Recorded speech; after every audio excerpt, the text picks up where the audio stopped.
Luo Qingyu didn't go far. She walked on the not-so-wide street of Blackrock City.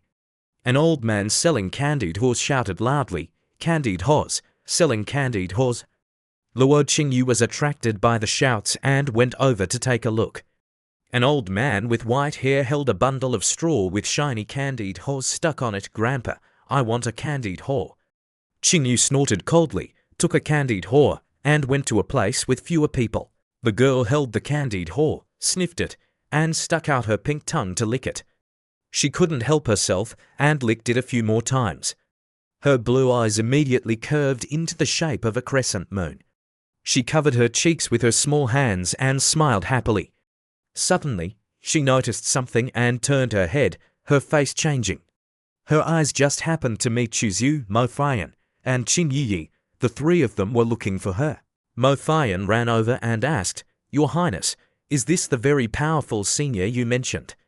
Qin Yiyi covered her mouth and giggled, "This older sister is so cute." Suddenly, a cold killing intent enveloped the three of them. It was Luo Qingyu, grinding her teeth.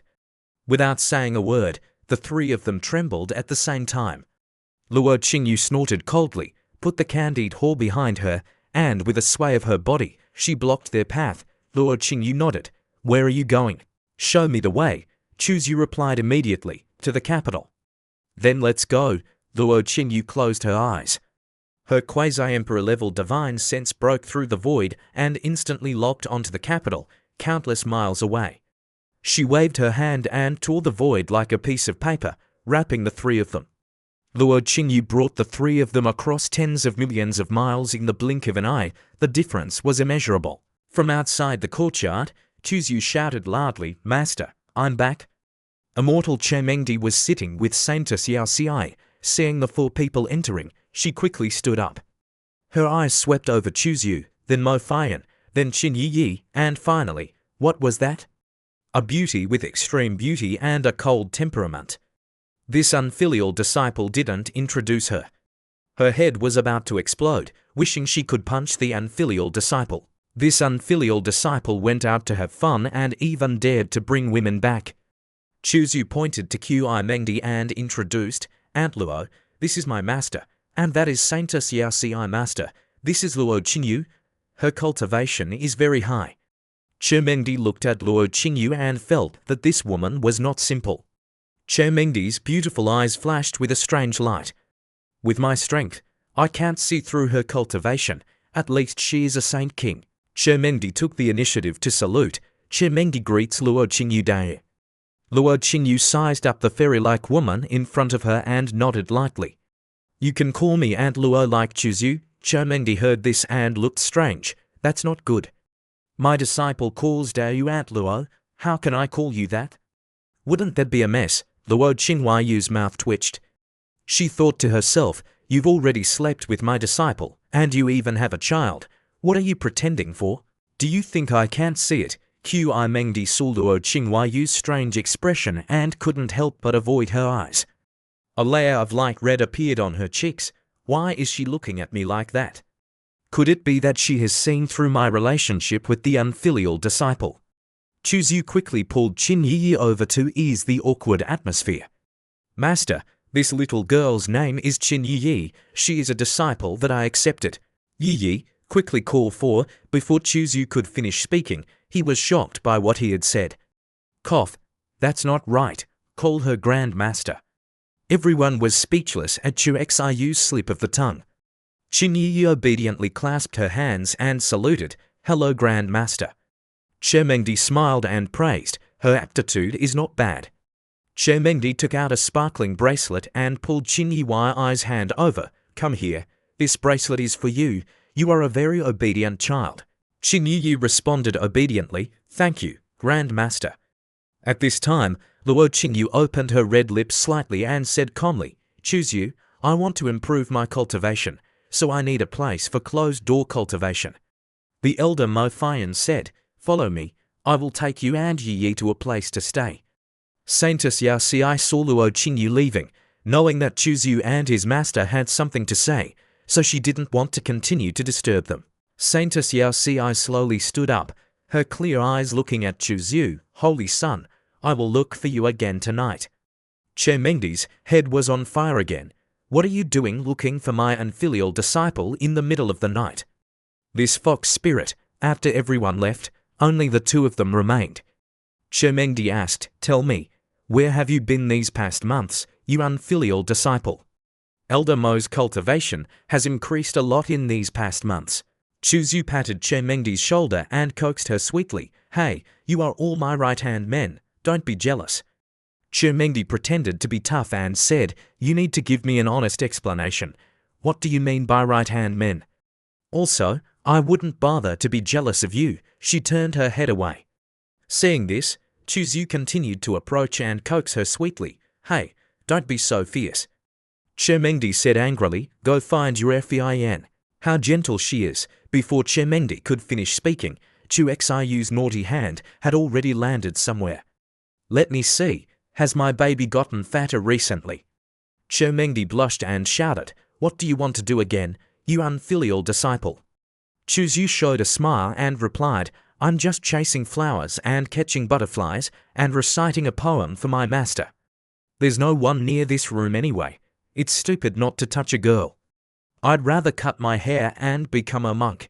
Why wouldn't I touch a girl? Mengdi was very shy and said, you're getting old. Before she could finish speaking, she saw Mengdi wrinkling her face. And so, the sound of spanking continued for more than an hour. After each round of making shapes, Mengdi would be exhausted and fall asleep. This time, it was completely the opposite. Yu lay there obediently like a puppy. You unfilial disciple, I just felt that there was the energy of a divine grade seed in your body. Yu replied, it's emperor grade. Do you know what emperor grade means? Legend has it that only the great emperor has the ability to conceive a divine grade seed. Yu sat up straight, his face full of confidence, and said, so that's why I said I have the aptitude of a great emperor. Mengdi suggested, since you are so sure, why don't I check it out since you conceived an emperor-grade divine seed? Let my divine sense enter your Dao Palace. I'll know it as soon as I look. However, if my divine sense enters your Dao Palace, I can not only peek into your secrets, but also abolish your Dao Palace at any time. After stating all the problems straightforwardly, she blushed and asked, do you dare to let me in? Yu said calmly as if nothing was wrong, would you harm me, you silly woman? If you want to come in, then come in, I'm not afraid. Mengdi put her hand on Xiu's chest and quickly cast a spell. She had entered Xiu's Dao Palace. Mengdi was extremely surprised. Is this really the Wheel C? How could it be? I've never seen a Wheel C so big. No wonder his combat power is so strong, his foundation is so strong, and his strength can also be explained. After searching for a long time, Mengdi finally found what she was looking for. That was his Dao Palace, but looking around, she felt surprised again. Clearly the Wheel C and the other shore is so big. Why is the Dao Palace so ordinary? Mengdi quickly entered inside and saw a seed floating in the air. Mengdi admired, this unfilial disciple didn't lie to me, it really is a divine grade divine seed. At this time, she also saw a familiar figure in front of her and called out, Yu. This person is very strange, I seem to have met him somewhere before. After the fairy came closer, she realized that something was wrong. You are Yu. No, you are Demon Yu. She wanted to freeze because she couldn't believe her eyes. Wait, who are you? You are ultimately who? Yu, whose previous life was Demon Yu, called out, Master. Seeing that the appearance was completely wrong from the bed partner, Mengdi shouted, you are not my unfilial disciple. Mengdi stared at Yu with extreme curiosity. You are ultimately who? Why do you and Demon Yu look exactly the same? Yu admired, Master saw my divine power that could be taken for her own use, but she didn't do it. If Master saw my true appearance and still didn't attack me, then she is worth trusting. After thinking for a moment, Yu, inside Mengdi, said, Xiu on Gahun Cliff is me, and Xiu in Taisu Holy Land is also me. Hearing this, Mengdi asked in confusion, then where is my disciple Yu? She started brainstorming and analyzing. Yu seized his body. Impossible. If you seized his body, why could you still go to the water land to look for sword intent? The more Mengdi thought about it, the more confused she became. Chu Yu, with the appearance of Demon Chu, showed a devilish smile and said, "I have a secret technique that can make body seizing and rebirth are the same. Saying this, you should thank me. If I hadn't saved him, he would have died in Kishan County 35 years ago. I seized his body, which is just paying me back a life. How can you say I killed him?" Hearing this, Fairy Chemengdi froze. "So, you started plotting against me 35 years ago." As expected, you are Demon Chu. Both were silent for a moment, the atmosphere becoming extremely tense. After a while, Demon Chu spoke. "This seat has calculated to many people in my life. One could say it's countless. It's just that I happened to be reborn in the Taisu Holy Land and seized a body. Perhaps we have too much fate." Hearing this, Qi Mengdi understood everything and questioned, "So, you controlled me to improve your aptitude, treating me like a tool for revenge?" Demon Chu honestly replied, "Yes, I admit that at first, I only saw you as a tool and did intend to take revenge on you. But as I gradually came into contact with you, I discovered the loveliness of my master and gradually fell in love with her." Hearing these sweet words coming from Demon Chu's mouth, Chemengdi got goosebumps all over her body. "Don't say those cheesy words anymore. You are not my disciple. Plotting, deceiving, and playing with me, do you think I will still spare you?" Demon Chu then said, "This is my Taoist palace. If you want to make a move, I won't be able to stop you at all. If you want to make a move, then go ahead. I will definitely not resist." Chemengdi angrily raised her hand, intending to kill the enemy in front of her with a palm strike, but she couldn't bear to do it. Demon Chu closed his eyes, waiting for her to make a move. "Master, come on." Fairy Chemengdi struggled intensely, but she couldn't bring herself to do it. Demon Chu predicted that she wouldn't make a move, so after seeing her let go, he asked, "Why did you guys chase after me back then? You all called me Demon Chu. Have I done anything to betray the human race?" Then, Demon Chu revealed his inner thoughts. "The people I killed were all my enemies. Have I indiscriminately killed innocent people? If I didn't kill them, they would have killed me. If I killed their elders would come after me. It would be endless." Looking up at the starry sky, Demon Chu sighed. "Hate will only pile up more and more. If I don't completely eliminate the other party, the hatred will not disappear. I knew early on that my slaughtering too much would not have a good ending. Even insects cherish life, let alone me." Suddenly, Demon Chu grabbed Qi Mengdi's hand and continued, "Therefore, I prepared 100 backup plans.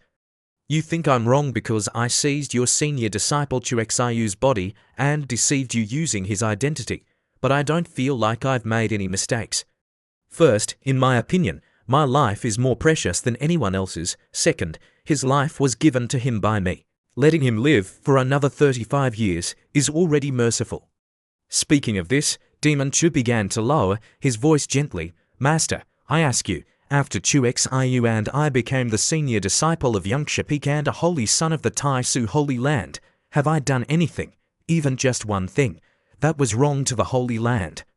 After you and I left the Holy Land and were together day and night, did you see me kill any innocent person?" The girl Chemengdi was in a chaotic state of mind when she heard this question, and she replied, "It seems not." Chemengdi lowered her head and thought, people called him a demon, yet he lived with more humanity than most cultivators. Demon Chu moved closer and looked into Chemengdi's eyes and asked, "I am willing to trust you and even tell you my biggest secret. Now, I finally ask you, who is more important in your heart, the senior disciple Chu Yu or me?" Chemengdi felt both love and hate and said, "He killed my senior disciple. How can I love him, or even have a child with him?" Looking at Chemengdi, who was deep in thought, Demon Chu asked, "Master, what answer will you give me?" The girl Chemengdi was recalling the happy days before. At the Taisu Holy Palace, Chu Yu observed Chemengdi from a distance, and seeing Chemengdi's strange behavior and attitude, he thought, "I feel a little uneasy about my master's movements." Thinking of Chu Yu and Demon Chu, she felt a little angry at herself, actually forgot his demeanor. If there was nothing wrong, how could I not recognize that he was no longer him? The girl was constantly struggling in her mind. So it turns out that in my heart, my disciple Chu Yu is not so important. Am I, Chemengdi, so fickle? Why don't I just not hate him, but even remember him forever? Why is it like this? Since when has he been so important to me? Just then, the girl Daya came and saw Chumengdi shedding tears, and she asked, "Master, why are you crying?" Thinking that something had happened to the deer, she hurriedly asked, "Did the great senior brother have an accident?" "Don't scare me, master," Chumengdi replied. "Your great senior brother is fine." "That's good. You scared me to death." Chumengdi was mentally disturbed and didn't want to see anyone, so she instructed the adorable girl, "These days, if anyone is looking for me, just tell them that I am in closed-door cultivation." "Yes, master." In Chumengdi's bedroom, Chumengdi took out a blue gourd and thought to herself, "This is the gourd that the rebellious disciple gave me, saying it contains pure divine water. Let's try it and see if it works." Just as she thought this, she opened the gourd and drank all the pure divine water. Seeing this scene, Chuzyu said to himself, "She's willing to drink the pure divine water that I gave her. She must have overcome the obstacle in her heart." "My dear master, it will be easier to deal with the flower sister over there." Suddenly, there was a call outside the room. "Chuzyu, can you come out for a moment?" Hearing this voice, the young man immediately recognized, "Oh, holy maiden Yao Ci is looking for me." Chuzyu got up and opened the door. Yao Ci stood outside the door, her slender and graceful figure. The bright moonlight cast a layer of thin silver silk on her purple dress, and her fair skin with a faint spiritual glow added a bit of sacred beauty, making people unable to resist wanting to touch her. Chuzyu asked, "What's the matter?" Yao Ci nodded slightly, took out a box with a funnel on top and said, "This is the source returning pill that you wanted. The grade is heavenly, refined by grandmother Cho Wu Hen. I've added some materials to it so that it has the potential to grow and become a natal treasure like the great saint weapon in the future." The young man accepted the box and said, "Thank you. I was planning to go find Cho Wu Hen, but I didn't expect you to have already asked him to refine the source returning pill." Holy maiden Yao Ci shook her head. Her clear eyes reflected the moonlight.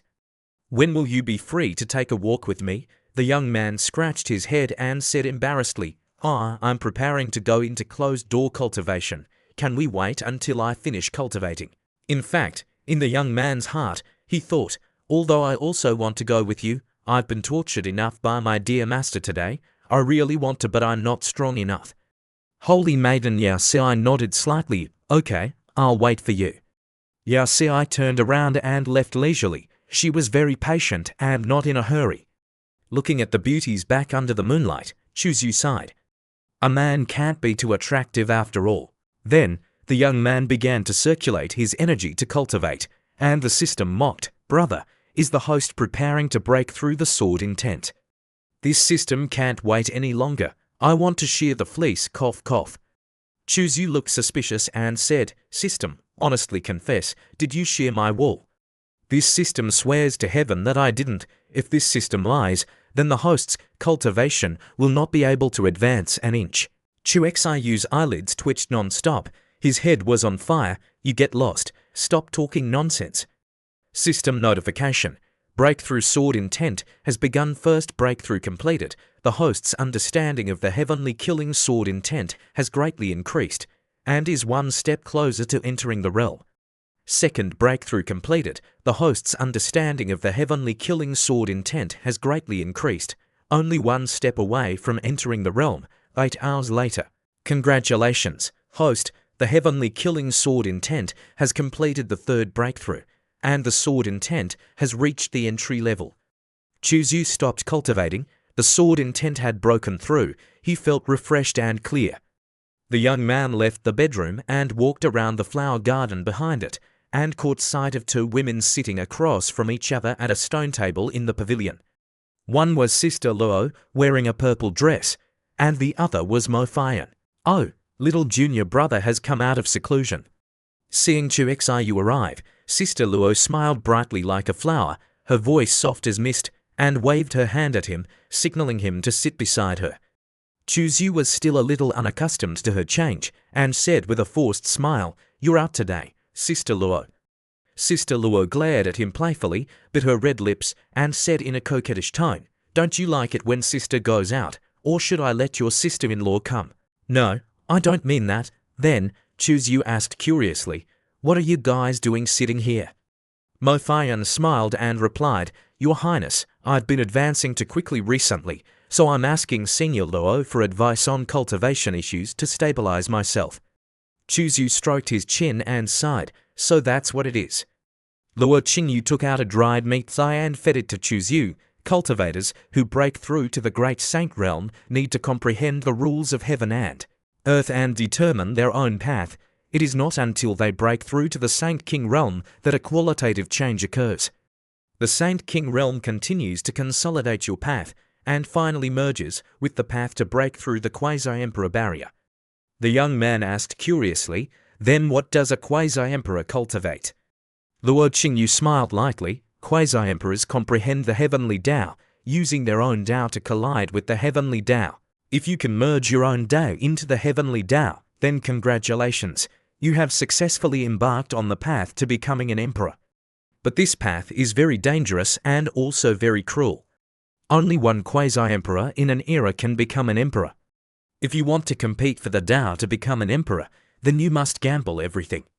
If you succeed, you will be a great emperor standing on the ninth heaven, invincible in the starry sky, looking down on the human world. If you fail, then your body will die and your Tao will be extinguished, and even your own Tao will become nutrients for the new emperor's Tao. Chu listened as if he was lost in a fog, and lamented that his level was too low to understand at all. But he still remembered every word of Sister Luo in his heart. Chu couldn't help but ask, "Sister Luo, then have you ever competed for the Tao?" Luo Qingyu was silent for a long time, shook her head and smiled bitterly, saying that in my era, there were too many strong demon moon cultivators, and although I was strong, I wasn't considered anything. I gave up competing for the Tao and directly sealed myself. As for who ultimately became emperor, it seems to be a butterfly demon in the Silver Moon Butterfly Mountain. She was too strong and could be said to be invincible. At that time, there were no more than 2 cultivators who could resist her. If I fought her, I'm afraid I would be defeated within 10 moves. Chu was stunned. Even the powerful Sister Luo had to avoid her. What a remarkable era that was, the desolate ancient sky-profound continent. It's no exaggeration to say that there were as many geniuses as dogs, monsters everywhere, and people who were invincible at the same level were everywhere. Sister Luo had a face full of emotion. Although she avoided that great era, she wasn't disappointed because of it. On the contrary, she was very optimistic and truly had the aura of Taoist non-action. Chu exclaimed in admiration and envy, wondering if such a great era would produce an emperor-grade divine power seed. As soon as he finished speaking, Luo Qingyu couldn't help but laugh out loud. "Little brother, an emperor-grade divine power seed simply doesn't exist. Big sister is telling you the truth. Even if she's as strong as that butterfly demon, what she conceived was only a god-grade divine power seed."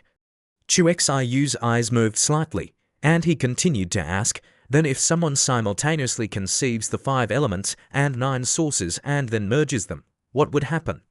Luo Qingyu affirmed, "It's definitely still god-grade." That year, the butterfly demon was exactly as you said, so she was so tyrannical. Sister Luo poked Chu Xiu's cheek with a teasing tone, "Little brother, although you're not as good as those monsters, don't be discouraged. In this era, you are definitely the most special person. Becoming emperor in the future isn't impossible." Chu Xiu took her hand, not even paying attention to Mo Fian who was next to him. His finger gently brushed across the smooth back of her hand, and then gave a wicked smile. "Big sister is really perceptive. With one glance you saw that SS Mo has the qualifications of a great emperor." Mo Fian glared, exclaiming, "My lord, you're as bold as the sky. That person is a quasi-emperor, and you even dare to make a move." What surprised her was that the senior Luo seemed not angry, but instead smiled even more sweetly and charmingly. Her index finger scratched the palm of Chushu's hand, and her long eyelashes fluttered, her eyes as charming as silk. "Then that's great. Big sister will follow you in the future. If we enter that place, big sister will become rich." Chu Xiu secretly cried out that he couldn't bear it. Is this about to be counted? Not far away, the holy maiden of Jade Pool saw Chu Xiu and Lord Qingyu being intimate and felt a little sad and jealous. She sighed. I clearly said that after cultivation, I would go with you. Chu Xiu's divine sense moved slightly, sensing the aura of the holy maiden of Jade Pool. The holy maiden of Jade Pool is nearby. Immediately afterwards, the young man waved his hand and said, Sisters, rest early, I still have some things to do today. Lord Qingyu immediately saw through the young man and raised a finger, saying, All right, then tonight you work hard and give birth to a child with a heavenly saint body. Chu Xiu's face twisted upon hearing this. Indeed, nothing can be hidden from Sister Luo. The holy maiden of Jade Pool, Yao Ci, also blushed shyly. A moment later, in the flower garden behind the Taisu residence, Chu Xiu was strolling with Yao Ci. He opened his mouth and said, Holy maiden, I have always had a wish. The holy maiden of Jade Pool tilted her head and softly asked, What wish? The young man leaned closer to her and softly said, Remove your veil and let me see what you actually look like. The holy maiden of Jade Pool wasn't angry upon hearing this request.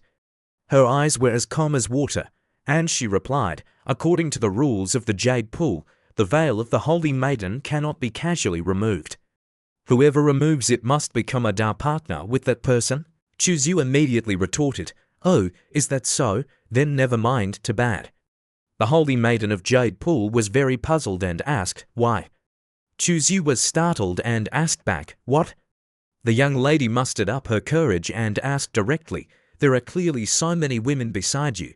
Why don't you want to touch me? After being asked a fatal question by the holy maiden, the young man pretended to smile slyly and replied, This is mainly because the women of Jade Pool are too immortal. You don't dare to play with them. You lack a bit of romance, you don't know 72 positions, and you should at least know 69 jigsaw puzzles, right? Hearing Chu Xiu say this, the holy maiden of Jade Pool was speechless.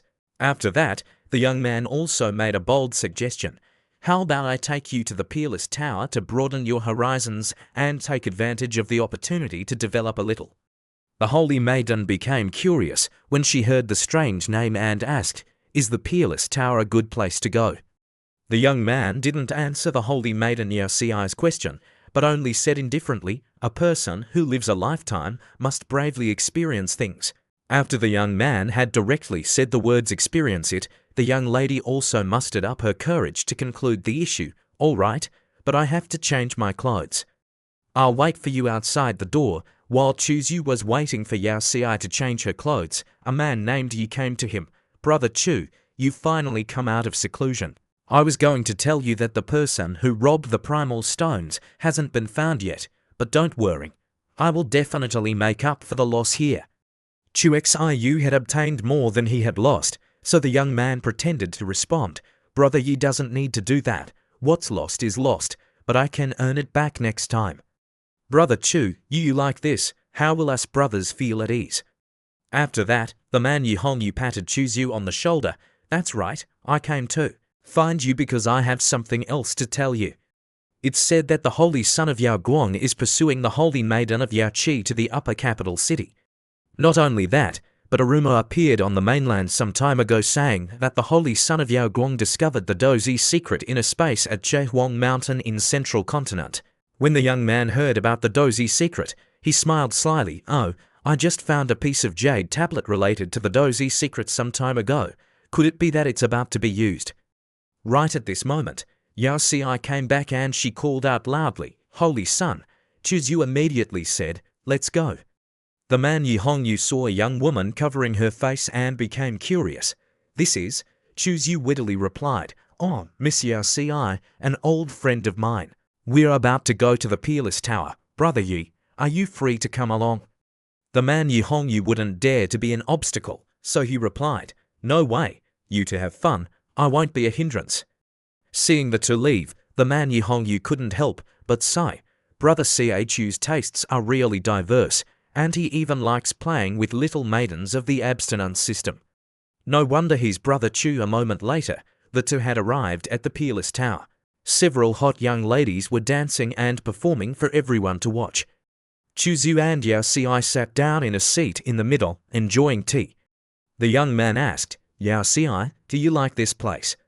The young lady blushed shyly and didn't answer. Chuzu then suggested, come, sit closer to me. The young lady obediently listened to him. After that, the young man wrapped his arm around her shoulder. The young man, taking advantage of the situation, asked the holy woman, do you know how to dance? The young lady shyly replied, I know a little, but I don't dance well. Chuzu curiously asked, is it as good as them? The young lady then turned to look at the hot young ladies who were dancing. Chuzu took Yao Xiai's hand and immediately felt her pulse. Holy maiden, why is your heart beating so fast? The young man thought to himself, could it be that she has never touched a man's hand before? It seems like I came to the right place. The holy maiden of Jade Pool really needs to learn knowledge in this area.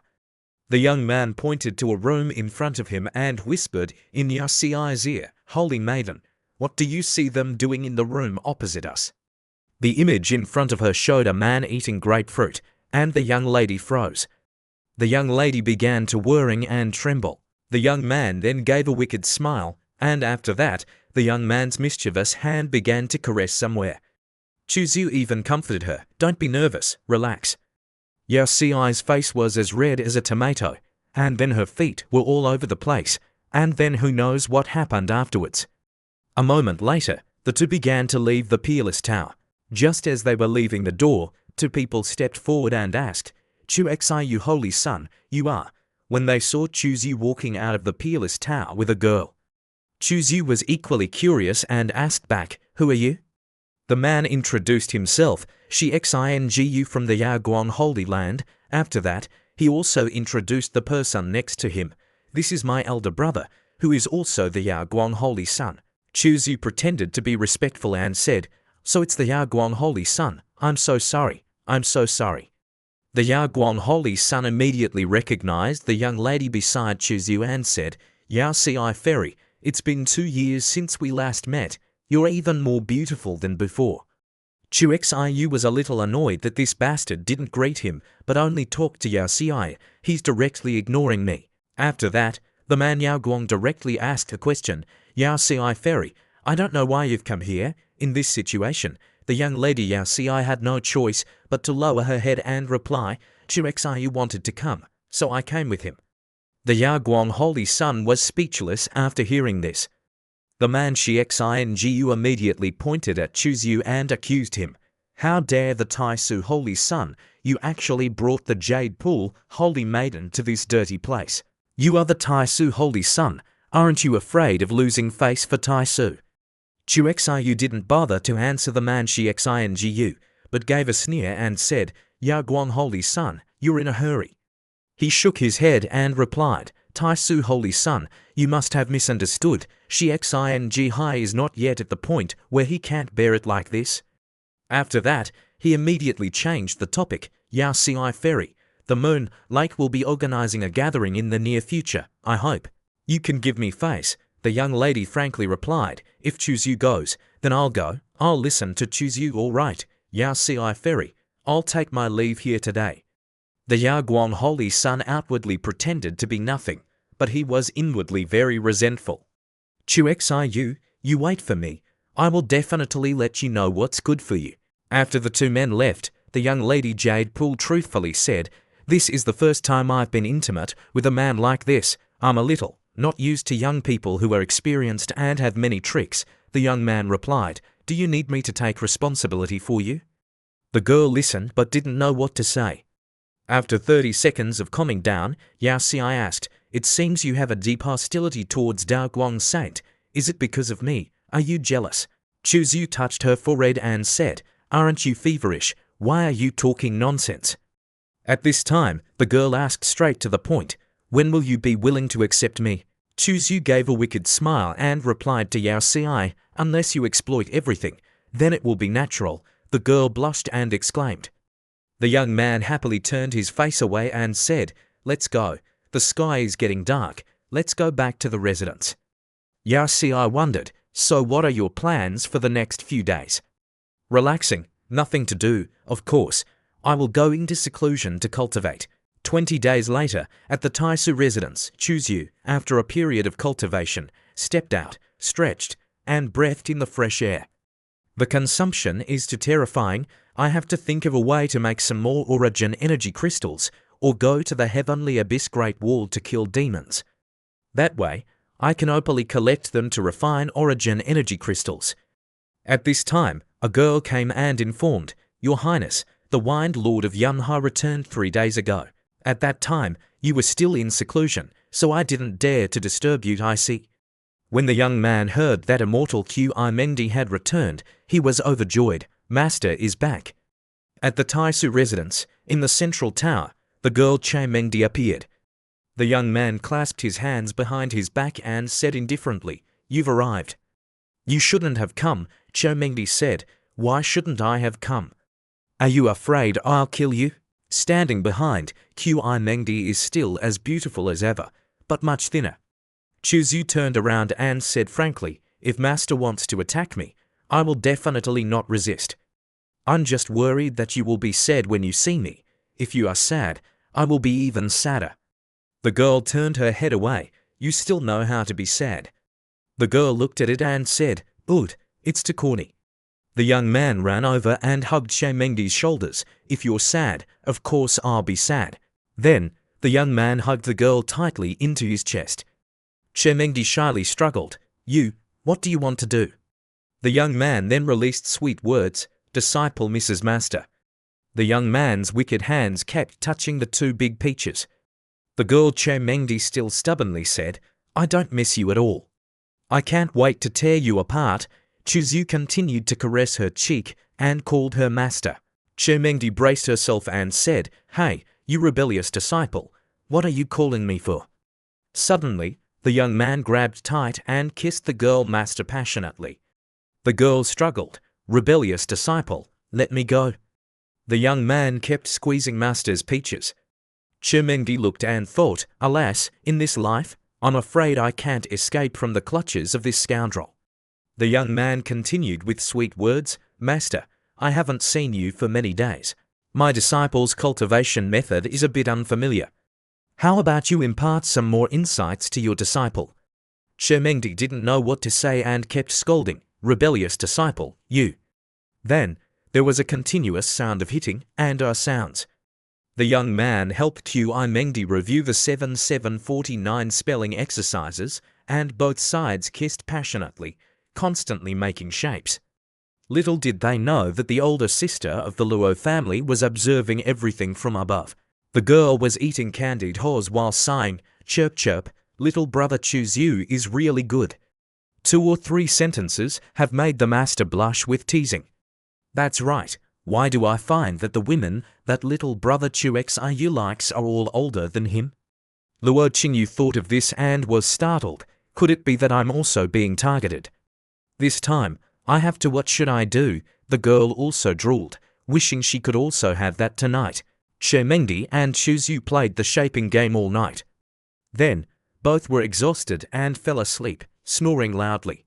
The young man fell asleep and didn't forget to put his hand away. Rebellious disciple, quickly take your hand away. Then, the young man heard his master's words and cunningly turned around and replied, My hand is here, it doesn't hinder anything. Che indifferently turned her face away. You treat me like this, could it be that you are taking advantage of me? The young man continued with sweet words, Why would I take advantage of you? The young man's sweet words made Che not know what to do. Immediately after, the young man also affectionately took his master's hand and kissed it. I respect you, I'm filial to you, I don't even have time to. Che immediately pulled her hand back. How corny, who wants a rebellious disciple like you? Lord Xingyu above also kept sighing, Very good, this kid is really good at deceiving women. Let's go, how can I stand it here? Then, the young man also kindly poured tea and invited immortal Che Master, your cultivation has improved greatly, but you haven't broken through the 5th level of the great sage. Could it be because you miss your disciple, so you specially came out to find me? Che took a sip of tea and said, You think too much. This time, I left the Holy Land, of course, I have a mission. Then, Che informed, You must have heard about it. The secret place in Middle-earth is related to the fight secret, one of the 9 secrets in Legends. The great sky of the continent is turbulent again. Don't mention the human race territory, even the forces of the demon race territory are also stirring. The young man stroked his chin and pondered. Could it be that the great sage also wants to participate in the competition? Well, maybe even the Saint King level will take action. There are many things going on this season. Our Holy Lord is seriously injured and hasn't recovered. The human race is weaker and can't do anything in the face of the demon race's oppression, so they temporarily chose to surrender. Hearing Chermengdi say this, Chuzyu asked again, does that also mean that the demon race also wants to come to Mount Chehwang? In Shushu's heart, I'm only at the Dao Palace realm now. I want to compete for the fight secret with the demon race and the great sage human race. The difficulty is very high. Qi Mengdi immediately had the idea of finding someone to ask for help. Well, and because of the 9 secrets, those people can do anything. Hearing Elder Mo say that friend Luo Qingyu is a quasi-emperor. Yes, but he is suppressed by the heavenly law. Now he can be regarded as a half-step quasi-emperor. If the demon race attacks Taisu, you can let that person take action to assist, right? Chermengdi made this decision after a long consideration. Although she was unwilling to ask others, this matter is related to the safety of the human race. If a quasi-emperor can help, it may be possible to turn danger into safety. That night, at the bell tower of the Taisu envoy, inside the tower, Chuzyu held immortal Chermengdi's hand and answered the questions of his master. Sister Luo has promised that if I need it, she will take action to help me once. Seeing Chuzyu calling Sister Luo so affectionately, immortal Chermengdi was a little jealous. Sister Luo, you have so many sisters. She immediately pulled her hand away. The young man hurriedly smiled and said, they are all my sisters, only you are my woman. Seeing the young man keep defending himself, Chermengdi didn't believe it at all shameless. Chermengdi curiously asked, Chuzyu, you rebellious disciple, tell me, can a half-step quasi-emperor suppress a peak Saint King holding an emperor weapon? Chuexiu immediately made a suggestion. Then why not lend Taisu Tower to Sister Luo? With her realm, holding an emperor weapon can definitely sweep away all enemies. Chermengdi was surprised and asked, you have such an intention? Chuzyu replied very calmly, I even look forward to the demons coming to invade. We need to plan a little bit. Who knows, we might be able to trick and kill a few Saint Kings of the demons. Hearing these words, Qi Mengdi was very curious, stimulating her. She pinched Chuexiu's cheek. Rebellious disciple, quickly tell me what kind of vicious plan you have again. Chuzyu leaned into Qi Mengdi's ear and whispered, listen to me, it's like this, like that, understand? Chermengdi asked, that is, we must seize the fight secret. The young man smiled and then he raised a finger triumphantly and said, yes, this is the ideal situation. However, even if we can't seize the fight secret, I have other methods. Chuzyu explained the details to Qi Mengdi. As long as he reveals the news that the mysterious person who destroyed the Yang family in the East Continent is the Taisu Holy Son, the demons will definitely not sit idle by. Hearing this method, Qi Mengdi was a little worried and didn't agree. Don't do that, you will become the target of everyone. You should have seen the ending of Dao Guang Saint, right? The young Chuzyu felt that everything was as simple as a joke. This is a last resort. Besides, I have hundreds of methods, don't worry.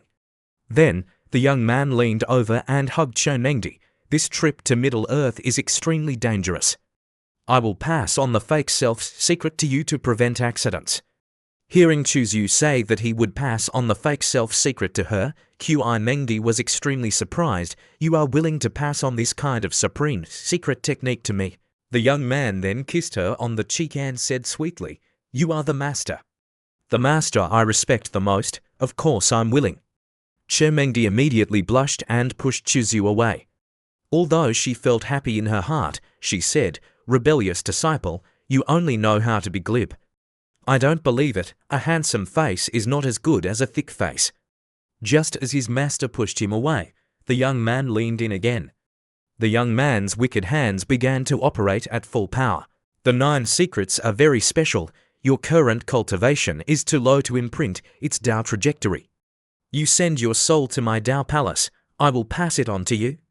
Before the somewhat honest attitude of the young man, Che Mengdi reluctantly believed the young man once. Inside Chu Shu's Dao Palace, Chu Yu, with the appearance of Demon Chu, urged, "Let's start."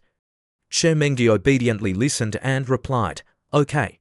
Half an hour later, because he couldn't pass on all the fake self-secrets, Chu Yu comforted, "Don't worry, take your time." Che Mengdi received the wonderful secret technique. Even if it was only a part, she was very satisfied. Well, even if it's only half, the effect of the fake self-secret is also very heaven-defying. "Let's go, we should go out." Then the young man suddenly opened his mouth and asked Che Mengdi, "Master, what do you think of the environment here? The moon is bright, the wind is gentle, and the scenery is fresh. It's a pity to leave immediately." Che Mengdi hadn't discovered the young man's hidden meaning and honestly replied, "It's not bad here, but what's wrong?" "Is something wrong?" Chu Yu then hugged her tightly, making the girl's face as red as a ripe tomato. Chu Yu said glibly, "Beautiful time cannot disappoint people." Che Mengdi then cursed, "Get out of here." The young man was too used to curses like this, and I've heard rumors that when girls say yes, they mean no, and when they say no, they mean yes. So, the young man plays a game of arranging shapes with his master, Mengdi, who shyly scolds, "You rebellious disciple, let me go." How can Chu Yu let go at a time like this? And then what was coming had come. Chu Xiu had his master arrange shapes for a whole hour, and then another hour. After being tired of arranging shapes, the young man lay sprawled out, snoring. Che Mengdi couldn't believe the truth. He had just transmitted secret techniques and then arranged shapes for 2 full hours, but the effect was beyond expectations. Che Mengdi exclaimed, 2 hours are better than my comprehending the laws of heaven and earth for hundreds of years. After a while, Chu Yu also felt that Che Mengdi was a bit unusual, so he sat up and asked, "Master, what's wrong?" "I'm about to break through again." A surge of white power surrounded Che Mengdi. She said, "I'm going to transcend the tribulation. Other things can wait until I return." Chu Yu was also very surprised. It turned out that dual cultivation in my Dao Palace had such heaven-defying effects. 3 days later, in the sky above the Tai Su Holy Land, there was a super-huge flying chariot. The people below looked up at the flying chariot and began to talk about it. "Someone from the Tai Su Holy Land has arrived. What happened? Why is there such a big commotion? Don't you know? A secret realm has appeared in Qi Huang Mount, related to the secret of self-transformation." So that's it. No wonder Tai Su mobilized such a large force. Immediately afterwards, a group of people came to Chu Yu. As soon as they met, the group of 4 people, 2 women and 2 men, saluted Chu Yu. "Holy Sun, Your Highness! Holy Sun, Your Highness!" The young man smiled and replied, "Everyone has worked hard. Please come in and rest. The rooms have been arranged." A beautiful girl stepped forward and patted the young man on the shoulder. She was Liuxue, the peak master of Chejian Peak. "Your Highness, long time no see. Your cultivation is even more profound. It is truly the blessing of Tai Su," the young man happily replied. "Peak Master Chejian is too kind." Turning to Si Wei, whom he hadn't seen in a long time, the young man smiled and said, "Brother Yi, long time no see." Yifan also happily cupped his hands and saluted Chu Yu. "Holy Sun, Your Highness, just call me Yifan." Chu Yu boasted a few words. "Brother Yi, don't be so polite with me. How we were before is how we still are now." Seeing that Peak Master Chejian seemed intimate with Chu Yu, Che Mengdi called her aside and reminded her in a soft voice, "Liuxue, you better stay away from my disciple." The girl Liu Zhu was not afraid at all and replied to Qi Mengdi, "Do you think your improved cultivation can threaten me? I'll do whatever I want. Can you control me? Tonight I'll go find your disciple for a private chat. I'll infuriate you to death." Hearing these unpleasant words, Qi Mengdi immediately became angry. "You shameless thing." Liu Zhu then moved closer to Che Mengdi and said in a soft voice, "You killed my father for that treasure back then. Don't you feel ashamed? It's like the pot calling the kettle black." Che Mengdi tightened her face and replied, "Back then, the divine platform of Liu Peak Master was invaded by a demon. He asked me to kill him, otherwise he would definitely be possessed." With a heart full of hatred, Liu Zhu didn't want to hear these words. "It's the same explanation. It's been so many years. Can't you change the way you say it?" At this moment, the Chejin Peak master of Chejin Peak brought a box with a fairy fruit inside. Mengdi, junior sister, I found a fairy fruit a few days ago. I'll give it to you. The fruit is very precious, but Che Mengdi glanced at her disciple Chuzyu. The precious fruit is precious, but how can it compare to the speed of dual cultivation with that rebellious disciple? Then she raised her hand to refuse. This fruit is too precious. Heavenly punishment, senior brother. Please keep it. The heavenly punishment was embarrassed, so he changed the subject. That's right, junior sister is talented, basically doesn't need this fruit. It's still better to seize the time to discuss the major event, the secret realm. Che Mengdi had to agree to let the matter pass. Then she said in a strained voice from behind, echoing to the place where Chu Xiu was chatting with some young men and women, rebellious disciple, why don't you go to the main hall for discussions? The young man felt the heavy tone of his master, so he said goodbye to Yu Fan. Brother Yi, the days are long, we can chat another day. Che Mengdi worriedly reminded Chuzyu very carefully, this trip to Chehuang Mount is a gathering of heroes. Be careful yourself, don't let others frame you. Thank you for your concern, master. The girl turned her face away, pretending to be sentimental. Who cares about you? I'm afraid you'll die outside and I'll have to bother to collect your corpse for you. Ignoring the coldness of his master, the young man stepped forward and pinched her cheek, then smiled and said, I understand. I will be especially careful on this trip to Huang Mount. 7 days later in central continent, Chehuang Mountain. The towering mountains have a strange direction, as steep as a sharp sword. Out of its sheath, piercing straight into the clouds, tens of thousands of feet high. At this moment, many creatures have gathered on the stone platform, more than 10,000 people, including humans, demons, and barbarians, divided into 2 factions, each standing on one side. The demons said proudly, we demons must obtain the Dozi secret. The human race, the Jie clan, Guangyi clan, Zhong clan, Ji clan, Endless Sword domain, have all arrived, as well as some immortal sects. There are also great ones. A great saint of the Zhong family was full of murderous intent and had a fiery temper. In these years of fighting with the demons and barbarians, he hated these alien races to death. The demons are becoming more and more arrogant. How can our human race let the Dozi secret fall into the hands of demons? Meanwhile, the young man, Chuzyu, clenched the jade pendant in his hand. There was also Yi Hongyu and the saintess Funya, staring at the jade pendant. Chuzyu admired it. This jade pendant with the character Do engraved on it is indeed very useful. I said, why as soon as I got near this place, I already had a feeling. It turns out that it contains all the information of this secret realm. It is indeed the key to the secret realm. Chuzyu smiled to himself triumphantly. Interesting, you guys are passing levels, and I'm opening the cheat. This is really too interesting. Chuzyu activated the altar. Everyone stared at the center of the altar platform. On the altar platform, which was a few square meters in area, there was a space ripple constantly twisting. Vaguely, there was a trace of Dao charm emanating. The secret realm is open. Through the gap, Chuzyu saw something that made his pupils shrink. Inside the secret realm, there seemed to be countless stone statues. While everyone was still observing, a demon great saint, Fu Qi, strode forward. Let me try. She swung a large hammer, smashing down from above with great force, but it was completely ineffective. She was bounced back. Oh, damn it, it's too hard. Seeing the demon great saint lying flat on the ground, the crowd and demons discussed animatedly. Isn't she a great saint realm? Why can't she enter this secret realm? Even a great saint can't enter. At this moment, Chuzyu enlightened the crowd and demons. The demon woman in the great saint realm can't enter, of course, because there is great Dao suppression here. Only those below the lesser saint realm can enter. Can't you even understand this simple thing? I don't know what you're rushing into the secret realm for. So Chuzyu, along with Yi Hongyu and the saintess Duo Qi, leisurely stepped inside.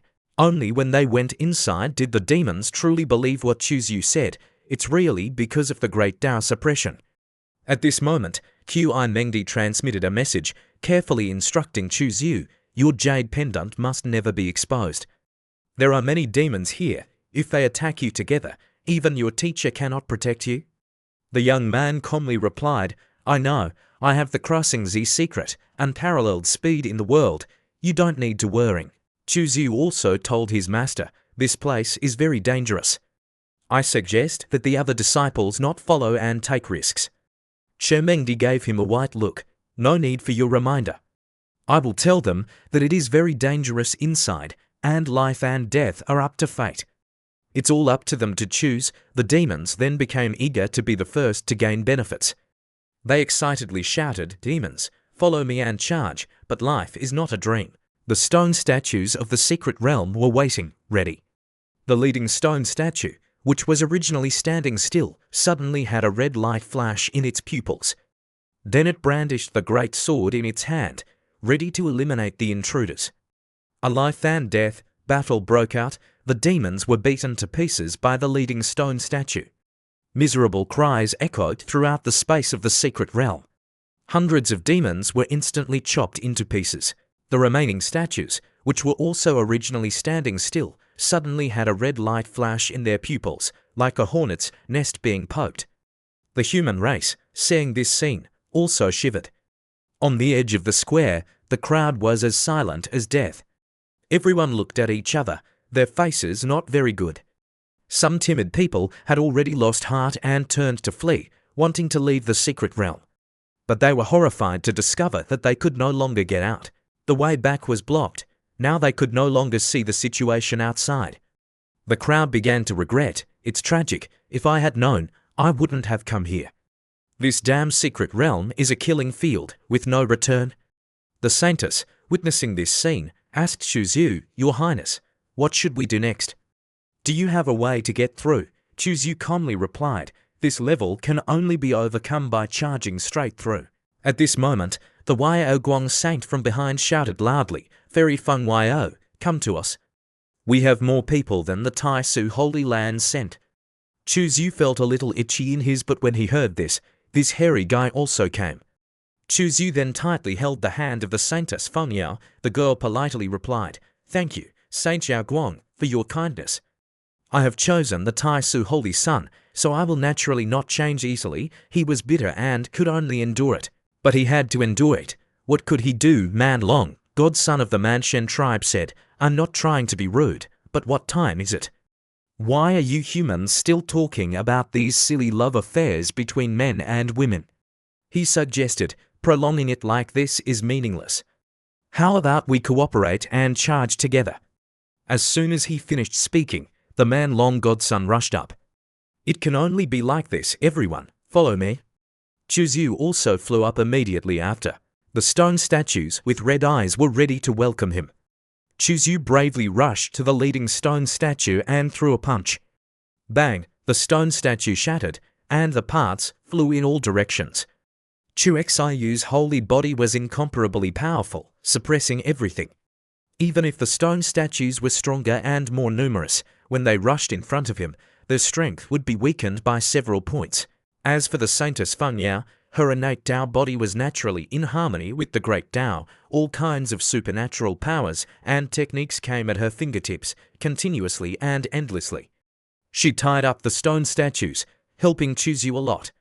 The young man flew over and threw another punch, shattering all the stone statues. Yumen came to Chermengdi's side and smiled. Lord of Yangsha Peak, look how well your holy son and our holy daughter cooperate. Ancient holy body, innate Tao body, what a perfect match. Chermengdi raised her eyebrows and said nothing. After a while, she smiled to herself, thinking, so this unruly disciple has some skills. Isn't it because I taught him well? Chuzu asked the girl Feng Yao with some concern. How are you, Feng Yao? Can you still hold on? Feng Yao replied, I'm fine. I can still fight. You can rest assured and kill the enemy. I will protect the disciples. Chuzu carefully instructed, remember to be vigilant against the demons ambushing. Chuzu, with a bizarre look in his eyes and a demonic face, rushed up to kill. The humans, seeing Chuzu bravely rushing up, could not help but exclaim. Especially the people of Yaozu, their emotions surged to tears. The Holy Sun is willing to be injured to open a path to survival for us? At first, I was dissatisfied with the saintess pursuing the Holy Sun. Now I understand that the Holy Sun is worthy of the saintess doing these things for him. I am so touched. Chu Xiu, with his strong energy, turned around and blew away the stone people in an instant. Outside the secret realm, there was another uproar. Someone shouted, "Is the Holy Sun being too impulsive? He should have saved his strength." The person next to him replied, "The Taisu Holy Sun should be like this, brave and responsible." At this moment, a strangely dressed girl thought to herself, "That's not right. This Chu Xiu is a bastard. He can't have the spirit of self-sacrifice like that." She grinned and continued to think, if something is abnormal, there must be a demon. There must be a reason. No one knows what the reason will be. This girl is strangely dressed, but looks very familiar. At the same time, at the edge of the square, the monument of the Huangshan secret realm, Chu Xiu had beaten the stone people into a pulp, and the corpses were piled up like a mountain. At the peak of his momentum, Chu Xiu shouted, "You follow me and break out of the square together." The crowd simultaneously followed Chu Xiu out. We broke out. It was very fast and simple. Because the number of people left was very small, it was impossible to hold them back. But Yi Hongyu saw something and was a little startled. As for Chu Xiu, although he had defeated most of the stone people, he was injured in his right hand. Unfortunately, I was still injured. First, use the secret character to restore my state. Chu Xiu then used the spell to heal his wounds. At this moment, a girl with a big chest came to Chu Xiu, blushing and shyly saying, "Thank you, Your Highness, for helping me. Otherwise, I would have fallen here. From now on, my life is yours." The young man was happy to hear this and almost drooled, but he pretended to turn around and wave his hand politely. "We are fellow disciples. All of this is what I should do." At this moment, the demon Chaozi not far away glanced at Chu Xiu and smiled lightly. "If I remember correctly, Chu Xiu is the holy body of the human race, right?" He thought to himself happily, "If I eat the holy body of the human race, wouldn't my injuries recover quickly?" Then he brandished his weapon and went towards Chu Xiu with his companions, raising his voice, "Chu Xiu, I'm injured. I've decided to eat your flesh to recover. This is your honor. You wouldn't refuse, would you?" The words of the other person were very serious, but for Chu Xiu, it was just nonsense. Chu Xiu calmly asked, "Are you sure you want to attack me now?" The demon Chaozi, with a great sword in his hand and murderous eyes, shouted loudly, "Stop talking nonsense and die." Seeing the situation was very dangerous and the enemy was numerous, the saintess Fanya worriedly said, "Chu Xiu, be careful." Before she could finish her next sentence, Chu Xiu used the crossing Z secret. Swoosh, the young man flew above the demon Chaozi's head. Chu Xiu's speed was too fast and too dangerous, causing the demon Chaozi to jump in shock and his pupils to shrink. What fast speed! Golden flames rose on his right fist, and the phantom of the human emperor appeared. The human emperor's fist unleashed a punch that could break 10,000 laws. The emperor's might filled the earth. Chu Xiu punched down powerfully from above. A burst of mechanical power directly hit the demonic heavenly fiend, and the surrounding rocks and soil scattered everywhere, creating a cloud of dust. After a while, the smoke gradually dissipated, revealing a scene where a young man had the demonic heavenly fiend pinned to the ground with his head under his foot. "With your meager level, you dare to loudly say you want to eat me? What are you relying on?" The demonic heavenly fiend, his mouth overflowing with red liquid, could only groan in pain. Seeing the demonic heavenly fiend not responding to his words, the young man angrily stomped on his back. "What do you think you're relying on to believe you can eat me?" The demonic heavenly fiend could only moan in pain. The people behind couldn't help but sigh in admiration at this scene, as expected of the grand prime holy sun. Immediately afterward, the young man coldly put his hands behind his back and said to the holy maiden Fengya, "Let's go, no need to pay attention to them." The girl obediently replied, "Yes." The demons, seeing their leader lying flat on the ground, were terrified. "This guy is too scary, he must not be kept alive." In another development, the leader said to his companions, "Brothers, it's our turn to enter." As they were walking, Chu Xiu sensed something and raised his hand, signaling everyone to stop. "There's a change in the secret realm." 3 stone blocks suddenly shifted, forming a bridge to connect the 2 parts of the secret realm, Chuzhu observed carefully and slowly recalled, according to the information in the jade tablet, the black part of this long bridge is the safest. From the white part onwards, various dangers will appear, including traps, ferocious beasts, and even hidden assassins. One slight mistake will lead to a fall. The most difficult part is the last 3 grey stones, where the corresponding opponents will be refreshed. The more people step on the stone, the more opponents there will be.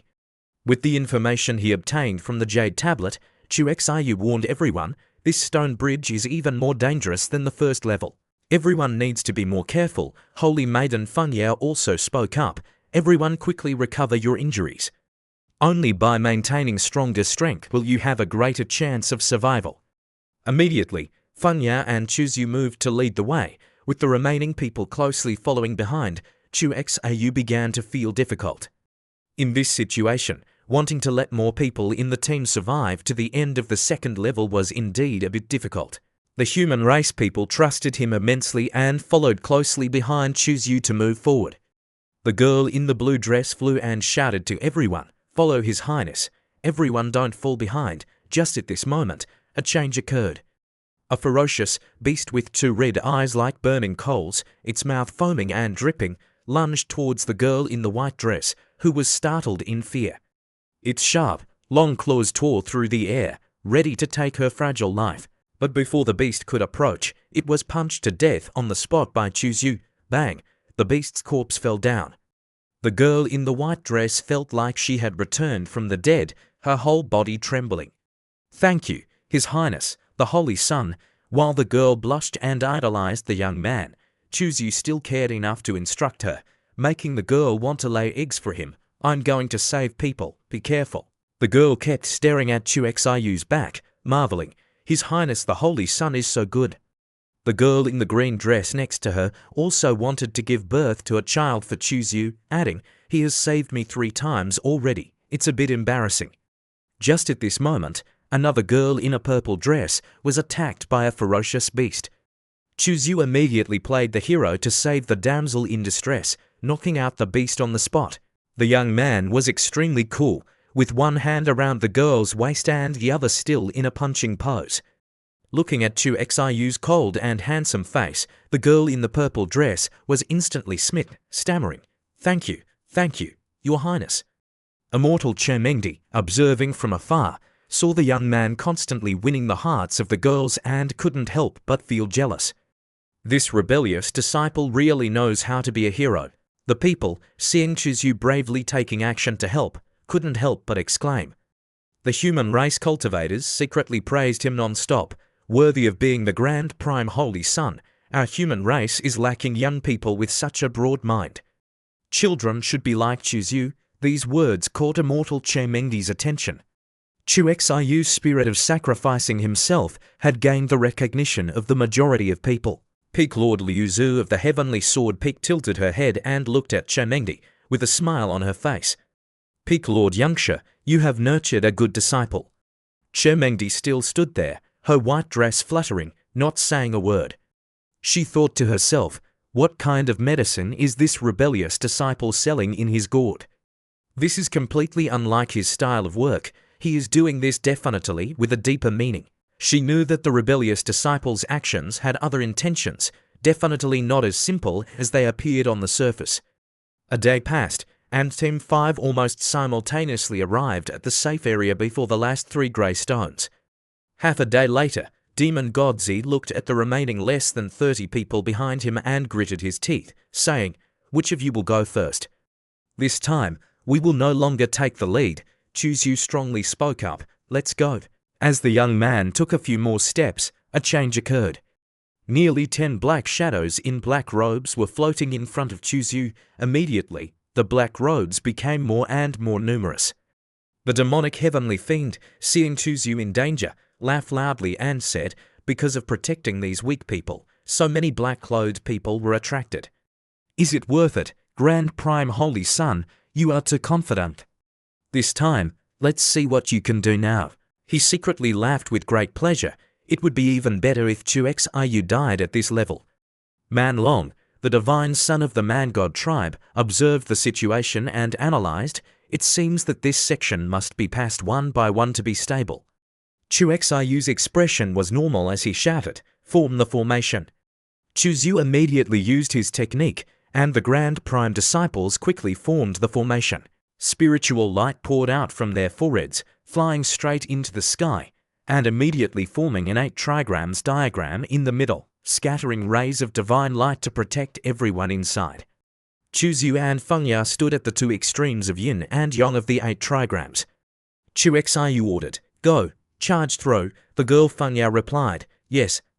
Chu Xiu and Feng Ya looked at each other. The two simultaneously made hand seals, their fingers forming a sword gesture pointing forward. A beam of white light and a beam of black light shot out, creating a rainbow-like killing aura that blocked the 10 or so black-clothed people in front of them. They were blasted into ashes. The 8 trigrams formation continued to scatter rays of divine light to protect everyone inside. The demons watching were dumbfounded. This speed is too fast. What kind of formation is that? The defensive power is so strong, it can withstand hundreds of divine power realm attacks. At least it's a 6th grade great formation. Using people as formation flags, is this a combined attack great formation? Could it be that Chu Xiu is a formation path grandmother? Chu Xiu's people continued to charge forward. Very quickly, they climbed the steps, and in front of them were many tombstones. Chu Xiu and the Holy Maiden Feng Ya simultaneously touched the tombstones to activate the formation level. The system announced, "Congratulations, you have passed the 2nd level. You can enter the stone tablet to receive rewards. After receiving the rewards, you can choose to continue to overcome the level or leave the secret realm through the stone tablet." The human race people were overjoyed. There are actually rewards for overcoming the level. This is great. We can finally leave this ghostly place. Chu Xiu immediately transmitted a message to Feng Ya. "If you have the opportunity to choose a divine power, remember to choose the true martial 36 forms." The system updated the information. Chu Xiu's strategic assessment is 5.789, performance assessment is 8.978. Protecting a large number of teammates, the overall assessment has increased. Please choose 2 items from the following rewards. 1. Godly Essence Stone Resources. 2. Choose 1 out of 17 types of divine powers. 3. An opportunity to comprehend divine powers, increasing speed by 500 years. The young man was delighted. Finally, the time had come to reap the rewards after trying to survive for so long.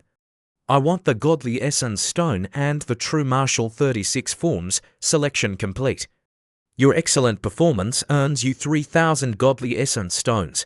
Your outstanding performance in protecting a large number of teammates earns you the secret divine power, True Martial complete."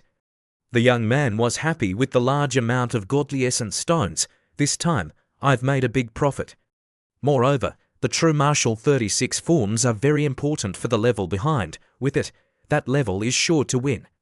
The human race people were overjoyed and exclaimed non-stop, "I chose the divine power comprehension acceleration. It's so magical. It can be compared to my 100 years of hard cultivation. I also chose the speed-up divine power. After going out, I can immediately break through to the peak of the divine power realm, not far from the lesser saint. We were able to live to this point thanks to the help of the Grand Prime Holy Son and Holy Maiden Feng Ya." Sensing everyone's grateful gazes, Chu Xiu nodded and smiled. A fair-looking female disciple from the Grand Prime came before Chu Xiu and respectfully said, "Your Highness, I will not go to the level behind anymore, so as not to become a burden to you."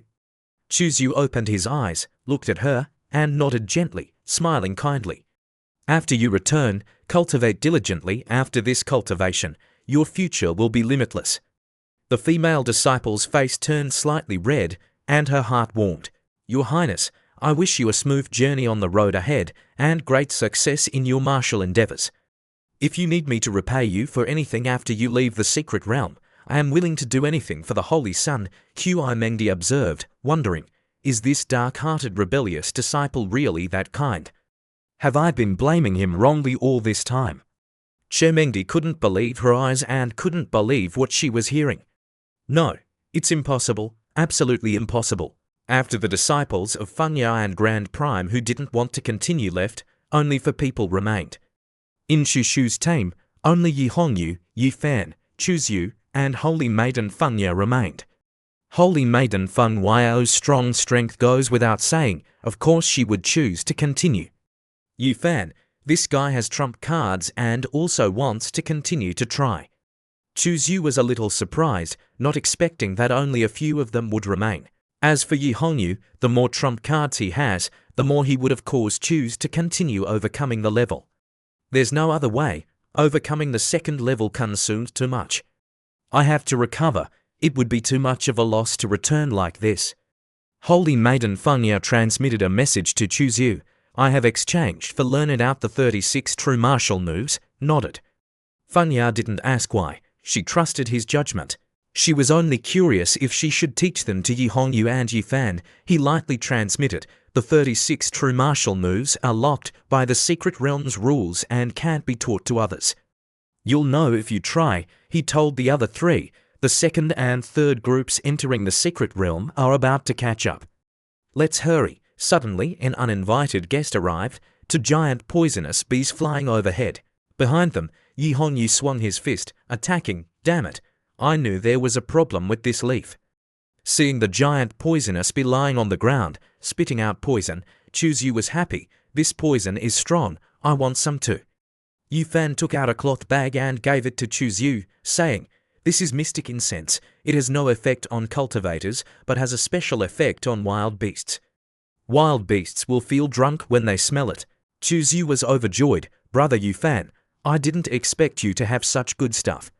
Let's hurry and collect some poison sacks. With the help of the incense, Choose You got what he wanted. Thank you for your help. Let's continue. Then, Chu Xiu's team continued forward in the secret realm, now like giant yellow leaves. The group of Choose You were tiny like ants slowly moving on the leaves. For figures approached and three stellars standing before them became clear. Saintess Funya suddenly stopped, her beautiful eyes widened in surprise. Isn't this the Enlightenment Stone? Funya stroked the stone and exclaimed, such a large Enlightenment Stone is unheard of, invaluable. If taken outside, it would be worth at least 100 million divine origin stones. Yu Hongyu beside her couldn't help but sigh as he kept staring at the valuable stone. Damn it, money flying before my eyes, but I can't take it. It's so frustrating. Seeing Yi Hongyu regretting the money, Yu Fan patted his shoulder, comforting him. Brother Hongyu, don't be greedy. We can comprehend divine abilities here. Choose You stroked his chin and said, the other two stones each have a sword rune and a saber rune. You can comprehend the saber intent and sword intent. Looking around carefully, Funya clenched her fist, predicting, these three stones must be the opportunity on this yellow leaf. Hearing about sword intent, Yu Fan's eyes lit up. He clasped his hands, bidding farewell to Choose You. I'll go comprehend the sword intent. If you're done comprehending, you can leave first. No need to wait for me. Who wouldn't be fascinated by divine abilities? Even the money-loving Yi Hongyu was no exception. He also said, Brother Chu, I'll go comprehend the saber intent. What about you? Choose You didn't care much about saber intent and sword intent. He calmly replied, I want to comprehend a secret divine ability here. I won't go with Brother Yi. Okay, Brother Chu, take care. After Yi Hongyu left, Choose You turned to hug the waist of Saintess Funya. Saintess, let's comprehend the 36 true martial moves together. She was also eager to be inside the Enlightenment Stone. Chu Xiu started to warm up Funya with foot massages, followed by massages on the abdomen and waist. Groans began to sound as soon as he did some basic warm-up exercises for Funya. Choose You then pulled her to comprehend the 36 true martial moves. It's strange, full of emotion. Saintess Funya kept spelling it out, Just then, some demon clansman approached the stone. The demon clansman Wang Shonjun, carrying a great saber on his shoulder, saw the stone and felt something, and said, damn it, there's human clan aura here. So unlucky, his perception was not ordinary. He immediately sensed that this aura was likely that of Tai Su Saint Choose You. The old tiger with shaggy fur tinged with time suddenly became unusually ferocious. Its eyes glared fiercely. Its mouth opened wide like a dark cave, revealing sharp teeth like blades. From deep within its throat, a rumble sounded like thunder, shaking the entire forest. Tai Su Saint, good, it's him. It roared each word like a cold, sharp blade. A surge of fury churned in its heart, urging it to rush into a life and death battle to kill him. It raised its great saber high, the sharp blade tearing through the wind. Its figure was like a tornado rushing towards the stone, its momentum enough to split a high mountain in two. Suddenly, a hand of Chuzyu stretched out from the stone. The young man easily clamped the great saber with 2 fingers and said, "Demon tiger, ambushing." "That's not right." The demon tiger angrily gritted its teeth, but couldn't do anything. Immediately afterwards, the young man flew out of the enlightenment stone, facing the 4 demon clansmen alone. The tiger, with rippling muscles bulging under its striped skin, held the bright saber tightly in both hands. Facing Chuzyu, its eyes were as cold as a blade, but contained a deep sorrow. Last time the holy body was transcending tribulation, the demon alliance ambushed Taisu Saint, grandfather died and his cultivation vanished.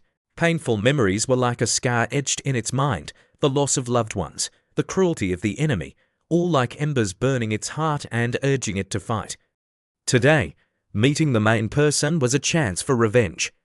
Chuzyu calmly smirked and took the opportunity to try a new move, the 7th form of the 36 true martial moves, true martial crushing light. Red light erupted in Chuexayu's palm. The young man's aura exploded, spreading into concentric circles, diffusing outwards. That invisible power not only shook the surrounding space, but also lifted the demon tiger up high as if it were just a light toy. The aura of the young man exploded to the extreme, like an exploding energy bomb. The concentric circles now became larger and more powerful than ever before, blasting the tiger demon far away with a terrifying force. The tiger demon flew through the air. Seeing their boss lying flat on the ground, the 3 subordinates were extremely shocked and exclaimed, "Impossible." The one next to him broke out in cold sweat. How could this be? He came up with a brilliant idea at this moment. "I feel like we can't win. How about we run first?" As the boss staggered to his feet, Chuzyu had already performed the 1st form of the 36 true martial moves, true martial carrying mountain. Chuzyu easily moved an entire mountain, making the demon clansman stunned at the critical moment. The demon tiger also had to unleash a counterattack. Observe saber divine power. Saber art-breaking mountain form. It swung its saber, chopping down hard, an extremely powerful saber che. The mountain was split in 2. Chuexayu continued to cast the ultimate skill without hesitation, the 2nd form of the 36 true martial moves, true martial overturning sea. An endless stream of energy suddenly poured out from his body, causing the surrounding space to transform into a vast ocean. The waves churned and roared like thunder, carrying the boundless power of the sea, ready to submerge all enemies. Instantly, a rolling sea wave, like a giant wall of water, crashed down, submerging the tiger demon in the blink of an eye. The earth-shattering power of the sea made it unable to react. Its large body was swept away like a small toy. From the tiger demon's mouth, fresh blood spurted out like a spring, staining the surrounding water red. Immediately afterwards, the young Chuzyu rushed over, punching hard, causing the tiger demon's face to distort.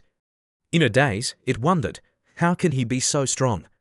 Chuexayu continued to perform the 6th form of the 36 true martial moves, true martial capturing dragon.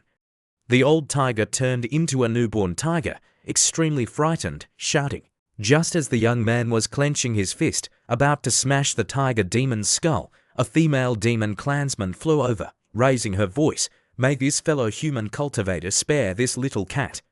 The hot woman introduced herself, "Wujilionu, charm demon, Qianyi greets you, cultivator." The demon tiger was so scared that it wanted to wet its pants and reached out for help. "Sister Qianyi, save me quickly, save me, this guy is too perverted." The charm demon unleashed her charm. "May this fellow cultivator spare him, Qianyi owes you a favor, okay." Chuzyu still coldly punched the tiger demon like a thunderbolt and replied, "What are you? Is your favor worth much?" Immediately, the young man rushed to the charm demon. "Since you and he are quite close, then die together. It's good to have company on the road to the Yellow Springs." The charm demon snuggled into Chushu's arms, acting sweet and calling him husband. Chuexayu seemed lost in the sweet paradise of the charm demon. Standing among the rolling hills, He sighed. It turns out to be a charm demon, both soft and fragrant, so comfortable. The charm demon clan is naturally adept at illusion, born to be grandmother-level figures in this path. While the young man was still confused with the illusions, the charm demon had transformed into a small tree. However, all things generate and restrain each other. I specialize in restraining this kind of demonic illusion. Her small tricks can't fool me at all. The young man, with red eyes, threw a punch and rushed over. The charm demon was punched away by the young man without a bit of pity. She clutched her painful arm with a pitiful voice. "Fellow cultivator, you are so heartless. Do you really want to kill me?" The woman, with seductive words, always hoped that Chuzu would think again. The young man still maintained a cold expression without a trace of change. His handsome face was like carved out of ice, not at all wavering before the sweet words of the charm demon. Immediately afterwards, the young man, without the slightest delay, continued to perform true martial capturing dragon, a terrifying martial art like a dragon preying on its food. He rushed towards the charm demon at a shocking speed. His hand turned into a sharp dragon claw, grabbing the charm demon's throat and lifting it up high. The young man smiled evilly and said, "From the moment we met until now, you have always been performing illusions on me. If I don't kill you, I would be unfair to myself." Even though the charm demon was being strangled to the point gasping for breath, she desperately tried to utter each word, cold sweat pouring down as if taking a bath. "Damn it, why is he completely unaffected by my magic?" Her voice trembled with horror and helplessness in the face of the opponent's superior strength. Realizing the critical situation, the charming demon had no other choice. Preserving her life was the most important thing. She thought to herself and hurriedly pulled out a talisman from her sleeve. With a strong squeeze, the talisman shattered and a heaven-shaking explosion rang out, tearing apart the silent space. Earth and rocks flew up like rain, forming a blinding dust storm. The terrifying power of the explosion threw everything around, and the impact also sent Chuzu flying into the sky, disappearing. After a while, when everything calmed down, Chuzu looked up at the high sky and mused, to be able to use a teleportation talisman in this secret realm, it must be a treasure crafted by a saint king at a great price. "I don't believe you have a second one. Next time we meet, I will definitely kill you." Chuzu approached the corpse of the tiger demon lying motionless on the ground. Chuzu channeled his magic to absorb the tiger demon's corpse, collecting its body into the primal source to see how many primal essence orbs could be refined. Then, Chuzu immediately went back inside the Enlightenment Stone. The Holy Maiden then called out, "Your Highness, Holy Son," Chuzu asked with concern, "Fengwei, how are you comprehending the 36 true martial forms?" The girl, drenched in sweat, replied, "I have comprehended 20 of the 36 forms." Chuzu glanced over and stroked his chin, thinking, this woman's comprehension is indeed outstanding.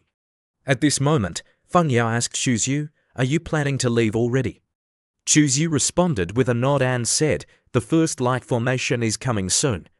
That is the first hurdle. If you don't pass it, you won't be able to continue forward." Immediately after, the two proceeded forward to make it in time. Missing the golden moment would be a real pity. As they walked, they chatted about the charming demon. Feng Yao added that the charming demon, Qian Yi, was very famous among the younger generation of the demon race. Now that you've taken action against her, you will inevitably face difficulties from the demon race on the road ahead. The girl, Feng Yao, was very worried and advised, "You must be careful." Chuzu played with the red stone while replying, "I only regret that they won't create enough trouble for me. I'm worried I don't have enough primal energy crystals. Whoever provokes me, I will turn them into primal energy crystals."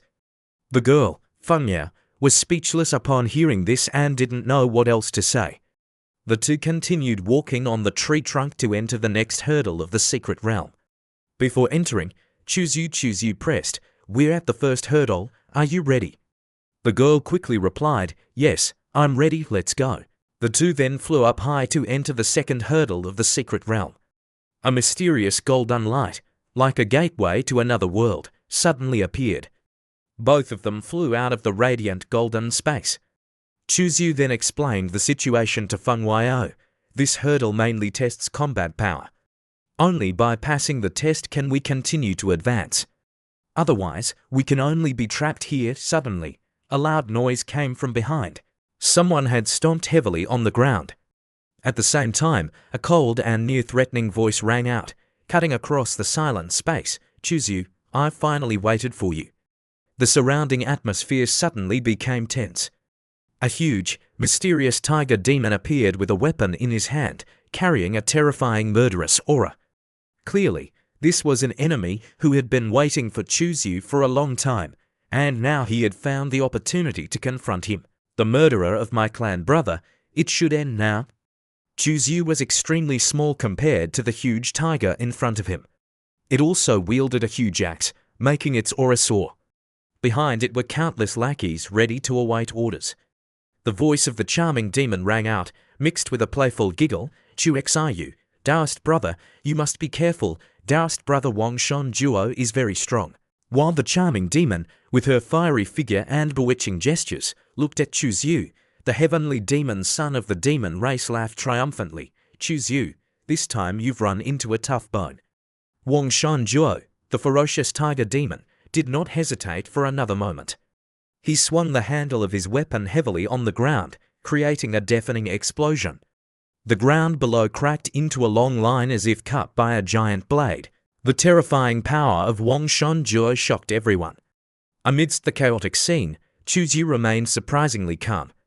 Choose You stood watching, his sharp eyes never leaving his opponent. After a moment of concentration, Choose You unleashed a skill, shouting back at the charming demon and heavenly demon's son, "Stop talking nonsense." The true martial form, Mountain Barrier, was cast by Choose You, summoning a massive hill to block in front. However, Wang Shan Duo simply swung his weapon lightly, and the hill was cleaved in two. The incredible power shocked everyone. He sneered, "No wonder you could kill my clan brother. You do have some skill, but you are still a little lacking compared to me." Choose You replied with a cold expression, "It seems you are too confident in your abilities." He unleashed a move, the True Martial 36 Forms. The power of the True Martial 36 Forms erupted into fiery red circles, spreading throughout the space. A fierce lightning bolt travelled from Wang Shan Duo's body to his weapon, aiming to block Xiu's skill. The heavenly demon son of the demon race, upon directly witnessing this scene, was extremely horrified and gaping. True Martial 36 Forms, I've never seen him use it before. Could it be that he just obtained some fortuitous encounter? The extremely strong shockwave caused the group of human race to sway. They discussed in an uproar, "I didn't expect Xiu to be so strong now." Wang Shan Zhuo's strategy was definitely not ordinary, yet Xiu could face him head-on and not be at a disadvantage at all. Xiu clenched both fists tightly and leapt up high with courage, his shout echoing throughout the space. "Little tiger, I have to get serious now. Use all your trump cards, Primal." Wang Shan Duo also poured all his strength into his weapon and charged forward, shouting loudly. The battle erupted fiercely. Two figures, like two whirlwinds, crashed into each other in a fiery showdown. The sound of fists and feet colliding resounded loudly, tearing apart the silent air. Both quickly exchanged fatal blows, each strike carrying incredible power, causing the surrounding space to shake. After a moment, the tiger demon Wang Shan Zhuo groaned, and fresh blood spewed from his mouth. His legs faltered, unable to stand firm, he kept retreating backwards. Choose You mocked, "All this and you can still block my normal attacks." Seeing this, the heavenly demon son of the demon race was immediately agitated. "Fellow Taoists of the demon race, do you want to watch this human race kill Taoist brother Wang Shan Duo? If Taoist brother Wang Shan Duo is defeated, he will definitely target us. Let's charge together." The group of human race simultaneously prepared to charge up to support Xiu. However, Xiu raised his hand to signal them to stop. His voice rang out with confidence and pride. "You don't need to take action, just watch me deal with them. It's been a long time since I've had a comfortable kill. How I miss it so much." A cold smile appeared on his lips, and his sharp eyes, like knives, swept across the surrounding demon race. A terrifying murderous aura emanated from him, causing the entire space to freeze. True Martial 36 Forms, True Heaven Flipping Seal. a giant hand suddenly appeared in the sky, carrying heaven-shaking power. It slammed down with a rumble. The demon race was terrified to the extreme. Miserable screams rang out everywhere. "Please spare me. Don't. Help. Someone save me." But it was all too late. The giant hand crushed everything in its path. No one could escape this terrifying punishment. Rocks and debris flew everywhere. The charming demon and heavenly demon's son were also greatly frightened. Immediately after, Chuzyu charged forward like a whirlwind, throwing a fatal punch at the tiger demon Wang Shonjuo. The punch carried terrifying force, sending the tiger demon's body flying away like a broken kite. Not stopping there, Chuzyu, like a hunting beast, charged forward and grabbed the throats of the heavenly demon's son and the charming demon. A cruel glint flashed in his eyes, and his voice was as cold as ice. "You are good materials for refining primal essence orbs. I can't waste you. I wouldn't want to spoil you." The heavenly demon's son, choked to the point where his tongue was sticking out, still tried to utter intermittent words. "Chuzyu, my ancestor is the Wanya Valley Venerable. If you kill me," Chuzyu smirked coldly, ignoring the heavenly demon's son's threat. His voice was as cold as ice. "You think you can use your ancestor to threaten me? Will I be scared?" Chuexiu, without hesitation, used the true martial 36 forms, true martial dragon capture. His two hands were like dragons flying and phoenixes dancing, lifting the heavenly demon's son and charming demon up high as easily as lifting two chicks. The charming demon, even with blood spilling from the corner of her mouth, still tried to utter weak words. "Taoist brother, wait. You and I have no feud. Why must we go to this point? Spare me, and I'll do anything, even dual cultivation. I can let you experience ecstasy." Chuzyu stared at the charming demon for a moment, then lowered his head, his voice carrying undisguised contempt. "Dual cultivation with you? Thinking about it, it does sound a little interesting, but I have no shortage of women more beautiful than you by my side." The charming demon felt like her mind was about to explode. She tried to struggle one last time in despair. "Chuzyu, you won't die a peaceful death. My sister will definitely avenge me." The tiger demon Wang Shonjuo nearby could only grit his teeth in helplessness. After sending the charming demon and heavenly demon son to meet King Yama, Chuzyu leisurely advanced towards Wang Shonjuo, where the enemy was waiting in despair. A helpless voice rang out. "Chuzyu, you've won. Just end me." Chuzyu smirked. "Hi, you have more backbone than those two." Chuzyu raised his hand and unleashed a palm strike. A series of battle flags appeared, and eerie black-red energy billowed out, covering the entire space. Chuzyu looked at Wang Shonzuo coldly and said, "This is a sealing grand formation. With it, I can see through your soul and see what ghosts you are hiding inside." Several cold, sharp chains shot out, piercing through Wang Shonzuo's muscular body. He screamed in utter pain, the cry echoing through space. So this is the terrifying power of the Great Curse Tao. A giant hand seemed to tear through space. Suddenly, dark clouds churned and covered the sky, and thunderbolts tore through the night, as if heralding an earth-shattering rage about to descend. Chuzyu tightly gripped Wang Shonjuo's neck, preventing him from struggling. Seeing the great change in space with her own eyes, the girl Funyao couldn't help but gasp. Her mouth opened in astonishment. This is the karma medium. Wang Shonqie seems to have made a move first. Wang Shonzuo's soul was squeezed out of his body by Chuzyu, hovering in the air. Chuexiu still maintained a calm expression and said to the dying Wang Shonjuo, "I arranged the Tao formation long before I made a move. Wang Shonjuo, your soul will shatter, but the karma medium will automatically disintegrate." A resentful and angry voice echoed in the air. "Taisu, holy son, you're very good. This old man will definitely kill you in the future." Chuzyu calmly watched Wang Shonjuo's corpse fall to the ground. Seeing Chuzyu resolve Wang Shonjuo so simply, the girl Funyao couldn't help but become curious.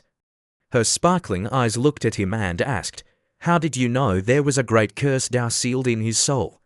Chuexiu appeared calm, as if nothing was a big deal, and replied, "I'm just being careful.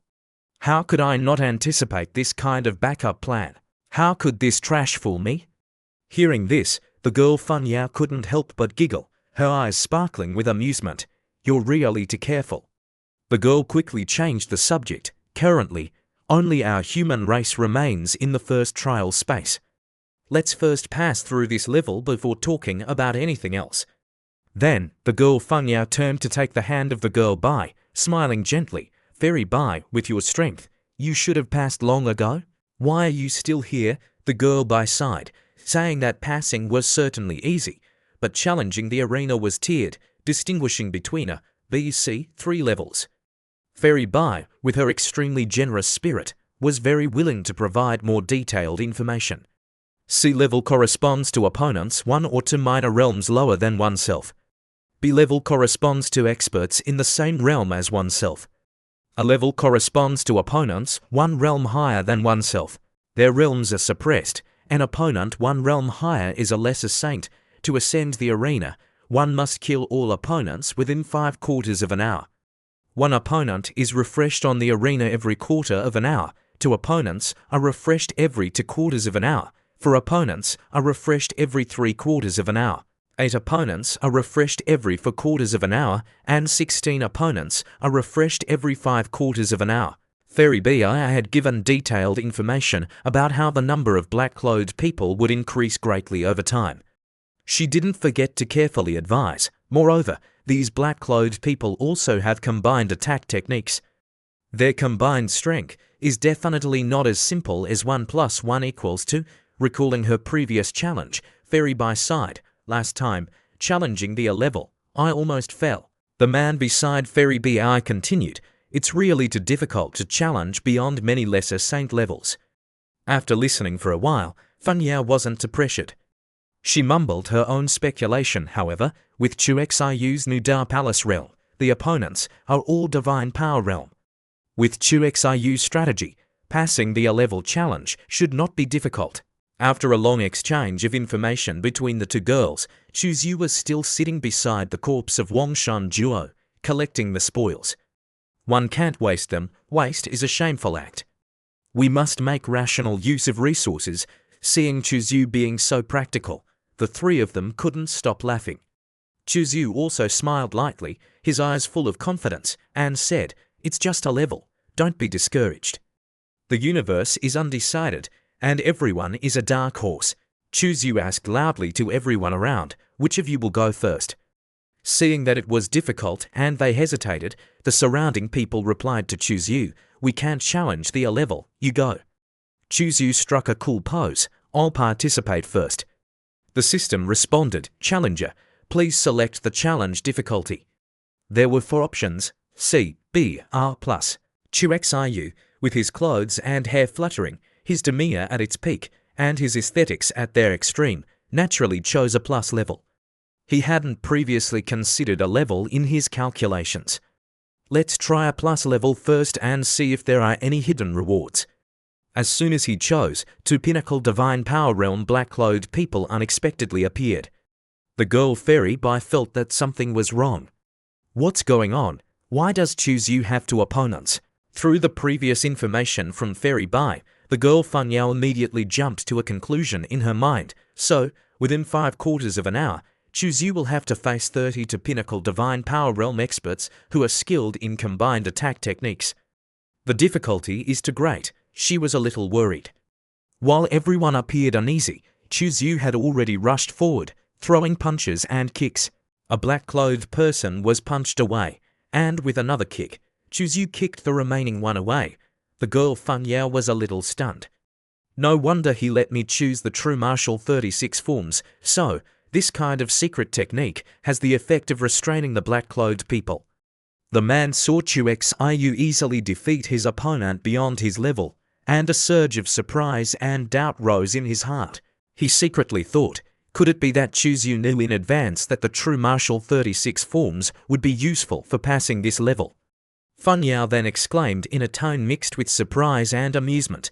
Chu Xiu felt that he lacked a close combat punitive technique, so he chose the true martial 36 forms, and I chose this secret technique because I wanted to practice with him. Hearing Feng Yao say this, Fairy Bai couldn't help but cover her mouth and giggle, her eyes sparkling with teasing. "You 2 are really harmonious, making people jealous." On the arena, Yu was as fast as a whirlwind, throwing a series of punches and kicks. Even though the number of opponents increased rapidly, he still easily knocked away each one. No one could withstand his terrifying power. Level updated to Stage 5, proceeding to Stage 6. Fairy Bai couldn't believe her eyes. She exclaimed in astonishment, so quickly, he's already passed the first 5 stages. Xiu's speed in passing the level is truly astonishing. And the girl Funya was twice as astonished. There's actually a 6th stage. Moreover, the opponent is a middle stage lesser saint. Yu on the arena saw the black-clothed people rapidly increasing in number and strength, and mumbled, after all, it's a plus level challenge. How could it be the same as our level? With a roar, Yu flew up high like a bolt of lightning, dodging the dangerous secret techniques of the black-clothed people who were attacking in droves. Then, without hesitation, Yu launched a decisive counterattack, immediately knocking down one black-clothed person. Seizing the opportunity, a black-clothed person with eyes burning like hellfire suddenly swung a sharp sword, rushing towards Yu, determined to unleash a fatal blow. Yu launched a swift high kick, his right leg swinging up like a sharp axe. True martial 36 forms, style 6, rolled out from the kick. The surrounding air seemed to be torn apart, creating a terrifying pressure that slammed into the black-clothed person. The level announced, entering Stage 7. Witnessing the opponent's sudden and rapid increase in strength, Xiu fixed his gaze on him, a feeling of indescribable shock rising in his heart. Xiu's voice mumbled, This is an opponent at the 8th level of the Lesser Saint. The black-clothed person unleashed a series of powerful strikes like a storm, causing Yu to desperately dodge. His sword intent had surpassed the transformation realm, reaching the realm of entering the Tao. Each sword strike contained an earth-shattering power. If he were accidentally struck, he would definitely suffer a serious injury. His strength would inevitably decline. Xiu's eyes suddenly became sharp, shining with a firm confidence. Yu exclaimed in a resounding voice full of determination, Then let me see if my limits can cut you down. Yu said it and did it, without hesitation, immediately activating myriad matters returned to 1, a dazzling light, like a lightning bolt tearing through the night, pierced through the black-clothed person's body in an instant. Amid the flickering sea of flames, the brutal light in his eyes vanished, leaving only a soulless void. The system then announced, Congratulations to the challenger for completing the A difficulty challenge, exceeding the completion level. The challenge evaluation has greatly increased. Please select 2 items from the following rewards. 1 Enhanced Tao Foundation, 2.50 million Divine Essence Stones. 3. Strengthen the physical body. 4. Qualification to refine Sumerian Mountain. Fairy Bai exclaimed in disbelief, Yu killed an opponent at the 8th level of the Lesser Saint with 1 sword. That's too exaggerated. And the girl Holy Maiden Funya couldn't help but be stunned. Even the ancient Emperor Zi wasn't as powerful as Yu when he was young, right? Meanwhile, Yu made a decision. I choose 1 and 4. The system activated 1, upgrading the Tao Foundation. Yu mumbled, upgrading the Tao Foundation is something that all cultivators dream of. Qualification to refine Sumi Mountain. Sumi Mountain is just a void giant tree, a giant mountain on the tree crown. How could such a large magic weapon be ordinary? The opportunity to refine it is naturally extremely valuable. The system announced, Challenger, your Tao Foundation has temporarily reached its limit and cannot be upgraded. Please make another choice. Yu then reconsidered the choices. That's right, then 2 and 4. After all, for me, strengthening my body is really unnecessary. My desolate ancient holy body only gets stronger and stronger. The system confirmed, successfully selected. Rewarding a large amount of Divine Essence Stones is in progress. A large amount of Divine Essence Stones gradually fell into Xiu's pocket.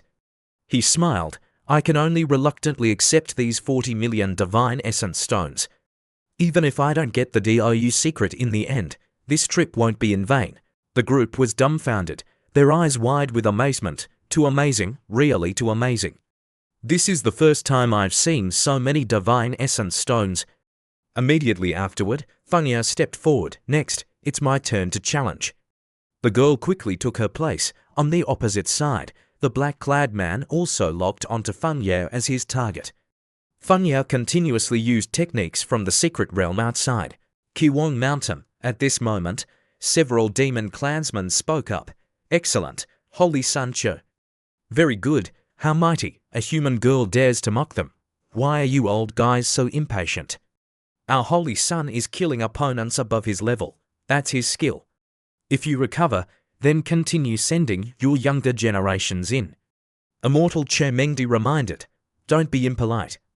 The girl replied, I didn't say anything wrong. This time, His Highness the Holy Sun has raised the prestige of the human race quite a bit. Che Mengdi remembered the appearance of this rebellious youth, too arrogant. A tall tree attracts wind, you must be careful not to capsize the boat. Returned to where Chu Yu was, and he asked Feng Yao, did you get the reward of upgrading the Great Tao Foundation? She nodded, yes, thanks to the 36 stances, my evaluation score was raised. Chu Yu continued to ask, how does it feel? Feng Yao replied, the Great Tao Foundation is indeed much more robust. My battle prowess is probably raised by 4 points. Chu Yu then mischievously put his arm around Feng Yao's waist. In that case, I'll find a chance to experience it a little. She blushed and resisted. Let's go challenge the second level first. Outside, observing Chu Yu hugging another girl and saying sweet words, Che Mengdi angrily thought to herself, damn it, this rebellious youth is really damned. It would be better to let a demon kill him with one strike. Inside the trial, Chu Yu was ready to respond to the challenge. Chu Yu asked Feng Yao, are you ready? She was also ready. Okay, let's go in. They both stepped into the second level. The space opened up before them was extremely strange. Inside, there was a group of humans and demons sitting in meditation, constantly chanting something. Chu Yu clicked his tongue. They're all comprehending secret techniques. This level is interesting. Immediately, a girl with rabbit ears stepped in front of Chu Yu and greeted, welcome, new challenger. The extremely charming and beautiful referee girl said, please note that in the second space, fighting and killing are not allowed. If you violate this rule, you will be eliminated from the game. She smiled brightly, providing detailed information. This level mainly tests the challenger's comprehension. Later, you will step onto the challenge platform and your skills will be sealed. You can only use the secret techniques comprehended from the statues. If you two are ready, then start comprehending. Chu Yu didn't care much about the people around him and just stared at the beautiful referee girl. What is this? She looks like the jade rabbit next to Earth's legends. I really want her. Seeing Chu Yu staring at the referee girl, Feng Yao sarcastically said, could it be that you've taken a fancy to that woman? Chu Yu was startled. That won't do. That woman is clearly a puppet, not a real person. Chu Xiu then grabbed Feng Yao's breasts. You know how to tease me now, I'll kill you. Feng Yao reminded, let's go comprehend the secret techniques first, then do whatever you want.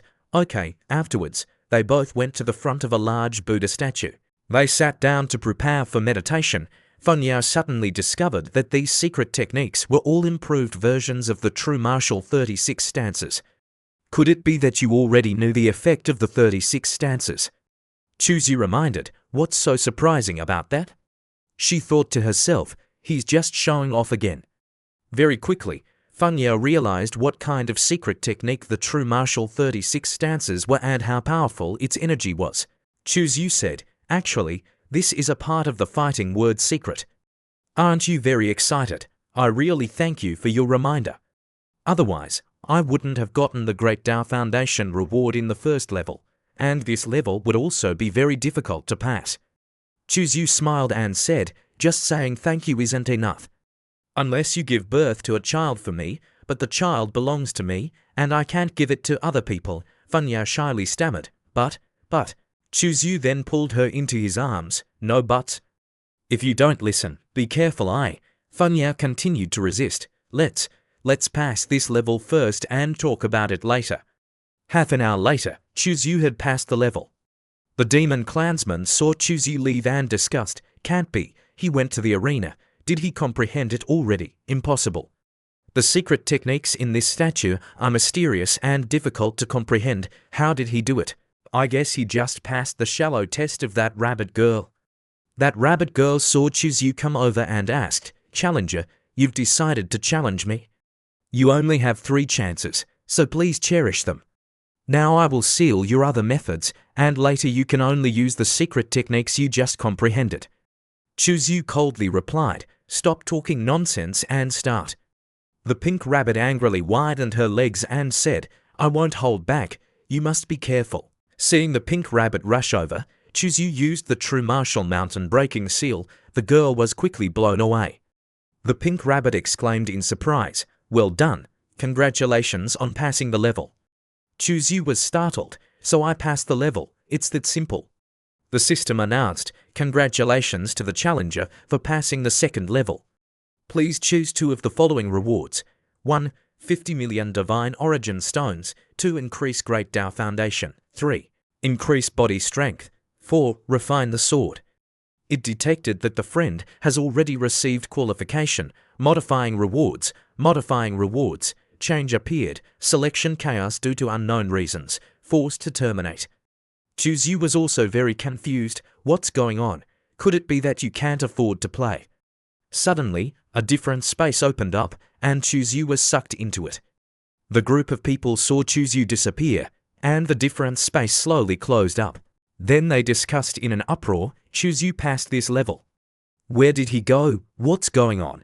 Feng Yao and the group of humans were very worried. Chuzyu was brought to a strange different space, but this place looked too familiar. Seeing the stone stele in front of him, Chuzyu felt very familiar and felt like he had seen it somewhere before. Chuzyu stepped forward and read the words on the stone stele in front of him. Chuzyu reached out and touched the words on the stele. Suddenly, a change appeared, and a sword descended from above.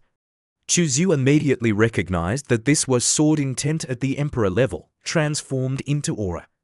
This aura was too familiar. Chuzyu closed his eyes and concentrated, thinking hard. "Ancestor Emperor Zun, it's her." Unexpectedly, another change appeared, and a voice rang out, "Wrong path, dead end." Chuzyu curiously asked upon hearing this notification, "What's wrong path? Explain further." The system announced, starting to open rewards. Checking, the challenger's Great Tao Foundation is greatly accomplished. The degree of perfection cannot be temporarily upgraded. Double the reward, upgrade the body. A huge power descended from above, straight to Chu Xiu's body. Golden light enveloped Chuzyu. The system then asked, "Great opportunity. Host, can you feel it?" Chuzyu replied, "I can feel it. My sacred body and sacred blood are both being strengthened. Not a simple strengthening, but an elevation of the essence of the entire body." Chuzyu floated in the air when he was upgraded. Chu Xiu felt the comfort of the new body. Congratulations to the challenger for completing the body upgrade. The following is the reward: Divine Origin Stones. 50 million Divine Origin Stones. A large amount of Divine Origin Stones fell from the sky. Chuzyu couldn't help but exclaim, "This time, I'm really rich. The reward situation is chaotic. Please give me a few more times." A moment later, the space in the 2nd level slowly opened again. Chuzyu was brought back. The group of humans rejoiced. "It's Holy Son Chuzyu, he's out." The whole group broke out in a cold sweat, wondering, where did he go? What on earth happened? Dai Dinu seeing Chuzyu appeared and shouted, "Holy Son Chu, I'm here." Dai Dinu on the opposite side waved and smiled brightly at Chuzyu. Chuzyu also smiled brightly and waved back. "Oh, Dai Dinu is here too," Chuzyu greeted. Dai Dinu blushed shyly, her actions a little exaggerated. She then grabbed the 2 rabbit ears of the pink rabbit and said, "Have you seen? Chuzyu smiled at me, he smiled at me, so he definitely likes me, right?" Dai Dinu kept asking. The pink rabbit, being pulled by the head, replied in a panic with tears in her eyes, "Yes, yes, yes. What you said is all right." Dai Dinu continued to greet, "If what I said is right, then why are you crying?" The pink rabbit trembled and replied, "My lord, rabbit ears are the life of our rabbit clan." "I'm in pain." Feng Yao curiously asked Chuzyu, "What happened? Where did you go just now?" "I went to a different space to receive some rewards." Feng Yao then tugged at Chuzhu's sleeve and said, "I'm going to challenge next." Will you wait for me to come to the third level together? Chuzu then hugged her and smiled brightly, hesitating. Very good, you've improved, and know how to act spoiled. He continued to pat her butt. Hurry up and go, I'll wait for you. The demon clansman saw Funya step forward and clamored in disgust. She's also starting to challenge. No wonder she's blessed as a holy maiden. Another one sighed. These secret techniques are too profound. I really don't know how they did it. Another one continued. Let's continue to comprehend. Outside the trial space of the second level, a demon girl angrily said, Get lost. All of you get lost for me, or I'll kill you all. Hearing this, a human replied, Demons, aren't you being too overbearing? That demon girl became angry and said, I'm overbearing. What are you going to do? If you want to blame someone, blame your human holy son Chu for killing my little sister. Qianyi, he killed someone he shouldn't have killed. Provoking us will cost you. At this time, Chuzu also felt the demon aura outside the second level was too heavy and not very stable. Daidinu approached Chuzu and smiled, asking, Holy Son Chu, did you come to me because you want to go on a date with me? Chuzu pointed directly at Daidinu and said, Miss Daidinu, I want to borrow something from you. Daidinu thought Chuzu had forceful intentions and said, How can that be? Do you need to be so blatant? Chuzu then replied, What are you thinking? I want to borrow 2 axes. Daidinu then gave Chuzu 2 axes. What's the matter? Why didn't you say so earlier? This is a small matter. Thank you, Miss Daidinu. I'll treat you to dinner next time. Seeing Chuzu bravely carrying 2 large axes and leaving, Daidinu wanted to ovulate again. Chuzu is so handsome. Chuzu carried 2 large axes and stepped to the big door, thinking, Let me see what's happening outside. The bunny girl curiously asked Daidinu, Auntie, do you know why he's borrowing the axe? Daidinu was a little confused and asked back, What? The bunny girl said, There are many people from the man race lurking outside, all waiting to kill him. He will use your giant axe to fight the man. The news that he intended to use the axe to fight shocked Daidinu to the extreme. Her eyes widened as if she couldn't believe her ears, and her mouth gaped open, unable to utter a word. Her whole body stiffened and motionless like a statue. Daidinu cried out in a panic, Chuzu, wait. After you finish using it, the small axe will automatically return, so don't worry that I won't have an axe to use. She didn't forget to remind him, also, it's very dangerous outside, you must try your best. The people of the Yao race in the checkpoint stood frozen, their faces blank, not understanding what was happening. The bunny girl stood there dumbfounded, cold sweat pouring down her face. She was extremely confused. She didn't know which side Daidinu was actually on in this bizarre situation. Seeing Chuzu stepping out of the checkpoint alone, the man race was overjoyed. He's out. He's finally out. Kill him. Dismember him. The female Yao race member narrowed her eyes and stepped forward with her arms crossed, a sinister smile on her lips. Chuxiu, you've finally come out. Very good. Young Chuzu, with 2 axes in his hands, smiled brightly and said, Hello everyone. Sorry to keep you waiting, knowing that everyone was waiting for me. I came out earlier. Time is money, and I feel too guilty to keep you waiting.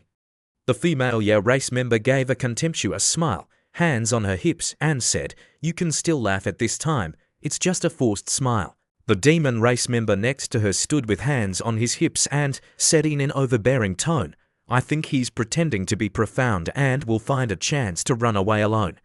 If each of us spits on him, he'll die. The human race members outside, observing the developments inside, spoke anxiously.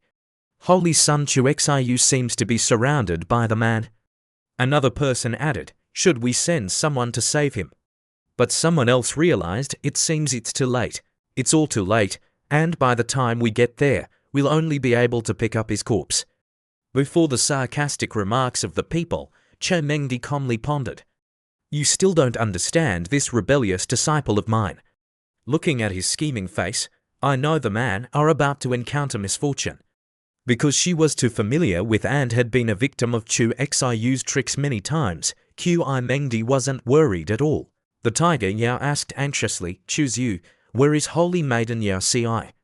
You dare to face all of us alone, so you're seeking death. You really don't know your own strength. Before the somewhat eerie words of the tiger Yao, young Chu was not afraid at all. The young man laughed. Killing you alone is enough. Why bother calling more people? That's troublesome. The tiger Yao then sent a voice transmission to the female man to prevent any mishaps. Activate the grand formation. The female Yao replied, don't worry, in just 3 breaths, the grand formation we set up will be activated. He's definitely dead, the female Yao secretly counted, 3, 2, 1. But suddenly, something changed. The entire space was silent, nothing happened, and no grand formation was activated. The female Yao panicked and wondered, why isn't the formation working? Meanwhile, on the opposite side, young Chu smiled wickedly. I officially declare that all of you are surrounded by me. Your formation has been tampered with by me. Give up resisting immediately. The formation was activated by Chu. The young man held 2 large axes and declared loudly, lay down your weapons and surrender. After surrendering, I guarantee to give you a beautiful death. At least you'll keep your whole body. It wouldn't be nice to be dismembered. The grand formation began to erupt powerfully. Young Chu even cited very specific examples. That charming sprite, named Qin, that day left very uneasily.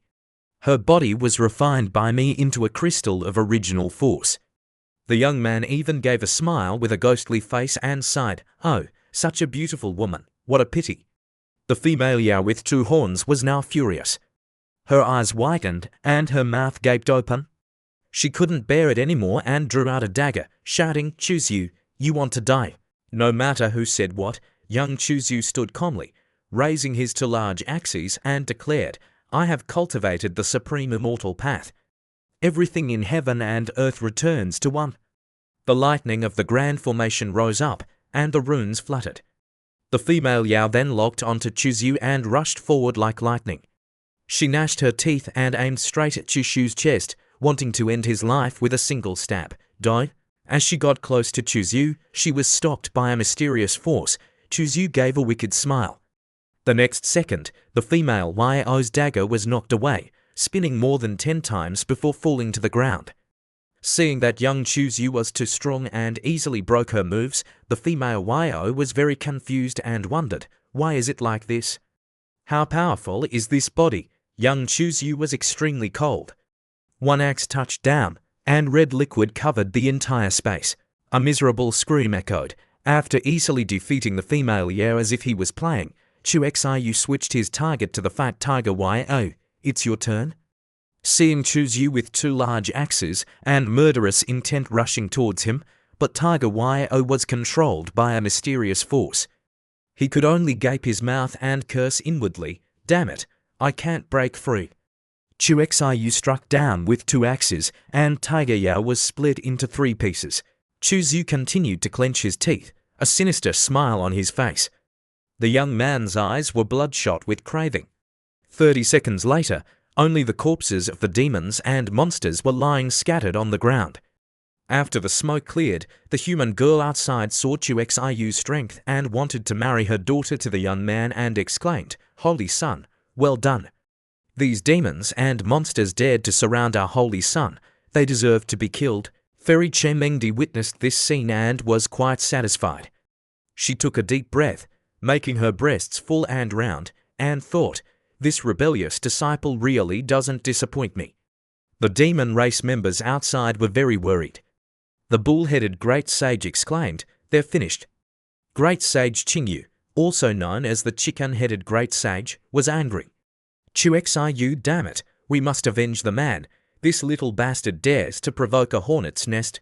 We must dismember him, Lord of 1,000 Faces with a new appearance. He analyzed, it's not that they're not good, but that Chu is too sinister. It's normal that they can't fight him, what a pity. The chicken-headed great sage whispered, 1,000 Faces, if this continues, it's not good. Looking at the current situation, secret technique is likely to fall into Chu Xiu's hands. Can we still wait for the evil being in Wenyao Valley? Before the impatience of the chicken-headed great sage, Lord of 1,000 Faces comforted him, don't panic. Even if the evil being in Wenyao Valley comes, he will only have a 40% chance of survival. The chicken-headed great sage was very confused when he heard this. What do you mean? Lord of Thousand Faces explained, I mean you should think more broadly. Chuzu is definitely not a kind person. His scheming, strategy, and talent are all extremely terrifying. The evil being in Wenya Valley has a 60% chance of dying if he fights him. The chicken-headed great sage didn't want to hear it. You have changed. You have been defeated by the young Chuzu and have become more and more timid. You just wait and see who wins and who loses. It's not yet known. Don't forget that evil being not only has a heavenly demon body but also the inheritance of the great emperor. After many encounters with Chuzu, he understood his strength too well, so he still firmly believed in his thoughts, regardless of what the chicken-headed great sage said. After solving the obstacles in his way, Chuzu put the two axes behind his back.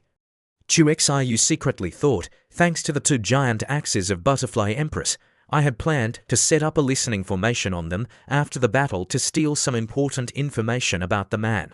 Chuxiu's face was extremely cunning as he continued to think, but I have changed my mind. I will seal this great Tao curse into Butterfly Empress's giant axe.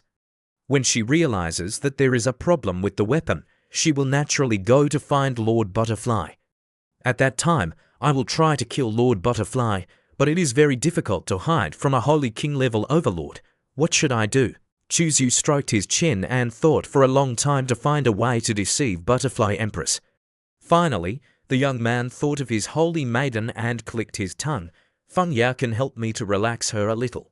A moment later, holy maiden Fengya stepped out of the checkpoint. She exclaimed happily, Holy Sun, I have successfully passed the checkpoint. Seeing that there were corpses everywhere under Chuzu's feet, Fengya was confused and didn't know what had happened. She was stunned. Fengya looked at Chuzu with admiration. Chuxiu, you are getting stronger and stronger. If I was surrounded and killed, I'm afraid I could only run away. But you not only didn't run, but you could also keep all of them here. Hearing these flattering words, Chuzu was a little surprised. He didn't expect them to come from the mouth of the holy maiden. So the young man took advantage of the situation and hugged the young woman and asked cleverly, Have you fallen for my strength? Seeing Chuzu pulling her closer and holding her hand tightly, Fengya blushed shyly. What are you doing? Suddenly, the young man touched a bit of magic on his hand and made a small cut on Fengya's finger. Chuzu looked at the drop of blood that oozed from Fengya's hand and muttered, Recently, I have killed too many men, and I have discovered that I seem to have an unusual desire for the fresh blood of the man. I wonder if I have a similar desire for the fresh blood of the human race. The young man leaned in and wanted to check. There is no reaction to the fresh blood of the human race, but why do I desire monster blood, or what will I get if I eat monster? Fengya is extremely difficult to understand action, like being frozen stiff. What's going on? After thinking for a moment, Chuzu put Fengya's finger in his mouth to check the blood. Then, the young man smiled brightly and hesitated, saying, Listen to me, I plan. Seemingly guessing Chuxiu's thoughts, the girl widened her eyes and said, You plan to attack the Holy King. The young man coldly replied with a hum. Fengya then pondered, thinking to herself, If things go according to your plan, then I might be able to achieve my innate Tao body indeed. It has the ability to conceal heavenly secrets. Chuzu then caressed the girl's chin and asked, Just say it, are you doing it or not? Without hesitation, Fengya replied, I'm doing it. Chuzu then squeezed her big breasts and said, Then let's seize the time. Let's start, set up a barrier so no one knows what we're doing.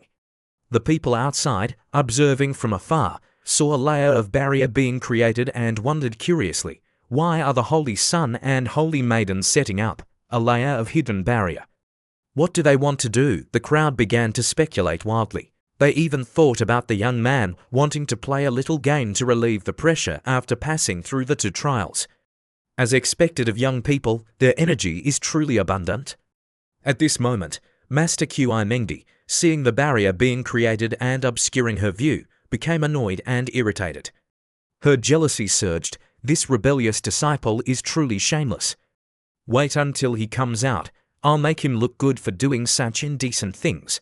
That's a bit too much already. Inside the secret realm, Chuzhu and the Holy Maiden were strenuously working their cultivation. After a while, Feng Yao announced, "All right, I'm ready." The young man picked up the large axe, contemplating something. Chuzhu smiled smugly, "Then let's wait for the fish to bite."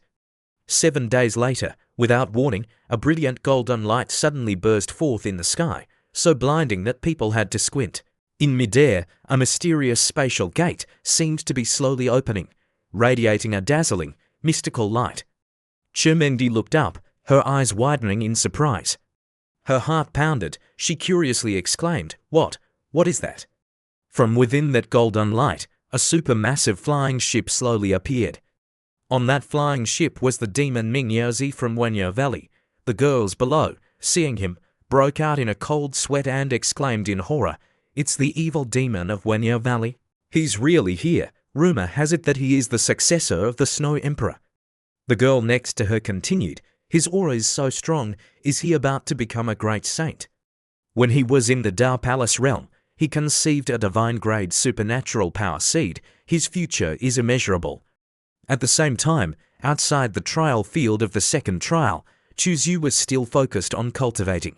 Inside Chuxiu's Dao Palace, he stared intently at the red stone in front of him, thinking, "Why is my Emperor-grade Dao seed undergoing this kind of change? Could it be related to my understanding of a corner of the truth of the unity of all things? A single corner of my Dao Palace is now like a hungry beast wanting to devour all existence. Apart from the human race, I have a feeling that I can now project it outward and directly devour people." The system, knowing Chuxiu's thoughts, laughed evilly and warned the host, "This may be related to the bloody aura of the human race. However, further exploration is still needed." These past few days, in order to clarify his own changes, Chuzhu and Feng Yao haven't left the second trial space.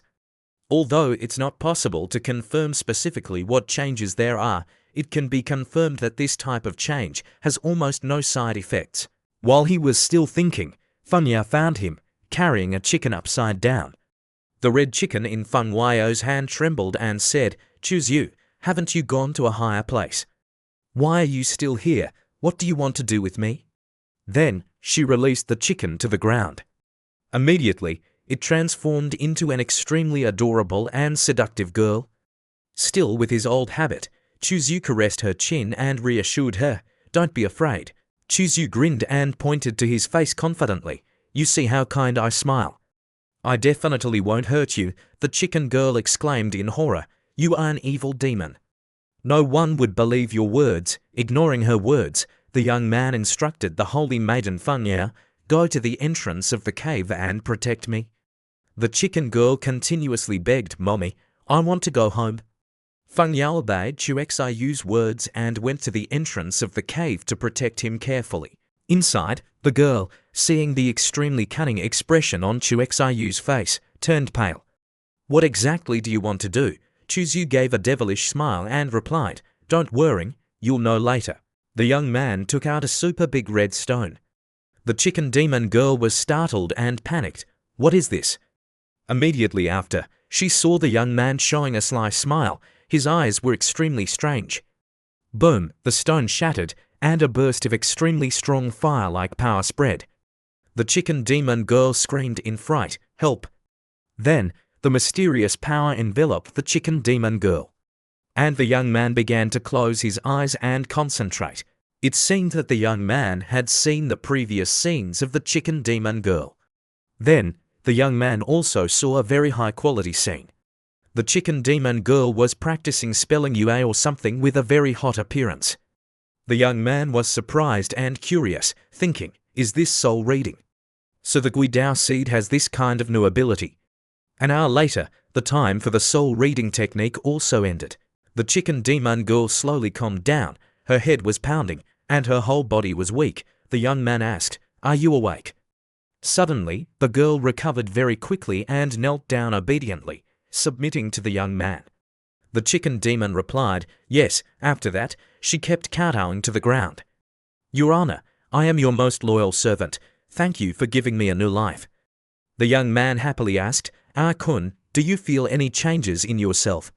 Kun's whole body was full of energy. She excitedly replied, "Your Honor, Thanks to your blessing, the Demon Emperor's bloodline in my body has increased by several levels.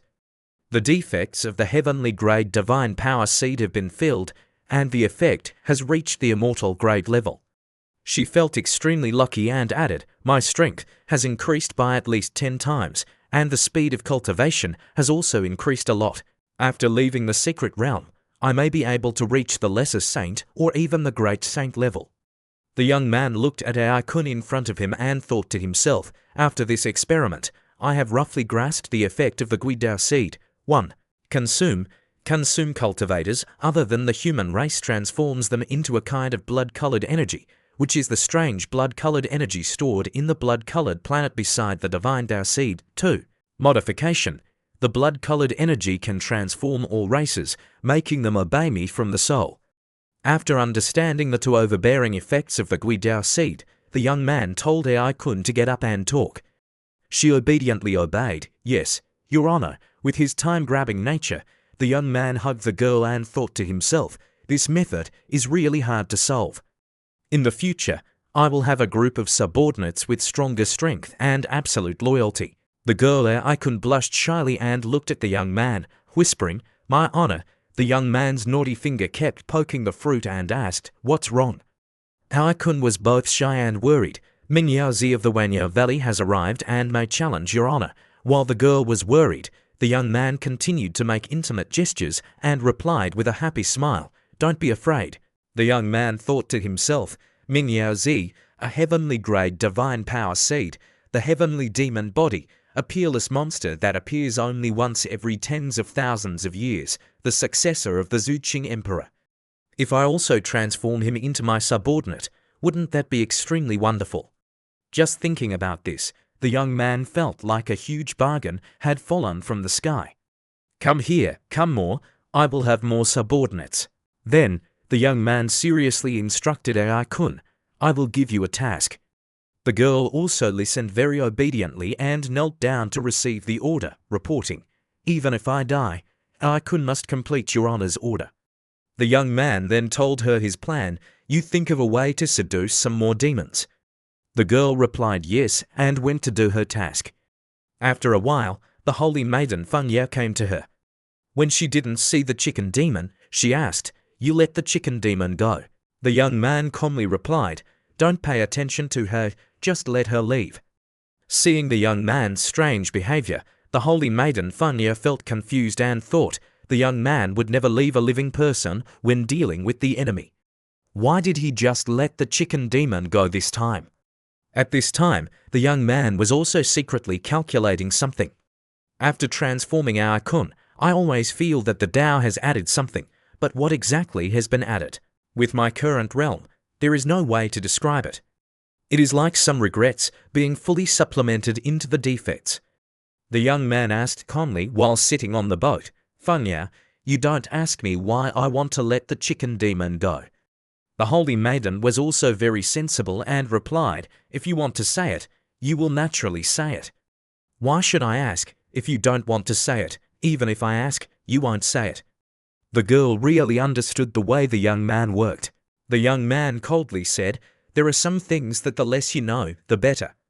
You say, Is that right? The young man's eyes were red as he looked at Fengya and gave a sly smile. The girl lowered her head and said her thoughts, I felt a trace of killing intent from you just now, in an instant. You wanted to kill me. It seems that something that shouldn't have happened in the lava cave before, which can make you not even control your emotions. Hearing these words, the young man stood up and asked, Fengya, do you think I am very ruthless and very cold-blooded? The girl honestly said what she thought in her heart, I can understand. After all, you and I haven't known each other for long, it's normal to be wary. Don't worry, I have no intention of exploring your secrets. Still with the young man's personality, he rushed over to hug the girl and happily said, If you say that, then you are being polite. You are my right-hand person, this little bit of trust is still necessary. The girl Fengya shyly said, Then, after you finish your seclusion, shall we continue on our way? The young man cleverly replied, Not in a hurry, I want to do it one more time. The young man's naughty hand began to move around and said, we will definitely set off. But before that, I want to replenish some energy.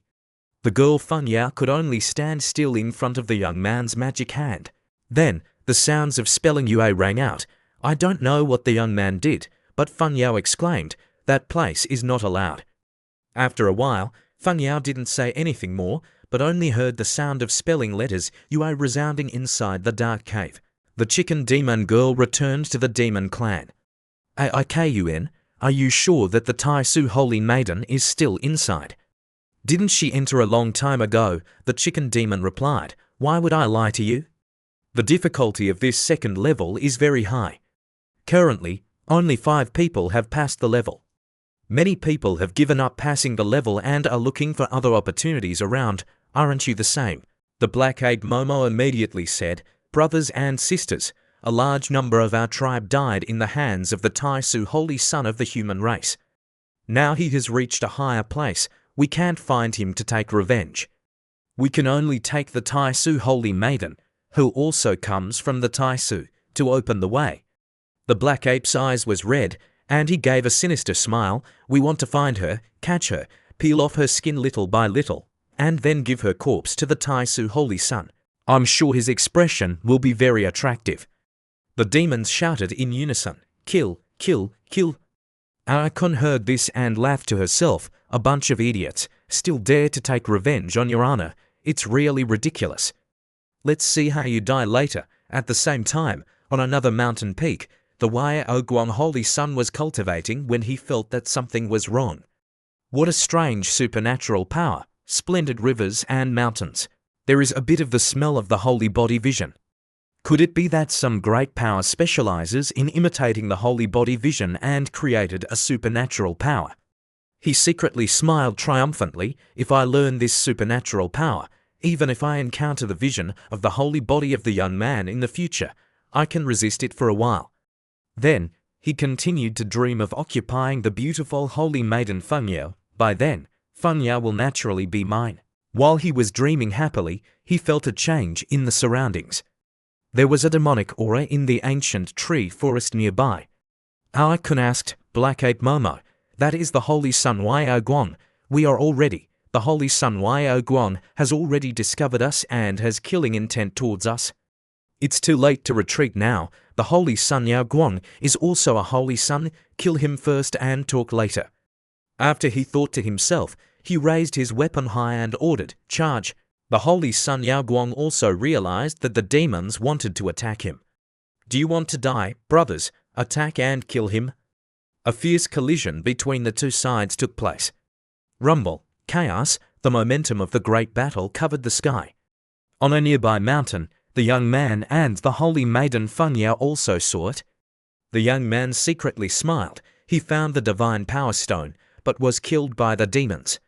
The holy maiden Feng Yao continued, "Yao Guang must be dreaming. He never expected that everything he encountered was arranged by you. But relying on these little demons can't kill Yao Guang." The young man smiled and replied, "I didn't think about killing him either. I just wanted to disgust him and make him injured to slow down his exploration progress." Feng Yao curiously asked, "With your current strength, you should be able to kill him directly, right? Why don't you kill him?" The young man patted her butt and replied briefly, "A woman like you doesn't understand." Thinking that the young man didn't want to say it, Feng Yao said, "It's all an excuse. You are worried that he has a backup plan, that the net will break and the fish will die, and that he will drag you down as a cushion before he dies, so you didn't choose to take action directly, right?" The young man continued to smile and looked at Feng Yao. "Woman, do you think I would be afraid?" The young man's hands and feet were still pointing around. After a while, they fought 360 rounds without a clear winner. Seeing that the enemy was too numerous and too dangerous, the holy son Yao Guang ran away. "There are too many demons. This is not a convenient place to stay for long." At this time, Chu Zhu flew away. "It's my turn to take the stage." Before leaving, the young man did not forget to instruct Feng Yao, "You don't need to follow me. Just wait for me here. You must be careful." The young man flew straight to the front of the demons without any scruples. From above, Chu Zhu calmly said, "I heard that you killed too many demons for me, so you are looking for human race cultivators everywhere to take revenge. As soon as the young man landed, Kun happily ran over to welcome. Your Honor, the black ape just stood there, feeling both bitter and dumbfounded, not understanding. What, chicken demon? Who are you calling? What was he after?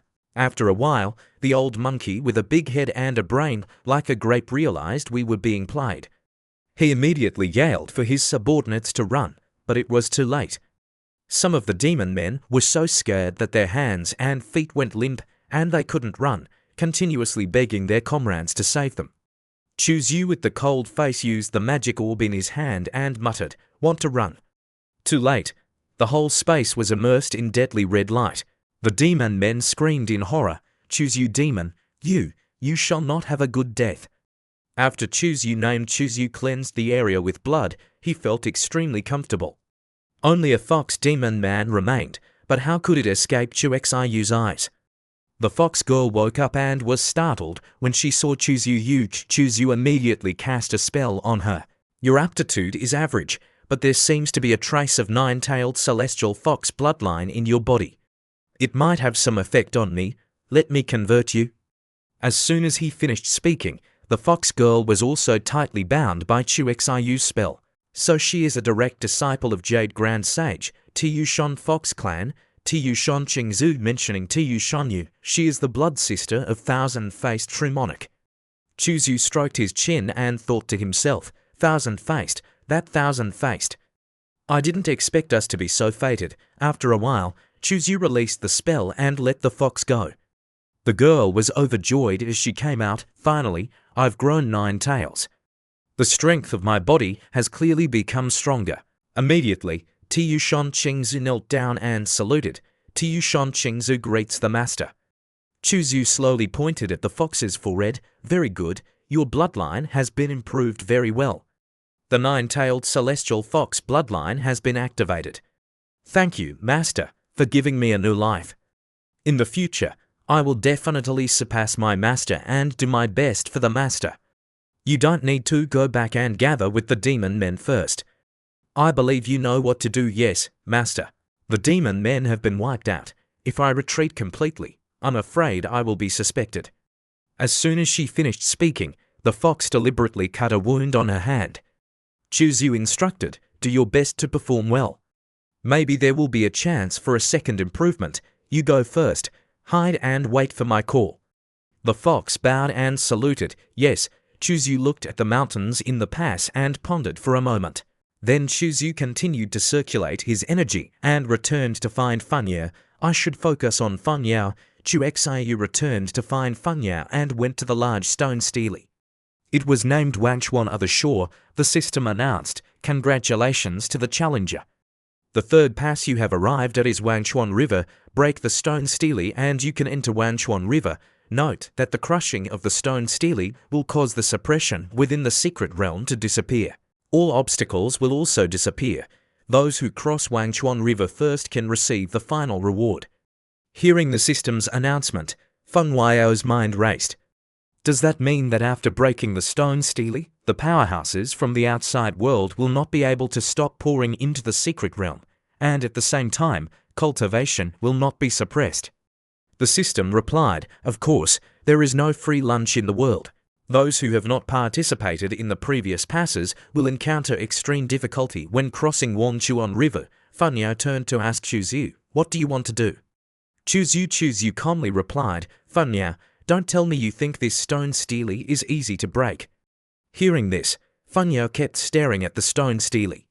She looked and looked, but this stone stele looked very ordinary and there was nothing unusual about it. Choose You started to warm up his wrists and revealed a sly smile. Void Colossus Tree was the first pass, testing combat strength. The second pass tested comprehension. The third pass tests the combination of comprehension and combat strength. Xiu just finished speaking when he unleashed a move. Watch carefully. Xiu rushed over and threw a powerful punch. Boom. The Wangchuan stone stele stood there motionless, without budging or being damaged at all. Funyao was curious, why is that? Xiu continued to use his comprehension. Choose You concentrated his mind. It seemed as if Chuzi was lost in another illusion. There, several girls always wanted to keep Chuzi. First was Fairy Chermengdi, who said, "Rebellious disciple, where are you going?" The second girl kept asking Chuzi, "When will you come find me?" The third girl was full of hatred, "Chuzi, you die quickly, you devil." But how could these trivial illusions trouble Chuzi? After a while, Chuzi managed to escape and return to Funyao. Only now did Funyao understand. "Oh, so that's it. Is that a secret technique?" Chuzi then revealed the name, Wanchuan. It's just a very powerful secret technique of the mind. It will create illusions to disturb your mind. If you are careless, you may very well be trapped in the illusion and find it difficult to escape. To break the black stone stele, it would be more meaningful to call it the 3 lives stone stele. To break the 3 lives stone stele, you must comprehend Wanchuan to at least the proficient level. Funyao was curious. Are there no other way? Chuzi helplessly replied, "That's it, unless the great emperor comes." Hearing Chuzi's answer, Funyao felt it was too difficult. Where would a great emperor come from? This is too difficult. Funyao proposed a bold decision. "Then I'll protect you first. You comprehend the divine power." The two of them sat down and circulated their energy. Funyao sat behind to protect Chuzi. Chuzi was very focused and then asked the system, "Help me break through Wanchuan." The system laughed, "Okay," deducting points, starting to break through Wanchuan. While Chuzi was breaking through, the people of the human race appeared. The Saint Sun Yao Guang then spoke, "Chuzi has already begun to comprehend Wanchuan." The person next to him also wanted to seize the opportunity. "Then let's also seize the opportunity." After a while, Funyao asked Chuzi, "How is your comprehension? Do you have any confidence in winning and clearing the pass?" Chuzi confidently replied, "Of course." The girl accompanying Mingyaozi was also curious and asked, "Really? Could it be that he has successfully comprehended it?" Mingyaozi firmly denied, "Impossible. Even I would need half a year to comprehend it. There's no way he could succeed so quickly." At the same time, in the outside world, at Chahuang Mountain, lightning struck continuously in the sky. Huge bolts of lightning continued to descend, whitening the entire space. Chermengdi still kept a close watch on her rebellious disciple. Seeing the broken stone stele, the people of the human race were in a heated discussion. Who on earth could have broken that stone stele? The person next to him replied, "I think it's Mingyaozi. Chuzi is just relying on the small success of the desolate ancient, sacred body to be able to show off for a while." Another person joined the excitement. "Great Venerable Wangshan is also monitoring this place. The disappearance of the sealed, secret realm means that great figure will definitely come here in person." Hearing this, Qi Mengdi was worried. The Yao clan's mistress is coming in person. That rebellious disciple killed 3 great generals of the Wangshan clan in a row. I'm afraid he's caused trouble. What should I do now? At the same time, in the Tai Su Hall, Luo Qingyu was teaching martial arts to Qin Yiyi. She ate a large chicken leg and praised Qin Yiyi. "Not bad, you can break through to the divine bridge realm soon." Qin Yiyi was overjoyed, "Really?" Luo Qingyu finished the chicken leg in the blink of an eye and replied, "Yes." Then she instructed Qin Yiyi, "Little girl, you cultivate first. I'll go and come back soon." Luo Qingyu looked for Emperor Tai Suzi in the Tai Su Sacred Land. The person she was looking for was the Holy Lord Tai Suzi. Tai Suzi met Luo Qingyu and said, "Tai Su Sacred Land, Tai Suzi greets Taoist." Luo Qingyu didn't say anything and just stared at Tai Suzi's perfect figure. Then she looked at the places she needed to look at and said, "Taoist's cultivation is truly profound." Tai Suzi covered her mouth and smiled. "Taoist's cultivation is even more profound." Luo Qingyu went straight to the point. "I heard that you shielded that boy Chuzi from a tribulation, which is why you suffered Tao injuries. Your aptitude is peerless, with the potential to impact the position of emperor. Is it worth sacrificing so much for a desolate, ancient, sacred body?" Tai Suzi replied very quickly and decisively, "Worth it." Luo Qingyu laughed. "It seems you've also glimpsed a trace of heavenly secrets." Luo Qingyu then offered wine to Holy Lord Dianxia Tai Suzi. Tai Suzi quickly caught it. She stared at Luo Qingyu and thought, "Too strong, too big. Oops, I mean, the power is too great, so this is a quasi-emperor powerhouse. If she were to attack suddenly, who could react? Why is she looking for me? Luo Qingyu continued. Chuzhu is planning to catch the entire demon clan in one fell swoop when he sets off for Zhehuang Mountain. Tai Suzi was also curious and asked, "That's too dangerous. Why didn't you stop him?" Luo Qingyu confidently said, "That kid is wicked. Don't worry, he'll find a way to avoid the risks." Tai Suzi asked for help. "Then I'll trouble doused Luo. Please protect Chuzhu after the situation is beyond control." Inside the formation pass, Chuzhu continued to use formations. The formations became bigger and bigger. Chuzhu concentrated very highly. The name Mingyaozi thought that Chuzhu couldn't do it and smiled mockingly. "This formation isn't small, is it?" Chuzhu then pointed a finger. The power converged, causing the stone stele to shatter. The people of the human race couldn't believe their eyes. This was, after the stone stele was shattered, the Wangchuan River appeared behind it. The people of the human race shouted, "Chuzhu succeeded." The system announced, "Challenger Chu Xiu has completed the third trial pass. The secret realm's heavenly Dao suppression will disappear after half an hour. All challengers, please note that the first cultivator to reach the other shore of Wangchuan River will receive the 9 secrets, Do secret." The demon races also stared at Chuzhu with wide eyes and sighed. "Chuzhu is too strong."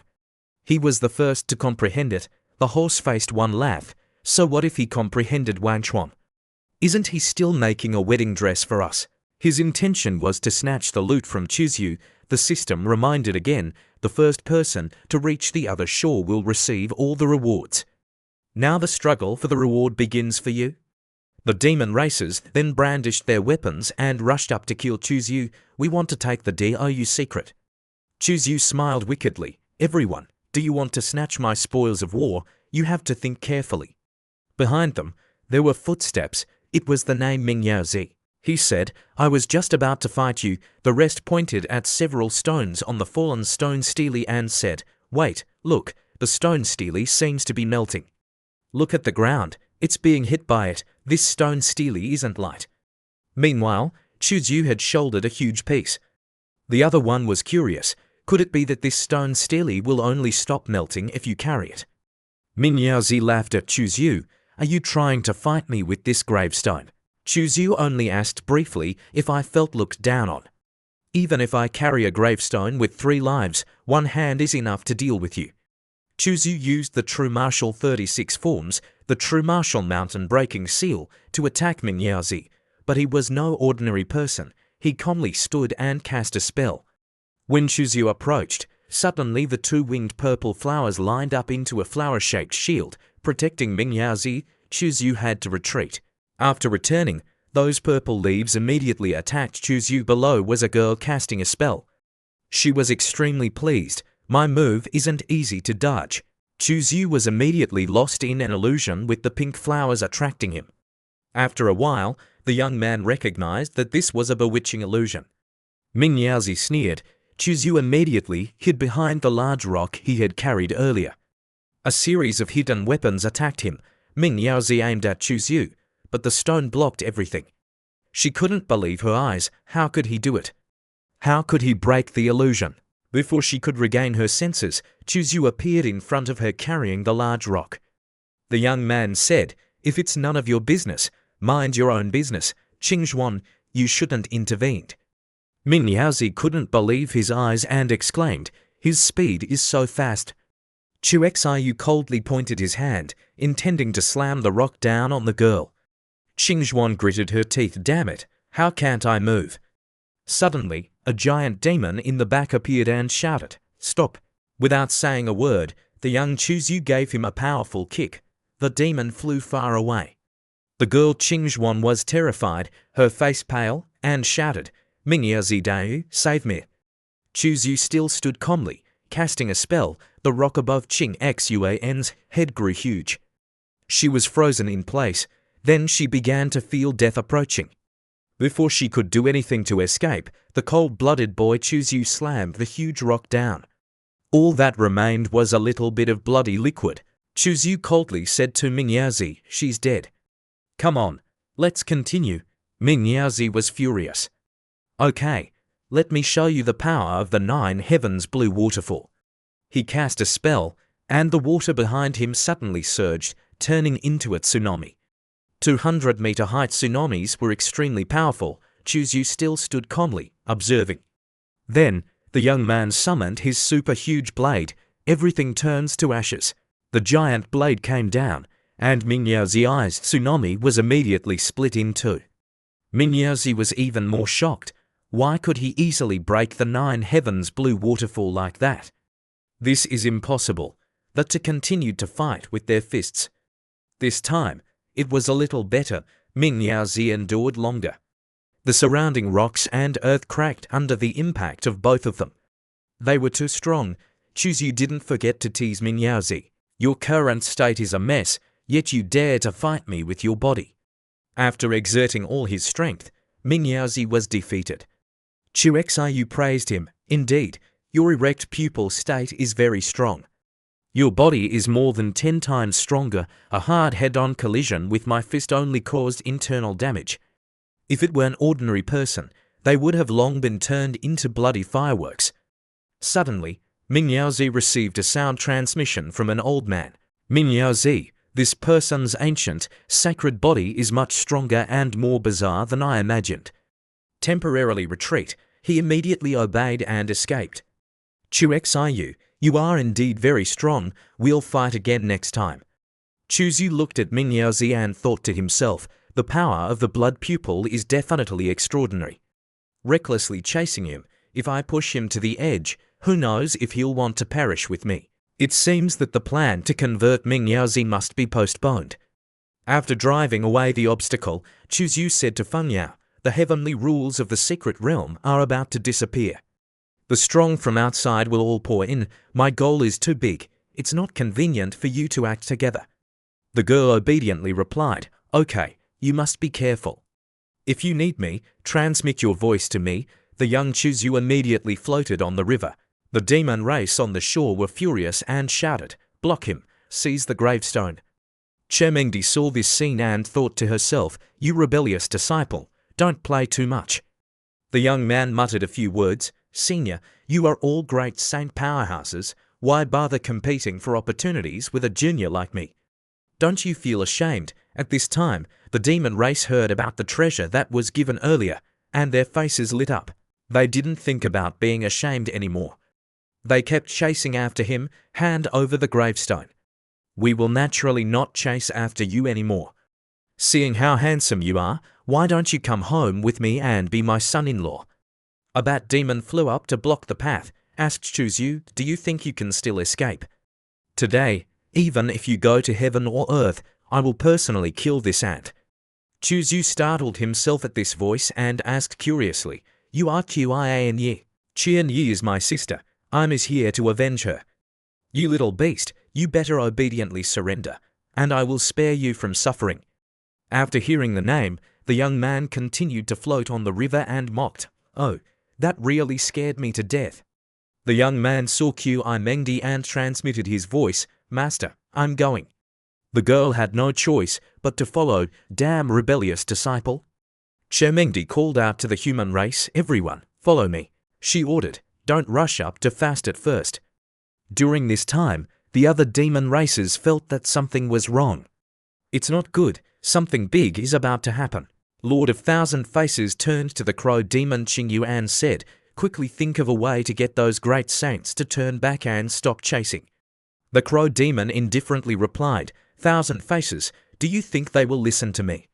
During this time, Chuzyu smiled happily and thought, big brother, someone has realized they've been tricked. Too bad, it's too late.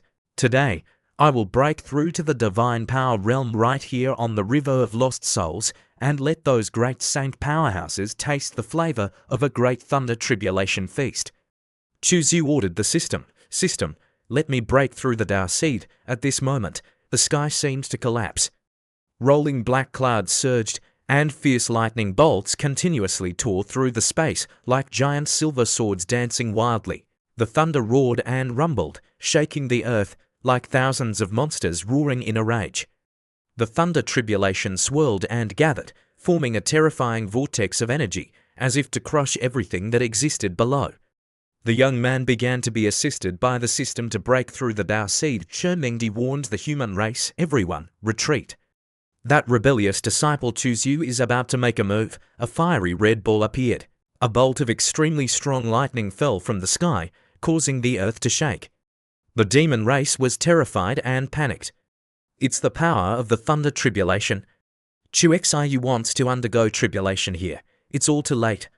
The demon race was struck by the thunder tribulation, or suffered from the spreading lightning bolts, their faces contorted in pain. Damn it, we can't move, we're trapped. Chuzyu is so vicious. He's undergoing tribulation and dragging us down to die with him. The demon race saw that the bat demon wasn't affected by the thunder tribulation and rejoiced. As expected of a great saint, he's not controlled by the thunder tribulation. Chuzyu is definitely dead. The bat demon, with its sharp and long claws, flew towards Chuzyu. Die. Today, Qianyi will definitely tear you apart and burn your soul with yin fire for 10,000 years. The young man still smiled calmly, smirking at the bat demon's threat. Oh, you just try it. As soon as the bat demon flew over, Chuzyu gave her a rock. She was sent flying far away. Her entire body slammed into the rock behind her, coughing up blood. After a while, she struggled to get up and shouted loudly, "I was careless just now." Immediately, the bat demon used her bewitching art of charm on Chuzyu. The young man raised a finger provocatively. "You want to use charm on me? You're not good enough." The demon was very puzzled. How is it possible? Chuxiu, even though he wasn't affected by the charm, sincerely praised, "Indeed, the women of the demon race are very beautiful." Chuxiu flew over and grabbed her clothes. The bat demon was offended by Chuxiu's rudeness and said, "You know that I am the woman of the Holy King, so let go." The young man not only didn't show any fear, but also replied, "Let's make a bet. Let's bet on whether the Holy King will still want you after seeing your next appearance." Chuzyu immediately stuffed a bottle of medicine that he had custom made into the bat demon's mouth. The demon was very curious. "You gave me what?" The young man then caressed the chin of demon and replied with a trembling, sweet voice, "It's called the demonic voice type of Kui daughter that I just concocted. You are the first to try it. I don't know how effective it is." The demon knew that nothing good would come of it and cursed Chuxiu, "You are so shameless." Then, the young man continued to squeeze, not knowing where he was squeezing, but the demon's face turned as red as a tomato. "So what? I'm very shameless." Then, the young man continued to use his strong methods to take care of the demon. She only knew to stand frozen in place and cursed Chuxiu, "You are so despicable. Let me go." Not stopping there, the young man even taught her how to read and spell. Finally, the young man meticulously checked the fruit in detail. 1,000 faces didn't dare to look and covered his eyes. This Chuzyu is too perverted. Wait until the thunder tribulation is over, and then prepare to save the person. If we continue like this, the great saint will be played to death by that guy. Suddenly, a giant hand appeared from the void, tearing the sky apart. The demon was overjoyed and exclaimed, "My lord, you've finally arrived. If you hadn't come, this concubine would have been bullied to death by this beast." The giant hand immediately sent out a powerful palm of fire towards Chuzyu, accompanied by a cold voice, "Believe in death." Chuzyu only snorted lightly. Just at this moment, Tai Suzai appeared and dispelled that palm of fire. She said, "Yanzan, you are a holy king realm, bullying the weak with your strength. Aren't you afraid of being laughed at?" A figure of an old man appeared from the void, surrounded by fire all over his body. Old man with a monstrous body, uttering words. "Your Tai Su holy son you possess, this time is truly outrageous," Tai Suzi retorts fiercely. "Excessive, young man. A group of great saints chasing after him isn't excessive." Why is the old man also going crazy? He led the lightning tribulation and killed a dozen great saints. Tai Suzi then took out the treasure pagoda and said coldly, "It's useless to say more. If you want to fight, then fight. Let's see if you're lucky enough to escape from my hands this time. Your Tai Su Saint Dao hasn't healed. How much power can you unleash? Don't speak big words to scare me. You can't scare me." "Then let's try. Even if I can't unleash my full power, it's enough to kill you." Suddenly, the voices of the young man interjected. "What if we join?" 3 more figures appeared: the barbarian tribe head, the silver-winged butterfly mountain lord, and the golden ape of Chiao City. Chemengdi seeing this, she immediately ordered the human race to prepare for a major battle. The old man flared up, still teasing with fire, humming, not knowing the immensity of heaven and earth. "Today is the day of extermination for your Taisu holy land." Taisu's eyes shone brightly, and then he chanted a spell and ordered, "All members of the Taisu holy land listen to the order. Today, the Yao Man appear in the secret realm, not letting one escape." In the southern region of the Taisu holy land, 3 other demon races had secretly arrived. The red-headed, one-horned figure, seeing the Taisu holy land in front of him, happily exclaimed, "We've arrived." The butterfly girl behind him added, "Yanzi Yuan's good plan, scheming to kill the Taisu great saint in the secret realm. We'll go to the Taisu holy land to rob their home." She laughed gleefully. "Even if that Taisuzi escapes back to the Taisu holy land, it will have already been exterminated. What can she do to us? Just thinking about it makes me happy." But no one can predict the future. Suddenly, a figure appeared on the mountain peak behind these 3 demon races. A voice came from deep within, causing all 3 to freeze. Many years without fighting, they've all become clumsy. Then all 3 froze on the spot, their eyes wide and blank. The butterfly girl broke out in a cold sweat and asked, "You are?" Luo Qingyu stretched and replied, "Who I am is not important. You only need to know that you will all die immediately." Hearing this, all 3 became stiff-mouthed. After observing carefully for a while, one of them recognized him as Dao Tai. "You are Dao Tai, Quasi-Emperor Luo Qingyu." The other 2, hearing the name, turned pale. "Mouths Agape, save me." Immediately, all 3 turned and fled for their lives, but how could they escape the heat of the sun? A monstrous giant mouth with sharp teeth was gaping wide, preparing to swallow them whole. After disposing of all 3, Luo Qingyu was quite satisfied and said to his great pet, let's go home and eat rabbit cubs." At Wangchuan River, Holy Master Tai Suzi was facing 3 tribe leaders. She used her fingers to focus her mind and unleash a spell. Her eyes were filled with golden murderous intent. Young Master Chuzu was still sitting on a boat cultivating on a large rock, drifting freely on the river. Suddenly, a girl with long, green braided hair was standing on a boat, floating down the river very quickly. Young Master Chuzu noticed and opened his eyes to look at her. The girl turned her head and smiled charmingly, saying, "Chuzu, you've arrived. Why not have a cup of tea before you leave?" What's special is that this girl seems to be a tree transformed, as there is still a bud growing on her forehead. Seeing her strange figure, especially when called by his name, young Master Chuxiu was very surprised and thought, "She knows my name. Could she be a hidden Grand Elder?" With a swoosh, the young man flew onto the boat and politely greeted, "Senior knows me." The hot girl blushed a little, turned her face away, and said, "If not, who do you think is controlling this secret realm?" The girl strode into the boat, while the young man's face was still confused, not understanding what was going on. After sitting down, the girl happily invited Chuzu to sit opposite. Chuzu just sat down and curiously asked, "Senior is the creator of this secret realm?" The girl raised her teacup and replied, "Not really, I am just the guardian of this place." The girl added that when you came, you must have seen a large tree. I am that tree. Young Master Chuzu was surprised and asked repeatedly, "The large tree, so it was your body?" The girl quickly understood the problem. "Are you very surprised?" Chuzu saw that the ancient tree was tall and very old, so he knew that this was a senior, not an ordinary person. The young man was immediately impressed. "That tree is really too big. May I ask how I should address you, Junior?" She smiled charmingly and gently replied, "Call me Tree." She slowly recounted her past. "Long ago, when I was just a seed, a powerful human planted me in his backyard. I took root and sprouted, becoming a sapling. Because I was nurtured by his great Tao all year round, I developed spiritual intelligence.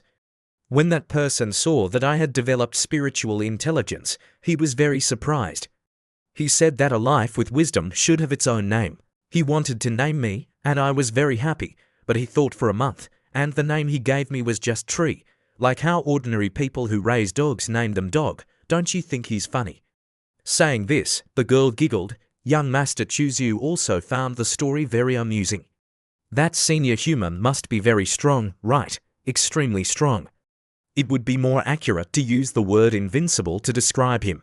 Back then, he and another powerful human joined forces and almost overturned the Wan tribe era.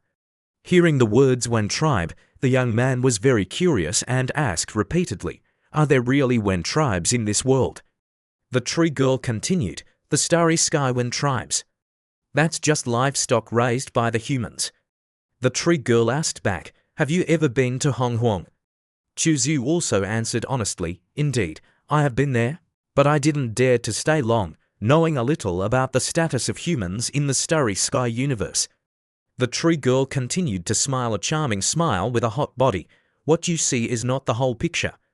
If you want to understand more, wait until you reach the Little Saint realm and go to Hong Huang for a while. That is the cradle of the strong." After talking about all sorts of things in the world, the tree girl seemed thirsty and said, "Come, let's have some tea." Young Master Chuzu also took a sip of tea. Soon after, inside the Dao Palace, a throne of blood appeared with a mysterious light. The system informed him that the Blood Throne host can use the system to break through the Dao laws on the Blood Throne, strengthening the Blood Spirit Dao Seed, equivalent to breaking through the realm. At the same time, it has another function. It can resurrect cultivators who have been transformed by the host. For example, it can be applied to the chicken girl. Just put her on the Blood Throne, and recovery can reshape her body. Young Master Chuzu couldn't believe it. This hack was too powerful. In the future, not only can I explode with military power, but I can also create an army of immortals. Suddenly, a golden light blinded Chuzu. The young man looked around and wondered, "Have I reached the other shore?" The system continued, "Congratulations, trial taker Chuzu. You are the only cultivator who brought the 3 lives stone tablet to this place. You will receive the DOU secret inheritance. You have been found to be qualified to refine Mount Sumeru. After accepting the DOU secret inheritance, please follow the next instructions to reach Mount Sumeru." Young Master Chuzu stared at the system notification and pondered something. At this moment, a storm of thunder and lightning arose near the large ancient tree in the secret realm. The demon races panicked and shouted in horror, "What's going on? Is the secret realm about to close?" At the peak of Chaehuang Mountain, Saintess Funya was still waiting for Chuzu like waiting for her husband. Seeing young Master Chuzu return, she happily asked, "Did you get the DOU secret?" Chuzu coldly replied with a single word, "Yes." The words were cold, but the actions were extremely warm. Chuzu put his arm around the girl's waist and then gave her a bright, charming smile, saying, "It's just a pity that I can't pass on the DOU secret to others right now. Otherwise, I would definitely pass it on to you." The girl, Funyao, also said very honestly, "Whether you have the DOU secret or not, it's not that I want to get the DOU secret. I just came to congratulate you." Still the familiar action, the young man hugged her tightly and patted her buttocks, then said slowly, "But I really want to pass it on to you." Just then, Qi Mengdi's fake cough came from afar. The young man froze, his face wrinkled like a monkey. Both of them turned around. Funya bowed and greeted, "Greetings, Master Young Shapik," Qi Mengdi said with an icy face, "Follow me."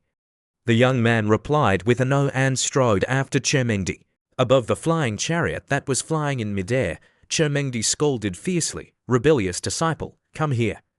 The girl pinched Chuxiu's cheeks and used sarcastic words, "Oh, this rebellious disciple, do you want your master to personally organize a wedding for you too?"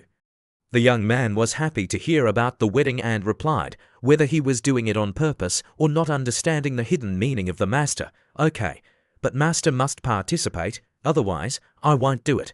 Chermengdi became even more angry, her face as red as a tomato. "Who wants to participate? You think too much." Seeing Chermengdi angry, the young man was delighted, "Master, I like your arrogant appearance." Chermengdi was too familiar with these lip service words. "Stop it, I don't like your shameless appearance." Then, Chermengdi asked about the main matter, Did you get the DOU secret? The young man politely poured a cup of tea, but this polite action was intentional. Chermengdi reminded, "That's good, be careful, don't be too ostentatious. There are many people staring at you right now, not only demons, but also humans." The young man was pushed to the limit when he saw Chermengdi caring about him. "Master, are you worried about me? What I care about is genuine, but how can I tell this to my disciple?" Chermengdi immediately diverted the topic, worried about the future of the supreme sacred land. "If you die, what will the sacred land do?" The young man was also very clever and hugged his master, saying that in short, his master would regret letting him die. If he died, she would be heartbroken. Hearing this, Chermengdi's hair stood on end because she knew what the young man would do next. "You're thinking too much, you rebellious disciple." "Let go." The young man didn't. He didn't let go, but hugged her even tighter. "Master, absence makes the heart grow fonder, and it's been so long since we last met." The young man stroked his master's chin and continued to use sweet words. "Tonight, please impart your teachings to your disciple." Sweet words indeed kill. Chermengdi was a little moved. The young man then continued to play a jigsaw puzzle game with his master. Chermengdi shouted, "Get out." But the more his master shouted, the more the young man liked it, and he kept making his master do jigsaw puzzles and practice spelling all night long until the next morning. The ship flew to a pavilion on the mountain. In the pavilion, 4 old men were waiting. The young man cupped his hands and saluted. Chuzyu pays respects to the holy kings. These old men were the lord of Guang Prefecture, Zhong Wu Di, the lord of the Zhong family, Yi Hong, and the old lord of the Yu family. The lord of Guang Prefecture laughed. "Young man, you've finally arrived. Come over here." The young man, Chuzyu, was also very eloquent and took the initiative to say, "Sorry for keeping you seniors waiting." Yi Hong, the lord of the Yu family, replied, "It's not that bad. Chu Xiu, you did a great job this time, killing dozens of demon great saints and reducing a lot of pressure on the war in Chonyuan." The young man, Chuzyu, humbly said, "Senior years to kind, I just happened to be there." Chuzyu then took out a pile of rootless divine water and continued, "This is rootless divine water, brought for the 3 seniors. Please accept it." When the lord of Guang Prefecture saw the item, he was overjoyed. "Good, good, good. If you need my help in the future, just ask." After chatting for a while and receiving rare items, the 3 old men were quite satisfied and returned. The young man then sent the 3 off. "Take care, everyone." Seeing the young man talking to the holy mistress Tai Suzy next to him, Immortal Maiden proactively said, "All right, you two can chat slowly. I'm going up to the spaceship to sleep for a while. I didn't rest well last night." Holy Mistress then fed Chuzyu some food. "Chuzyu, we are lucky to have you this time, otherwise our supreme sacred land would have been in danger." The young man humbly replied to the beauty, "I believe that even without me, the supreme sacred land could have overcome this crisis." Suddenly, she coughed a few times. Chuzyu worriedly called out, "Holy Mistress, are you all right?" The young man had already realized everything and said, "Because of my holy body tribulation, you were injured. I haven't directly thanked you yet." The holy mistress looked at Chuzyu in surprise. "So you knew all along?" "Protecting you is protecting the future of our supreme sacred land. The future of the supreme sacred land will depend on you. There's no need to thank me." Chuzyu then took out a super large bottle of rootless divine water. The holy mistress was surprised. "What's this?" After opening the bottle, the holy mistress recognized it as rootless divine water. From afar, Chermengdi was extremely jealous. "You gave me so little, but gave Luo Fei so much." Holy Mistress Huo Luo Fei was also very surprised to receive so much rootless divine water and asked, "You're giving me so much. Do you have more?" The young man smiled and replied, "Of course, I have much more. If you don't have enough, just come and get it from me." Chermengdi, standing not far away, was furious. "He's really generous." Huo Luo Fei curiously continued to ask, "Chuzyu, where do you want to go next?" "First, I'll go back to the sacred land. I want to seclude myself and refine my cultivation." Hearing this, Huo Luo Fei was delighted. "Just in time, I also have to go back. I can take you with me." At this moment, his first wife stepped in and declined, "We wouldn't dare to trouble Holy Mistress. We'll wait for the spaceship later." Hua Luofei thought that Qi Mengdi had made a different choice today and said, "Flying on the spaceship is so slow. Don't you usually value efficiency? I can take you and we'll be back at the sacred land very quickly." Qi Mengdi then gave him 2 glances and gave a reason. "Holy Mistress, Chuzyu has a problem with his cultivation and wants to ask me. It just so happens that on the way back, I can guide him." Then she turned to Chuzyu with a meaningful look. "Disciple, is that right?" The young man was sweating cold and thought, "Didn't you just guide me last night? Can't you give me a day off?" Then Chuzyu put on a sly smile, "But I really like it." Then the young man scratched his head shyly and said to Hua Luofei with a grin, "All right. I really do have a problem with my cultivation and want to ask Master for guidance." Hua Luofei also understood the situation and proactively replied, "If that's the case, I'll take my leave first." Hua Luofei then opened a teleportation portal and left. During this time, Chuzyu was still sitting on the chair, daydreaming. Sister Hua is so fragrant, so powerful, so generous. Suddenly, his ear was grabbed by his master and panicked. The young man was dragged away by Qi Mengdi by his ear. Chuzyu painfully cried out, "Ouch, ouch, ouch, master, please be gentle." Inside the spaceship, Qi Mengdi threw the young man into a room. Chuzyu started to panic and begged his master, "Master, I know I was wrong. The remaining rootless water is all yours. It's too late." Qi Mengdi coldly took out a whip and beat the young man into a pulp. He hit the ceiling. It was so cold. The young man, Chuzyu, helplessly begged, "Master, Your Majesty, Goddess, please calm down." After the spaceship arrived, Qi Mengdi continued to drag the young man away by his ear. The young man could only continue to beg, "Wasn't it enough on the spaceship just now? Spare my life." The girl kicked the young man into a room again. Immortal Maiden Qi Mengdi coldly said, "Spare your life. Supreme Sacred Son is really joking. If you were to break down in my place, would your sister Hua spare me?" The young man, Chuzyu, began to use his superb acting skills to appear pitiful and beg, "What do I have to do for you to forgive me?" Sitting on a high place, Qi Mengdi shouted, "Kneel down." The young man had no choice but to obey obediently.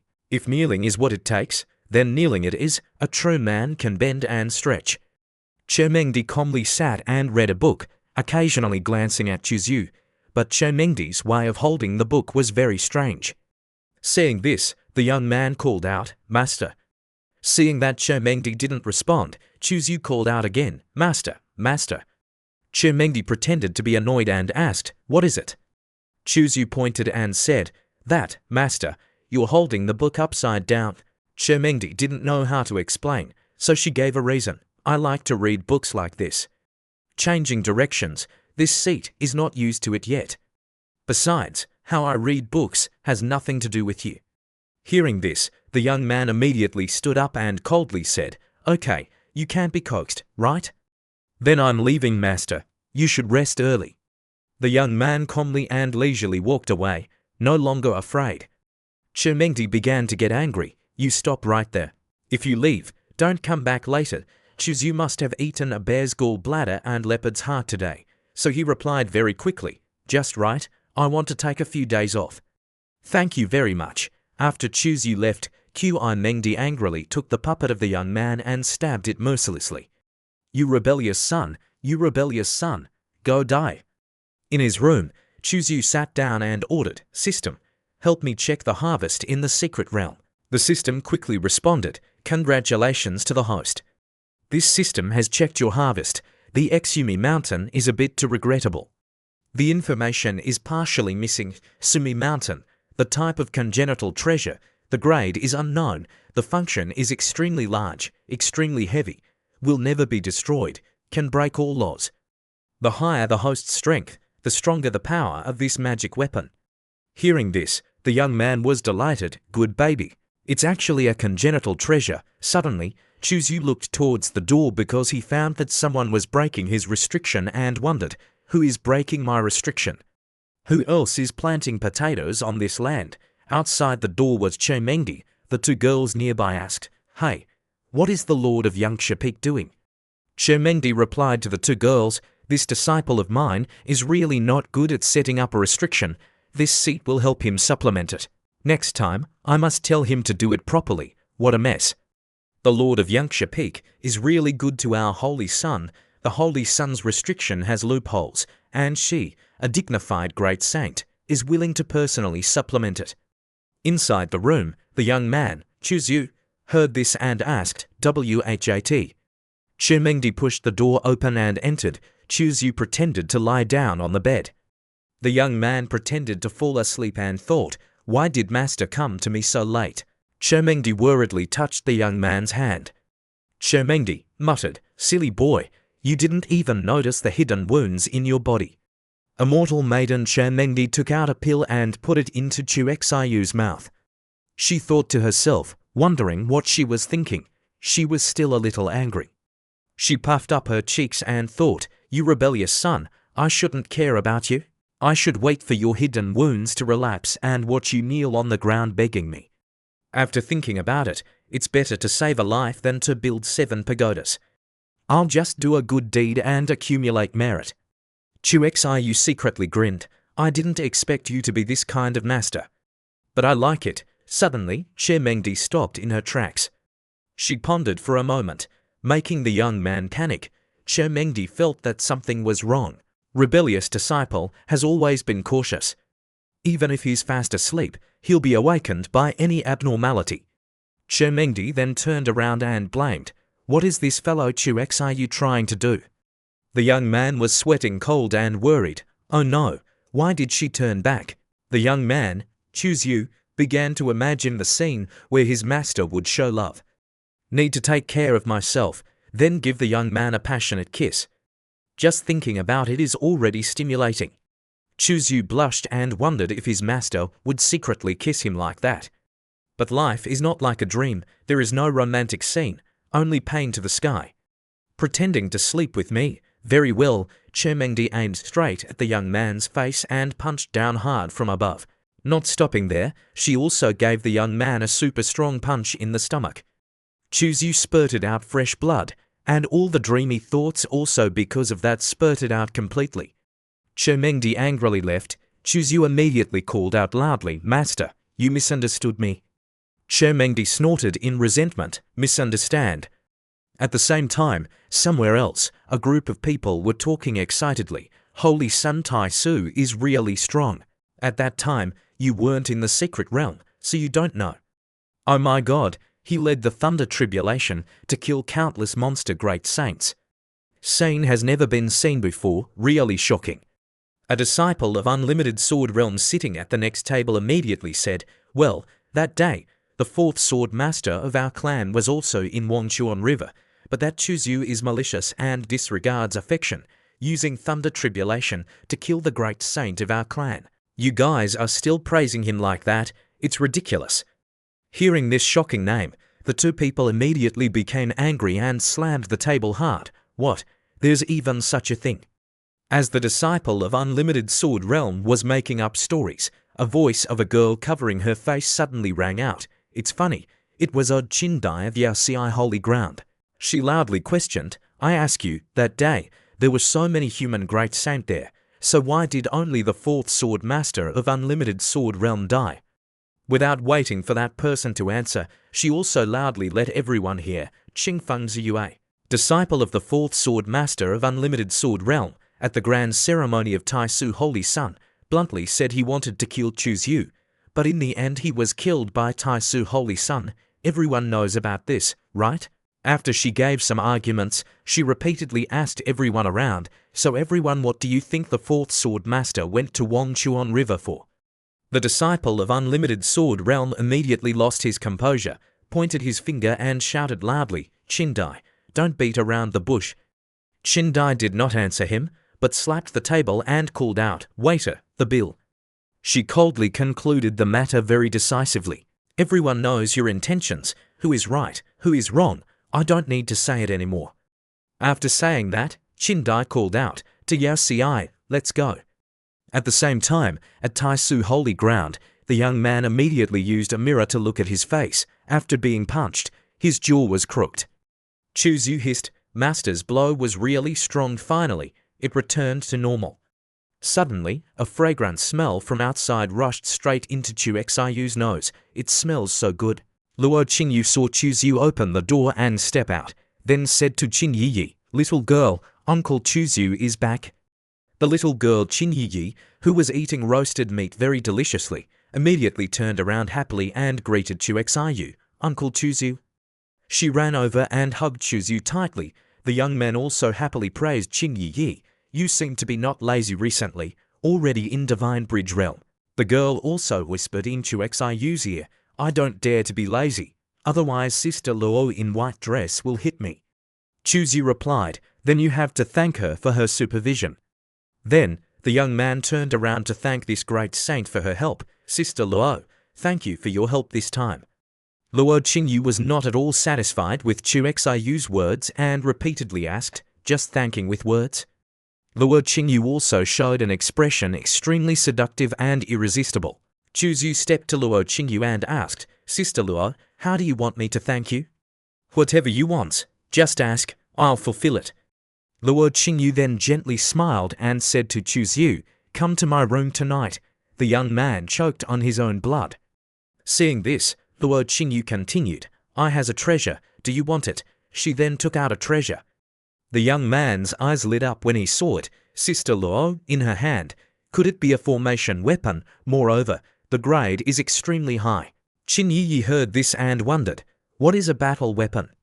Luo Qingyu replied, "Formation weapon is, as the name suggests, a weapon of formation." Luo Qingyu continued to reveal more. Formation flag is actually also considered a formation weapon, but it is for single use, so it is not considered a formation weapon. But formation weapons are not the same. They can be used many times, like regular tools, extremely precious and rare, only met by chance. This is what I got from killing 3 Saint Kings. It is a Chuan Jian level battle compass. You should know the value better than me. Hearing this, Chuzu was already drooling. The young man's eyes were full of stars. Excitedly, Chu Xiu pointed at the battle compass treasure and giggled, "Sister Luo, I want it." Luo Qingyu cleverly asked back, "Little brother, what do you want? Say it clearly, otherwise it's not good to be misunderstood." Now, Chuzu is ready to trade everything. Chuzu pointed at his face and smiled, "Sister Luo, you give a condition. How can you give this compass to me? This thing is very useful to me." Luo Qingyu kept stroking the battle compass, making Chuzu crave it, then said, "In 2 days, the woman in the white dress will go out. You think of a way to make her shy and blush. As long as you can make her shy and blush, I will give you this compass." Chuzu heard this and stroked his chin, thinking, this condition sounds simple, but it's actually very difficult. First, the white anti-Luo is an ice beauty with an ancient personality. Wanting her to blush is already very difficult. The young man then thought of the scene before he could do anything. He was already slapped in the face by the white anti-Luo. Second, the white anti-Luo's strength is great. If he does too much, he might be slapped to death by her. Luo Qingyu saw Chuzu standing there dumbfounded and repeatedly asked, "Don't you dare." The young man scratched his head and replied, "It's true that I'm a little scared, but if you can guarantee to give me the compass, I will accept this mission." Luo Qingyu giggled, "Oh, little brother, your courage is commendable." Chuzu then took out a gourd of wine. "Sister Luo, this is the cherry blossom given to me by Yao Xi, holy daughter. Have a taste." Chuzu then handed the wine bottle to her, but one touch made the young man's head smoke and his face red as a tomato. The situation was extremely tense. Being given a gift by the younger brother, there must be reciprocity. Luo Qingyu took the wine with one hand and said, "Like this, let me discuss with her. I guarantee she won't lay a hand on you. How about that?" Luo Qingyu then took a sip of wine. She drank very generously. The wine from the corner of her mouth flowed out weightily. Chuzu clasped his hands and begged, "Then I'll trouble Sister Luo. But Sister Luo, what do you want?" Before the young man could finish speaking, Luo Qingyu winked. "Of course, it's because it's interesting. I asks you to flirt with myself. Is that excited or not?" Chuzu heard Luo Qingyu's suggestion to flirt, and his face was as red as a tomato. and blood spurted from his nose. Chuzu began to raise his hand and recite a few humorous sentences in his heart. No lust, no void, the lust is the void is the lust. Even the most beautiful woman is just pink bones, not worth mentioning, even fairies have to defecate. Looking at Chu Xiu's humorous appearance, the word Qingyu couldn't help but laugh. She covered her mouth and chuckled. I'm not teasing you anymore, telling you the truth. I'm preparing to bet with her, whoever wins will be able to go out for a month, the other person will stay obediently. Then, Luo Qingyu also winked and revealed more, in other words, whether I can appear next or not depends on the performance of your brother. The young man also very domineeringly asked back, if Auntie Luo really loves me, then what? At that time, will Auntie Luo be with me, or will all of you be with me? One question made Luo Qingyu freeze for a moment. Then Luo Qingyu replied, little brother, you're really very confident. If she loves you, then I will also follow you. That night, at Chu Xiu's cave, the young man began to check the information. The system responded, host Chuzu, special physique ancient wilderness sacred body small success, sword intent heaven killing sword intent transformation realm cultivation method Dao Jing, foundation forging chapter. Cultivation method Tai Su Emperor Mantra Heavenly Secret Technique XING Secret Technique Practice to the point of Proficiency Dan Mantra Middle Scroll Practice to the point of Proficiency Human Emperor Punch Practice to the point of Proficiency ZHE Secret Technique 36 True Martial Arts Practice to the point of Proficiency Wong Chuan Finger Practice to the point of Proficiency DIU Secret. After entering the sword technique everything ends. There are 1127 clicks left to open expand. Chu Xiu was a little dissatisfied. The speed of cultivation is still a bit slow. The system asked, do you have a way to increase the speed of cultivation? The system then laughed. This system has a suggestion. The host can use the system to deduce a set of cultivation methods specifically for you, thereby increasing your speed of cultivation. However, the host deducing the cultivation method consumes a bit of breakthrough points and also requires you to provide materials. Hearing this, the young man stroked his chin and muttered, materials. The system then explained, it is necessary to collect 11 cultivation methods related to 5 elements and 9 origins. Then hand them over to me to help you fuse and deduce. The more cultivation methods you collect, the better. It is best to be able to gather all the 5 elements and 9 origin cultivation methods. All right, this is not something that can be completed overnight. I will think of a way. The young man looked at the information board and was extremely curious. What is this plus sign? Oh, this is if the host can find the body of an ancient wilderness sacred body like you, using primordial sacred constitution, it can obtain the attribute points of the ancient wilderness sacred body to supplement. The young man was explained and was extremely excited, adding points to become stronger. The sacred body advances. Can't it be infinitely strengthened? But immediately after that, the young man held his head, feeling too difficult, because the Chuqian continent is so big. Searching for the body of the ancient wilderness sacred body is like finding a needle in a haystack. Ah well, there will always be a way. It's just a matter of time. The young man opened the door and stepped out. As soon as he stepped out, the elder Mo Fian called out, Your Highness, that girl is so considerate, explaining that she knows Your Highness is busy lately and doesn't want to disturb you. You won't blame me, will you? Young Master Chu has a way with girls, holding Mo Fian's hand. Why else would Fian say, What have you been busy with lately? The girl happily answered Chu Xiu's question. UI's cultivation has just begun. Although her foundation is solid, her physical body still needs training. I'll take some spiritual medicine and tell the people below to brew some medicine for her to bathe in. Chuzu then wrapped his arm around Mo Fian. The girl quickly snuggled into Chu Xiu's arms. Sorry to bother you. Your Highness is busy with cultivation. Fian can handle some trivial matters. The young man's mischievous hand began to move. Chuzu drooled as he said, You're truly my virtuous helpmate. Follow me into the room. Inside the room were 3 flickering candles.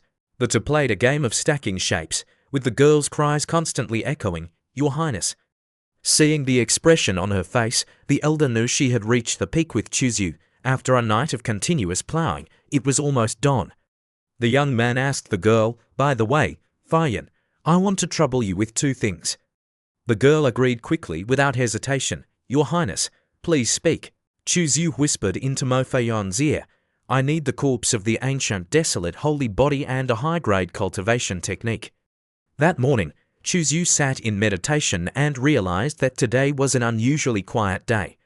The young man wondered curiously where Sister Luo had taken Yi, not seeing her all day. At this moment, the very capable Mo Fayan brought someone and called out, "Your Highness." The girl next to her took the initiative to greet. "Wei Yi, elder of Dao Yan Peak, greets Holy Son Your Highness." Another beautiful elder with a perfect figure. The young man stared intently at her. "Elder Wei, no need for formalities. I heard from Fayan that you have news about the corpse of the ancient desolate holy body." The girl said, "Yes. Over 100 years ago, when I had just entered the divine power realm, I was dispatched by the Holy Land to the heavenly abyss battlefield. At that time, the battle was tragic. The demon race was numerous and fierce. I was chased by a minor demon saint. The minor demon saint cornered me in front of a cliff, leaving me with no way out.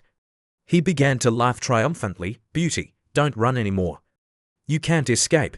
Why not obediently listen to me?" In desperation, I fell into a special place.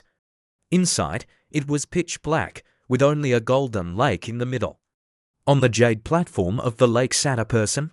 That person's aura was terrifying. Before I could even ask who that person was, the little demon had caught up. He wanted to ambush me from behind. He swung his sword and shouted, "You think you can escape me just by running in here?" But the expert rescued me. The golden lake surged with large waves, instantly swallowing the little demon. At that time, I didn't know what that golden lake was. Now that I think about it, it must have been the blood energy of the ancient desolate holy body. Hearing this, Chu Yu thought to himself, according to Elder Wei's description, it is indeed very similar to the corpse of the holy body. Then, the young man wanted to know more information and continued to ask, "Elder Wei, do you still remember the location of that special place?" The girl replied, "At that time, I was only concerned with escaping. After the campaign ended, I returned to the holy temple. I don't remember the exact location, but I can still roughly remember the direction." Immediately, she took out a map of the battlefield. "I was initially assigned to this area." She pointed to a mountainous area on the map and affirmed, "The corpse of the holy body must be here." The young man, after being shown the location of the great treasure, smiled so hard that his eyes narrowed and thanked, "Elder Wei, thank you very much." Then, the young man instructed the capable Mo Fayan to see Elder Wei off, remembering to give Elder Wei a reward. "Yes, Your Highness." Chu Yu sat on a large rock and began to rack his brains. There is news about the corpse of the ancient desolate holy body, but there are still no clues about the cultivation technique. He thought to himself and comforted himself, it will come slowly. Tomorrow is the deadline agreed upon with Sister Luo, so I must think of a way to make Auntie Luo shy. Suddenly, the young man felt the mother-child imprint vibrating. "Who is it, Master or Sister Hua?" At this moment, Hua Luofei was passing by. When Hua Luofei arrived, it was already evening. She asked, "I wonder if I'm disturbing Holy Son Your Highness's cultivation." The young man, as always, replied with a grin, "Sister Hua, don't be so polite with me. Just call me by my name. Come, sit with me for a while." The young man knew how to please girls and brought up gifts. "Oh right, Sister Hua, I forgot to give you something." Hua Luofei was extremely curious. "What good thing is it?" The young man took out a kind of tree and said, This is a beauty preservation spiritual fruit. I wish Sister eternal youth." Hua Luofei was extremely stunned because the young man was playing too big. "You're giving me such a precious fruit just like that," Chu Yu explained, "aren't you, sister? If I have something good, I naturally want to share it with you." Not far away, Luo Qingyu stood nearby and watched everything, thinking, this kid really likes mature women. Reciprocity is key. Hua Luofei also took out a valuable item and said, "I heard you're collecting 10,000 cultivation techniques. This records quite a few techniques. The entire Taisu Emperor scripture is also in it." Because these are all important cultivation techniques. Hua Luofei repeatedly instructed, memorize it and quickly destroy it. Remember not to spread it outside. The young man happily accepted it and held Tai Suzi's hand, saying sweetly, "Sister, rest assured. I will destroy it immediately after reading it, absolutely will not let it leak out." The young man, Chuzyu, was also extremely stunned and thought to himself, the Holy Land's regulations state that only the Holy Lord can view the entire Taisu Emperor scripture. Now, Sister Hua is letting me see the entire thing. It seems that my efforts to create a good impression all this time have not been in vain. Immediately, the young man decided to play even bigger, or rather, play smarter. Chuzyu tightly grasped Hua Luofei's hand and pulled her closer. The young man hugged the girl tightly. Hua Luofei froze for 3 seconds. The young man continued to release sweet words, "Sister Hua, you smell so good." Then, the young man kissed Hua Luofei. The girl's face turned red and she stammered in surprise, You. The young man smiled widely, a very cunning smile, and continued to use sweet words, "You're too beautiful, I couldn't help myself." The bait had been scattered everywhere. Chuxiu continued to be romantic. "Sister Hua, the moonlight tonight is so beautiful." As he spoke, his hands began to caress everywhere. Hua Luofei could only stand rooted to the spot.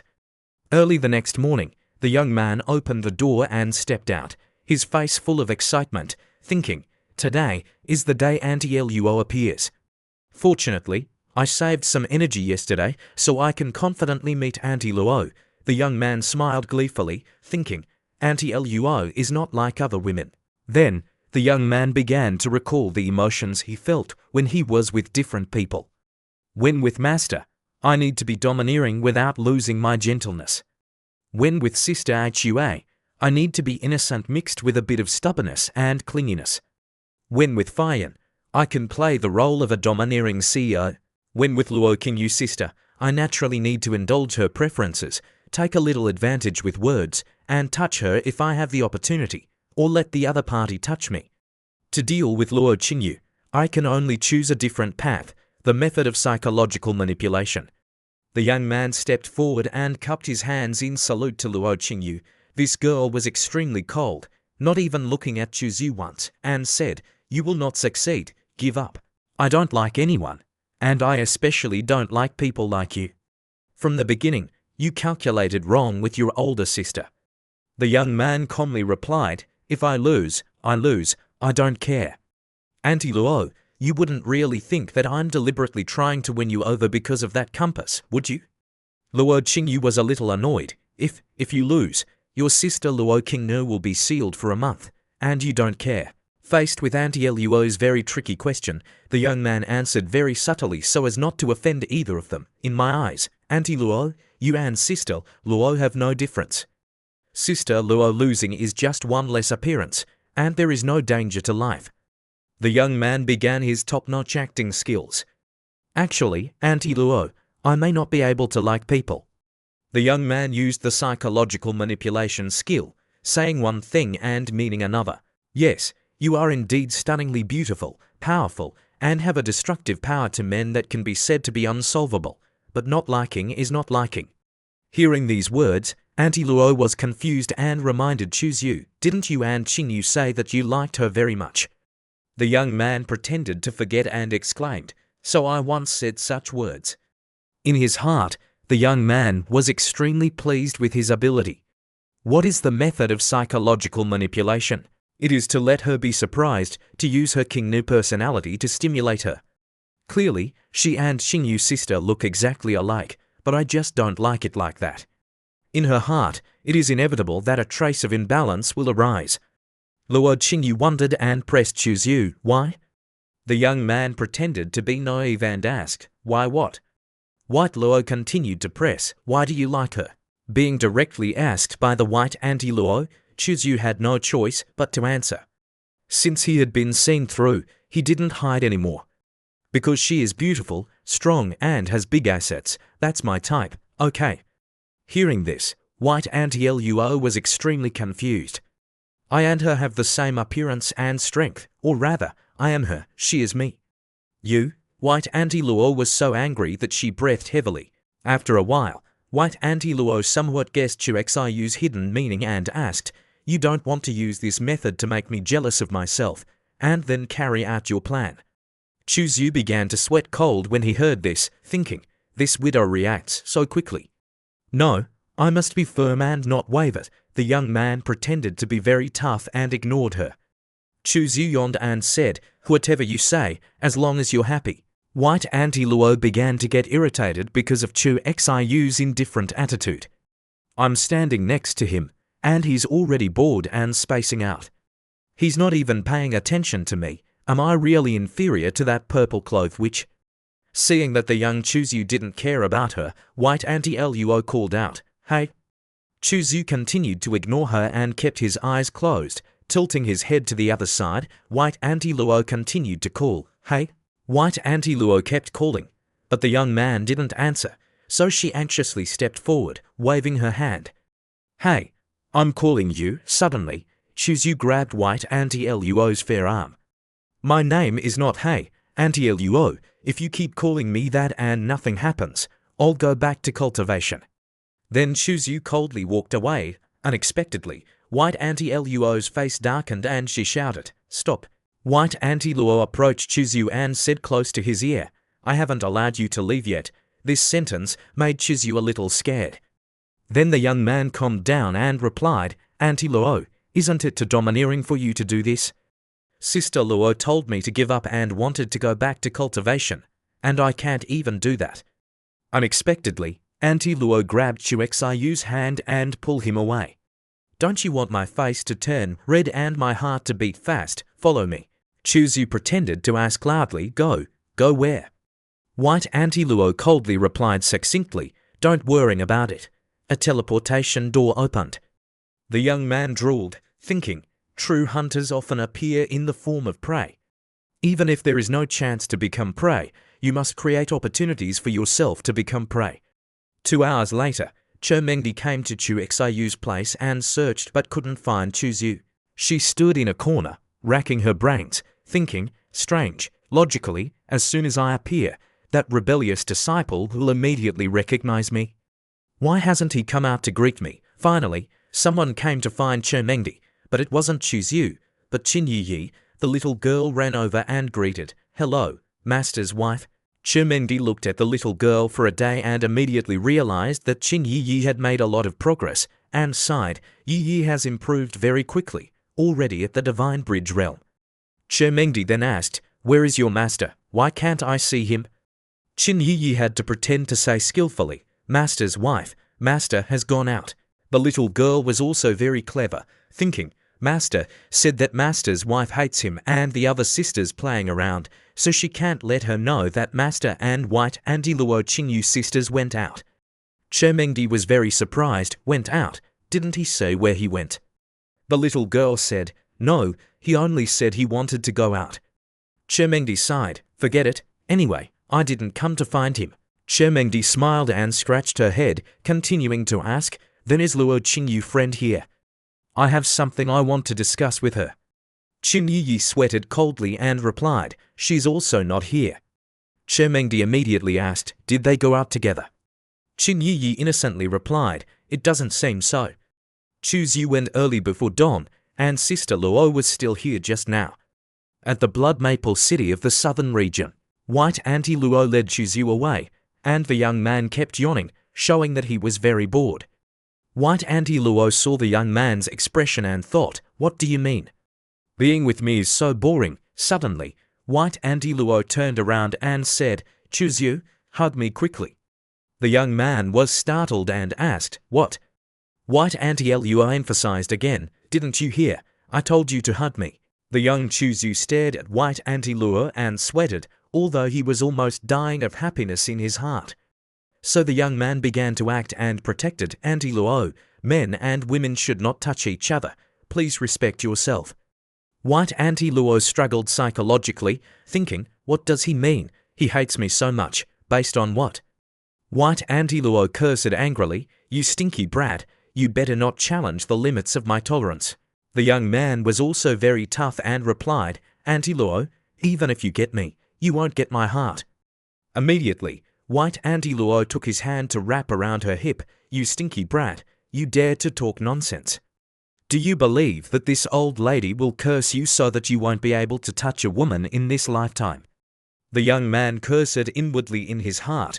This old woman is really vicious. At the same time, not far away, a group of people were discussing when they felt an extremely strong aura approaching. Brother Chia Hong, can you also feel it? It seems that the Quasi-Emperor Senior we want to meet is now in Blood Maple City. The group went excitedly. Let's go over and pay our respects. It should be nearby. Suddenly, one of them looked with a surprised expression. I'm not mistaken, am I? I saw Chuzu. The man muttered, that brat Chuzu, the one he's hugging, is definitely not the Quasi-Emperor, right? The person next to him recognized and said, no, the woman Chuxiu is hugging is the one recorded in the ancient books. In the ancient times, she was qualified to compete for the throne, the gluttonous empress. The leader immediately sweated coldly, turned his head and asked the two people, do we still want to go up and pay our respects? Pay your respects to what? People are enjoying their two-person world. Isn't going now just asking for trouble? We should still go to the Supreme Beginning Holy Land, avoid offending this one. That's right, go home and discipline the disciples in the clan. Don't offend the Supreme Beginning Holy Son, we can't afford to provoke him. 30 minutes later, White Auntie Luo was enjoying the candied horse with great interest. White Auntie Luo asked, you stinky brat, it's getting dark, and you and the purple one are about to lose this bet. Aren't you a little anxious at all? The young man still calmly replied, do you think I would care? Even if I want to make you blush with embarrassment, I won't use the form of a bet. That is disrespect for Auntie Luo. I have many shortcomings and not many advantages, but one of the main advantages is respecting women. Auntie Luo asked expressionlessly, so if not in the form of a wager, how do you intend to do it? Chuzu smiled elegantly and said, I'm not saint of love. How could I make all women in the world fall in love with me? Auntie Luo's face turned cold upon hearing this. You're quite self-aware. Chuxiu's eyes darted as he continued, our goal is a higher realm and longevity, while matters of love are merely superfluous. Auntie Luo cultivates the path of emotionlessness, pursuing the natural heavenly Tao. Sister Luo cultivates the path of freedom, pursuing unrestrained liberty. Hearing his analysis, Auntie Luo slowly praised him in a calm tone, not bad. She must have told you all this, right? Therefore, your goals were doomed from the start. I will never be moved by anyone. A cool breeze ruffled her hair. Chuzu looked up at the sky, raising both hands, and declared, all things in the universe coexist and counterbalance each other. Extremes lead to reversals. Auntie Luo, have you ever considered that the end of the emotionless path might actually be emotional, and the end of the free path might be emotionless? When Sister Luo comprehends the mortal world, and you, Auntie Luo, realize emotion within emotionlessness, the combination of these two might be the day you achieve Tao. Upon hearing this, Auntie Luo was stunned. It was as if a bolt of lightning flashed through her mind. She vaguely had a certain realization. Chuzu secretly chuckled to himself, looking at her like this, perhaps I've accidentally hit the nail on the head. The comics I read back on Blue Planet weren't useless after all. The system cackled and displayed, you're truly an unbelievably formidable one. After pondering for a moment, Auntie Luo vaguely grasped something, and with identical deep eyes, her red lips lightly parted as she asked, so what should I do? Chuxiu's expression was stern on the surface, but he secretly rejoiced. It wasn't easy, finally got to the crucial point. So Chuzu smiled brighter than the sun, dazzlingly, and said, how about this? You just give me the Quasi-Emperor compass directly, and I'll figure out how to make you fall in love with me. That way, you'll get to experience what love feels like. This move is called turning passive into active, to stir Auntie Luo's emotions so she can feel her unique qualities, then conveniently obtain the compass, and even use it as an excuse to pursue her. If I conquer Auntie Luo, won't Sister Luo also be within reach? 3 birds with 1 stone. Auntie Luo thought in silence for a long time. Then she opened her mouth and said, what you said makes a lot of sense. How can one cultivate the path of emotionlessness without experiencing love? Can you truly help me understand love? Seizing the opportunity, Chuzu rushed forward, his eyes bright as he winked at her and made an okay sign with his hand, saying, Auntie Luo, trust me, there'll definitely be no problem.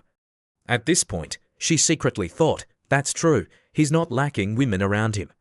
He can even win over a woman like Tai Suzy, so perhaps he really does have some special abilities. Remembering this, she gently nodded, she waved her jade hand, and the Quasi-Emperor compass appeared in her grasp. She handed it to Chuzu and said, all right, the compass will be yours. You're responsible for letting me experience what love is. Okay, he gleefully accepted the compass. Sister Luo, witnessing this scene, furiously cursed in her mind, what are you two doing? Daring to make a deal with each other, am I invisible? Xiu, you little brat, you dare to betray me, and even profit from both sides. That's just great, Auntie Luo asked blankly, what are you going to do now? After taking the item, he happily said, during this period, I might perform some intimate actions with you. You must ensure not to lay a hand on me, my small body can't withstand the jokes of a half-emperor expert. Auntie Luo was silent for a moment, then she still nodded and said, as long as you make me love you, anything is fine, but don't do any unnecessary actions. Otherwise, I can't guarantee your safety. What are unnecessary actions? Chuzu asked in surprise, if you're like this, it'll be hard for me to help you with that, or should I return the compass to you? She bluntly told him, it's those embarrassing things you did with your master, you're not allowed to do them with me. Chuzu was shocked for 3 seconds after hearing that. He was dumbfounded and wondered, what does she mean? Does she often secretly watch me? Didn't she also see me staggering out while leaning against a wall? Her expression unconsciously avoided his gaze.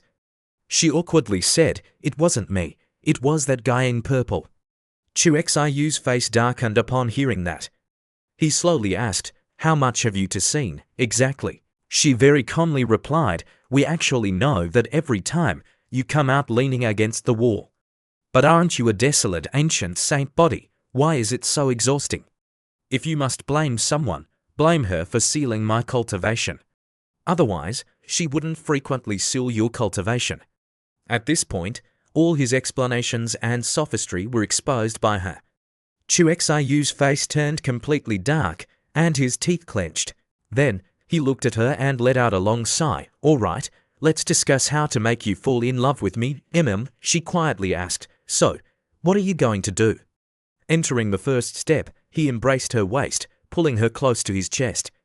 He softly asked, how is it? Do you feel anything? She strangely shook her head, still dazed. Step 2, his gaze was immersed in her eyes, then her lips. Their lips met, he kissed and sucked deeply. Oh, cold, sweet, so good. This kiss made her eyes not bat an eyelid, but deep down, she blushed furiously and rebuked. Hey? That was my first kiss, they broke the kiss. Seeing her still emotionless, he softly asked, still no feeling. She quietly replied, he sighed lightly and said, it seems you'll need long-term treatment. This situation is difficult to resolve, how about this? In a few days, you'll follow me to a place. There, I guarantee you'll fall in love with me. She was slightly surprised. After that, in the evening, Chuzu walked to Chemengdi's palace. He secretly chuckled to himself, now I've broken through to the Tao Divine Ability realm. Tomorrow morning, I'll go with Auntie Luo to the Heavenly Abyss Great Wall to find the desolate ancient saint body's corpse. With Auntie Luo accompanying me, let's see who dares to touch me. He laughed with a complete change of attitude. Master, your disciple has come to cultivate with you. Chuzu pushed the door open, and the scent of sour vinegar assailed his nostrils. He saw her sitting with one leg crossed and chuckled, does master know disciple would come, and waiting to seduce disciple. She closed her book, her eyes as cold as ice, and said, who has time to wait for you? Then, she slowly descended to Chushu's position, she sniffed deeply, inhaling slowly. Her eyes turned sharp as she looked at Chuzu and said, is that Luo Qingyu so attractive to you? You spent the whole day with her today, your body is covered in her scent. Before Chemengdi's tricky question, Chuzu had to say, I just came to find Auntie Luo to learn from her cultivation experience. But Xiaomengdi didn't believe him at all. She pouted and pushed Chuzhu away. "Buh, you say that very well. Who knows how you learned from her? Don't push me away. I came to say goodbye to you. Tomorrow I'm preparing to go to the heavenly abyss Great Wall." Xiaomengdi was extremely curious. "Didn't you just return to the Holy Land? Why are you preparing to go again? Now the demon and barbarian races both want your life. You have to be careful not to die there." The young man immediately saw through the beautiful master and pinched her cheek, then asked, "Are you worried about me?" "A girl says yes is no." Xiaomengdi pretended to be angry. "You're thinking too much. I even hope you die outside." "Tell me, what are you preparing to do there?" "My purpose is not cultivation, but to collect the ancient, sacred body's soul body. So this trip will not only be me. Who else is going? It's probably not Luo Qingyu, is it?" Being guessed the dark heart, the young man was stunned and replied, "I'm taking her. Isn't it because she's a quasi-emperor? No one dares to touch her." Xiaomengdi indifferently told the young man, not subtly continued. The young man sweetly coaxed, "Master, don't blame yourself for not being able to protect me. How can a true man let a woman protect him? You just need to be as beautiful as a flower and have children for me."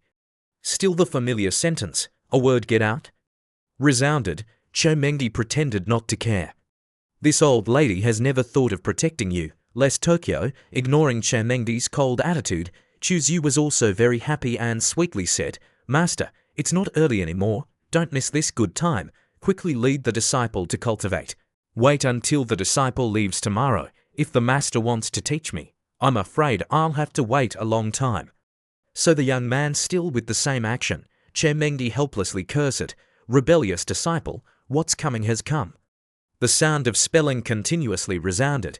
Then at the heavenly abyss Great Wall, the entire Great Wall was covered by snow. Chuzhu and Luo Qingyu continued to move forward. The name Zhong Tai, captain of the 4th Battalion of the 3rd Legion, Zhong Kailing bowed and saluted Chuzhu. "May I ask if you are the Supreme Beginning Holy Son?" Chuzhu stepped forward with certainty. "That's right. General Zhong Kai ordered me to invite you over there." The name Zhong Tai curiously asked Xiu about the girl next to him. "Who is this?" The young man was very quick-witted and replied, "This is my Dao companion, Yu Qingshai." "Oh, so it's the Holy Son's Dao companion, my bad. Then please, the two of you, follow me to the 3rd military camp." White Auntie Luo asked, "Why did you give me the name Yu Qingshai?" The young man sweetly replied, "Because I want to insert flowers into carved jade." The white Auntie Luo was helpless against the young man's words. After a while, they arrived at the place they needed to go. "We're here." Chuzhu instructed white Auntie Luo, "Wait for me outside. I'll call you if anything happens." As soon as he entered, a girl said, "Chuzhu, you've finally come. This is the first time we've met privately.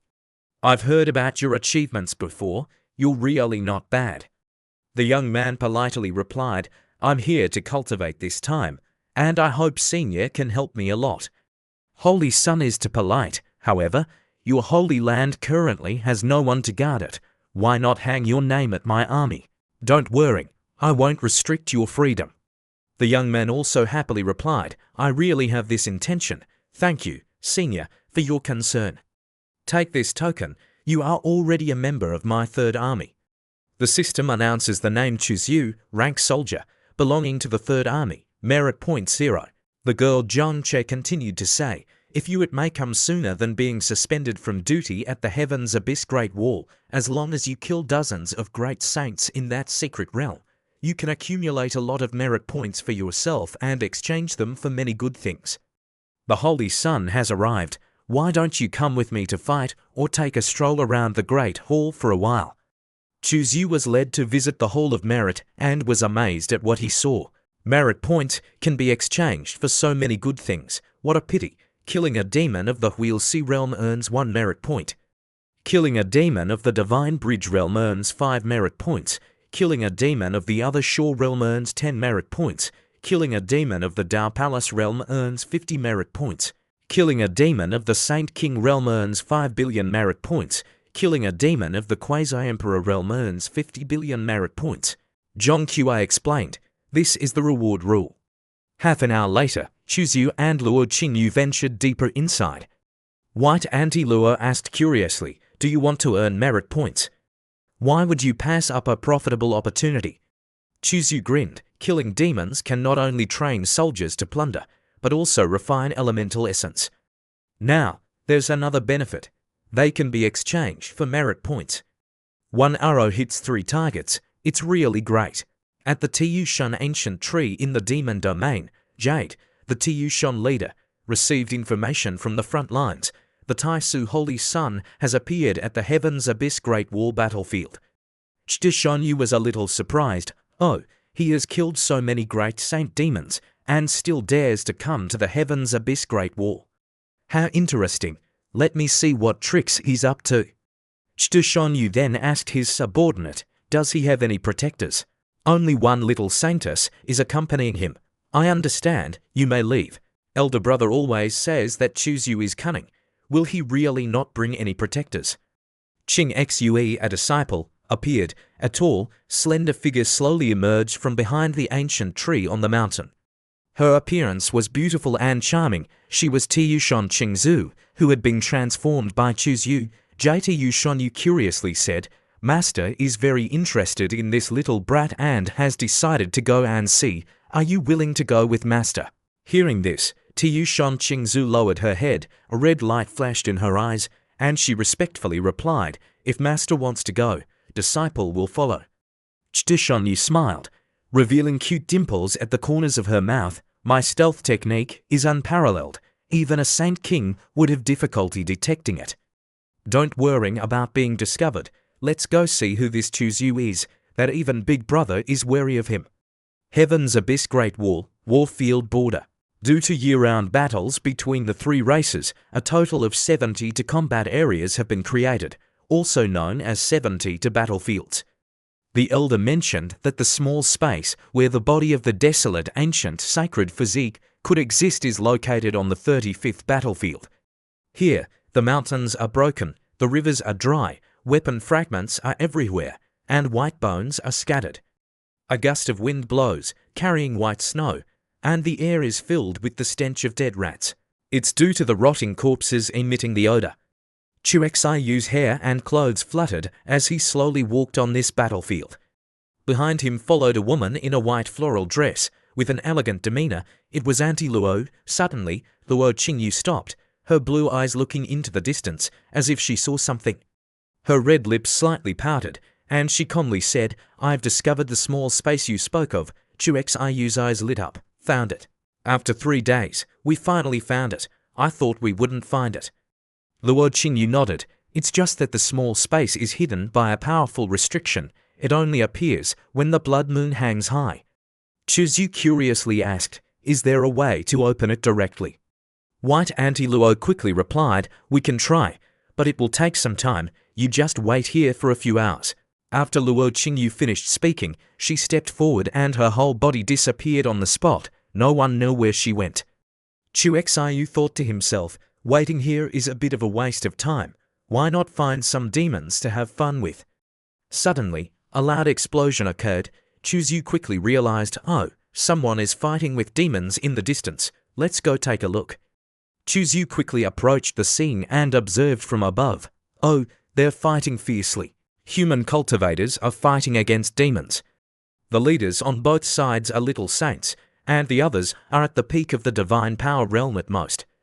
The little saint on the human side has suppressed the little saint demon on the demon side.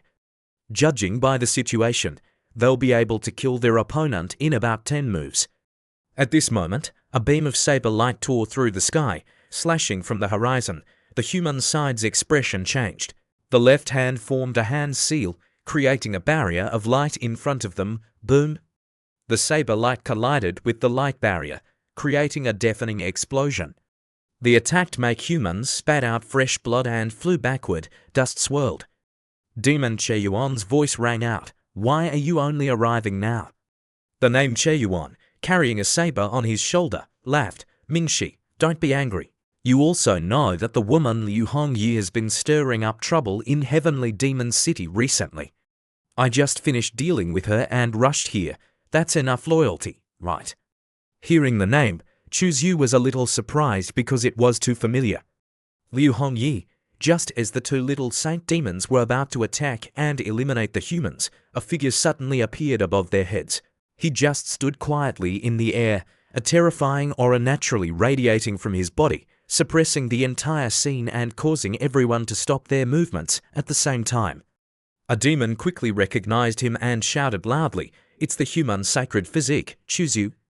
Jin Yuan and the black giant python's pupils suddenly contracted. Of course, they recognized that the recent fame of the human sacred physique, Chu Yu, had spread like wildfire in the demon domain. Che Yuan looked at Chu Yu, then looked behind him, and suddenly grinned. "Chu Yu, the little saint following behind you isn't here. Do you think you can save these people? You're strong, but no matter how strong you are, you're just at the divine power realm." Chu Yu was expressionless and didn't say a word. His black eyes flickered slightly. In an instant, he arrived in front of Che Yuan. His left hand formed the true martial seal, the 36th stance of true martial, the true martial treasure mountain. His whole body was golden. Golden blood, and She rose up, and he punched straight at the head of the golden ape.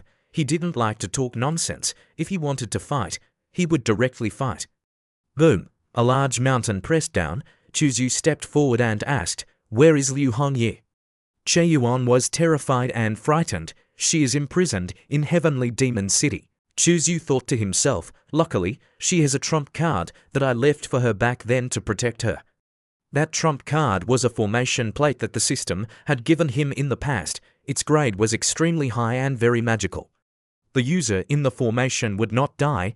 Even a Saint King would not be able to break the grand formation, even if they choose Xiu Emperor weapon.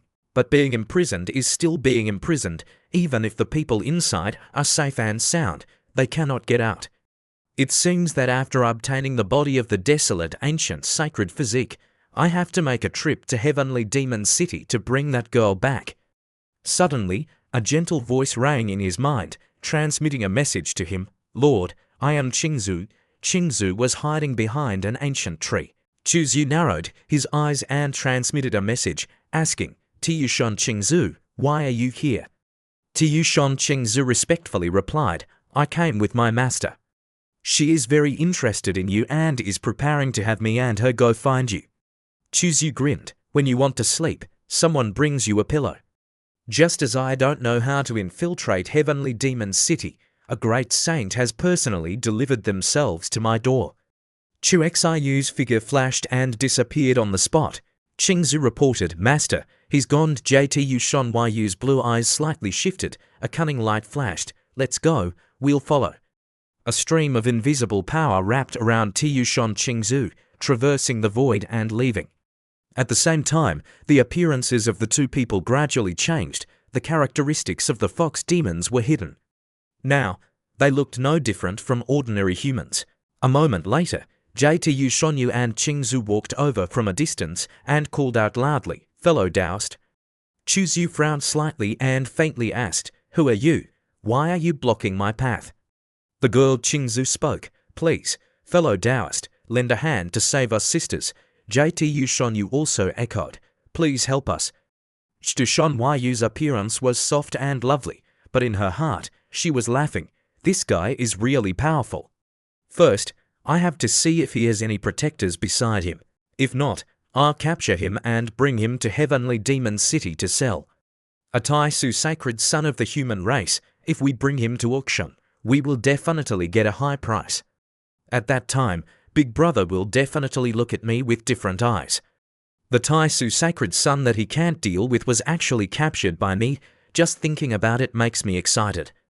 Chu Xiu's expression was calm and he replied, "I can save you, but you have to tell me your names and origins." Chu Yu quickly recognized the problem and thought to himself, "This JTU Shon Yu's acting skills are really top-notch. It's just a pity that you are showing off your acting skills in front of me, the old devil. You're still too inexperienced." JTU Shon Yu's eyes welled up with tears. "My name is Tiyuua, and she is my sister, Tiyuzuur. We are the concubines of soldier Chenbo at the Heavens Abyss Great Wall. My husband went missing here 2 months ago.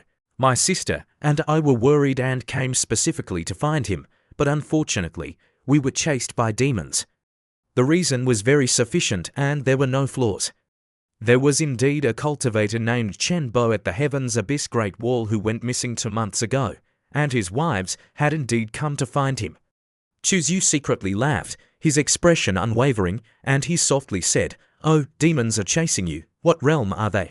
Chuzu still pretended to be moved by JTU Shonyu's loveliness and pity. It could be said that JTU Shonyu's calculations were flawless. It's a pity that even the most intelligent people make mistakes sometimes. She never expected that her closest disciple was a traitor. Qingzu had belonged to Demon Chu, otherwise, even the Demon Chu would have been deceived by her. Qingzu continued, "Our realm is low. We can't see the specific realm of that demon. We only know that he can tear through the void at will."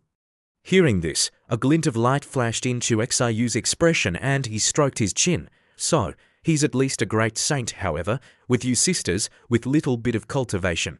How did you provoke a great saint?" Seeing this, JTU Shonyu gnashed, her eyes flickered slightly, thinking calmly that there must be protectors around her. Chtu Shonyu continued to act, feigning panic, and quickly explained, "Brother, you don't know that Demon Tiger is very lecherous. Seeing that my sisters are beautiful, he became lustful and wanted to capture us and possess us." Hearing this, the man's expression turned cold, he snorted coldly, and then gnashed his teeth. "The demons are really damned." The young man habitually reached out and hugged the girl, then the young man's tone changed unexpectedly. "I didn't expect you to know how to play even better than me." Hearing this, both JTU Shonyu and TU Shon Qingzu were stunned, their faces as red as tomatoes. TU Shon Qingzu didn't expect the Lord to say something like knowing how to play even better than me. Beside her, JTU Shonyu snorted coldly in her heart, secretly despising this Taisu holy son, who turned out to be a lecherous person. The two women's faces turned slightly red, embarrassed and not knowing what to say, of course pretending. The man grabbed Qing Xue's arms and asked angrily, "What does that demon look like?" JTU Shonyu pouted her lips. He answered hatefully, "He looks very handsome, with silver hair, a pair of fox ears, and 9 tails behind him." Hearing Qing Yu's description, the young man quickly recognized him and clicked his tongue. "Does he have a red mole between his eyebrows?" "Lord, how do you know?" JTU Shonyu opened her eyes wide, "Extremely cute." The man sneered unexpectedly. "It's Lord of Thousand Faces." Qingzu asked curiously, "Do you know that demon?" The man replied quickly, "Of course." The man then said to both of them, "All right, you guys follow me. I will protect you both." Afterwards, they quickly walked in one direction. In the vast snowy space, JTU Shonyu walked behind, smiling triumphantly in her heart. "I have used my divine sense to sense several times already, and within a range of hundreds of thousands of miles, there is absolutely no one whose cultivation surpasses me." Since that's the case, JTU Shonyu decided not to hide it anymore and said in a naive voice, "Too naive, too naive." The man looked suspicious. "What's wrong with you?" In the young man's heart, he was secretly thinking, "Aren't you going to pretend anymore?" Chtu Shonyu suddenly raised her head, covered her mouth with one hand, and chuckled hoarsely, unexpectedly. "The 6th one in elder brother's mouth is so arrogant and foolish, coming to the Yuan battlefield alone without a protector by his side. This seat is too disappointed." Following her voice, the headscarf was taken off, her hair like a waterfall of silver-white color, the ends of her hair slightly curly, almost touching the ground, a pair of cute fox ears growing on either side of her head, and her tattered dress also turned into a gorgeous red dress on her left wrist. A pair of bronze bells appeared, colliding with each other, making a melodious sound.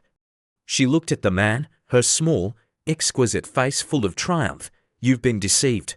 This seat is the great saint of Tiushan. Just now it was all a lie to you. This seat was just testing whether there were protectors beside you. Are you angry? Are you afraid? You can scream, scream until your throat is hoarse, and no one will save you. You can run, even if your legs are broken, you won't escape from this seat's palm." Chtu Shonyu also cleverly looked at Qingzu and then continued triumphantly, "Disciple, what do you think?" Her big red eyes blinked in surprise, looking at her disciple Qingzu, then looking at the man, and then looking at Qingzu again. "Disciple, why aren't you laughing?" Shonyu pointed at the man and questioned, "Why aren't you scared? Your expression shouldn't be like this, you should be panicking and screaming." Shonyu's expression was really a bit cute, making people unable to resist wanting to rub her head. Tiyushon Chingzu walked to Shonyu's side, her face expressionless, and said, "Sorry, master, actually I am an inside agent."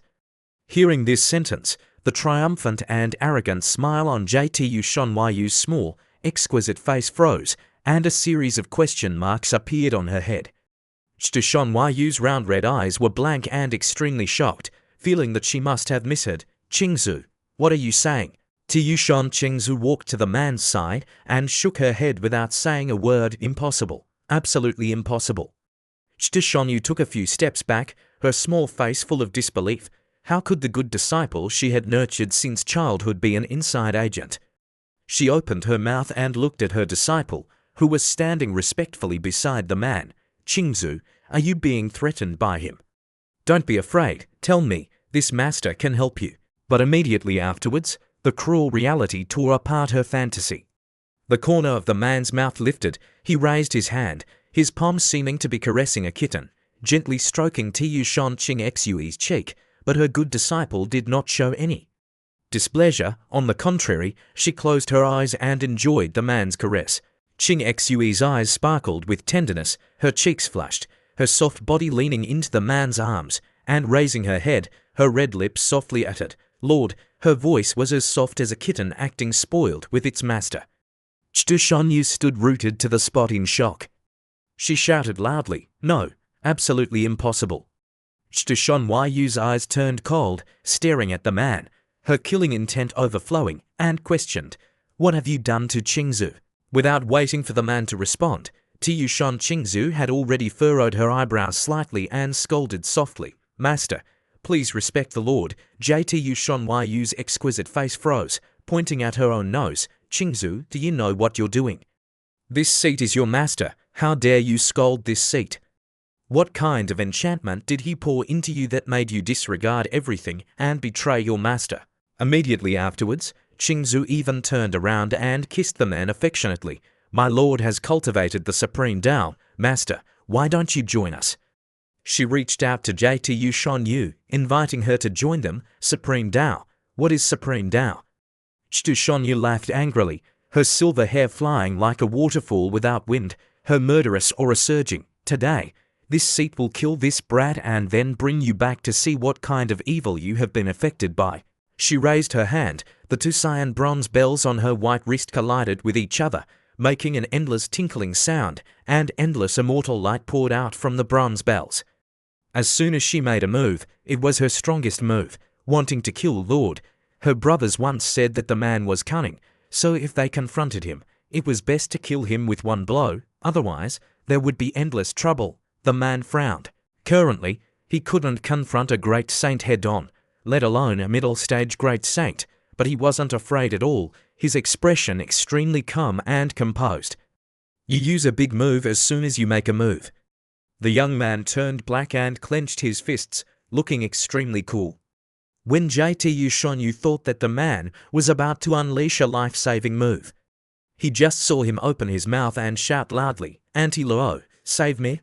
Shonyu was stunned, her head full of question marks. Very quickly, she regained her senses, not caring, "First kill this brat." The immortal light like the sky collapsed, wanting to crush the man into ashes, but at that moment, a powerful aura that made Shonyu despair covered the area, causing her body to stiffen and unable to move, even blinking was impossible. A graceful figure appeared from above and landed down, blocking in front of the man. That person was wearing a long white dress, with a slender waist and full breasts. Her skin was as smooth as jade, and on her white neck was an exquisitely beautiful face, with plump red lips and a delicate nose, flawless in every way.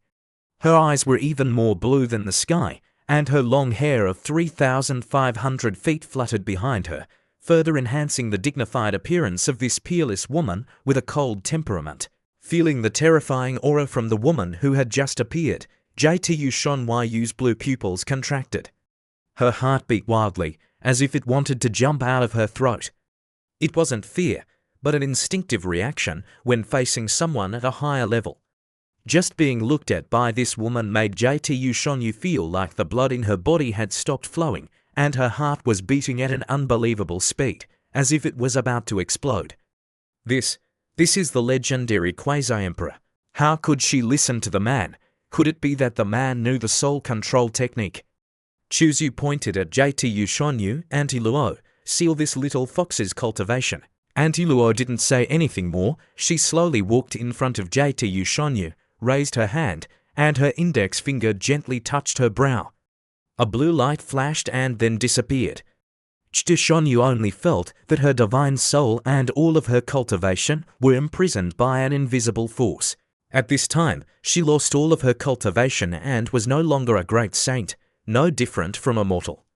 She was so angry that she gnashed her teeth and thought, "Elder brother said this sixth one wasn't simple. I really shouldn't have provoked him casually." After finishing everything, Auntie Luo restrained her aura, locked the little silver-haired fox, took a few steps back, and stood aside, quietly watching the man's performance. She was very curious about what would happen next. He stepped towards Jtu Shonyu step by step. Having just regained the ability to move, Jtu Shonyu instinctively retreated, her eyes glistening with tears. She glared at the man hatefully, her voice childish but full of threat. "You, don't come over here. I'm very fierce. Even if my cultivation is sealed, I will still bite people." Chuzu found it interesting. The corners of his lips raised and slowly raised his hand, lifting Jtu Shonyu's cheeks. "Oh, if you have the ability, bite me and see." Jtu Shonyu gritted her teeth, revealing two small, cute fangs, and roared fiercely, "I still have the divine power talent of the Fox clan. I'll bite you to death." Standing next to her, Tiyushan Qingzu smiled brightly. "Master, don't cry anymore. You will definitely thank the Lord later." Jtu Shonyu's gaze shifted from Qingzu to the man. She raised her head high and said arrogantly, "Since I've fallen into your hands, consider me unlucky. Come on." Jtu Shonyu absolutely refused to submit. The man slowly raised one hand. Gradually the space above his head began to distort, and a blood-colored ball formed. The ball became bigger and bigger, emitting many mysterious and powerful red rays. Auntie Luo raised her head and looked at the ball above the man's head. "What is this?" "A seed of divine power. How can there be such a miraculous seed of divine power?" Auntie Luo gently closed her eyes, sensing it carefully, even with her vision. She also couldn't see through anything on Chuexayu's head, but felt a kind of extremely powerful Tao forming and being born, as if the whole world would belong to Chuzu alone. This is the different Tao that this little guy mentioned. As expected of the person who carries the bloody luck, truly extraordinary. White Auntie Luo opened her eyes and saw the blood-colored ball radiating strange energies. Each red light gently enveloped Jtu Shonyu's body. She panicked and struggled violently, her hands and feet flailing. "What is this? Let me go." The red ball scared her to her very soul. Facing it was not like facing a normal ball, but like facing a ferocious beast of ancient times, forever unable to be full. Immediately after, she felt like she was about to be completely swallowed. She tried to struggle, but the strands of red blood, both real and illusory, seemed to exist and also not exist in this world. Before the power of the unified Tao seed, all efforts were meaningless. The struggle became even weaker and more helpless. The blood strands slowly wrapped around her body, gradually forming a red blood cocoon. The transformation process began. 6 hours passed. The transformation had been going on for a long time. The cocoon, originally as bright as blood, began to fade, becoming light red. A first crack appeared on the blood cocoon. Chuexayu kept his eyes fixed on the cocoon, thinking to himself, transforming a great saint is much more difficult than transforming Tiyushan Qingzu. This kind of divine power realm is much more difficult, and the consumption is also much greater. Crack. In just a few breaths, the cocoon burst, emitting a sparkling red light. The silver-haired little fox appeared. Chuexayu's face was pale, and he frowned. He felt as if all the energy in his body had been sucked dry. Auntie Luo's originally cold face showed surprise. "If I'm not mistaken, you previously distorted and changed her Tao, grafting her Tao onto your Tao. Thus, Your existence for her is no different from heaven's Tao. No wonder Tu Shan Qingzu relies on and reveres you so much. Chu Zhu slightly regained his composure, the corners of his lips lifting into a smile. You saw it. The Tao of a cultivator is inherently tied to heaven's Tao. All cultivators depend on and revere heaven's Tao, but you are different. You are walking a different path, like you want to become a second heaven's Tao, or even surpass heaven's Tao. Auntie Luo inhaled a cold breath. Even white Auntie Luo in her body was so shocked that she couldn't speak. This little guy Chu Zhu wants to rebel against heaven. Auntie Luo nodded slightly. Your Tao is unique and extremely powerful, but when you reach the quasi-emperor realm, I'm afraid you will face the terrifying backlash from heaven's Tao. Heaven's Tao is ruthless. It has no consciousness, but it absolutely does not allow the appearance of a Tao that can rival it, or a being that exceeds its control. Chu Zhu nodded slightly. This is what he is always worried about. Auntie Luo once said that the Saint Kings, when they reach the quasi-emperor realm, will merge their Tao into heaven's Tao, but he is different. When he reaches the quasi-emperor realm, heaven and earth will give birth to an independent Tao that transcends heaven's Tao, not under its management, or calling it a second heaven's Tao would be more accurate. The birth of such a Tao is clearly against the laws of nature and is not allowed to exist. Moreover, heaven's Tao has always been against the human race. How could it allow a being equal to itself to appear in the human race? It will definitely find every way to destroy him. Chu Zhu muttered, heaven never bars all roads. There must be a way to solve it. Seeing him sink into thought, Auntie Luo couldn't help but comfort him. Chu Zhu regained his senses and nodded slightly. His gaze shifted to Jtu Shonyu, the little fox with hair as long as silk spread on the ground. Her voice was soft and pleading. Her eyelashes trembled slightly. Then, she was taught to learn to read and spell words with great enthusiasm. The comfortable feeling of being transformed remained, making her immersed and fascinated, as if wanting to recall it forever. Turning her head, she saw Chu Zhu quietly looking at her. In her heart, a feeling of obedience immediately arose. The look in her eyes towards Chu Zhu no longer had any hatred, but instead was affection, respect, and worship, as if she was looking not at a human, but at her own creator. Chu Shonyu raised her small face, a radiant smile blooming. Lord, thank you, Lord, for granting me new life. Her personality and memories did not change, only that she became more dependent on and worshipful of Chu Zhu than ever before. Chu Xiu gently stroked her head, his face full of tenderness. Be good. The little fox rubbed her head into the palm of his hand, showing full affection. Tu Shan Qingzu smiled radiantly from the bottom of her heart, feeling happy for her master. Congratulations, master, on your rebirth, Jtu Shonyu. Chu Shonyu snorted lightly, glaring at Tu Shan Qingzu, her face angry and reproachful. Disciple, you had already submitted to the Lord, yet you didn't tell your master. Otherwise, your master would have become the Lord's little fox long ago. Tu Shan Qingzu smiled bitterly, not responding. She thought to herself, if I had told you earlier, wouldn't you have slapped me to death with one palm? Auntie Luo stroked her chin, her eyes intently looking at Jtu Shunyu. Transformation is truly magical. The bloodline in this little fox's body is actually about to revert to its ancestor. Shunyu looked at Auntie Luo, her eyes full of hope. Senior, do you know my ancestor? Auntie Luo replied, the nine-tailed heavenly fox of the ancient era reached the quasi-emperor realm. Very powerful, able to compete with you a deep. If the bloodline of the origin reverts to the ancestor, there is also a chance to reach the quasi-emperor realm. Hearing this, Jtu Shonyu's face was full of joy. She jumped up, wrapped her arms around Shushu's neck, and happily kissed him on the cheek. I also have to thank the Lord for granting Shonyu rebirth. The little fox clung tightly to Chushu's neck, acting spoiled. Lord, Chushu smiled. What's wrong? Shonyu's small, exquisite face was slightly red. Her big, clear blue eyes blinked. She pursed her lips and said, can you grant my older brother new life? Right now, he's neither male nor female, so annoying. Please. Her voice was soft and pleading. The young man asked, ? Confused. The faint fragrance of JTU Shunyu Lan made Chuzyu sigh softly. Auntie Luo, hearing this, turned to look at Chuzyu, softly saying, "Your Tao is currently too immature and cannot accept the Tao of a second great saint. Even if you achieve Saint King, the tolerance of your Tao still has limits.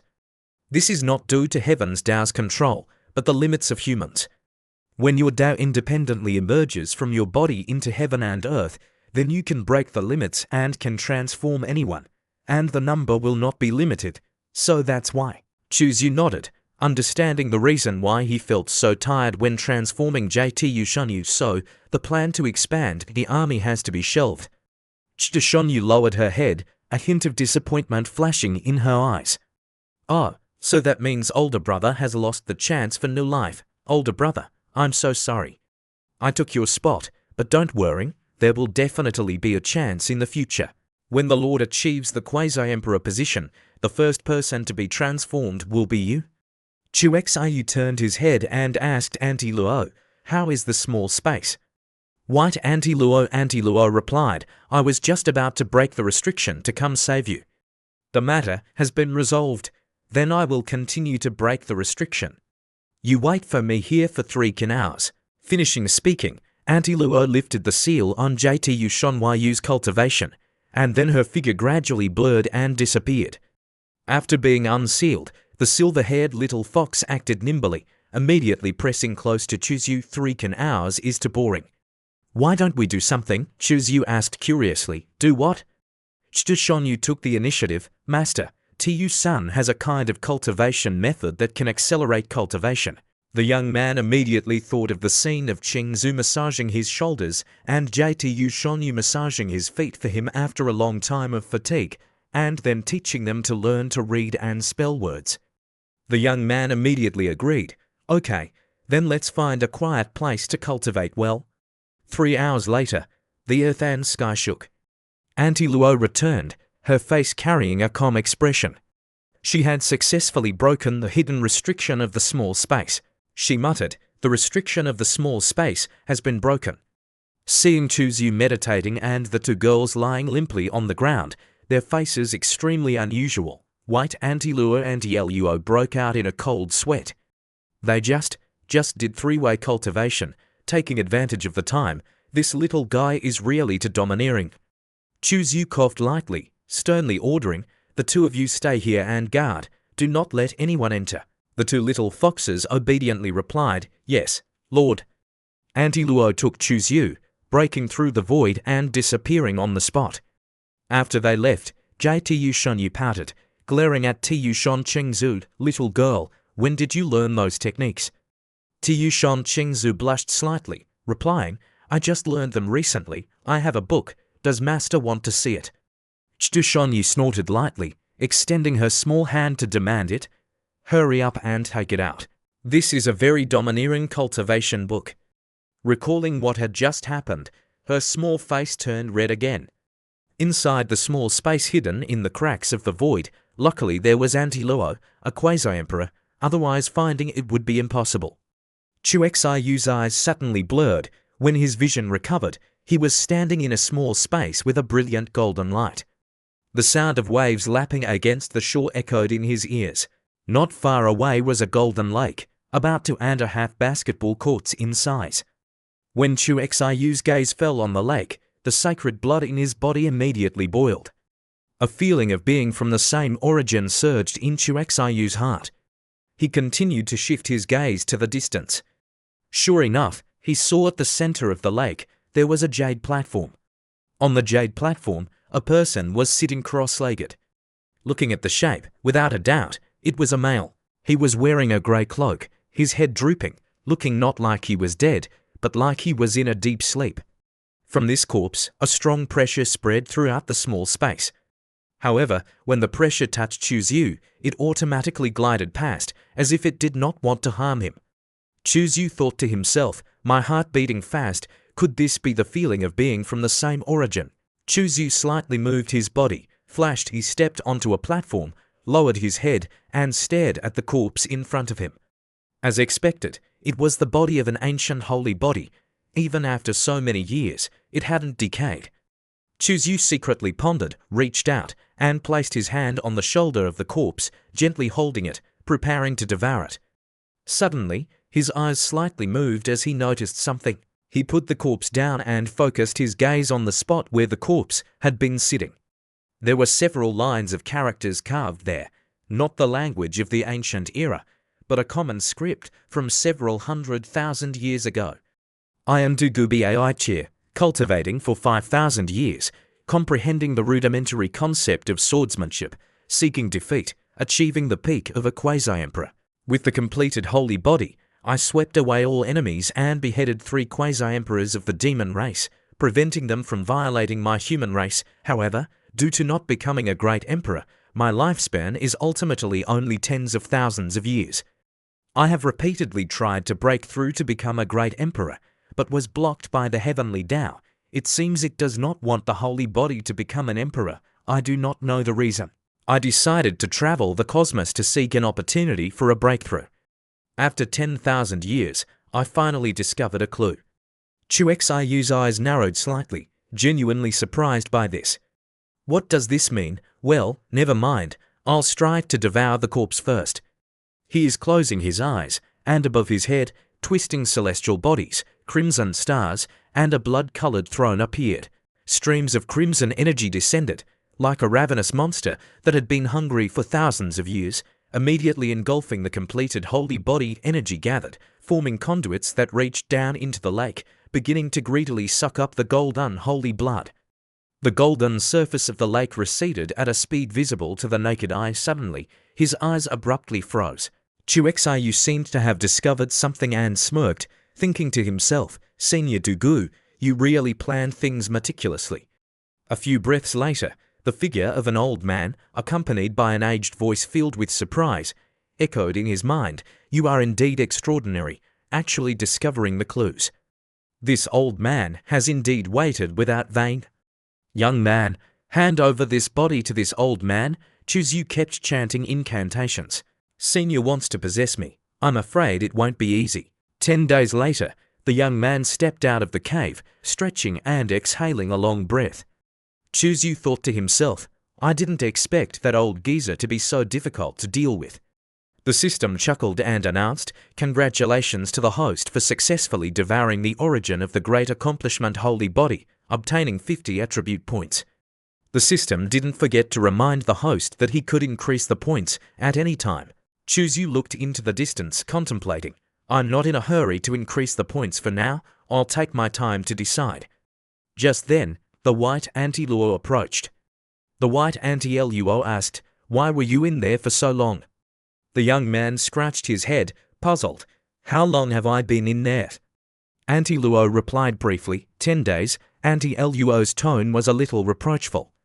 "In another 7 days, that purple-clothed woman will appear again, saying she will let me love you."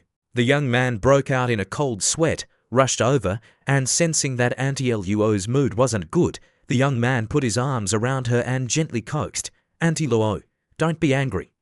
That old geezer inside wanted to seize my body. Wasn't I fighting a great battle with him for 300 rounds? It definitely wasn't intentional. I'll make it up to you later. Don't be angry. Take it slow, and porridge will soften eventually." White Anti-Luo was extremely surprised and incredibly disbelieving. She raised an eyebrow at the great disparity between the old man and Chuzu. Anti-Luo raised an eyebrow, a quasi-emperor's remnant soul, scheming for tens of thousands of years, wanted to seize your body, and you're unharmed. The young man chuckled and replied, "Yeah, maybe my luck is strong. But this incident also sounded a warning bell for me. In the future, I have to be more careful." Anti-Luo's expression turned serious. Her jade hand rose and struck Chuexiyu's forehead. Anti-Luo immediately questioned, "If your luck is strong, then it's strong. Why are you waving your hands around so casually?" "What do you mean by that?" Anti-Luo threatened. "You little brat, don't get greedy. Be careful, I'll make it so you can't touch women for the rest of your life." Chuzu didn't move, retracting his right hand, bringing it up to his nose to sniff, then rubbing his reddened forehead. He grinned, "Heh, I'm used to it, I'm used to it." "Anti-Luo, don't be angry, I promise I won't dare next time." He thought to himself, "That's enough here, don't want to think anymore. Someone as clever as him wouldn't want to think about things that are disadvantageous to himself. Auntie Luo glared at him. At this moment, two fox girls appeared, JTU Shonyu and Tu Shon Qingzu, hurriedly calling out, "Lord Master, you finally returned." Tu Shonyu ran quickly to Chuzu, her small, beautiful face full of joy, her long silver hair dancing, her fox ears erect, her bright red dress and skirt like butterflies fluttering. She jumped up, wrapping her arms around Chushu's neck. "Master, Shonyu missed you." The young man also replied happily, "Yeah, has anyone bullied you during this time?" Chu Shonyu used her legs wrapped around Chu Xiu's waist, hanging on him like a doll. Chu Shonyu shook her head slightly, a charming smile on her small face. "Master is troubled. This is our territory. No one dares to bully us." Chu Xiu said, "Let's go. We've delayed for more than 10 days. We should go to Tieyao City." JTU Shonyu jumped off Chu Xiu's body. She waved her two small hands. "Okay, let me take Master into the city." The southern Demon Man territory, among the rolling mountains, there is a piece of green plain. In the center of the plain is a colossal Demon Man city, vast in area. The Tieyao city of the Great Ming, compared to this city, isn't even as big as a small town. Soon after, the flying chariot brought the 4 people to the place. Chu Shonyu opened her mouth and said, "Master, why don't you condescend to stay at my hotels tonight?" Chu Xiu heard this and happily replied, "Okay, JTU Shon, why you took everyone to the Tu Shon Hotel." The young man saw the inn was huge and grinned. "Okay, I didn't expect the Tu Shon Fox clan to have such a large industry in Tieyao City. Now that JTU Shonyu is my person, doesn't that mean this inn also has a share of mine?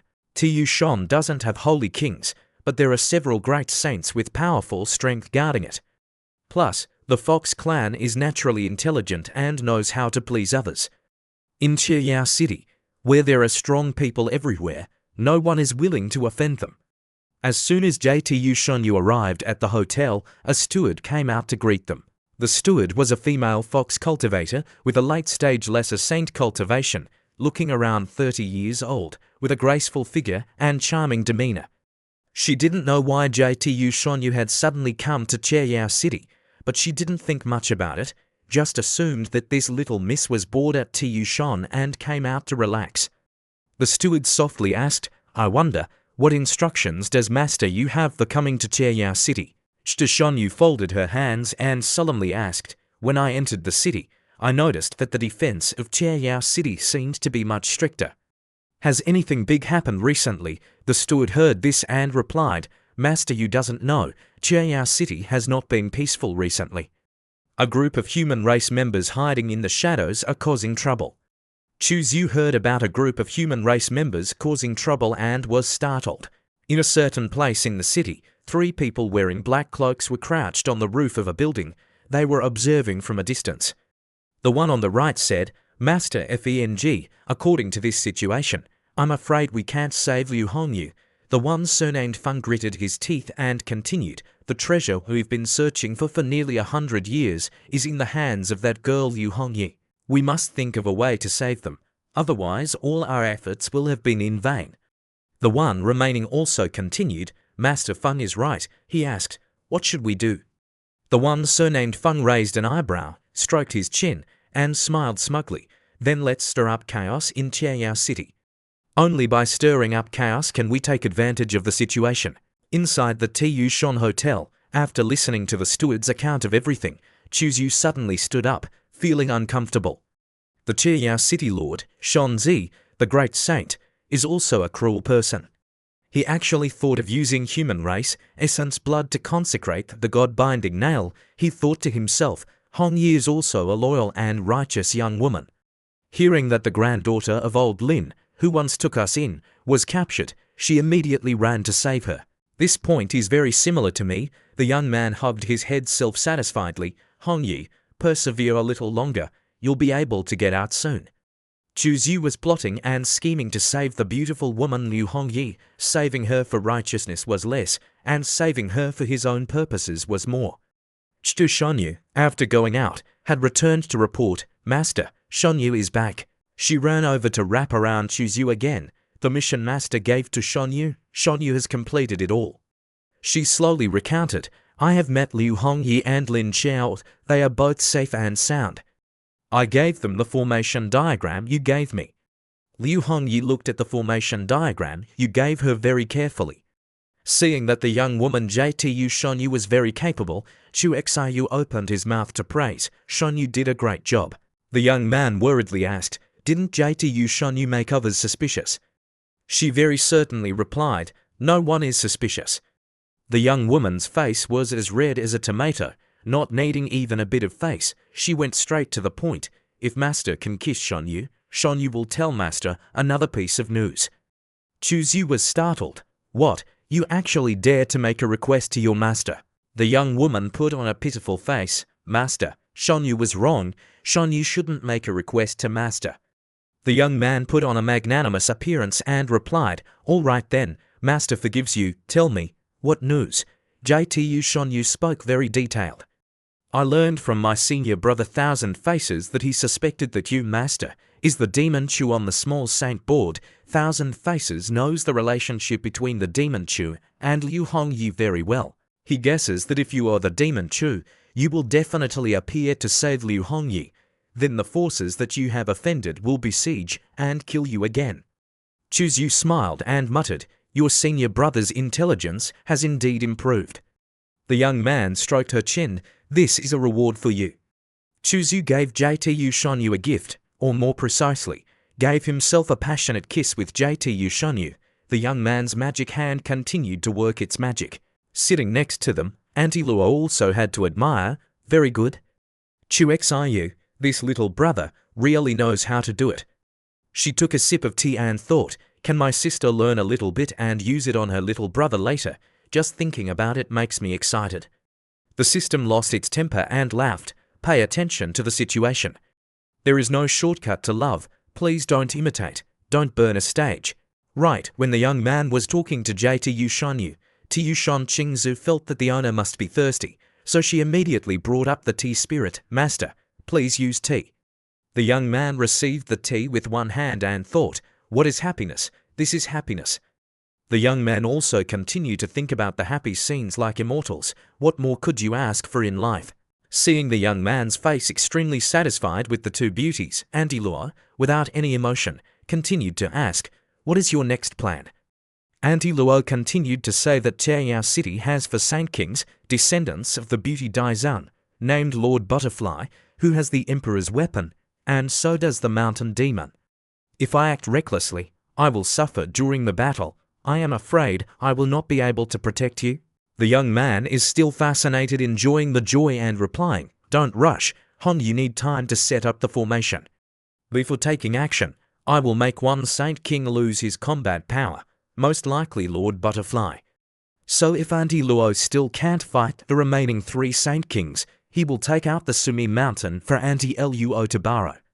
At that time, Chu Zhu doesn't dare to imagine how strong Auntie Luo will be when he holds the Sumi Mountain. This is also the main reason he dares to come to Chiao City.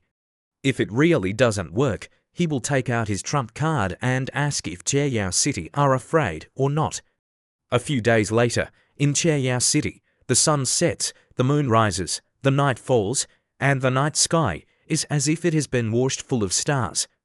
Because killing is forbidden in Chiao City, even if the demon people are a little weak, they can still preserve their lives. So Chiao City is even more bustling at night than during the day. On the streets, demons and barbarians trade and hold markets endlessly, a prosperous scene. Suddenly, a group of demons clutching their chests in pain screamed. Dozens of ordinary demon people suddenly fell to the ground, their eyes wide open, foam at the mouth, and their limbs convulsed violently as if they had epilepsy. Seeing this, the surrounding demons and barbarians hurriedly retreated with surprised expressions. What's wrong? What's wrong with them? A rabbit demon looked panicked, and before she could ask clearly, she also started convulsing violently, with red liquid oozing out of the corners of her eyes, nose, and mouth. What happened? Not only her, but at this moment, the commoners on a street continuously fell down like harvesting rice. Not far away, in a dark alley that did not attract attention, 3 figures quietly looking at this scene. Master FENG, your poison is getting more and more profound. This is Black Plague Master FENG meticulously researched and created. It is extremely contagious. If it is not stopped in time, it will quickly spread throughout the city. In that case, Chiao City will definitely be in great chaos. The black-robed man called Master Feng said, "We should leave now. They will probably notice this place soon." As soon as he finished speaking, the three figures simultaneously disappeared on the spot. Not long after they left, Lord of Thousand Faces flew over and began to examine the poisoned commoners. Lord of Thousand Faces squatted down and placed her right hand on the neck of a demon, frowning. "What a strong poison! This is a highly contagious poison." Lord of Thousand Faces frowned and thought, what secrets are hidden on Liu Hongwei's body that can make people so determined to save her? Most of the human race cultivators are only interested in profit. They use such unscrupulous means to take Liu Hongyi away. There must be a conspiracy. At the City Lord's mansion of Chiao City, the Lord Jinyuan stood on the roof of the Black Main Hall, looking down at all parts of Chiao City. In his golden eyes, flames were rising. These sneaky human rats are so hateful. Right now, he is like a volcano about to erupt. How much effort do you spend just to take Liu Hongyi away? This lord will not let you get your wish. The Lord Jinyuan angrily gritted his teeth and clenched his fist. This lord will definitely catch all of you, rip out your tendons, skin you, and take your souls to vent my anger.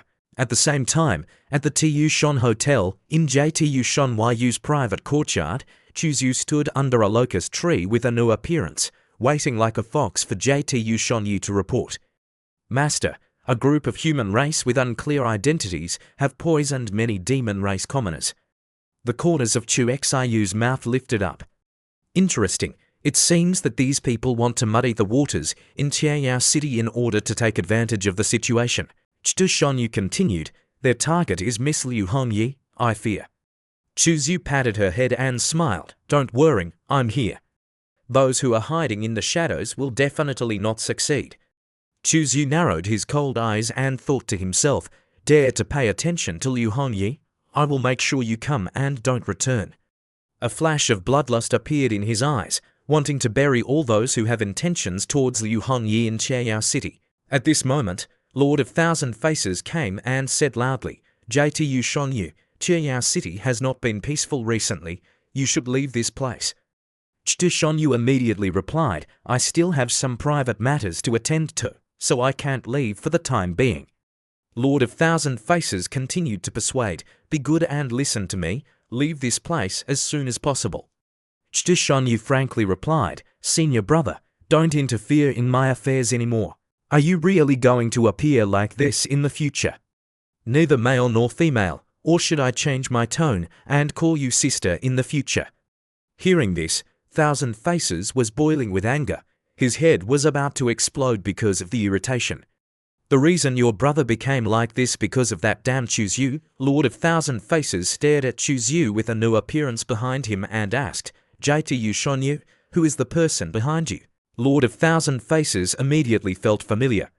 Why do this person's eyebrows and eyes look so familiar? Moreover, why do I feel uncomfortable in my heart as soon as I see him? How strange. Seeing her senior brother frowning, JTU Shanyu knew that he had started to question. If it were an ordinary person, she naturally wouldn't pay attention, but her senior brother was different. He could always question the key point. If it was exposed, wouldn't all the recent arrangements of the master be in vain? Thinking of this, without waiting for Lord of Thousand Faces to continue questioning, JTU Shanyu hurriedly said he was lost outside when he was young, wandering without a place to rely on. "Fortunately, I met him on the road. Senior brother, don't be fierce with him." Chuzu smiled wickedly. "Very good, little fox. I don't know where you learned to be bad, but you know how to use a beauty trick. However, to be fair, this girl is quite intelligent. At least she has shifted the attention of Thousand Faces, that guy." Lord of Thousand Faces grinned, fire of anger rising in his eyes. "Tu Shanyu, what a ghostly name. My younger sister's name is JTU Shanyu, but you call her Tu Shanyu. Do you want to die?" Chuzu also secretly laughed, looking at Lord of Thousand Faces' expression. This guy is actually if one day he finds out that his most beloved younger sister has become Chuxiu's woman, wouldn't he go crazy? Seeing his younger sister holding hands with that Nongyu guy in front of him and also showing a shy expression, Thousand Faces immediately turned to look at Chuxiu from head to toe and then shouted, "Little brat, name a price. How much do you want to be willing to leave my younger sister?" Chuxiu twisted his face and twitched his eyes. This scene is a bit familiar. I remember seeing it somewhere. Shonyu pouted her small mouth, immediately unhappy. She angrily puffed up her cheeks like a small steamed bun and then turned on the mode of acting cute, which works every time. "Senior brother, what are you saying?" Lord of Thousand Faces glared at her and then looked towards Chuxiu. "Shonyu, don't talk, I'm asking this kid." This time, Lord of Thousand Faces didn't give in to his younger sister anymore. Looking towards Chuxiu, the hostility in his eyes was not concealed at all. "Little brat, name a price. I, Lord of Thousand Faces, don't lack money." Thousand Faces' expression made Chuxiu suspect that if he said the wrong word, this guy would immediately attack him. Interesting, Chuxiu, disguised as a fox demon, slowly raised his head. Needless to say, his appearance was naturally as handsome as Lord of Thousand Faces. The two of them looked at each other. He deliberately made his eyes more similar to Thousand Faces to avoid this blockhead from seeing any clues. Chuxiu's mouth curled into a smile. "We are all family. It's really polite to talk about money." Lord of Thousand Faces listened and was stunned. Very quickly, Lord of Thousand Faces regained his senses, ran up, and grabbed Chuxiu's collar. His fair and handsome face was flushed red. "What did you call me? Who is family with you? If you talk nonsense again, be careful I hit you." Looking at Thousand Faces' angry expression, Chuxiu outwardly had a helpless expression, but inwardly he had long been refreshed. "Shonyu, quickly persuade brother, let's go." Shonyu immediately rushed over and bit a part of Lord of Thousand Faces' arm. "Brother, you quickly let go of him, or I will bite you to death." Thousand Faces was struck by lightning, his whole body trembling because of disbelief and pain from being bitten. "My younger sister, whom I have raised for thousands of years, actually bit me for a man." At this moment, Chuxiu suddenly used a blaming tone and said, "Shonyu, if you treat our older brother like that, quickly let go. Seriously, listen and let go." The Thousand Faces' true lord is shocked that the mountain jade is so obedient to this junior. In his heart, there are 1,000 question marks. What the heck is going on here? Now, my older brother's words are not as effective as this kid's. This guy really knows how to provoke people to death. Seeing Miss Faced looking blank, he adds another blow. "Brother, rest assured, I will definitely teach her a lesson later. She's too childish. How could she bite her older brother?" The Thousand Faces' true lord almost spat out a mouthful of blood. He clenched his fist fiercely, determined to send this annoying guy to his ancestors. "You dare to teach my younger sister a lesson? I will kill you." Before Thousand Faces could act, he was stopped by Shonyu. She spread out her small hands like a mother hen protecting her chicks, shielding Chuxiu behind her. She mumbled, "Brother, I'm not angry. Why are you angry?" Lord of Thousand Faces pointed at Shonyu, then at Chuxiu, his fingers trembling in disbelief. "Didn't you hear? This kid even said he wanted to teach you a lesson. He's just a small divine power realm cultivator who wants to teach you, a great saint. And you can tolerate it?" Shonyu's small face was pretty and red. She lowered her head shyly and said softly, "I like being taught by him." Thousand Faces finally couldn't hold back anymore, spitting out all the water he had been holding back. Thousand Faces held his head in his hands, speechless, and turned his face away. "Fine, I'll go take care of things. Our city will soon be in chaos, so don't run around." Thousand Faces raised his hand, tore through the void, and disappeared into it. Chuxiu cheerfully said, "Shonyu, be a good girl and help me conceal my identity. It's been hard on you. Next, let me help you relax a bit." In Lord of Thousand Faces' cave dwelling, he sat sodly in a corner, hugging a gourd of wine and gulping it down. The chicken-headed fellow was teleported over. He opened his mouth and asked, "Thousand Faces, what's wrong? Are you not feeling happy?" "Nothing." Thousand Faces asked, "What's the situation with those alchemists?" The chicken-headed fellow, Qingyu, said, "You guessed right. Those rat bastards from the human race really wanted to make a move on the alchemists of the demon city. Fortunately, someone reminded us and we reacted in time, so Dark-Tooth Woman successfully stopped them." Lord of Thousand Faces breathed a sigh of relief. "Good, next is to wait for the alchemists to refine the antidote. Fortunately, the alchemists are okay, otherwise the commoners of the demon city would probably die out in a short time."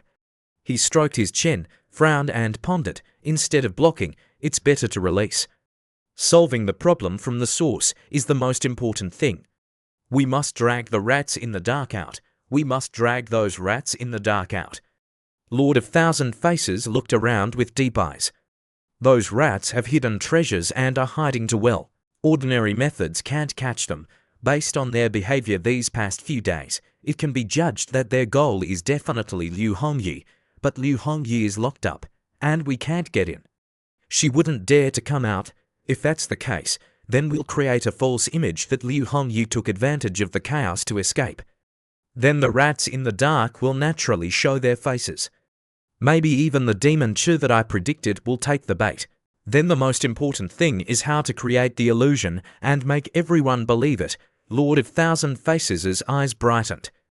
"Illusion techniques must use great illusion techniques that can cover the entire demon city, and even make great saints unconsciously fall for it." Qingyu wondered. "What, Qingyu, you wait for me here. I'll be back soon." At this time in the demon city, the clear night sky moon gradually faded and slowly turned blood red. It was so red that it seemed like it would bleed. In JTU private courtyard at Tuyushon Hotel, the foot people were chatting casually. Suddenly Auntie Luo noticed something. She widened her eyes and waved her sleeves, and white spots of light flew from her fingertips, forming a shield that covered Chuxiu, JTU and Tuyushon Qingzu, preventing them from being affected by the illusion technique. At the same time, it also misled the caster, making him think that they were also drawn into the illusion. Chuzhu curiously asked, "Auntie Luo, what's wrong?" Auntie Luo turned her head and said calmly, "A demon race Saint King is casting a great illusion technique, trying to pull all the living beings in the demon city into the illusion." Chuxiu's eyes moved slightly. "Such a big scale. What's their purpose in doing this?" He thought of something and looked at Auntie Luo. "Wait, could it be?" Auntie Luo nodded. "Yes, they want to catch the group of people who poisoned the demon city." Chushonyu raised her small face and asked, "Senior, how can the illusion technique be so wide-ranging? What is being used as the medium?" She was shocked. She had to know that the demon city had an area of tens of thousands of square miles. Such a wide-ranging effect, and even she, a mid-stage great saint, couldn't detect it. It was really scary. Auntie Luo raised her hand and pointed to the moon in the night sky. Using the moonlight as a medium, speaking of this, Auntie Luo frowned. In addition, the secret technique is also filled with a foul, bloody smell. Using the moonlight as a medium, and also has a strong bloody smell, JTU Shonyu's big, beautiful eyes darted around. She clapped the table and exclaimed, "I know. It must be Starshift. It's Blood Demon Lord who made the move." Blood Demon Lord, Chuzhu frowned. So there were 5 Saint Kings in the demon city, far exceeding Chuxiu's expectations. It was very detrimental to his next plan. Chuzhu rubbed his chin and thought. To make the Blood Demon Lord set up such a large formation, the only reason can be that the group of people have completely angered the upper echelons of the demon city. What kind of environment would make that group of people appear? Chuxiu raised his head and suddenly understood everything. It must be Hongyi escaping, which would make them take the initiative to show their heads. In the north of the demon city, red moon, light covering the entire city. On the highest level of a pointed pyramid-shaped building, 3 black-robed figures were staring intently at the red light sphere in the north of the city. At this moment, they all had one thing in common: blood-red eyes. In their sight, the red light sphere exploded, and the red light was like brilliant fireworks, illuminating the entire north of the city. "Master Feng, the restriction has been broken. Liu Hongyi, they want to escape." The person next to him said, I feel that there is a Saint King fighting. Could it be that a strong person has invaded the demon city? After working so hard for so long, we finally waited until this moment. The person, named Feng, excitedly stood up and ordered, "Quickly gather everyone, we must take Liu Hongyi away." Back at Chu Xiu's place, the young man said to Auntie Luo, "The plan may have changed." "Auntie Luo, we're going to the north of the city." JTU Shonyu was eager to follow. "Master, I want to go with you." Chu Xiu refused. "Don't go, to avoid revealing your identity." The two girls, JTU Shonyu and Tu Shon Qingzu, obediently listened. "Even if I could see through the white clothes, Luo Yi, quickly open the teleportation gate." Auntie Luo grabbed the back of Chu Xiu's collar, tore through the void, surpassing her own realm. She was once a true quasi-emperor. Although now suppressed by the heavenly laws to the level of a half-step quasi-emperor, ordinary Saint Kings can't sense the void fluctuations she creates. The plan changed too quickly. What if Liu Hongyi sends a message to JTU Shonyu? Even if there is a slight hesitation, your plan will fail. In the void, Auntie Luo still grabbed Chu Xiu's collar and flew away, and continued to say, "Moreover, even if she doesn't have any hesitation, it will be difficult for her to complete your arrangement in such a short time." "Auntie Luo, you're right. Is there someone who can change to a different position? I'm about to suffocate." Auntie Luo then said, "Oh," and then she picked up the young man like she was holding a baby. Chu Xiu was enjoying the orchard, exclaiming, "Oh, it smells so good, like grapefruit milk." Auntie Luo then asked, making the young man grimace, "What are you doing?" Chu Xiu recovered. "Now, it's more important to do serious business." Chu Xiu coughed and said, "Hongyi, she will definitely have preparations to cooperate with me. Moreover, whether to act first or not depends on the specific situation. If the human race sneaks into the demon city and is very strong, they can delay the demon race for a while, and we can take action to save people. If they are too weak and die immediately, then we will wait a little longer. At least we have to wait for that blood demon lord to leave before taking action." Auntie Luo nodded in agreement. After a while, Auntie Luo and Chu Xiu arrived at the north of Heavenly Demon City. Under the city tower, an ancient city was immersed in wild red. The afterglow of the setting sun covered the buildings like bloodstains on the ancient stones. The cold wind blew through, bringing a faint metallic smell of war about to break out. Chu Xiu looked up at the blood moon and asked doubtfully, "What's wrong with Blood Monster?" At this moment, in the dark corner under the shadow of the buildings, a group of people with sharp eyes like hunting beasts were. The three of them seemed to be unable to bear it any longer. At this moment, a woman with charming eyes said to the three holy kings, "Be calm and wait. Those rats are coming here soon." In their eyes, this is not just a war, but a dramatic hunt. In their eyes, we are like facing the gluttonous empress of the supreme sacred land, but in fact, they are just pawns in our hands. The woman revealed a cold, murderous aura, looking extremely sinister, and growled, "Those rats. Everyone is eager to take this opportunity to take Liu Hongyi away. Wait a minute. Don't kill them all. This venerable must torture those rats to their heart's content." From a distance, Auntie Luo and Chu Xiu were standing and waiting for something. Chu Xiu frowned. "Very good. These four holy kings are waiting here for the rabbit. They have abandoned those who dream of taking advantage of the situation to seize Liu Hongyi's secrets." He sneered with an arrogant expression and asked Auntie Luo, "If you suddenly appear at this time, I wonder if those four holy kings will be scared to death."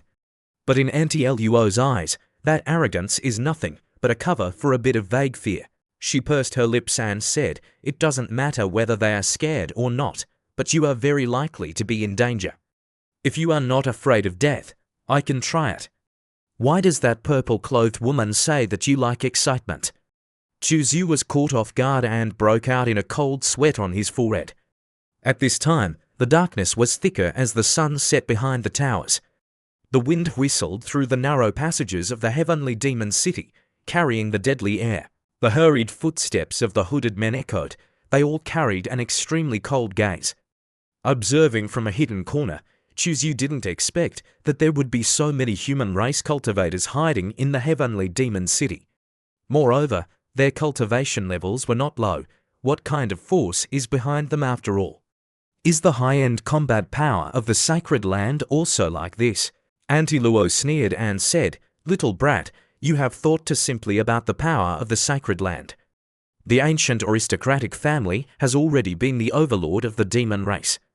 They can exist for hundreds of millions of years, so they must have a lot of hidden strength." At this moment, the air was as tense as a bowstring. A man in black laughed arrogantly, unexpectedly. "The heavenly demon city has been invaded by enemies. It's really heaven helping me. Let's speed up the rescue of Liu Hongyi and his group before the demon race holy kings can react."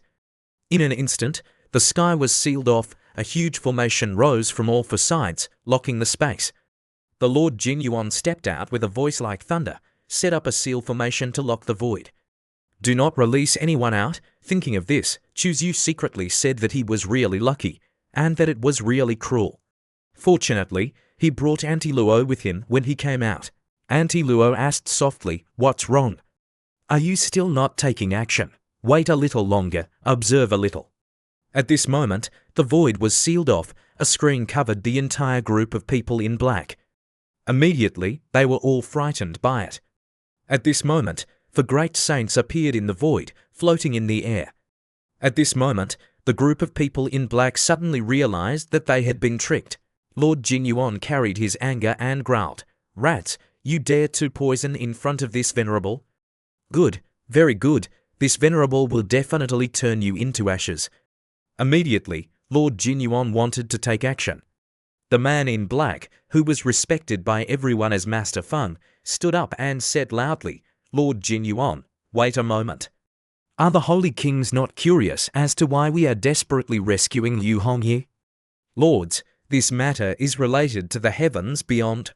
As soon as he said this, the air froze for a moment. Sharp eyes from the holy kings stared at the speaker. Lord of Thousand Faces also grasped the certainty that there was indeed a great secret hidden on Liu Hongyi. Auntie Luo also doubted and asked, "Little brat, do you know what kind of thing is in Liu Hongyi's hands?" Chuzu shook his head and said that he didn't know. "I have two stone tablets in my hand that record some information about the heavens beyond, but I don't have time to find out what the heavens beyond have to do with Hongyi." Everything seemed to stagnate. The great secret was revealed. These words were like a spark that ignited the greed of everyone present. Seeing their performance like this, Master Feng's smile burst out brilliantly. "Lords, I don't know if this information can buy our lives. My request is very simple. Let my companions leave here, and I alone will stay. I will tell you everything I know." "Okay, however, before that, this venerable wants to check whether you are lying or not. Speak to the mirror. If you are lying, the mirror will explode." So Master Feng said confidently in front of the mirror, "There is information about the heavens beyond hidden on Liu Hongyi and his group." As soon as he finished speaking, the mirror shattered in his astonishment. Master Feng's pupils suddenly contracted, and he sobbed and cried out in fear, "Impossible. I didn't lie." Realizing that he had been deceived, Jinyuan burst into anger. "Damn it. You still dare to lie and deceive us?" In the void, Chuzu smiled coldly. "Want to risk your life for a great meaning. Having a spirit of sacrifice is very good. It's just a pity that you don't just want to sacrifice yourself, but also sacrifice Hongyi. Then you should die here." Xiu thought to himself. Then he buried his head deeply into Auntie Luo's chest and took a deep breath. Luckily, Auntie Luo took action earlier to smash the glass mirror to make that statement into a lie. Auntie Luo patted his head and nodded lightly. Then she said, "After saving Liu Hongyi, I want to know. What exactly do they have in their hands?" "No problem." Xiu was enjoying himself when his pupil saw something. He barely asked, "What is that?" Master Feng was being held captive by the demon men with chains. At that moment, he raised an old wooden box in his hands. Auntie Luo looked at it for a moment. Her blue eyes narrowed in disbelief. "Is that a talisman treasure?" Chuzu wondered. "I've seen many talismans. What is a talisman treasure?" She explained, saying that things like talisman treasures were very rare in the ancient wilderness era. In later eras, they would naturally be even more precious. It is feared that very few are recorded in ancient books. It is very precious because it can absorb the essence of heaven and earth and some other things to automatically create talismans, and the effect is very amazing. Automatically create talismans. Hearing this, Chu Xiu's eyes lit up. It seems similar to a printer. Seeing a good treasure, Chu Xiu's eyes lit up like stars. He then said to Auntie Luo, "This treasure is so good, let's snatch it back." Auntie Luo raised an eyebrow, her sharp eyes swept over him and said, "There are for Saint Kings watching over there. Unless you want to expose yourself now, okay." Chu Xiu pretended to be innocent like a boy, burying his face in those two pomelos. His smile was extremely cunning. Auntie lured and pay attention to Chu Xiu. Suddenly, she felt something. She suddenly turned her head. "Wait, Chu Xiu." She looked through the void towards the east city, somewhat surprised. Chu Xiu then asked, "What's wrong, Auntie Luo?" Suddenly, Auntie Luo paused, her expression serious, and said, "There is." The aura of a quasi-emperor. Hearing this, Chu Xiu was extremely surprised. She closed her eyes to sense it and knew that it was just a remnant soul, but the aura was unusual. At that moment, from the darkness, a man gradually stepped out. He was extremely mysterious, with an eye on his brow. Following that, Auntie Luo entered her own sea of consciousness. Originally, she had two life forms. The purple-clothed god solemnly said, "If we are fish swimming in the sea, then that person is a bird freely flying in the high sky." Not only is there a difference in life form, but it seems that the ecosystem, the systems are also different. Auntie Luo frowned and thought for a long time before coming up with the term transcendent life form. Speaking of this, she fell into deep thought. It's really very extraordinary. It seems to be even closer to the heavenly Tao. What exactly is it? Sister Luo, don't you find this feeling familiar? Speaking of this, Auntie Luo stared intently at Chu Xiu, her eyes cold but deep. Yes, it's as if it has been transformed by the heavenly Tao, just like how Chu Xiu transformed JT Yushonye. At this moment, seeing her staring at him, he then pouted his lips. Then Chu Xiu moved his beak to Auntie Luo's lips. "Auntie Luo, sister, don't keep looking at me like that. I'm shy, Pop." Auntie Luo coldly flicked Chu Xiu, causing a lump to swell up on his head. "Ouch, Auntie Luo, sister, you're too heavy-handed." Being hit, he comforted her and said, "Calm down, I didn't mean to just now." Speaking, Auntie Luo's sister can use the mirror magic to peek at that person, right? Auntie Luo nodded without saying anything superfluous. She waved her hand and summoned a shining mirror. The image in the mirror immediately appeared. A black-clothed figure looked extremely dignified. Chu Xiu only saw half of his face and the vertical pupils on his brow.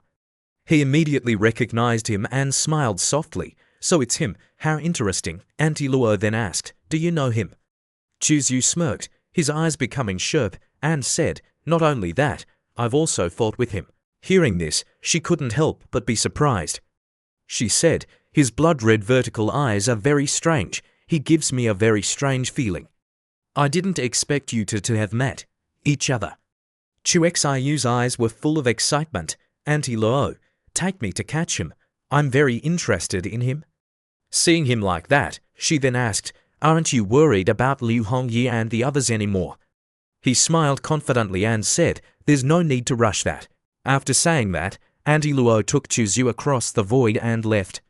The scene changed to the North City. A male appeared and stood on the roof. He was Ming Yaozi. He coldly asked the name next to him. "Liu Hongyi is being held in Baitan. I heard that the demon race has used a forbidden technique that even the Emperor's energy cannot break. Are you sure you can break it?" At that moment, an old black-skinned man appeared and said, "That confinement contains a kind of immortal substance of life. This is a high-level energy of heaven and earth. To break it, it is necessary to take the special substance inside immortal and long-lived."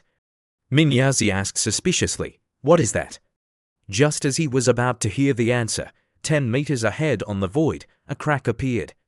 From it came a woman carrying a man in her arms as if she was holding a princess. She opened her mouth to say hello, seeing her making Ming Yaozi and the old man startled. Seeing the woman in front of her with an oppressive aura stepping out, the old man immediately exclaimed in fear, "A quasi-emperor! That woman is a quasi-emperor!" Immediately, his figure gradually disappeared. Before leaving, he couldn't help but remind the name Mingyaozi to be careful. After that reminder, Mingyaozi couldn't do anything before being caught by Auntie Luo and locked in secret basement under the ground of the Tu Shan Hotel. Mingyaozi, he was tied to the cross. He looked cold and grumpy. "Who are you? Why did you arrest me?" Auntie Luo stepped forward, took out the quasi-emperor compass in her hand, and arranged layers of restrictions. She said coldly, "We arrest you naturally have our reasons." She completely imprisoned Mingyaozi, not giving the remnant soul of the quasi-emperor in his body the slightest chance. Chuzu stroked his chin and leisurely walked to each torture instrument in front of him. He curiously observed and said, "Why you usually play very fiercely." Thinking of those torture games, Chuzu chuckled softly. Yua revealed a pair of cat teeth. Her face flushed red and smiled sweetly. "Master, these are things I prepared specifically for children who don't listen to me. That feeling is very magical. Does Master want to try it?" Chuzu frowned. "Very well, Yua. You dare to catch me to try it, little Yua. You're very good." Seeing Chu Xiu throwing that look, little Yu immediately knew that the master must have misunderstood. She hurriedly waved her small hands to explain, Master, don't misunderstand, Yua can definitely endure it. As long as Master is happy, Yua will do anything." Chuzu touched her head, smiling gently. "Silly girl, you are my treasure. How could I bear to be rough with you?" Little Yua pouted, her voice gentle, but Yua hopes that Master won't be too gentle. Hearing this, Chuzu was also surprised. "This woman really knows how to play. I didn't expect you to like this type." The two cuddled each other to feed dog food to the two people next to them. Mingyaozi frowned and coughed twice, then barely asked, "I have never offended seniors. Why did seniors arrest me?" Auntie Luo coldly said, "Mingyaozi, shut your mouth and call out the old monster in your body to talk." Hearing this, Mingyaozi's expression changed constantly. Impossible. How did they know? Having been seen through, the remnant soul of the quasi-emperor did not continue to hide, but a wisp of divine thought spread out. The old voice was deep and sighed, then said, "The perception of fellow Taoist is really admirable, amazing. It seems that as soon as I set foot in the city, I was discovered by you." Seeing that Chuzu was frightened and hid behind Auntie Luo, but Auntie Luo was not surprised and coldly asked, "What are you?" She originally thought that Mingyaozi's body was hiding a fragment of the quasi-emperor's soul, but now it seems that it is not like that. "What is hidden in that eye is hard to say." His pupils blinked. "If I say I don't know what I am, do you believe it?" Auntie Luo frowned. Behind her, Chuzu also sneered, then he said, "Don't remember." "Okay, then you are useless, Auntie Luo. This thing, at first glance, is not a good thing. Dig it out and seal it to avoid unnecessary trouble." Auntie Luo nodded in agreement with Chu Xiu's suggestion. The corners of the name Mingyaozi's mouth twitched. Chuzu was about to step forward to take action when the blood pupil hurriedly said, "Fellow Taoist, please wait." "Oh, you remembered again." Chu Xiu stopped his intention, and then the pupil's expression was complicated and said, "There is indeed a problem in my memory. I only vaguely remember that I came from a continent called Honghuang. It is extremely vast, and no one knows how vast it is.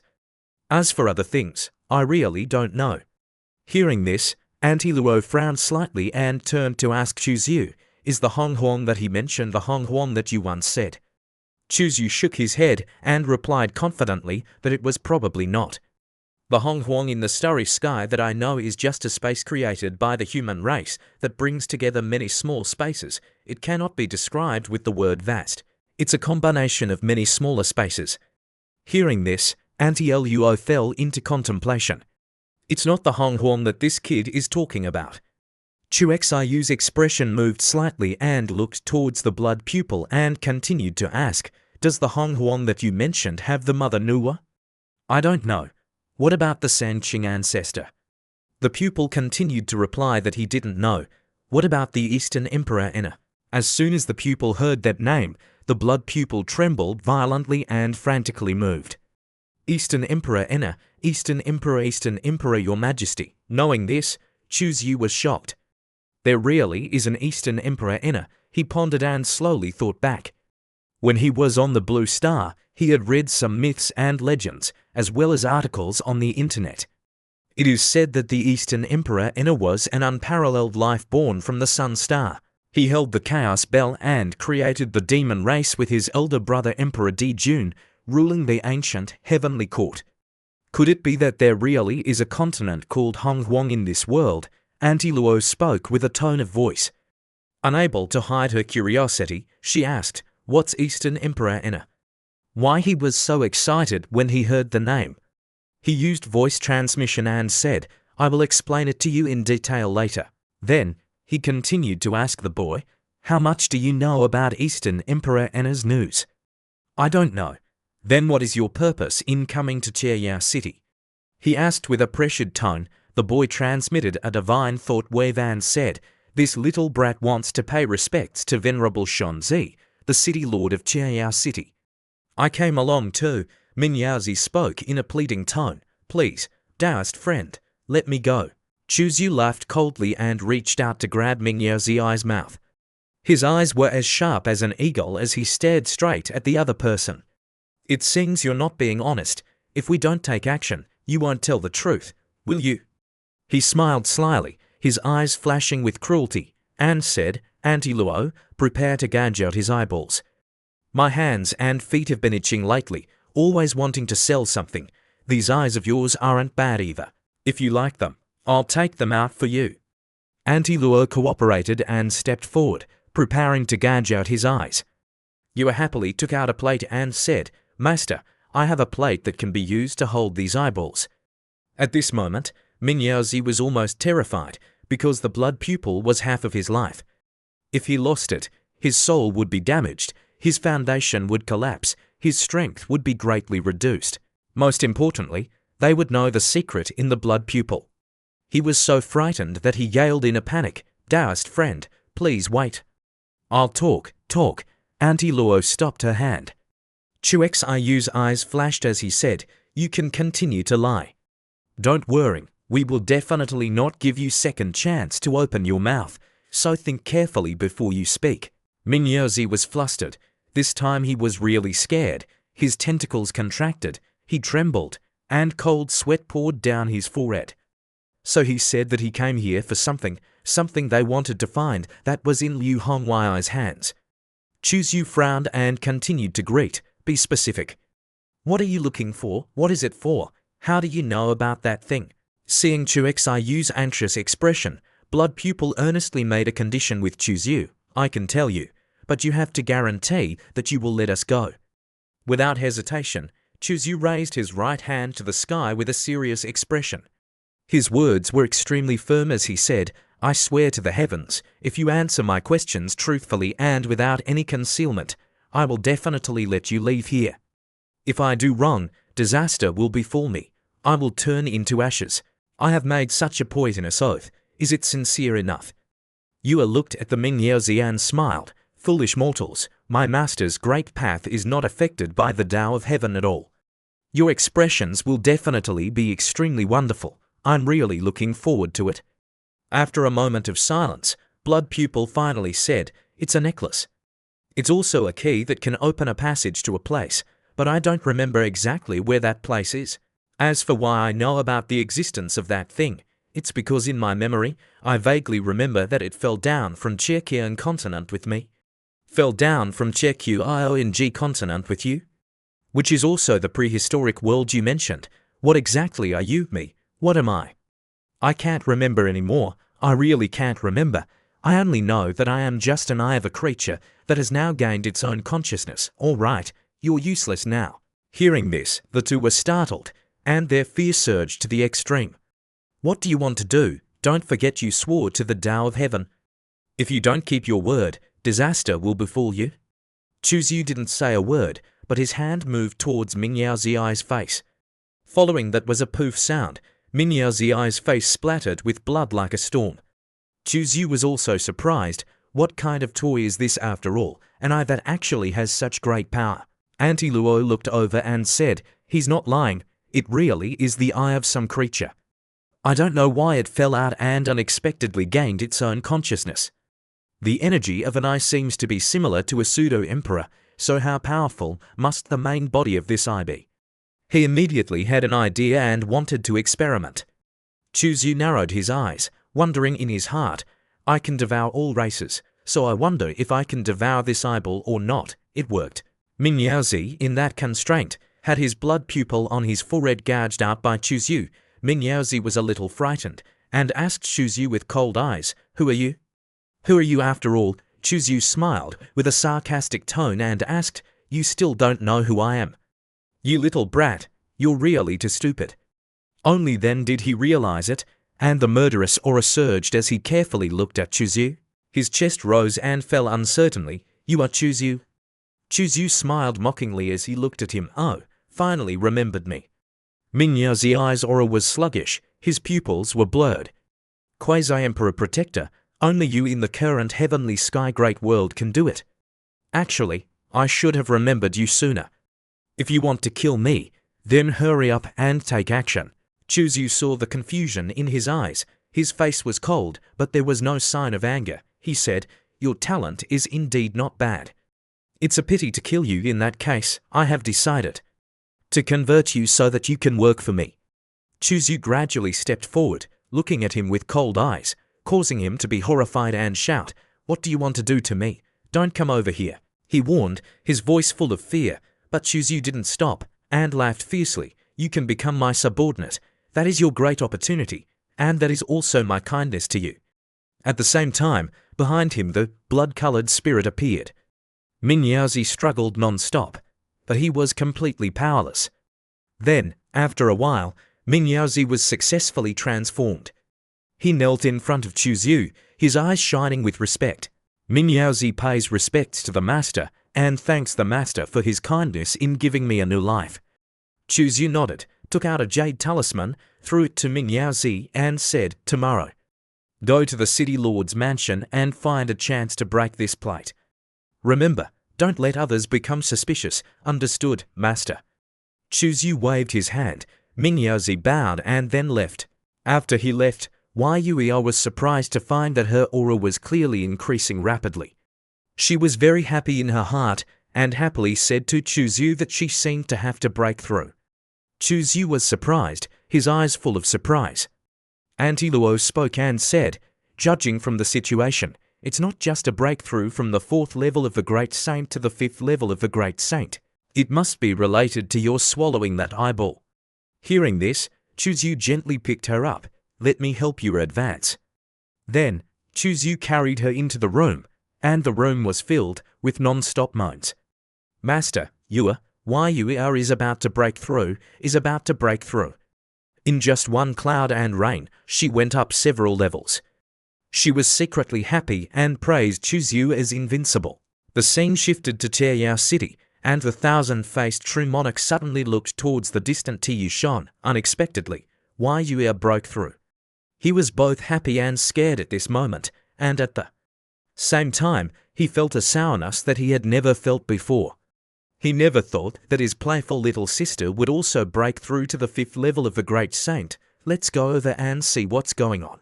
After that, he tore open the void and went to Tiyushan, advancing to the Tiyushan mansion. Seeing Shun Yu come out to greet him, he happily asked, Yuiao, you broke through. Yuiao's expression was so happy that she couldn't describe it, and she hummed. Lord of Thousand Faces suspiciously asked, Why did you suddenly break through to small realms in a row? Do you want to know why? Of course I do. She shook her head and said, I'm afraid I'll have to disappoint. My success cannot be replicated for now. Really no way to replicate it. Why? Yuiao closed her eyes and said, You wouldn't understand. Speaking of this, she asked Lord of Thousand Faces if he wanted to meet Nongyu. Hearing the name Nongyu, Lord of Thousand Faces was angry and blamed. Why would I meet him? I'm not going to meet him. Seeing this, Yu didn't bother with him anymore and stepped inside. At the same time, she said, Then I'll go back and stabilize the realm below. Wherever you should go back there. Being ignored, Lord of Thousand Faces gnashed his teeth in anger at this moment. Ever since you had that Nongyu, she has always ignored me. I have to check his background. Then he went to the city lord's mansion, the black stone great hall of Chieyao. Two venerables stood on the high platform with a dignified expression. Lord of Thousand Faces, true monarch, he came here to report on the interrogation of that FENG person and has obtained intelligence. He clasped his hands and said, "The two venerables, the certainty now is that Chiao City is currently there are no more people from Master FENG." After saying this, he slightly raised his head and looked towards Venerable Daizun, and Venerable Jin Yuan waved his hand and said, "If you have anything to say, just say it, don't be shy." Lord of Thousand Faces' voice revealed a firm expression and said, "That Master Feng is adamant that he is not lying. According to my observation, it is very likely that he is really not lying." Hearing this, Daizun frowned and asked, "If he is not lying, then why did my divine mirror break?" Lord of Thousand Faces, true monarch, thought for a moment, then he confidently sighed, "There are only two possibilities. First, there is indeed a problem with your divine mirror. Second, a strong person secretly interfered while you were not paying attention." Hearing this, Daizun put his index finger against his chin, his pupils narrowed slightly and asked, "Lord of Thousand Faces, which possibility do you think is more likely?" Lord of Thousand Faces, true monarch's expression was serious and said, "It is very likely to be that quasi-emperor." Two venerables, please don't forget that the Taisu Saint Child Chuzu is currently cultivating in the Chiayuan Great Wall. Hearing this, the expressions of the two people changed. Extremely solemnly analyze the details, extremely accurately suspecting that you mean the Crown Prince of the Supreme Beginning has already arrived in Heavenly Demon City. Venerable Jin Yuan sharply asked him, "What other purpose does he have?" Chuzu is wise, but he will also be defeated. Unexpectedly, we could not kill Master Feng to the point that we could deduce his existence. He's too confident. Just as he was about to continue speaking, suddenly a guard outside hurried into the hall and knelt on the ground. "My lords, the dark demon child of the Wanya Valley, request an audience." A moment later, the scene shifted to the north of Heavenly Demon City. Inside the void, the two people, Chuzu and Antiluo, looked towards the distance, towards the city lord's mansion. Chuexiu raised the corner of his mouth and said that the plan was successful. Antiluo, begin the action. Antiluo nodded and said that I'm afraid something happened to Venerable Jin Yuan. Be careful. As soon as she finished speaking, Chuzu and Antiluo discovered that many demons were rushing towards the north of the city from all directions. Chuzu frowned. What's going on? Shouldn't these guys be guarding the city lord's mansion? It seems that they know I will come to the north of the city. Looking down, the situation seems very tense. Antiluo tilted her head and asked if the other party had prepared long ago, and your plan has probably been revealed, right? Chuzu stroked his chin, considering the reason. His pupils narrowed slightly. Surely the problem lies with that Master Feng. Could it be that he is not dead? It must be said that this action is really unlucky. Heading towards the north of the city, Qingyu, what did you say? A mortal-faced true lord asked with disbelief. You said Venerable Golden Monkey is dead. Qingyu Great Sage nodded vaguely and replied that I saw with my own eyes that the Golden Monkey Great Sage was tortured to death by the Great Tao Curse on the spot. Upon hearing this, the immortal-faced true lord was extremely incredulous. How could it be? How could the city lord be so weak? Qingyu Great Sage gritted his teeth and said that Daizun did not know why she was cursed by the Great Tao. Venerable Golden Monkey took the hit for her, so he died on the spot. Speaking of this, with this sinister scheme, the immortal-faced one immediately thought that it was Chuzu. It must be Chuzu who tampered with Dai Envy's axe. Only he had the opportunity and the motive. Chuzu? Qinghua Yu's pupils contracted upon hearing this. So it was him. So we must quickly go to the north of the city. His purpose must be to take Liu Hongyu with him. We must stop him. It's best to kill him at this time on the city walls of the north of the city. Liu Hongyu and Lin Qiao, according to the information provided by JTU Shonyu, successfully reformed the Great Formation. Although it was time, it could be activated. At this time, the two stood on a tall tower of the city wall, looking towards the distance below. Many demons gathered from all directions. Their eyes were blood red, and their killing intent soared to the sky. All 8 great sages of Heavenly Demon City were mobilized. Venerable Shonzi and the holy kings of the man-god tribe also appeared at the same time. What's going on? The two women looked at each other, their faces full of doubt. The demons are attacking. Could it be that they discovered that we have broken the seal? At this time, the immortal-faced true lord separated everyone and came out. His eyes glanced at the city wall and he said loudly, "Choose you, I know you have come, your whereabouts have been exposed. Come out, don't hide anymore, choose you." Liu Hongwei's delicate body trembled upon hearing the name. She turned her head and looked around. At this moment, a burst of laughter rang out. Choose you laughed in admiration. Immortal-faced, you are indeed someone. The clear laughter echoed through the heavens and earth immediately. Afterwards, the void cracked open and two figures, a man and a woman, walked out. The woman was dressed in a pure white long dress. Her style was unparalleled, and she was clear and peerless. The man wore a black robe, his black hair was thick, his face was full of sunshine, and he smiled. The shadow of his back appeared on the top of his head, and it was extremely similar to the shadow in her memory. No matter how Chu Xiu's appearance changed, she was still the first to recognize him. Liu Hongwei's red lips parted slightly, and a line of tears slipped from the corner of her eyes. It really is you? I didn't expect to see you again in this life. Hearing Chu Xiu's laughter, Venerable Shon Xiu's tone was icy cold, and he looked at him with dense killing intent and asked, "Is it funny?" Chu Xiu stopped laughing, after a while, then became serious and clasped his hands and said, "Venerable Shonzi, you are a senior.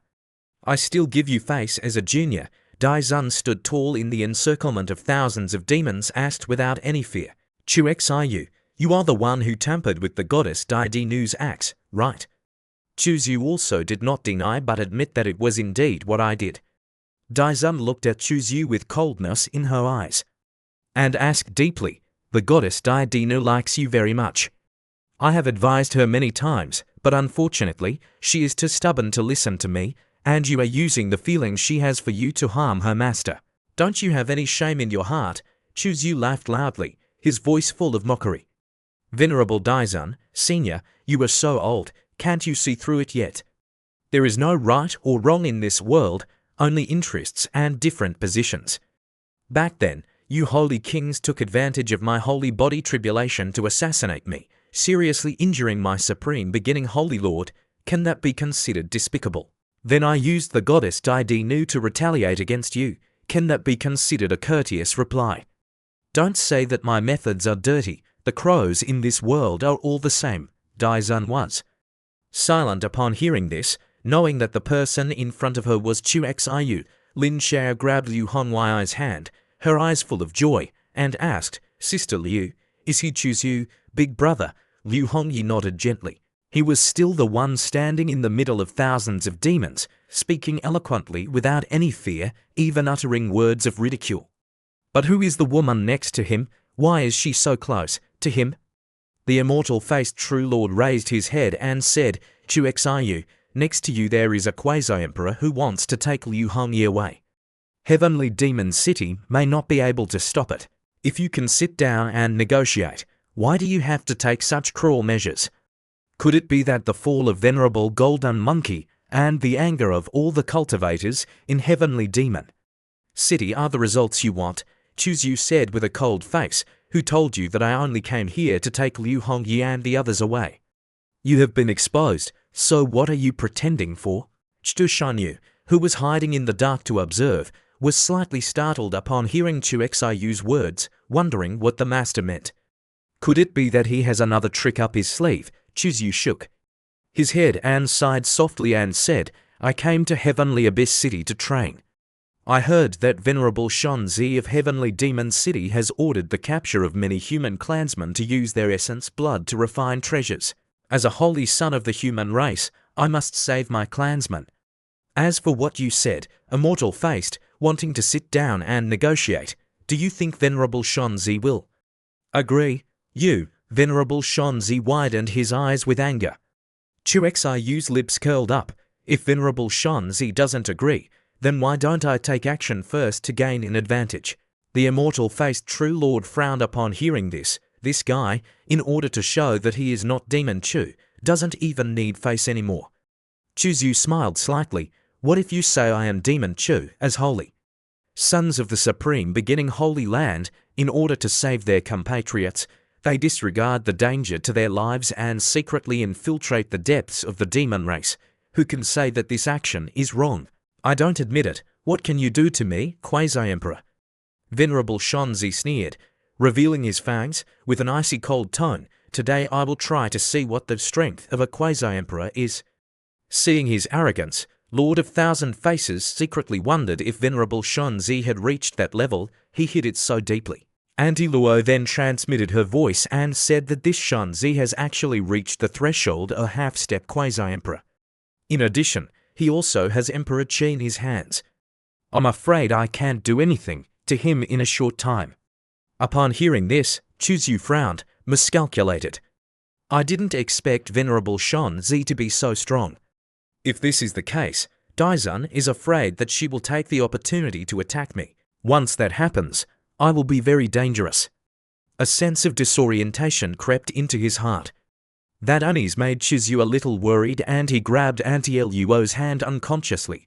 This also made Auntie Luo blush, scolding this brat. What time is it and you are still thinking about taking advantage of me? You gave her a certain treasure. This is Emperor Che. Moreover, it is a congenital magic weapon of Dao Li. Auntie Luo's heart stirred up a ripple. Brat, how many secrets are you still hiding from me? Blockhead, quickly drive me out. You are not good at the power Dao and cannot exert the full power of this treasure. The time limit of 1 month has not yet arrived. After this battle is over, you must exchange it back with me. Okay, little brother Chuzu actually has such a good treasure.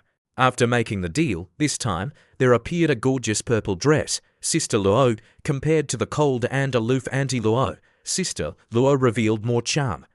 Venerable Shon Xio's fresh red pupils stubbornly shouted, one body to souls, the purple soul has come out.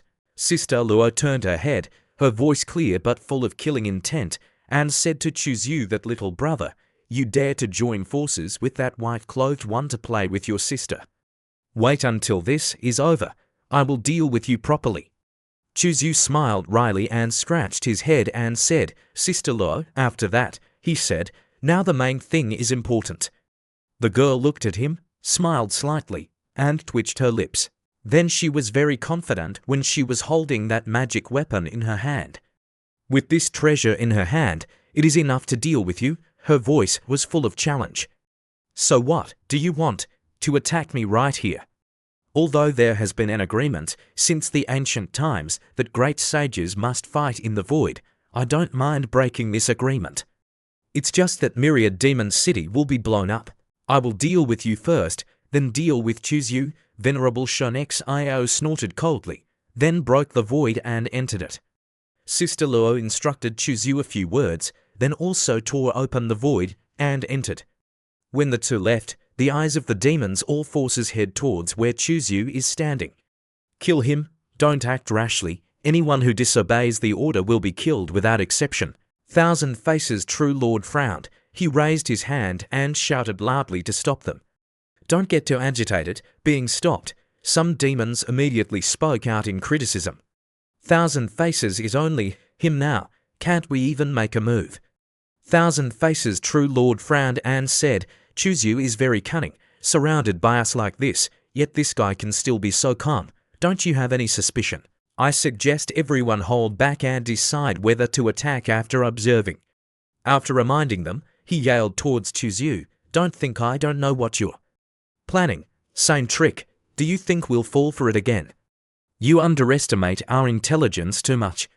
Seeing Thousand Faces' expression, Chuzu chuckled to himself.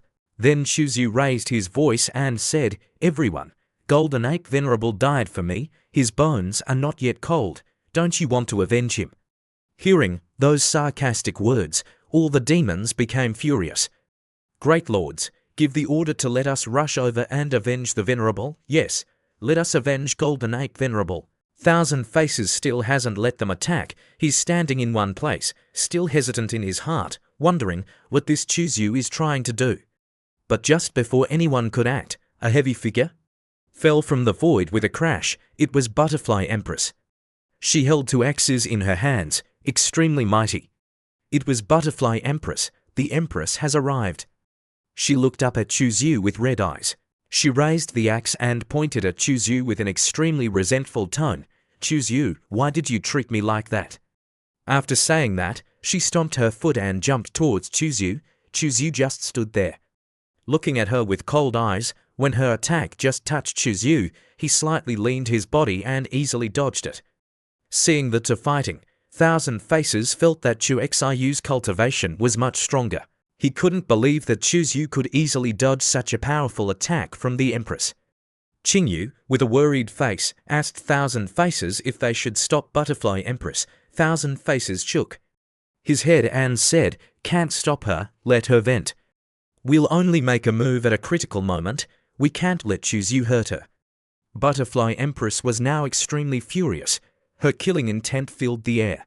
Chuzhyu's voice was cold and sharp, his eyes filled with contempt as he said, "That's right, hatred is indeed the ultimate source of power. You finally have a bit of the appearance of a heavenly demon god. Because of you, I killed my master." She didn't stop and swung the axe towards Chuzyu again, but Chuzyu disappeared in the blink of an eye, leaving only an afterimage. Chuzhyu's speed was so fast that it was hard to catch with the naked eye. Immediately after that, Chuzyu appeared right behind her, his voice sarcastic as he said, "Aren't you always too fond of me?" Those words hit her heart, her face flushed, but her heart ached unbearably. She resentfully swung an axe again, but he easily blocked it with one hand. Following that, Chuzyu punched her hard in the stomach, causing her to vomit blood. Chuzyu grabbed her neck and said sharply, "You can't even unleash 1/10,000th of the power of the heavenly demon god body. With that kind of half-assed power of yours, you also want to fight me? How ridiculous. Look at you, you're so weak that I have to hold back. You can't even hurt me a little bit." Butterfly Empress gritted her teeth and asked with hatred, "Are you very pleased with yourself?" He smiled coldly and said, "I schemed against your master. You must be very heartbroken, very resentful of me, right? You say I used you to kill all the demons here, so what? Using you to kill all the demons here, then your hatred for me will probably be even more intense, right?" Seeing Butterfly Empress being captured and unable to resist, the demons angrily shouted, "Stop! Release Butterfly Empress, Chuzyu, you beast, kill him. Go over there and save Butterfly Empress." Seeing the excited demons and knowing Chuzhyu's plan, she tried to muster her strength to say, "Demons, don't attack." Chuzhyu's face changed. He smiled terrifyingly and whispered in her ear, "Actually, I've already set up a trick. As long as they dare to come close, I guarantee I can kill them all." Knowing that, Butterfly Empress shouted, "Order the demons, don't come here. I order you not to come here." But things have come to this point. Basically no one is listening to her. Everyone now has only one thought, to kill Chuzyu to save Butterfly Empress. Everyone is yelling, "Kill!" All of them are going crazy, attacking. This makes Butterfly Empress extremely pained. "No, why is it like this?" Her desperate shouts mixed with sobs. Chuzyu calmly released her and gently asked, "Do you know why? Because you're not strong enough." Seeing Chuzyu at this moment, both ferocious and violent, Lin Xia felt a little fear in her heart. Why would Brother Chu do that? Doesn't Butterfly Empress like him very much? Her eyes were deep, her voice sad. Brother Chu was so kind. Why is he so different now? Liu Hongyi asked her, "Do you know why he has to treat Butterfly Empress like that?" Lin Xia asked blankly, "Why? Is there another hidden reason?" She replied, "Butterfly Empress is like a mirror. Chuzyu sees his former self in her. Chuzyu extremely hates his past self, hates his weakness and incompetence. Therefore, he doesn't hesitate to transform into the kind of person who once hurt him, wanting to use that method to hurt Butterfly Empress, to force her to become cold-blooded and heartless like him now. You must feel he's very crazy. Actually, he can't be blamed either. He was driven crazy by this world. Sister Liu, aren't you afraid of Brother Chu like that? Why should I be afraid of him? He's my only family." Just as all the demons were attacking, it was also the moment Chuzyu activated the formation. The Quasi-Emperor formation plate flew out of the space storage and was immediately activated by him. Swish swish, 8 ancient characters flew out, twisting around Xuexiu's body. The confinement formation erupted with light, and the surrounding space trembled like a suppressed earthquake. Each formation rune swirled in the air, forming a giant cage, imprisoning everything inside. Thousand Faces was shocked by this scene. This is a confinement formation. Why is it like this? Could it be that Liu Hongyi and the others not only broke the ceiling formation, but also prepared a confinement formation for us in advance? Chuzhu stood in the center, his face full of complacency. He crossed his arms behind his back, revealing a sinister smile, and his cold voice echoed throughout the space. Thousand Faces, even if you're cunning and shrewd, even if you see through my plan, so what? The result is still that I win this confinement formation. No matter how you struggle, you're just a trapped beast. Thousand Faces frowned slightly, his eyes sharply looking at Chuzhu. Every delicate line on his face didn't reveal any panic, but the hand under his robe had clenched so tightly that his knuckles were white. He forced a voice and asked, "This place is so heavily guarded. Chuzhu, when did you tamper with this formation?" He acted like that naturally because he wanted to buy some time to see how he would explain it. First, drag out the time and wait for the Holy King to return. We'll have a chance to save our demon race. Chuzhu slightly smiled sarcastically and said, "Perhaps it was the day you came to Heavenly Demon City, right? Perhaps it was on that day. How was it? Did you like this gift?" Thousand Faces, True Lord's eyes twitched. In his heart, he secretly cursed that Chuzhu had secretly sneaked into his house like that.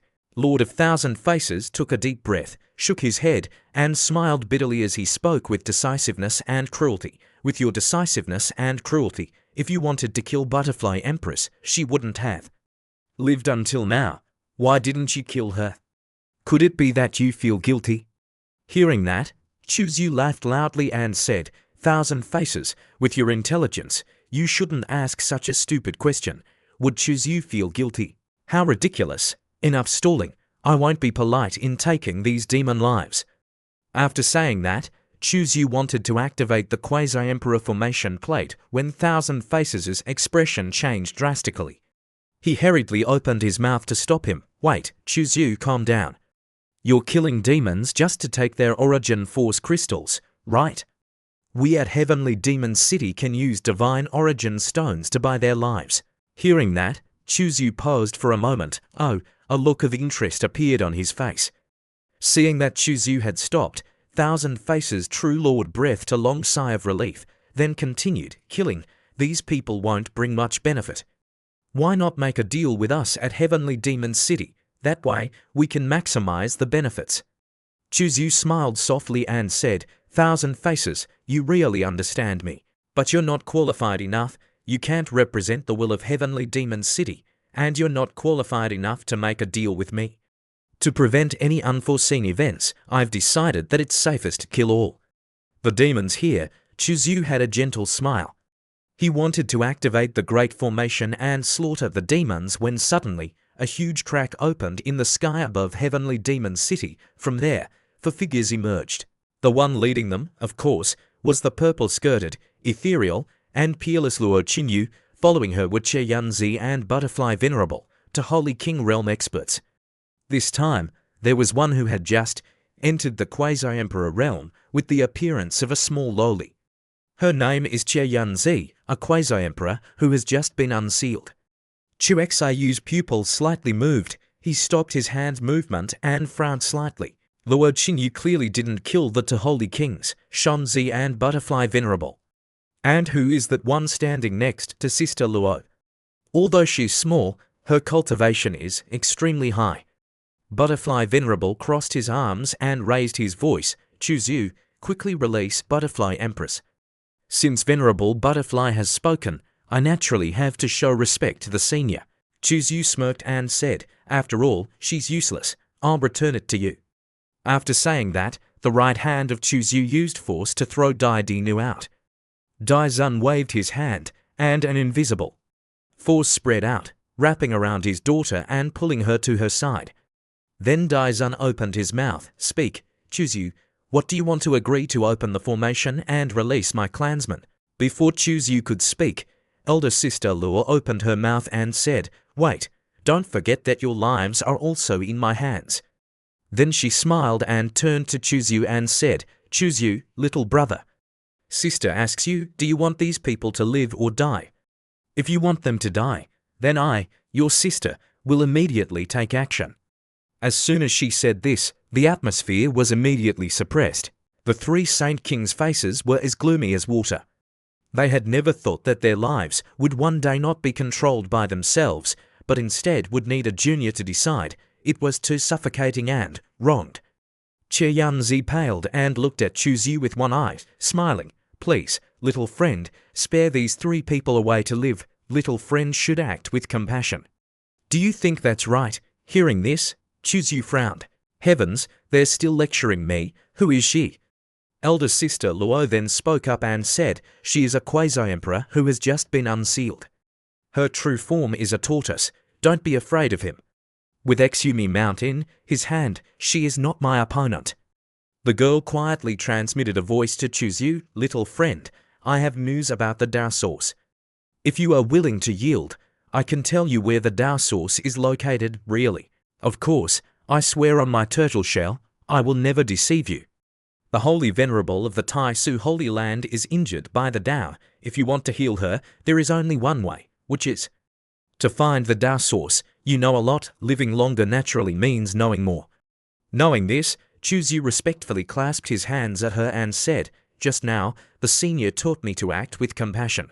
I can release the demons imprisoned in the formation, but it was very difficult for me to catch these demons. Heavenly Demon City, you have to pay a corresponding price, right?" Hearing this, the name Shanzi was dissatisfied and loudly blamed Xuexiu. "Are you sure that I will agree to your request for these little demons?" At the same time, a shrill scream rang out from outside the formation. "I'm trapped in here. Help me. Why Yuia?" When Lord of Thousand Faces saw Why Yuia being imprisoned in the formation patterns, he gritted his teeth and immediately pleaded with the Venerable, clasping his hands. "Why Yuia is trapped inside. I only have one younger sister." Chuzyu smiled, raised his hand, and counted 1 pair, 2 pairs, 3 pairs. Seeing Chuzyu at this moment, they were worried to the point of being on edge. "I've counted carefully. There are a total of 24,787 people in the Great Formation, including 8 Great Saints, 47 Lesser Saints, and 5,780 for people. In the Divine Power Realm, all right, say it, what do you want?" Chuzyu decisively said, 1 billion Divine Origin Stones.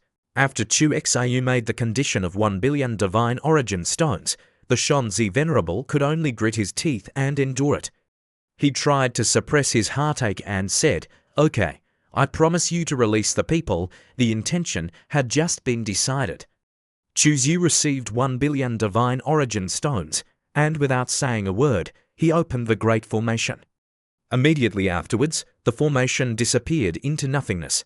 Yu at this time was also happily waving her hand and transmitting her voice to Chuzyu in a soft voice, but full of expectation. "Master, how did Yuia perform?"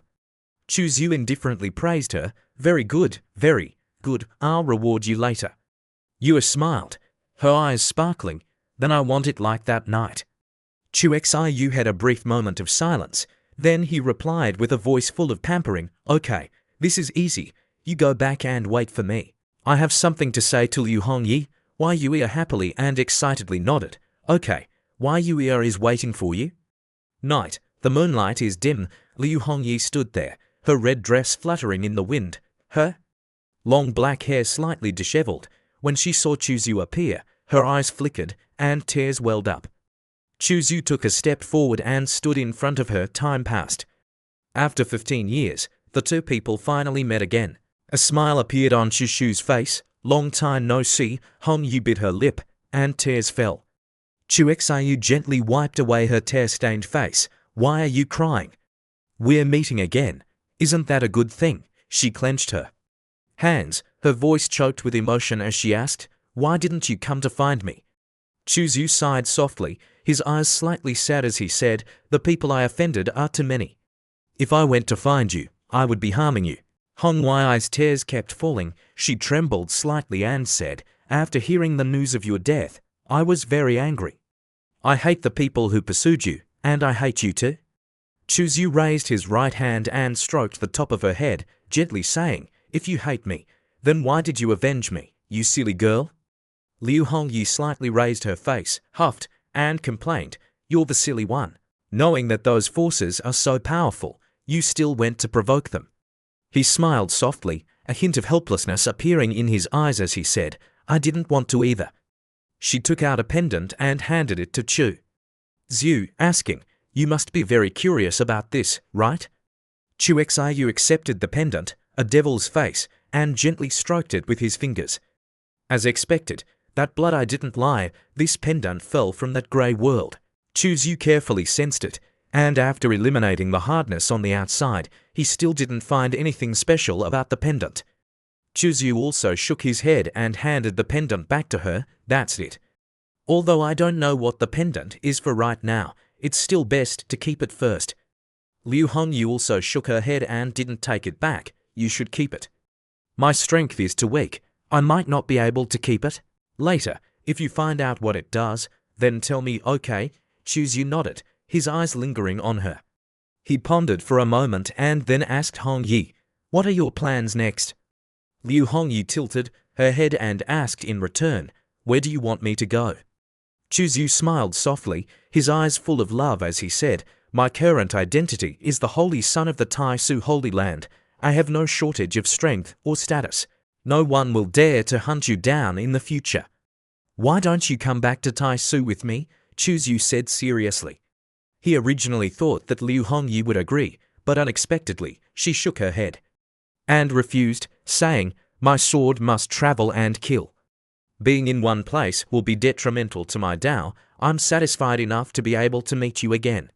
He looked at her, his eyes deep, his voice like a murmur, "You're grown up." Before those words full of love, the girl gently kissed Chu Xiu's cheek, and then she smiled and said, "We'll meet again at the peak." Chu Xiu straightened up and said, "Hongyi, let me do that. Demonic things, you are the only good thing in my life.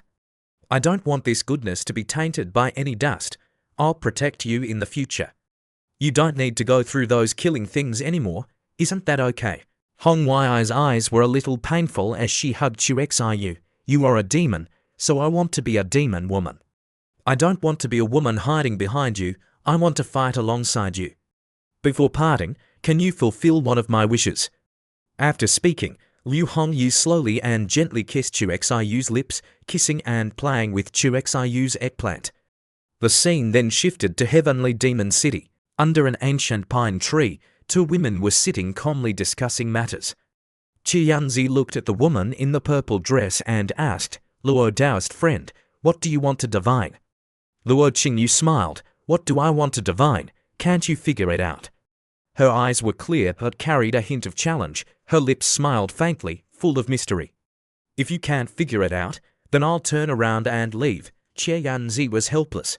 She knew that the other party wanted to test her right now, so she placed the turtle shell on the stone platform.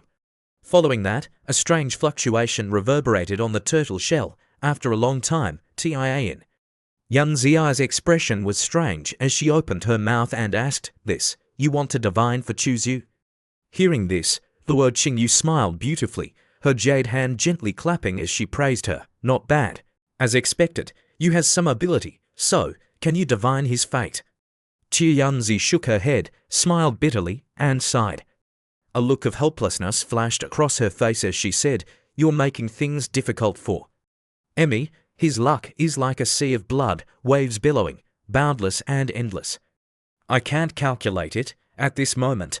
Auntie Luo spoke up, saying, "If that's the case, then ask about love." Her eyes seemed to be probing. "I'm very curious if I'll love that brat in the future." Hearing this, Luo Qingyu widened her eyes, her voice full of anger. "Hey, you're shameless. You're thousands of years old. Can't you be a little more serious?" Auntie Luo coldly refuted, "What do you know? We can rely on our interactions with that guy, or love, to peek at his future. Chu Xiu's future is related to the bloody fate of humanity. related to the outer heavens, and related to the secret of eternal life. Hearing Auntie Luo say that, Sister Lu seriously said to Che Yunzi, "Please tell my fortune about my predestined relationship." Hearing that, Che Yunzi gently breathed out, "As long as you don't make me tell the fate of Chu Xiu, anything is fine." Che Yunzi threw the turtle shell onto the stone platform again, then she performed a magic trick. A strange energy wave rotated on the turtle shell. After a while, she said to Sister Lu, "Sister Luo's path of predestined relationship is very complete, with both sons and daughters. Wait a moment." The words of she was choked in her throat. Her face suddenly turned pale. Her eyes seemed to be filled with chaos. Seeing Che Yunzi's face, she couldn't help but ask, "What's wrong?" Che Yunzi choked and screamed, tilting her head and spitting out fresh blood. Her aura was exhausted and her face was full of horror. Seeing her like that, Sister Lu was surprised and asked, "What exactly did you see?" Che Yunzi, her aura weakened for a long time before regaining her composure.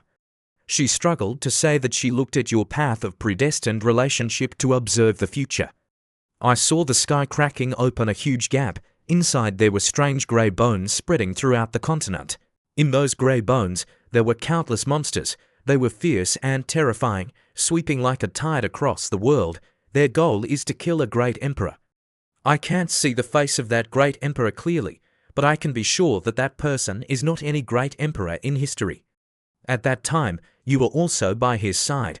Perhaps that great emperor is the person to whom your path of predestined relationship is attached."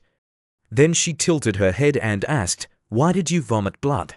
Auntie Luo also secretly recognized who that was and said to Sister Lu, "Just now, Che Yunzi saw that it is very likely that it is Chu Xiu, the younger brother of this era. Currently, he is the only person who has the ability to attain enlightenment and become an emperor." Che Yunzi's hands trembled and her voice was heavy as she said, "He is too special, but when I looked too deeply into the future, I was discovered by a monster in the grey bones. It only glanced at me with the corner of its eye and it severely injured me. My body and soul almost shattered." Hearing that, Sister Lu was stunned, her mind heavy as if a large rock had been placed on her. She wondered if that monster was really so scary. What exactly would happen in the future? The scene changed to Chu Xiu's place. After Chu Xiu agreed to her request, the two of them spread out a cloth and made love on the city wall, communicating. After finishing, she stood up and took her clothes. Chu Xiu sat up and realized she was a little hurried, so he asked Hong Yi, "Are you about to leave?" Hong Yi stood in the golden sunset light of Chiao City. Her eyes could not hide a bit of sadness, but they sparkled with determination. Her hand gently stroked her hair that was blown by the wind. Her voice was as soft as mist. "I want to be stronger. I don't want to become a burden to you. Only when I am strong enough can I help you." Liu Hongyi turned around and slowly walked to Chu Xiu's side. She leaned down, her slender waist and soft hands caressing Chu Xiu's cheek. Then she lowered her head and her red lips kissed his forehead. Chu Xiu clenched his fist slightly, his lips pursed as if wanting to say something but unable to.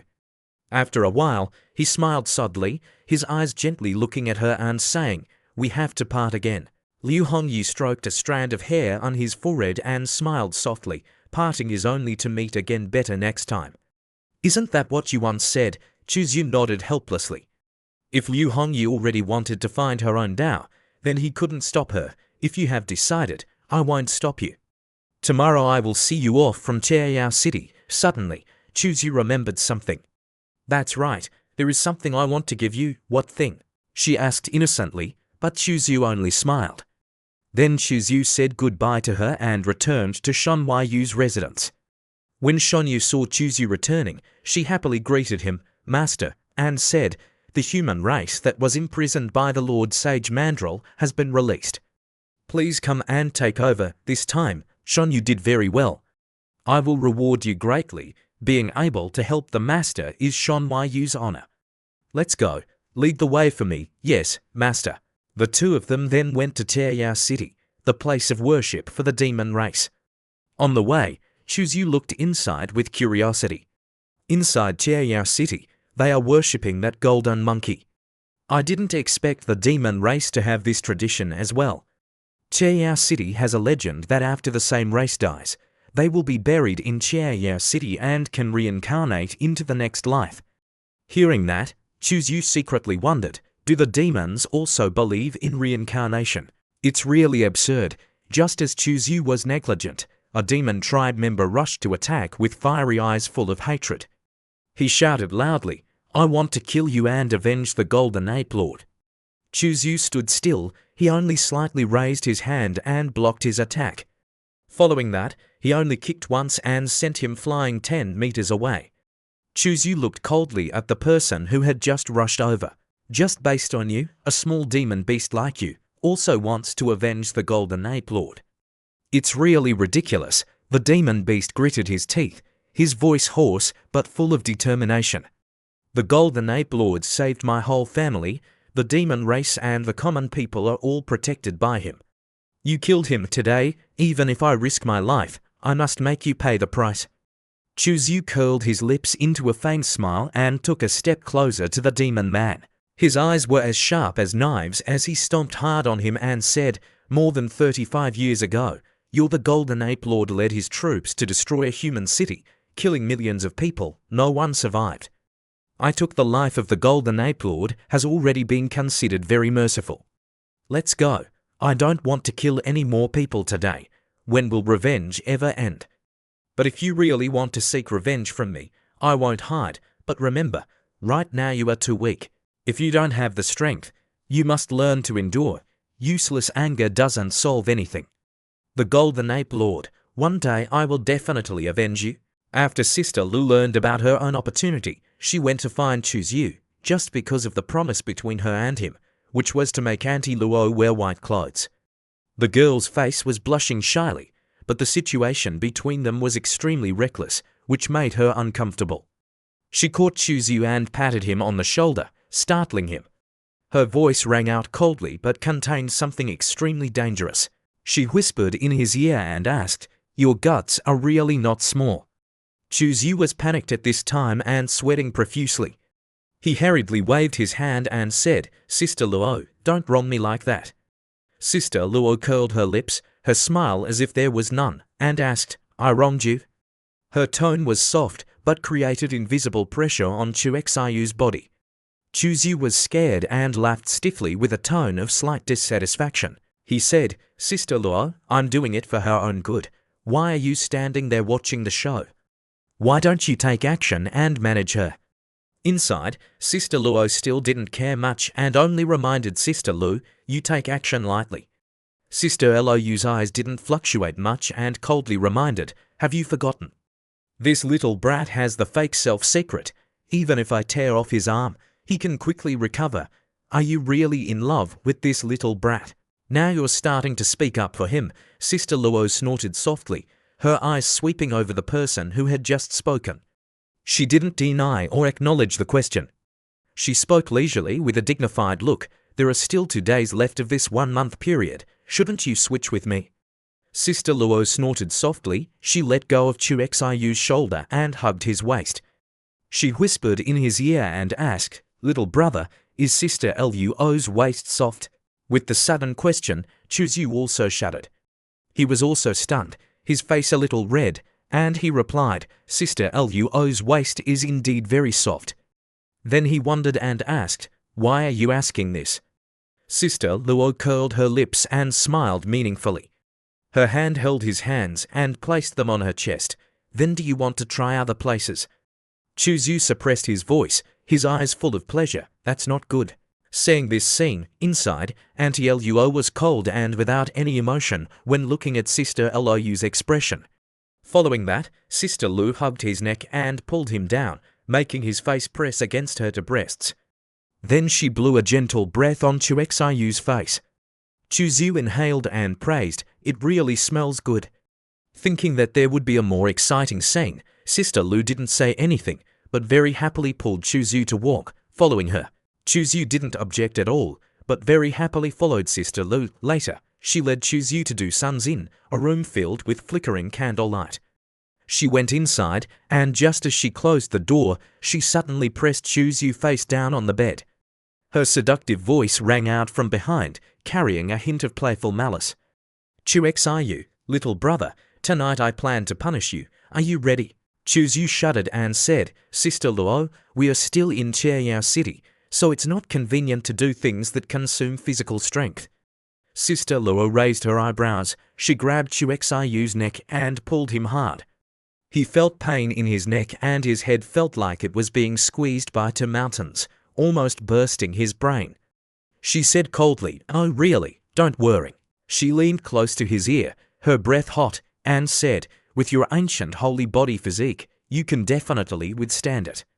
At this time, her eyes looked at Yu terrifyingly. His face immediately changed and he hurriedly said, Sister, what do you want to do? Don't do anything rash, Sister Luo will be angry. Her words were like threatening her, so it made her actions become stronger, which made the whole room echo with Xiu's screams. Sister Luo, I know I'm wrong, spare me.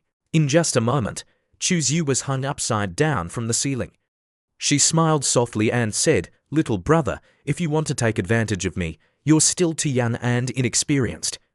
Yu didn't know whether to laugh or cry as Sister Luo turned around and left, leaving Yu in a daze in the room. He unconsciously shouted, Sister Luo, just leave like that. Can't you treat me like that? I know you don't have the heart to treat me like that. After a while, after Sister Lu left, then outside the quiet night sky, a figure appeared, gently pushing the door open, initially joyful. However, there was a slight disappointment when it wasn't Luo Qingyu forgiving him, but why you are opening the door. He looked a bit embarrassed, seeing himself hanging upside down. Yue was extremely surprised and asked, Master, what's wrong? Yu slowly sighed, Let me down first. Afterwards, Yu put on his clothes and asked, Why are you looking for me so late? Yue said, Master, the human race that was captured by the great Saint Shangshao has been released. Go and receive them. Xiu pondered for a moment, then gently nodded, saying, Why your performance this time was good. I will reward you. Yue happily bowed her head, her voice filled with absolute loyalty as she replied, Being able to help Master is why you are's honor.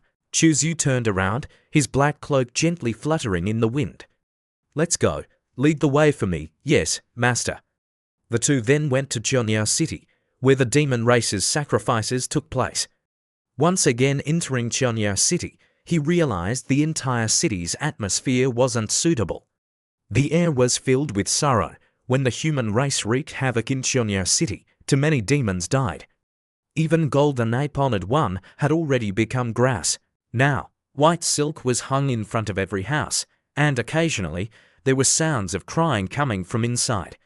They wanted to bury their relatives in Qianyao City, deep within the Qianyao domain. Xiu's expression didn't change at all as he looked inside. They're sacrificing that monkey boy, how unexpected. The demon race also has this tradition. Yes, Qianyao City has a legend that after members of the same race die, they will be buried in Qianyao City so that they can reincarnate in the next life. After reincarnation, they will live very happily and well. Hearing this, Yu secretly suspected the demon race also believes in reincarnation. How absurd. Just as Yu was absent-minded, a demon clan member rushed to attack with fiery eyes full of hatred. He loudly yelled, I want to kill you to avenge Golden Ape-honored one. Yu stood still, he slightly raised his hand, blocking his attack. Following that, he only gave a kick, which sent him flying 10 meters away. Xiu coldly looked at the one who had rushed over. Just based on you, a small demon beast like you, also wants to avenge Golden Ape. How laughable. The demon beast gritted his teeth, his voice hoarse but full of determination. Golden Ape-honored one saved my whole family. Every demon race citizen was sheltered by him. You killed him. Today, even if I risk my life, I must make you pay. Yu smirked and stepped closer to the demon man. His eyes were as sharp as blades as he stepped heavily on him, saying, Over 35 years ago, your Golden Ape led troops to destroy a human race city, and millions of people were killed. No one survived. I took the life of Golden Ape-honored one. I was already being very merciful. Go. I don't want to kill more people today. When will vengeance for vengeance end? But if you really want to seek revenge on me, I won't run away. But remember, right now you are too weak. If you don't have the strength, you must learn to endure. Useless anger doesn't solve anything.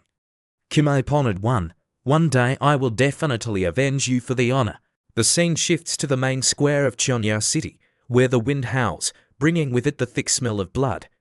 The atmosphere in the square seems suffocated by tension. Many eyes, filled with confusion, fear, anger, and hope, are focused on the center. A trembling voice rang out from the crowd. What is happening? Is it possible that the demon clan is preparing to kill us? I don't want to die, the imprisoned human crowd cowered. Many people even knelt down trembling, so frightened that their legs gave way. They had been captured by the demon clan for a long time, suffering enough torture and starvation. Now, seeing this strange scene, who wouldn't panic? What should we do? Who can save us? Suddenly, someone shouted, their voice mixed with horror and astonishment. Look, what is that? All eyes simultaneously turned toward the gate. Two figures, ethereal yet radiating an astonishing pressure, were slowly walking toward the square. One person was radiant and dazzling, like a divine butterfly. It was Butterfly Empress. The other carried an absolute, overbearing, and arrogant aura. It was Butterfly Lord. Beside them, light radiated brightly from a coffin, its spiritual power shaking in all directions.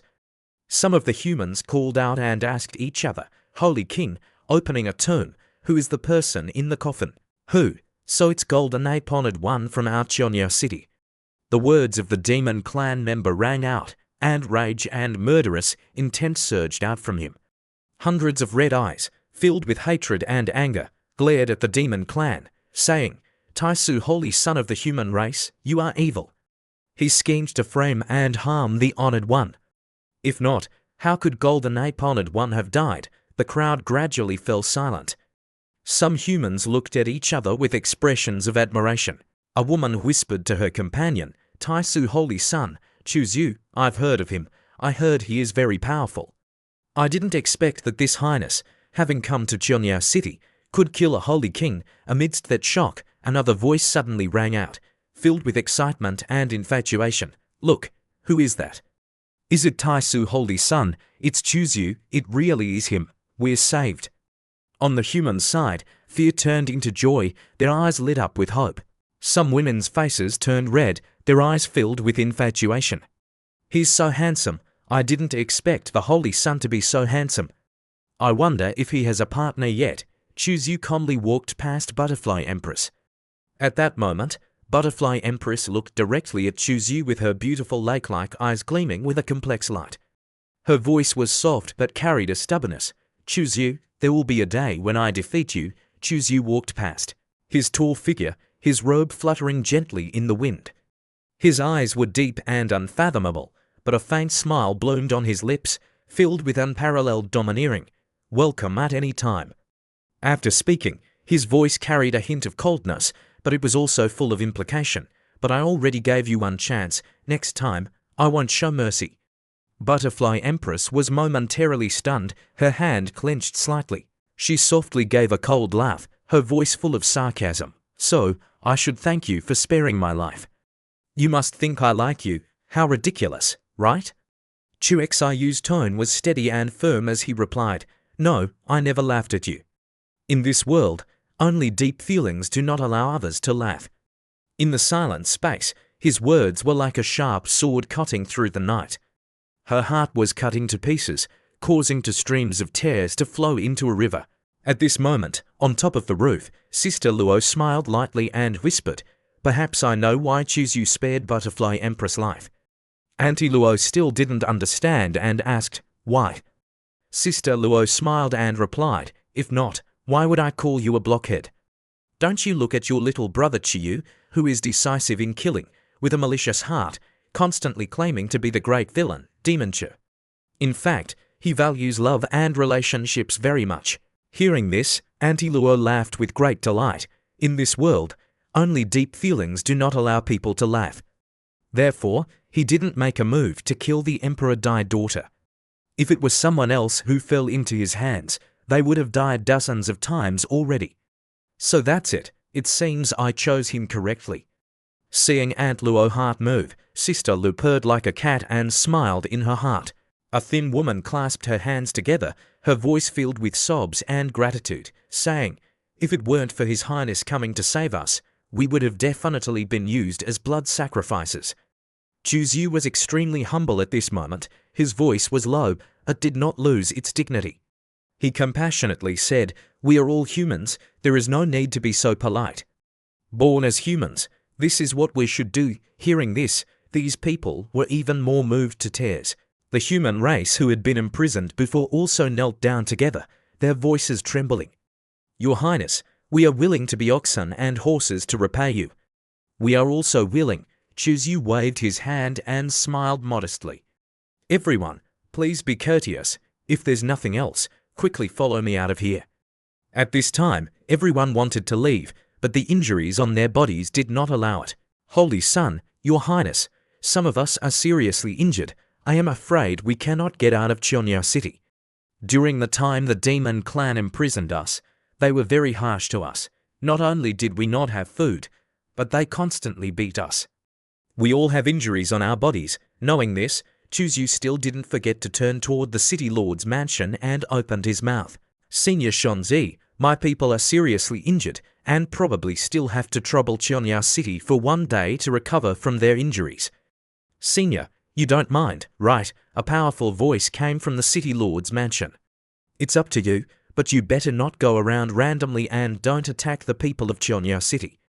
Chuzyu respectfully smiled and cupped his fist. "Then I thank you, Senior."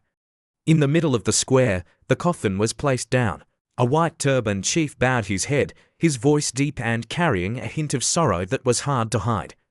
"Golden Ape, brother, I am incompetent and can't avenge you. You definitely won't blame me, right? But rest assured, this grudge, I will avenge it sooner or later. According to the time, the Grand Chaos Ancient Star is probably about to open."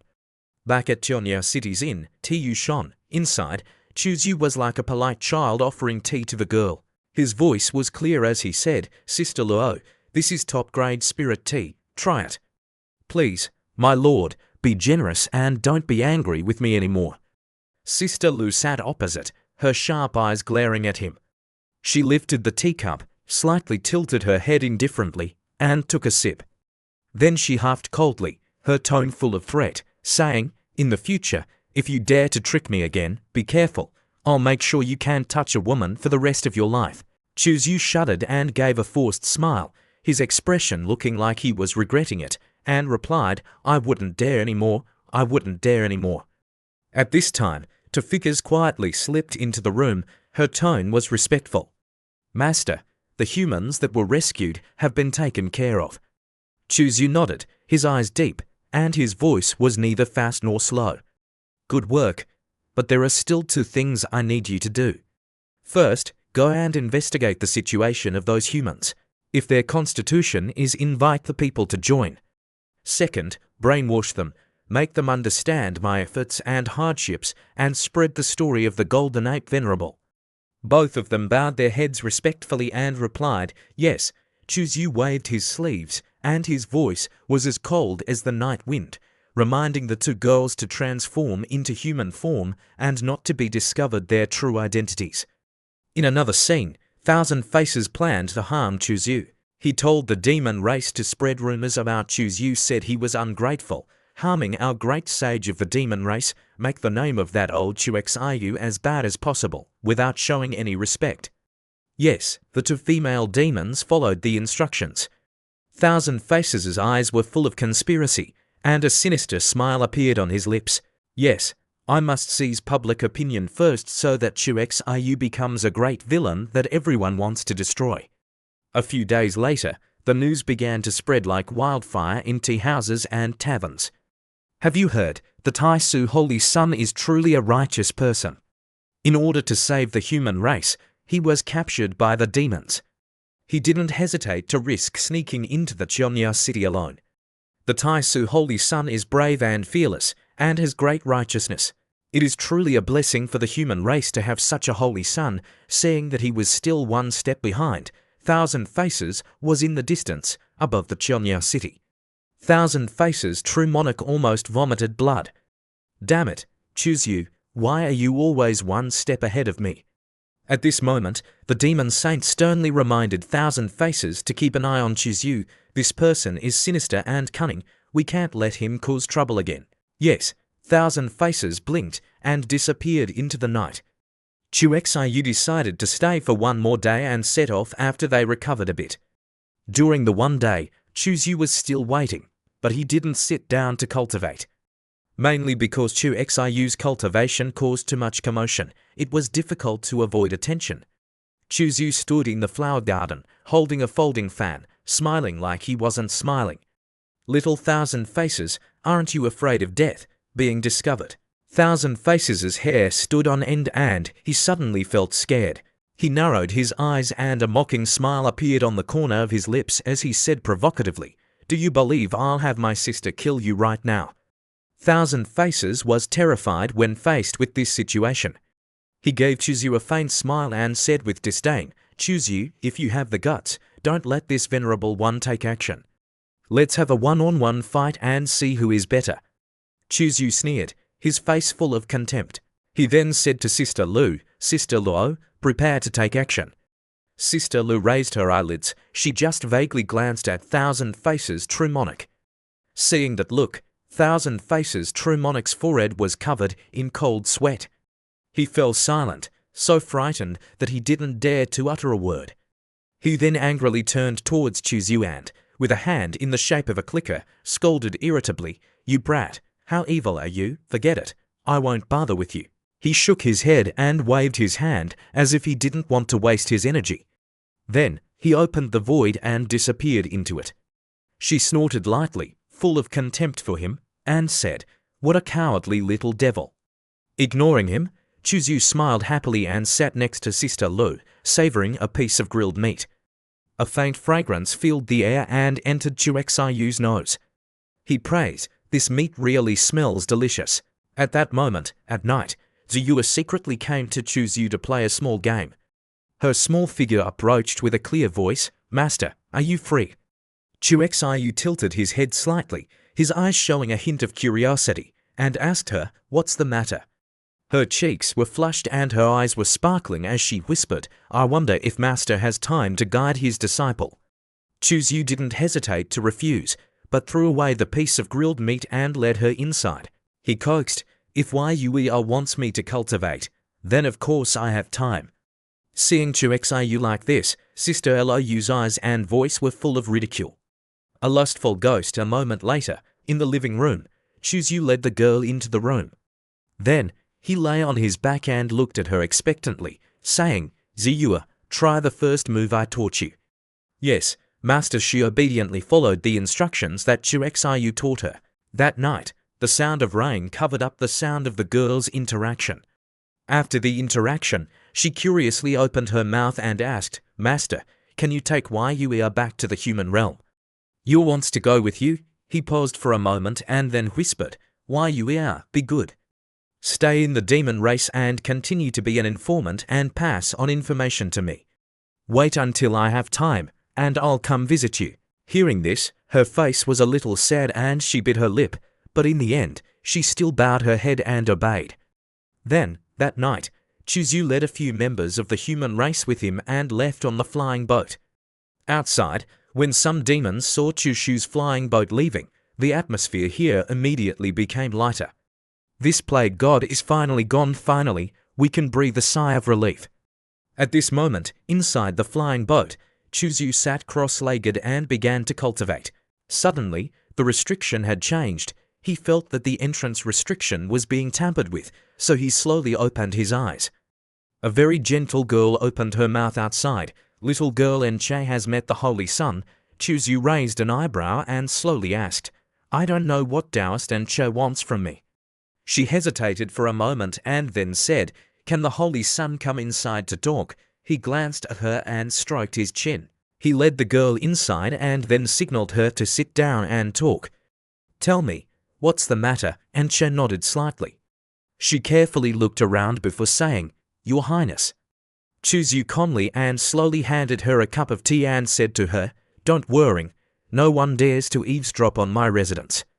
She stretched out her two hands to accept it and said in a solemn voice, "Thank you, Your Highness." Finally, she decided to point her hand at her brow. A seven-colored light appeared on her brow, and from it, 7 large seven-colored divine stones flew out from her brow. Following that, she said that this was a family heirloom that could change the rules of time. Seeing it, Chu Xiu's pupils flickered slightly, suspiciously. Even a holy king could hardly completely grasp the rules of time. Such a treasure was rare even in the vast Cheongkong continent, and Chu opened her mouth and said that she wanted to give this divine stone to Chu. Hearing this, Chu Xiu's expression didn't change at all.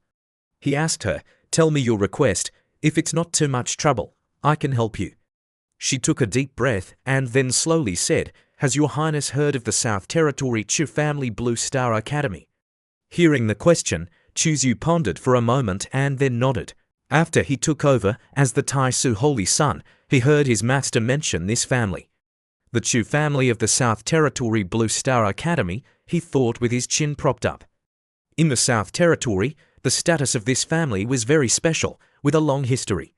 It could be said to date back 100,000 years. It was said that the founder of the Taisa Holy Land and the Taisa Emperor had 2 other people. The 2 people were a man and a woman. The man's surname was So, and no one knew the woman's name, but the Taisa Holy Land had a statue of her, but it didn't depict her face. As for why there was no statue of the man with the surname So, the master didn't know the reason either. The Chu family of the South Territory was the family that the man with the surname So passed down. Then, he asked her, "Could it be that the thing you want to ask me for is related to that Chu family?" The girl replied, "That's right. I wonder if the Holy Son is willing to help me." Chu waved his hand and said, "Don't rush. Let me see this stone first before deciding whether to help you or not." He decided to check the goods first and not cause himself trouble for a small gain. He then closed his eyes and asked, "Holy Son, I've never seen this thing before, can you scan it for me?" The system scanned it and laughed, "Brother, the information will cost 50,000 points. The breakthrough has begun to scan." Seeing that he was charged for appraising a magical treasure, Chu frowned and reprimanded the system. "You're too much, aren't you? You're deducting my money for that too." The system displayed the answer, "If you don't give money, it's difficult for the system to work for you."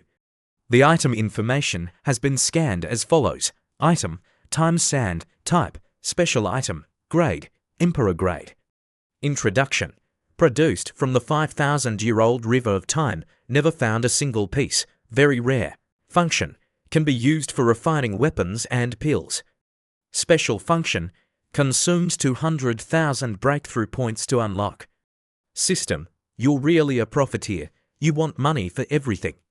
The system chewed his money again, which made him very angry, but he had no choice but to give the system another 200,000 points. The system displayed, the item has a very special function. After injecting primal force and crushing it, it will reveal the river of time. The user will be wrapped in the river of time. Note, the river of time is extremely dangerous. If you cannot resist the rules of time, the host will die of old age in the river of time. Please cherish your life and do not seek death. From the notes written above, Chu didn't expect that this time sand would have such a heaven-defying effect. It also meant that he could use it to experience the river of time to get to the future or the past. Then, he was very satisfied and accepted the divine stone. "I'm very satisfied with this stone. Tell me, what do you want me to help you with?" The girl's face was a little sad as she said, "For some reason, the Chu family captured me and my parents and imprisoned us. I took advantage of the guards' inattention and used a secret body technique to escape. I didn't expect to be captured by the demons as soon as I escaped. Fortunately, someone saved me." She raised her head, her eyes full of pleading, and said, "If you can help me save my 2 loved ones, I'm willing to do anything for you." Hearing her say that if he could help her, she would fulfill any request he made, his eyes lit up with an O, and he said, "All right, I agree. Come with me to the southern domain, and I will order someone to go to the Chu family and demand they release your parents." Hearing Chu Xiu agree to help, and Cho was so happy she burst into tears. She wanted to kneel, but Chu waved his hand to stop her. After she thanked Chu profusely, she then left. 7 days later, in Blue Star City of the Southern Domain, as promised, Chuzu brought Auntie Luo and Anche to Blue Star City. Along the way, Auntie Luo seemed annoyed. She couldn't help but ask, "Little brother, why did you bring me here? And when exactly do you intend to make me love you?" Xiu tilted his head and smiled, saying, "Aunt Luo, please help me with one more thing. Once we return, I guarantee I'll make you love me." Oh, she dropped the subject. Afterwards, the three went straight to the treasure-gathering tower. Chuzu stood before the entrance of the treasure-gathering tower, hands clasped behind his back, an arrogant bearing. Immediately, a female cultivator welcomed them, asking what they wished to purchase. She smiled welcomingly and said, "Our store has a full array of treasures. Please come in and have a look." Chuzu, his eyes as sharp as blades, gleamed with a cold light. His tone was calm but carried an undeniable majesty. He said to the female cultivator, "Tell your shopkeeper that Chuzu has arrived." Upon hearing this, the female cultivator's expression didn't change. She still smiled brightly like a flower and replied, "Please wait a moment." As she walked in, her face immediately changed, and cold sweat broke out on her back. She didn't dare to delay, staggering as she rushed inside. Inside the treasure-gathering tower, Jin Chengshu, the shopkeeper of the treasure-gathering tower, was standing there. Seeing her rush so frantically, he asked in a strained voice, "What's wrong? Why are you in such a hurry?" She then said in a panicked voice, "His Highness, the Holy Sun. His Highness, the Saint's Son, has arrived at our branch. He's outside right now." Upon hearing the two words Holy Sun, the shopkeeper was startled and broke out in a cold sweat, wondering, why would His Highness the Holy Sun come to Blue Star? Could it be that he found out about my embezzlement? His face turned pale, and his hands trembled. A series of possibilities immediately flashed through his mind, and only one thing terrified him the most: the discovery of his bribe-taking. Jin Chengshu took a deep breath. He quickly composed himself and rushed out to greet them. He bowed deeply, his voice full of respect. "Jin Chengshu pays respects to His Highness. May I ask what brings Your Highness to Blue Star City?" Chuzu did not beat around the bush. His gaze swept over Jin Chengshu as if looking at an ant, and he said coldly, "Her parents were captured by the Chu family. I want you to send someone to tell them to release the people. There shouldn't be any problem with that, right?" The intimidating words and gaze caused the shopkeeper to panic. Jin Chengshu was momentarily stunned, but then immediately bowed his head and repeatedly affirmed, "With Your Highness's command, of course, there's no problem." He swallowed hard, trying to hide the fear in his eyes. "As long as it's not about being punished for my kickbacks, I'll do anything you ask." Witnessing Xiu's overwhelming power, Anche stood to the side, her clear eyes gleaming with astonishment. Just a single word from the Holy Sun was enough to sway a powerful family like the Chu family. She couldn't help but whisper, "The Holy Sun just needs to say one word to save my parents." The shopkeeper then happily welcomed, "Miss Anne, follow me. I'll take you to the Chu family to retrieve your respected parents." "Thank you, shopkeeper Jin." She followed the shopkeeper to the Chu family.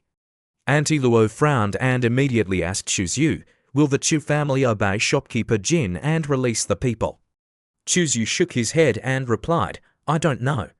Let's see if the Chu family will show me respect, Aunt Luo. We just need to wait for news. Come with me to the treasure-gathering tower to see if there are any good treasures inside." As for inquiries to relatives being released, at the Chu family in Blue Star City, Old Man frowned, his tone sharp and somewhat unwilling, saying, "Ancestral Patriarch, we haven't even found out the location of our hidden treasure yet.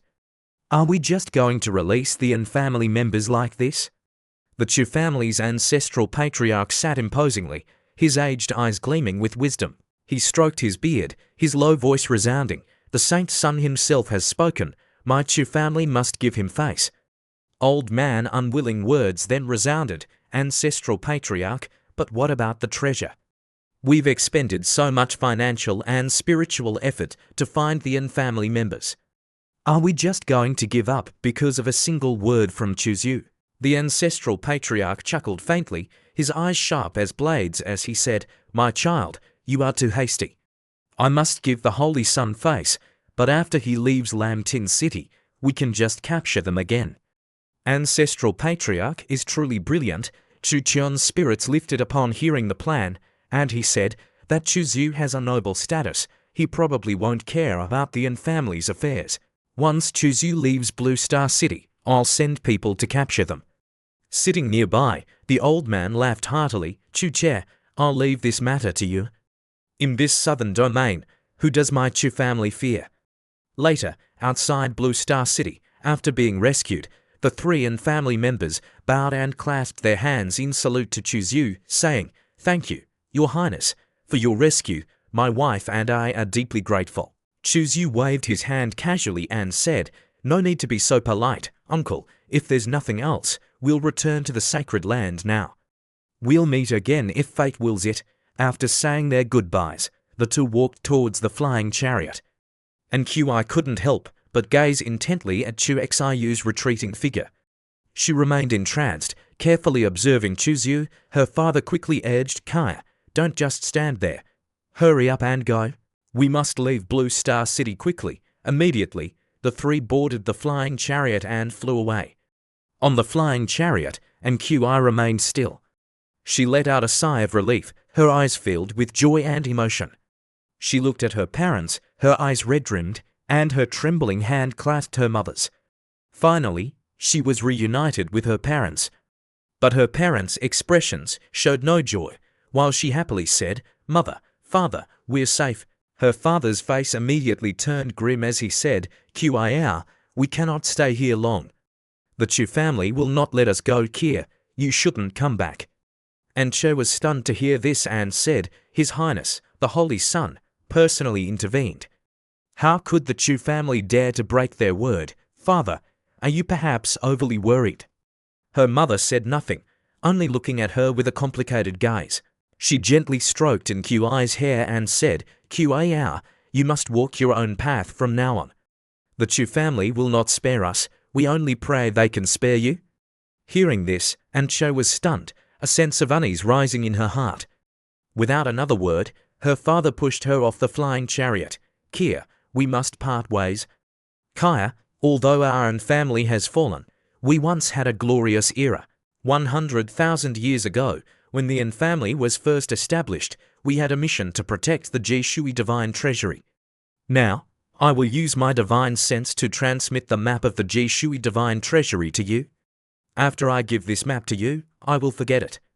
Kaya, you must protect it well. Soon, someone will find you." Her father then slowly placed a finger on her forehead.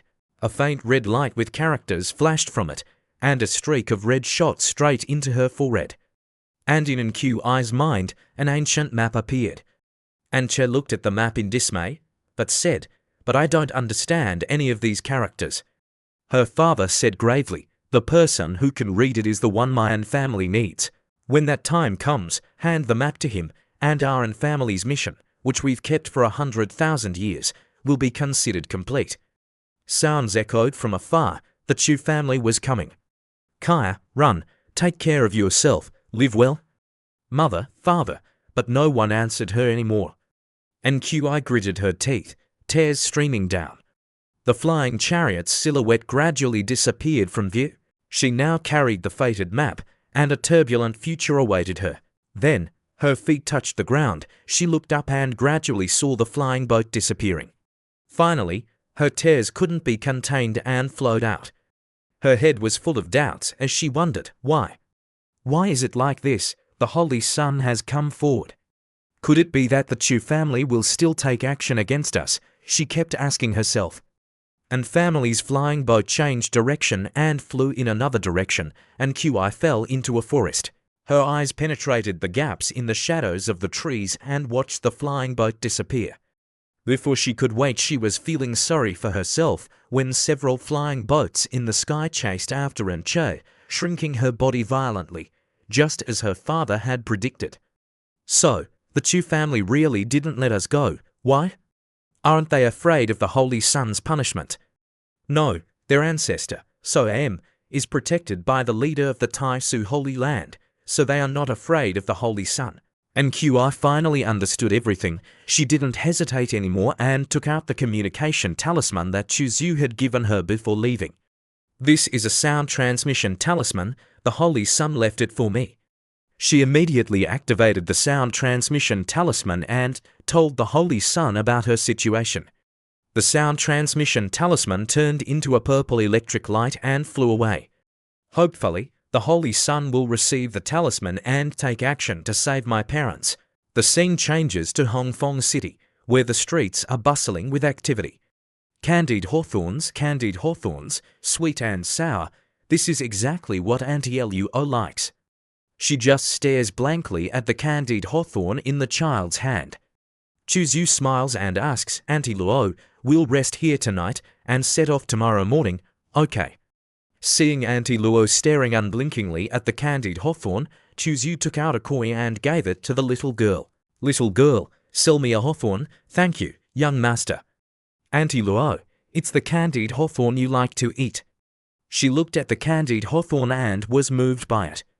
She took the candied hawthorn, licked the top, pulled off a piece, and put it in her mouth to chew. It was extremely delicious. All her emotions were revealed as she ate the candied hawthorn. Seeing this side of Auntie Luo, Chuzu chuckled to himself. Who could have imagined that the renowned quasi-emperor would actually like to eat candied hawthorns? At this moment, a transmission talisman flew towards Chuzu from behind. Sensing it, Chuzu raised his hand and caught the transmission talisman. Chuzu immediately recognized that it was the transmission talisman that he had given to Enche. He gently touched the sound transmission talisman with his index finger, and immediately Enqi's voice rang in his mind. Enche, with a panicked and pleading expression, said, Holy Sun, the Chu family is attacking us again. Please save us. The sound transmission talisman shattered and dissipated into the air. Knowing this, Chuzu lowered his eyes, and the smile on his face gradually turned cold. So, the Chu family completely doesn't take me seriously. Auntie Luo looked at Chuzu's expression and asked, What's wrong? He calmly said, Auntie Luo, let's go back to Lam Tin City for a trip. I want to see what the Chu family is up to. Auntie Luo nodded and took Chuzu's hand, then disappeared into the void. The scene changes to the Chu family's front gate in Lam Tin City. As the Chu family's flying boat got closer, the two members of the En family had already prepared themselves. They hugged each other and then lit a fire to burn themselves to death. After they were charred black, their corpses were brought to the front gate of the Chu family. They were dead, but they were still being tortured by the Chu family to force Nqi to show herself. Looking at the beaten corpses, the people couldn't help but sigh and gossip. These two thieves are really audacious. They even dared to steal from the Chu family. I heard that there is still a female thief who hasn't been caught. The Chu family has issued a wanted order with a very high reward. I don't know what they stole. Regardless of what they stole, offending the Chu family won't end well. At this moment, Chuzu arrived. He tilted his head and asked a girl who was watching, Where can I see the wanted order? The girl pulled out something from her cleavage and handed it to Chuzu. Chuzu smiled and said, Thank you, miss. Then, he looked at the wanted order, which showed Nqi's picture. So, the two corpses hanging in front of the So mansion are her parents, Auntie Luo said. If you hadn't let the Chu family release them, they might not have died yet. Chuzu was unusually calm and said, Everyone has their own fate. Auntie Luo tilted her head and asked him, So, do you want to avenge them? No, it's not entirely for revenge. Those Chu family dogs dared to pretend with me and treat my words like farts, then they don't need to exist anymore. Chu Xiu's eyes were filled with murderous intent, and his hand ignited a flame as he walked towards the Chu family's gate. Auntie Luo asked, I heard that the Chu family and the Taisu Holy Land have a deep relationship. Aren't you afraid that Hua will be angry? Hearing this, Chuzu didn't say anything and entered the Chu family's square. Inside the square, the two corpses were constantly being tortured. Two observers were cheering excitedly. One of them said with a worried look, Brother, I heard that the Taisu Holy Sun's temper isn't good. He kills people if he doesn't agree with them. Won't he come knocking on our door? Chu Chia laughed triumphantly and said, Does he really dare to take action against our Chu family? Don't forget that our Chu family's ancestor was also one of the founders of the Taisu Holy Land. If he dares to take action against me, the leader of the Tai Su Holy Land will be the first to disagree. Second brother, don't just sit there drinking wine and quietly wait for Enche to walk into our trap. I don't believe she has the heart to watch her parents being tortured and not show up. Enche was indeed coming here. After receiving the news, she had disguised herself as an ordinary girl and hidden in the crowd. When she arrived at the square, she witnessed the Chu family's cruel treatment of her parents' corpses. She was furious and wanted to go crazy. Her eyes were swollen from crying. She couldn't wait to rush up and snatch back her parents' corpses. She could only stand and cry while waiting for Chu Yu to save her family. Father, mother, your unfilial daughter can't avenge you. After another half an hour, if the Holy Sun doesn't appear, I will leave Lam Tin City to fulfill my parents' last wishes. Suddenly, a figure flashed past her. Chu Yu, with a cold face, walked past her. Seeing him, and Qi was surprised and said, "The Holy Sun has really come." Chu Yu coldly walked towards the Chu family's statue. Seeing him walk there, the crowd started buzzing and gossiping. Who is that person? I don't know. What is he doing? Chu Yu then lifted the stone statue and threw it straight at the main gate of the Chu family. Seeing this scene, everyone was shocked. Who is this person? Oh no, he dared to smash the Chu family's gate. We're doomed. He's definitely dead. Chu Xiyu's throw shattered the Chu family's main gate with a loud crash. A domineering aura swept out from Chu Yu, causing the entire Chu mansion to shake. Chu Yu, with a tall and proud figure, fluttering robes, and cold eyes like an emperor, stood majestically in the middle of the gate. His voice was deep but filled with endless pressure, resonating throughout the entire mansion. All the managers of the Chu family, get out here for me. The servants in the mansion panicked and ran in all directions. The two elders of the Chu family quickly stepped out, their faces filled with tension. Leading the way was an old man with white hair and beard, his eyes as sharp as an eagle's. He looked at Chu Yu in front of him, his heart shaking violently, but he still tried to maintain a composed expression. He clasped his hands and asked, "I wonder why the Holy Sun has graced the Chu family with his presence.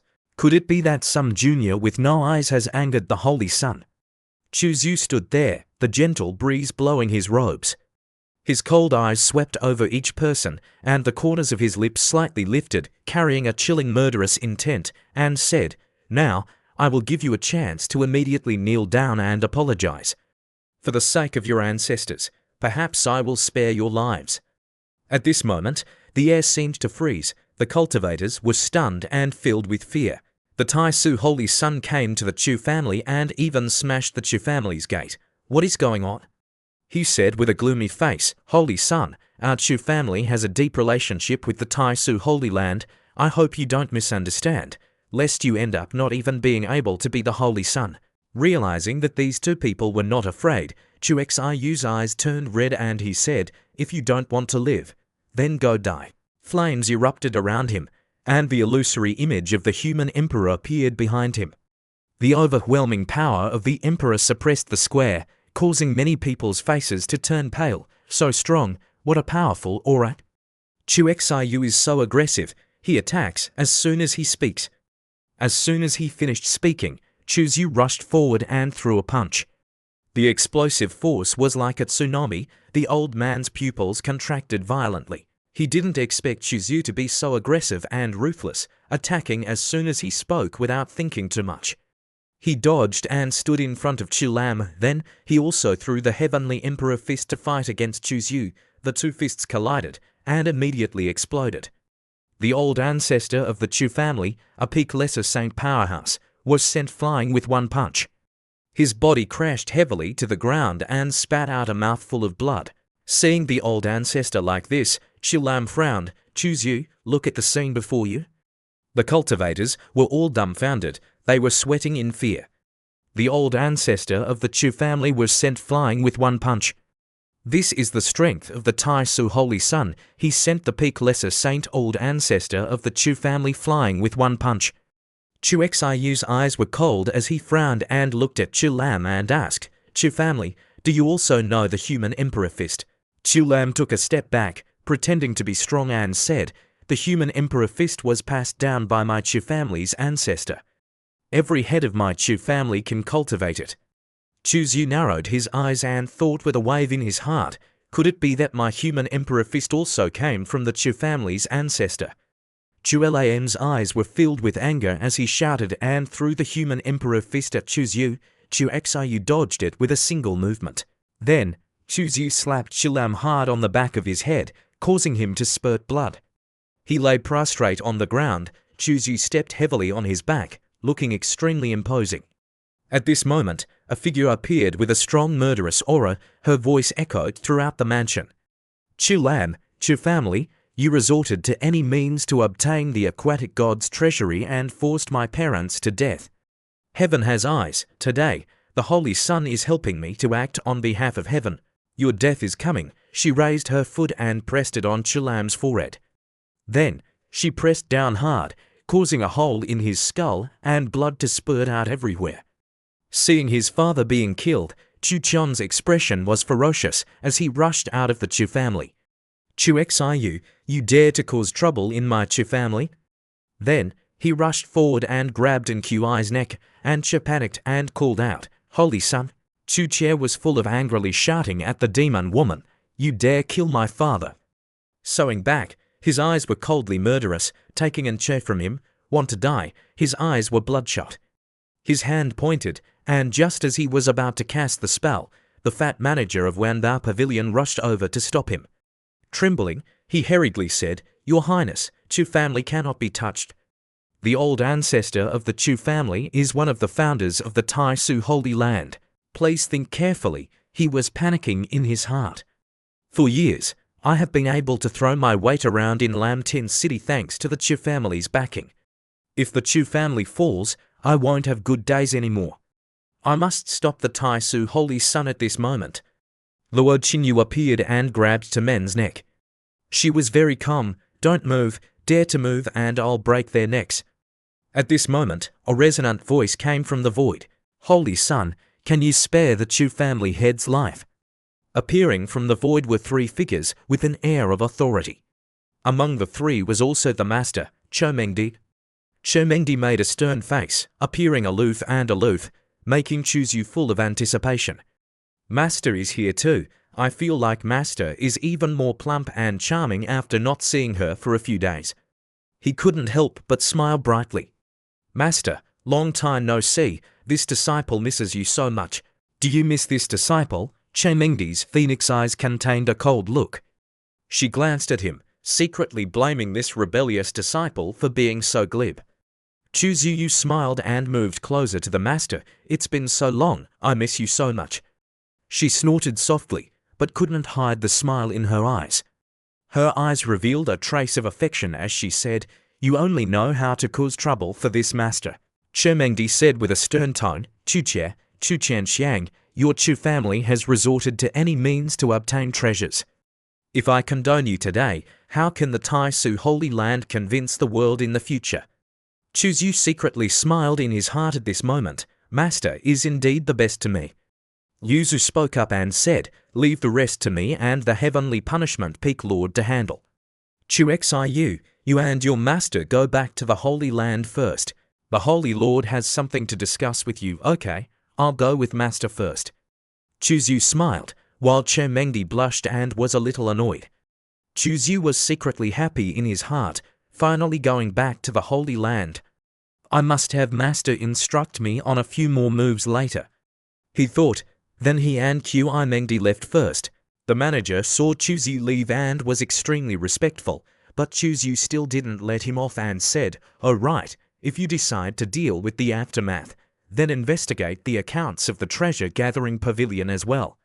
The manager was terrified upon hearing this, while Chu Zhu walked away very naturally.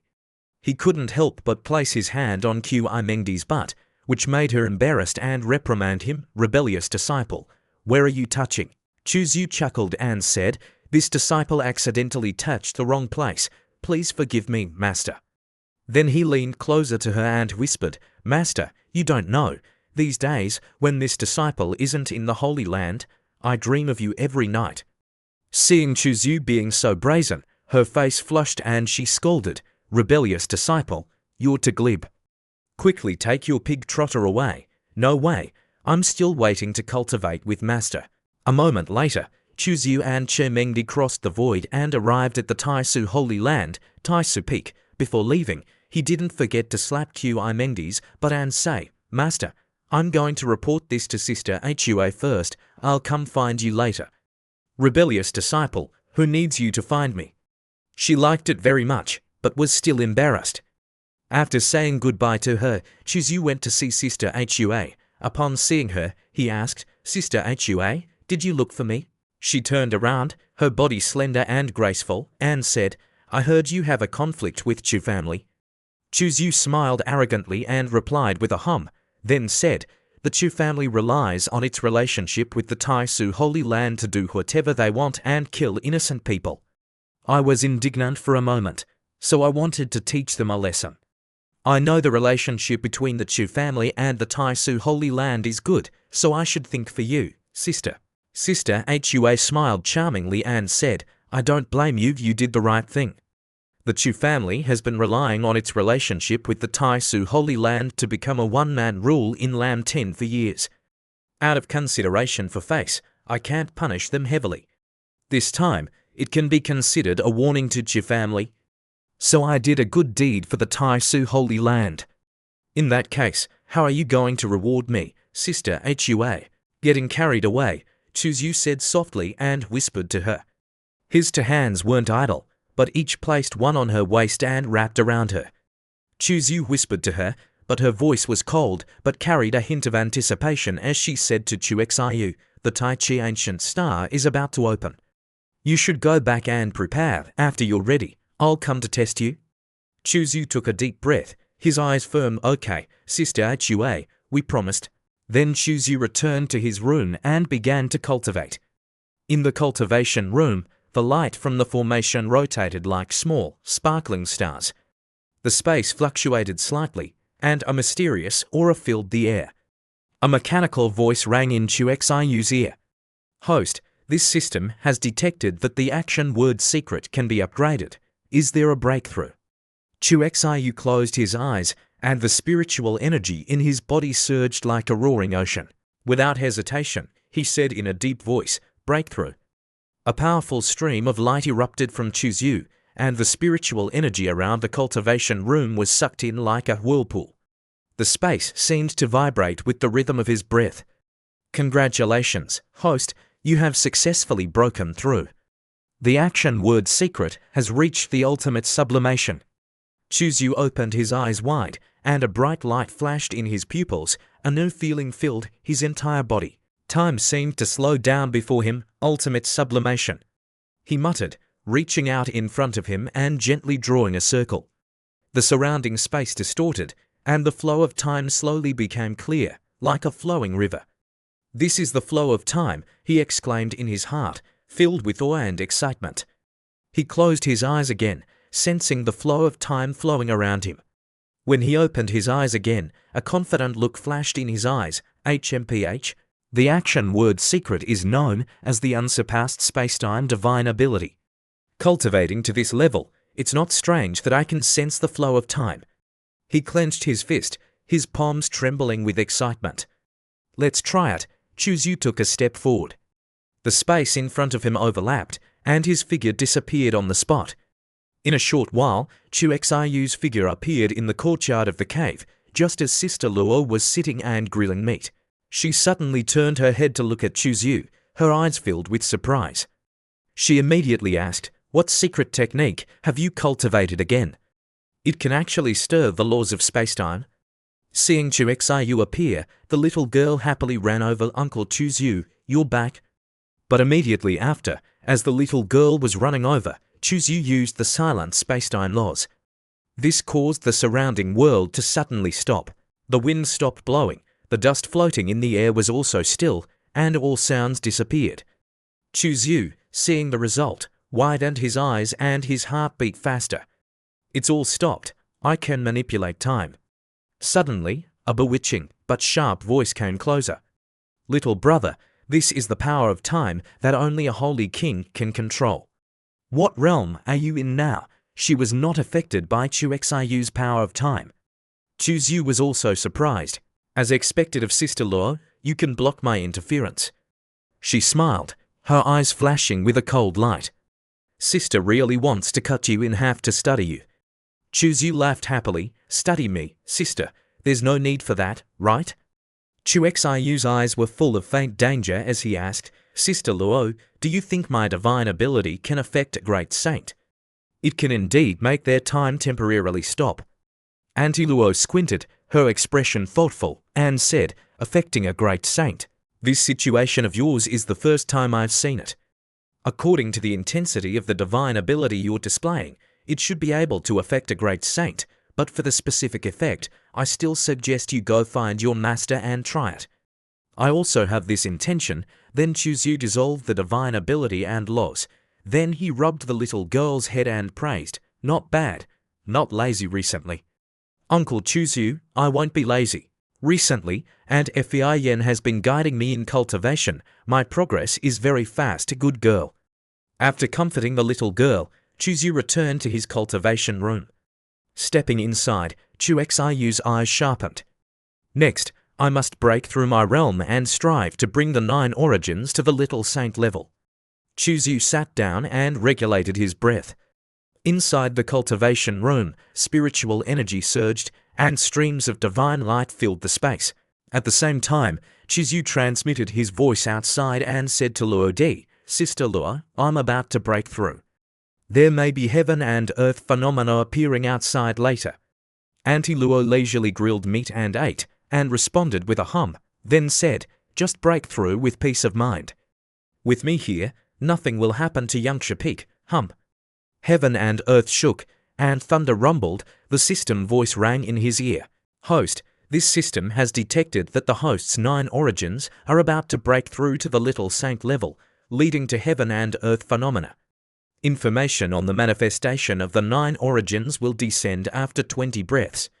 Please be prepared, host. At this moment, the external phenomena changed constantly. In the high sky, a huge vortex swirled violently. The disciples in the sect raised their heads in shock and looked at the sky. Could it be that the Holy Sun is breaking through again? One person gasped, their eyes full of shock. This time, the scene is more exaggerated than the 5 elements tied last time. I'm very curious. What is His Highness the Holy Sun's realm now?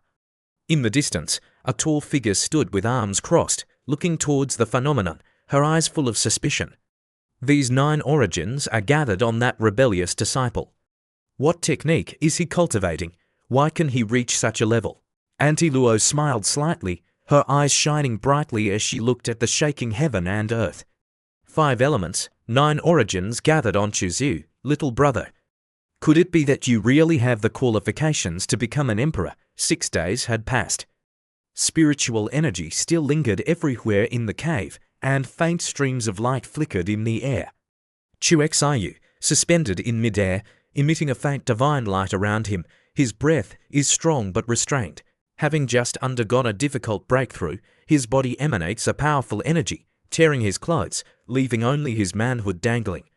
At this moment, the system rings, congratulating the host, Chuzu, on successfully breaking through to the little saint level. The atmosphere and dust in the room explode outwards. Chuzu then breathes a sigh of relief. Just then, Auntie Aunt Luo leans in, craning her neck to peek inside. When Chuzu opens his eyes, he realizes she's secretly looking at his body, and he can't help but laugh and cry. He says awkwardly, Sister Luo, please don't be such a pervert. Okay, can't you see I'm naked? Even a pervert like me thinks you're perverted, Auntie Luo says, stepping closer, her eyes looking down at his manhood in a very natural way. Chuzu hastily stands up, his movements extremely clumsy, his face flushed, clearly very embarrassed. Auntie Luo continues to stare at his manhood, saying in a triumphant tone, what do you have to be shy about? It's not like Sister Luo hasn't seen it before. Chu Xiu frowns and says, you're really shameless. Chu Xiu curses while putting on his clothes. He asks awkwardly, right, how long did it take me to break through? She replies, about 6 days in total. Chuzu is surprised, not expecting it to take so long. Then he turns to the window and calls out, Fei Yan, Fei Yan. She enters, her eyes shining, looking directly at Chuzyu. Congratulations, Your Highness, your cultivation has improved again, she says respectfully, bowing. I've arranged for people to clean up the cave dwelling. It will be back to normal in less than half a day. Chuzyu smiles with satisfaction, his eyes revealing admiration. Very good, you're truly a capable housekeeper, Your Highness. Senior Lack is still here. Auntie Luo says very naturally, you to go ahead. Just pretend I'm not here. If you want to flirt in front of me, that's fine. Senior Lu, you're teasing me again. Chuzyu feels that he hasn't even had a chance to show off his newly broken through power and has already been teased by this woman to the point of being unable to raise his head. He then tilts his head and says, Fin, I'll leave this place to you. Now I need to go see my master. Yes, Your Highness. After giving the order, Chuzyu takes a step forward, the space folds, his whole body merges into the void, and then disappears without a trace. Seeing this, Fein's face is full of disbelief. I can't sense any fluctuation of void. How did Your Highness do it? Auntie Luo smiles and says, it's not just you. Even a Saint King wouldn't be able to detect his space-time travel. He has cultivated the action secret to an unfathomable level. He's truly not simple. Chuzyu uses space-time principles to move to the Yangsha Peak main hall. The unexpected appearance of the Peak Master, Chuzyu, startles two girls. They both greet him in unison, Holy Sun, Your Highness. The gentle breezes blow past the long skirts of the female disciples, revealing their seductive black stockings. Seeing the super seductive black stockings, Chuzyu secretly chuckles with delight. Great, these two sisters are both wearing black stockings. Are all the female disciples of Yun Haifeng playing with colors now?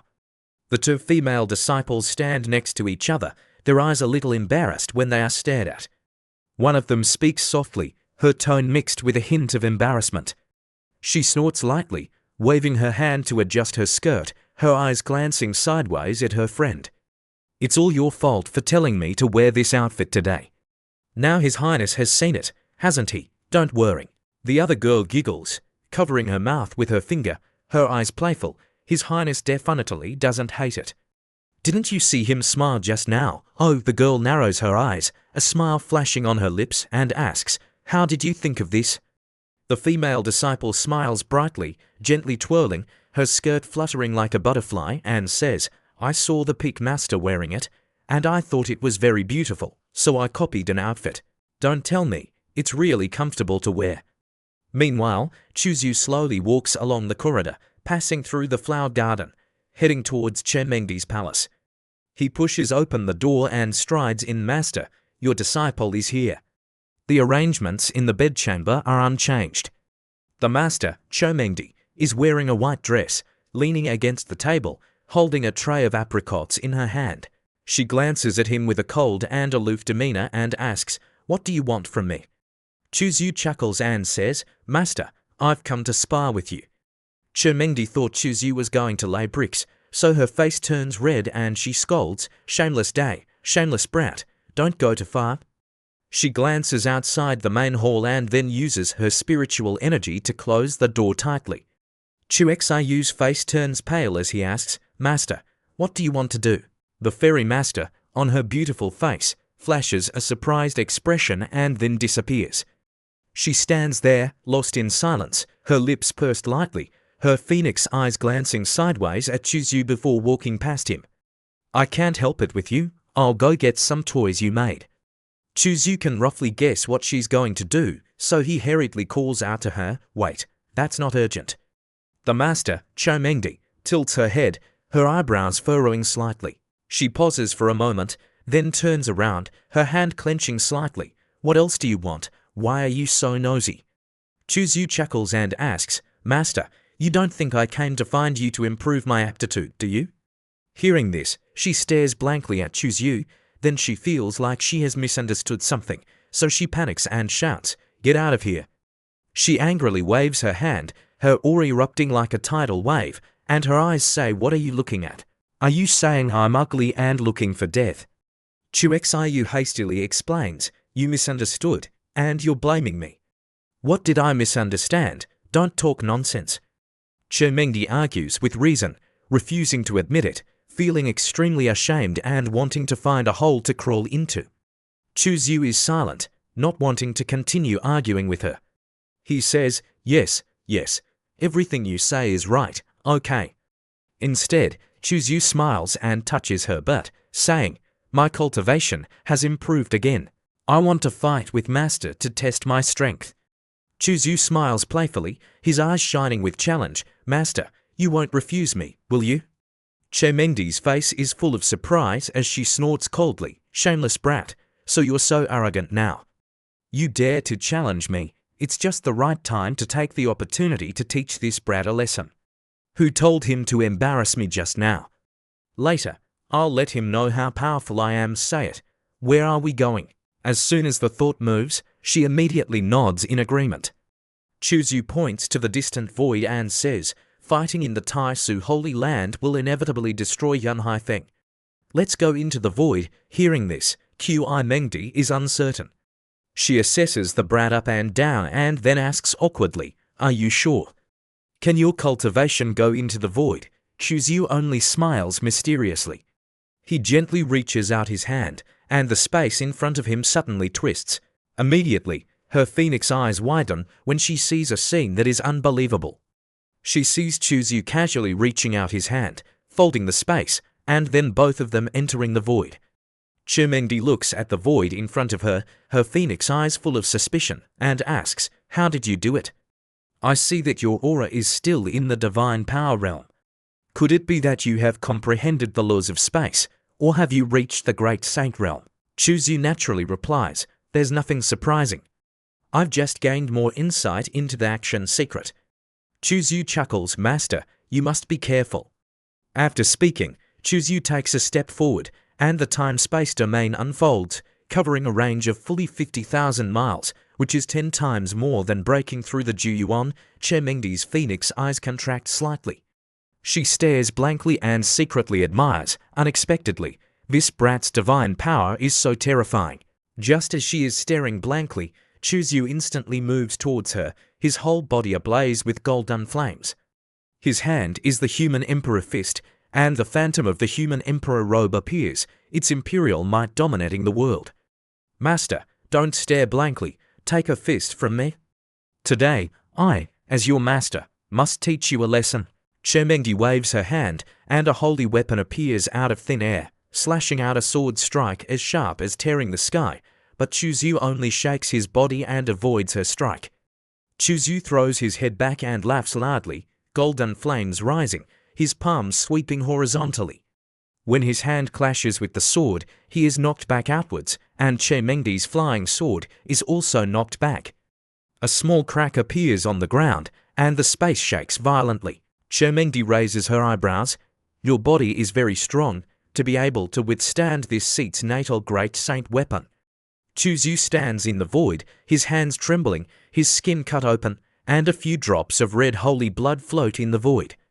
Chu Yu curls his lips. Master's holy weapon is also powerful, to be able to cut through my holy body. Master, don't hold back, I want to test how strong I am now. Then the two continue to fight, causing the void to constantly shake. In another corner, Auntie Luo and Lak Qingyu inside the void, after observing Chu Yu and Che Mengdi's battle, both of them are constantly evaluating. After breaking through, his strength has not only increased tenfold. This improvement is too amazing, far beyond common sense. If Che Mengdi doesn't use her ultimate divine power, she won't be able to catch him. The general trend of what little brother is cultivating has been achieved. In another period of time, I'm afraid no one in the great saint realm will be able to do anything to him. Don't forget, he also has a congenital supreme treasure that's also good. When he can rampage through the Saint King realm, we should also go and do our own things. On the other side, Hua Luofei is also concerned about the battle between the two. She agrees and says, when Chu Yu grows up, our Tai Su will definitely rise another level. After the exchange, Chu Yu laughs heartily, then clasps his hands, his eyes full of gratitude and respect towards Che Mengdi, and says, Thank you, Master, for the trial with your disciple. Che Mengdi said, You worked hard, I don't know if I will be stronger if I break through the 5 elements and 9 origins to the great saint level. What? Could I possibly fight Saint King Chermengdi? She snorted, turned her head, and lightly brushed her sleeves. Today, I'll just play along with you, but only because my condition isn't good today. Chuzhu smiled, her eyes flashing with playfulness, and said, yes, how could a rebellious disciple like me possibly be a match for Master? It's all thanks to Master's love, unwilling to hurt me. Get out. Her master glared and waved her sleeves, but Chuzhu was already used to her temper and only smiled. Then he approached again with a joyful voice. Master, look, it's getting dark. It's time to compete again. Get out. Qi Mengdi was so angry she wanted to beat her disciple. Didn't I just spar with you? It's getting dark. You should go to sleep. As she was about to leave, Chuzhu cunningly whispered into her ear in a mysterious tone, this time, your disciple bought a very interesting book from outside, containing a lot of hidden knowledge. Isn't Master curious? He smacked her bottom, and she blushed. Her eyes revealed a hint of curiosity. Damn rebellious disciple, then tell me, what is it? Seeing this, Chuzhu curled her lips into a smile, knowing that her master wouldn't be able to resist her curiosity. After finishing his cultivation, Chuzhu happily left his cave dwelling the next day, opening the door to the morning sun that sprinkled onto his face. He couldn't help but stretch before walking along the small mountain path. On the way, he took out a jade scroll, probed it with his divine sense, and stared intently at it, lost in thought. Back then, Celestial Fortune had said that this ancient Tai Chi star map contained information related to the Tao source, but the specific location would only be known upon arriving at the ancient Tai Chi star. The Tao source is the origin of the universe. After refining it, a cultivator can become one with the earth and the great Tao, getting closer to the heavenly Tao. Such a treasure could be called a rare treasure for ordinary cultivators, but for me, it would not only be useless, but harmful. After all, the path of return to one that I cultivate goes against the heavenly Tao. To the heavenly Tao, my path is rebellious. Antler said that when I break through to Quasi-Emperor, there will definitely be a great terror. Chuzhu murmured to himself. He raised his head and looked up at the sky. Then what should I do to avoid it? Just as Chuzhu was filled with unease while walking through the bustling streets of the Tai Su Holy Land, a group of female cultivators surrounded a small stall, incredibly busy. I want one too. I want one too. Wait a bit. Don't push. Chuzhu approached, curiously observing, oh, what are you sisters buying? His eyes narrowed slightly when he saw 2 familiar faces. Oh, aren't these the 2 disciples I met at the Lightning Palace 2 days ago? Looking down at the stall, he saw neatly arranged boxes, inside which were many types of fishnet stockings, all sorts of sexy. Seeing this, Chuzhu couldn't help but be surprised. Are they selling stockings? Chuzhu stood aside and observed, and quickly, the female cultivators noticed him. They all respectfully, with a hint of nervousness, greeted, Holy Sun, Your Highness. Holy Sun, Your Highness, you've arrived. The other cultivators also quickly bowed and greeted, greetings, Holy Sun, Your Highness. Chuzhu waved his hand, a faint smile on his lips. Continue with what you were doing, no need to mind me. After saying that, Chuzhu turned to leave, feeling sentimental. This seat can be considered to have sparked a wave, right? No, more accurately, it should be Senior Master who stirred it up. One thing is for sure, if the female cultivators of the Tai Su Holy Land all wear stockings, it really would have a different charm. Seeing Chu Xiu's lecherous smile, the system also laughed. Big Brother is laughing. Something big is about to happen. At this moment, countless miles away from the sky continent, in the ancient Tai Chi star, in a vast plain, a lush green meadow, the ground suddenly collapsed, forming a large hole the size of a basketball court. At that moment, a bloody eye flew out of it, looking incredibly terrifying. Appearing along with it was a coffin shrouded in darkness. A strange, ghostly laugh rang out. Tai Yi, you're awake. An eerie awe rose from the coffin. Ah me, the ancient Tai Chi star is about to open. This time, you can't suppress me. I must escape from here. An evil thought dared to run wild before me. The evil intent roared madly. Tai Yi, After fighting me for so many years, you still can't win. Do you want to struggle in vain today? You're old. You're about to die. Why not fulfill me? Give up. Let me go. The scene changed to a few days later at the Taisu Holy Palace on the back mountain, Cloud Haze Peak. A gentle breeze swept through, carrying falling petals. Chu Xiu stood before his senior master, Cho Mengdi, receiving several specially made sound transmission talismans. Senior master glanced at Chu Xiu, her voice carrying a rare seriousness. The ancient Tai Chi star has opened. I must set off with the great saints first. Take these few specially made sound transmission talismans. When you get to the ancient Tai Chi star, you'll not only have to face the threat of the abyss demons, but the natives of the ancient Tai Chi star are not easy to provoke either. There are also many dangerous and bizarre places. Although you have some strength now, don't be careless. Chu Xiu smiled, his eyes full of confidence. Don't worry, disciple won't act recklessly. Before she could react, Chu Xiu put his arms around her and hugged her. Cho Mengdi shouted, livid, you rebellious disciple, in broad daylight, let go. Chu Xiu laughed loudly, but still didn't let go of her. Instead, he softly said, let disciple hug senior master for a bit. She then didn't resist. Instead, she looked deeply at Chu Xiu in her eyes. There was a hint of worrying she couldn't hide. She slowly said, don't you die. Chu Xiu chuckled and then flicked her forehead affectionately, saying, senior master, you underestimate disciple too much. Senior master was silent for a moment. After that, she gave Chu Xiu an object. Take this. It might be able to help you when necessary. What is this? Inside was a middle-stage great saint puppet. You can use your divine sense to control it. Its defenses are extremely high. At a critical moment, it can take a hit for you. Chu Xiu lowered his head and looked at the object in her hand, his eyes flickering slightly. Then, he shook his head and said, my sacred body has been completed, plus I have the self-word secret to protect me. This thing's effect on me isn't great. You should keep it yourself. Cho Mengdi felt that her rebellious disciple's words made sense. She then didn't refuse and took back the coffin. All right, then after you arrive at the ancient Tai Chi star, quickly contact us. It's inevitable that you'll encounter danger acting alone. I'll go first. Rest well these next few days. After saying goodbye to Qi Mengdi, Chu Xiu returned to his cave dwelling. Sensing Chu Xiu's return, Auntie Luo waved her hand and called him over. Little junior brother, come here.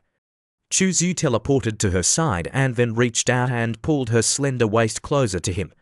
He grinned and asked, what's the matter, Aunt Luo? Take this. Auntie Luo took out the jade talismans and gave them to him. Chu Xiu took them, curious, and asked, what are these? Auntie Luo chuckled, but her eyes carried a rare sharpness as she said, I know that the rules of heaven and earth in later generations can suppress quasi-emperors. Therefore, before I sealed myself, I left behind some methods. Each of these 2 talismans seals one of my divine abilities. Even ordinary quasi-emperors will be seriously injured. If used well, you can even kill them. That powerful, Chu Xiu was surprised. Auntie Luo continued, inside is sealed one of my defensive divine abilities. After activation, even a peak quasi-emperor won't be able to break through it. You must remember that the duration is only 1/4 of an hour. Chu Xiu felt an indescribable feeling welling up in his heart. He lightly kissed her cheek and said, Auntie Luo, you are like my real auntie. The kiss made Auntie Luo a little dazed, while Sister Lu inside was a little jealous and stuck her head out, scolding, you little brat. After that, she said to Sister Lu, tell Chu Xiu, that blockhead, not to die. Auntie Luo then relayed to him, that purple-clothed person told me to tell you not to die. Chu Xiu patted his chest and confidently said, don't worry, I have a long life.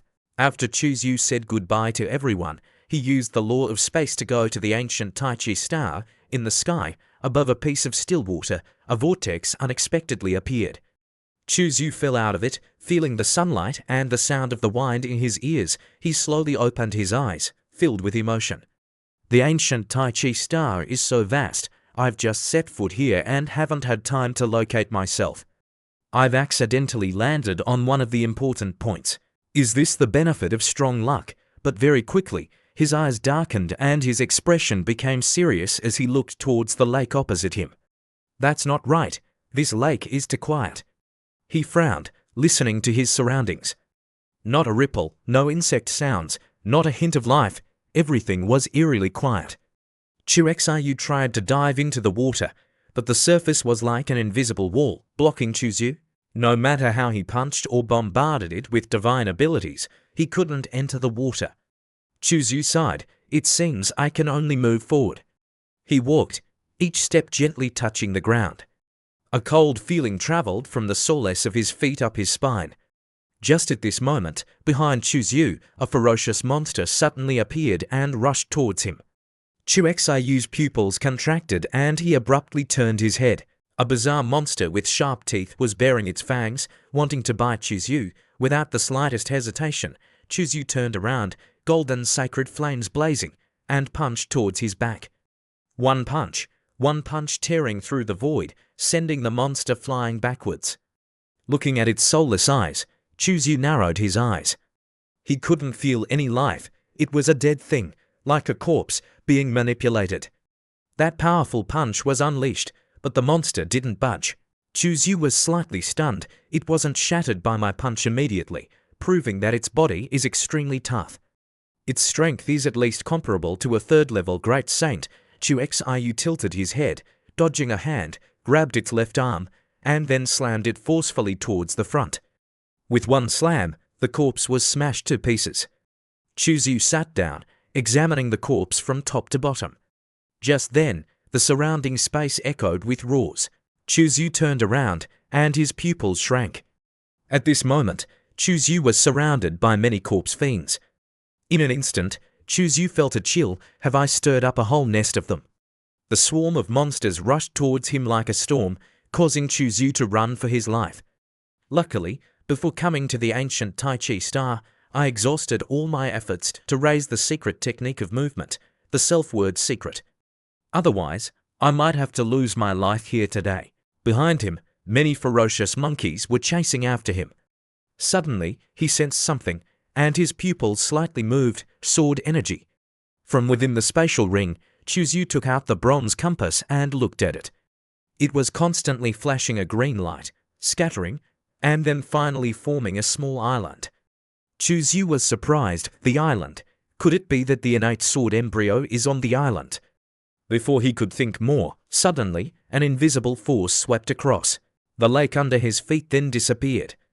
Chuxiu was stunned, tilting his head to look around. At that moment, the scenery changed.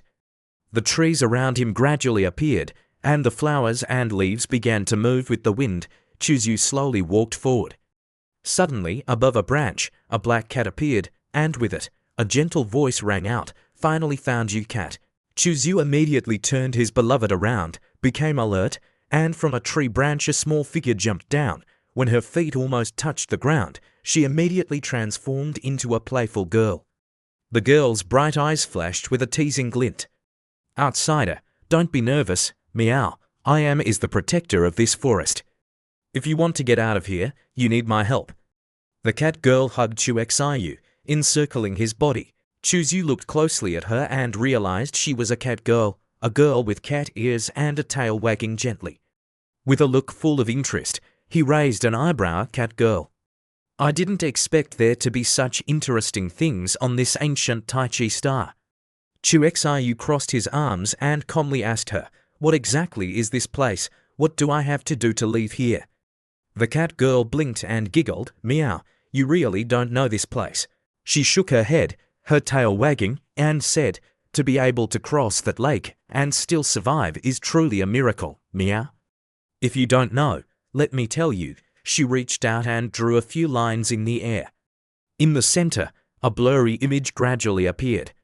I don't know how many millions of years ago, when this ancient star was born, 5 gods also appeared at the same time: Dragon God, Wilderness God, Underworld God, Thunder God, and Wind God. They were born with the ultimate power of this ancient star and were revered as gods by all intelligent beings. The island you are standing on, along with the lake outside, was created by the Wilderness God. You were able to come here, certainly because of the innate sword embryo. Chuxiu smirked. It seems you know quite a few things, right? The cat girl smiled slightly, brushed her long hair back, and her cat ears twitched slightly as she said, I've lived here for a long time, so it's not strange that I know a few secrets. Let's go, I'll lead you out of this forest. Follow in my footsteps, otherwise you'll be trapped here forever. Chuzyu was silent for a moment, then nodded. He curiously asked, what did the wilderness god create this place for? The cat girl sighed softly, her eyes filled with a hint of sorrow. She said, this is the burial place of the wilderness god. Even gods have to end someday. Life, how pitiful. Chuzyu, hearing this, asked doubtfully, I heard that there is still a dragon god under this endless swamp. The ancient star has been around for millions of years. How could it have survived until now? The cat girl shook her head and replied, you're thinking too much. The current dragon god is no longer the original dragon god. After the dragon god falls, the spiritual energy and cultivation inheritance will automatically gather and eventually transform into a dragon egg, giving birth to a new life. This is how the dragon god can be inherited generation after generation to this day. So that's how it is. Chuzyu nodded, then followed her out of the forest. She led Chuzyu to the middle of the center, where there were many towering rocks sprouting up. She pointed to the rocks and said, see that mountain range? That is the body of the wilderness god after he fell. Where is the innate sword embryo located? The innate sword embryo is right in the middle of his forehead, or, in your terms, in his divine altar. Chuexayu lowered his head, lifted her chin, and smiled, asking, you led me here. Could it be that you want me to obtain the innate sword embryo? The cat girl smiled slyly, of course, that is my mission. But obtaining the innate sword embryo is not easy. There are 3 trials on the mountain. The first trial tests your sword intent, the second trial tests your combat strength, and the third trial, after you pass the first 2 trials, you can see for yourself. Outsider, I have revealed so much information to you. How are you going to thank me? How do you want me to thank you? I've been in this desolate place for too long. I'm so lonely that I can't stand it. I understand. I naturally understand. After receiving her plea, Chuexayu massaged her until she was lying down limply. She had a very satisfied look on her face as she said, outsider, I wish you good luck on the road ahead. Chuzyu stood silently, golden Dao patterns filling the space, layered on top of each other. He used the Dao laws of space, and in an instant, he appeared in the middle of an open space. The sky above Wilderness God Island was dark and eerie, and a cold wind howled, carrying a lingering baleful aura. You've arrived. As soon as Chuzyu appeared, 2 women emerged from inside the stellars. Their faces were dim, their expressions blank, and their eyes were empty. They exuded a cold, yin aura. From the looks of it, they were not living people, but probably some kind of corpse puppets. Chuzyu stepped forward, and the 2 female corpse puppets simultaneously opened their mouths and welcomed him. Outsider, this is the first trial. Chuzyu didn't respond, but naturally stepped past the 2 of them and went to the stele in the middle of the mountainside. A large ancient tree grew there. At this moment, standing on the canopy of the tree was a bizarre old man with ruddy skin. He had 1 large, round eye and a thick, snow-white beard. He said in a surprised tone, there really is an outsider who has come to Wilderness God Island. Sword Maiden, do you think he can pass the first trial? I don't know. Beneath the tree, a clear and cold voice of a girl resounded. The one-eyed old man grinned, revealing his coarse, jagged teeth, and said, this person didn't use a sword when fighting on the lake. Is he even a sword cultivator? Up until now, it's hard to say. I guess he probably won't even be able to pass the first trial set up by His Majesty the Wilderness God. The woman's eyes were as cold as ice. He's about to start. Standing in front of the first trial, Chuzyu slowly raised his right hand and placed it on the stele. Immediately, a whirring sound rang out. In this instant, thousands of sword sounds resounded in his ears. Countless swords appeared in the sky, all of them flying towards Chuzyu. Chuexayu raised his head, and the blood-colored sword imprint between his eyebrows crazily flickered. It was as if his murderous sword intent was enraged by these sword intents. Immediately afterwards, a fiery red sword shot out from between Chuexayu's eyebrows. It shot straight into the sky, and at the same time, that sword intent crazily devoured and consumed the opposing sword intents. In the blink of an eye, his murderous sword intent had devoured the free-flowing sword intent, the Hongwang sword intent, and even the fleeting sword intent of the immortal grade. All of them became nutrients for Chuzyu. The system rang out a notification suggesting that the host's murderous sword intent had successfully devoured failed sword intents, and the grade of the sword intent was raised. The grade of sword intent, murderous sword intent, devoured the free-flowing sword intent of the earth grade, and was upgraded. The murderous sword intent devoured the Hongwang sword intent of the earth grade, and was upgraded. The murderous sword intent devoured the fleeting sword intent of the immortal grade, and was upgraded. Chuzyu could clearly sense that it was rapidly becoming stronger.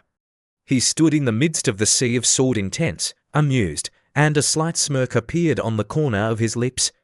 This isn't a trial, it's just a gift for me. Outside the stele, the faces of the observing crowd gradually changed. It's been an hour and he still hasn't come out. He really can't pass the first trial. The sword maiden also frowned, but his life force hasn't weakened. It seems that he is resisting the cleansing of the sword intent river. It's just a pity that his sword intent isn't strong enough. Otherwise, his consciousness would have withdrawn from the steely space long ago. It's a pity that it's so difficult for an outsider to come, the old man sighed in disappointment. Suddenly, the sword maiden's panicked voice rang out, "Look!" At the center of the stele where Chu Xiu placed his hand, it's gradually cracking and then melting into the ground. Everyone was stunned. The old man was terrified, his mouth wide open, unable to believe it as he blurted out, "How is that possible? The stele of sword intent actually shattered." "That's completely unreasonable." The sword maiden was also shocked. The stele of sword intent relies on the sword intent river to survive. If the sword intent river is indestructible, then it is indestructible.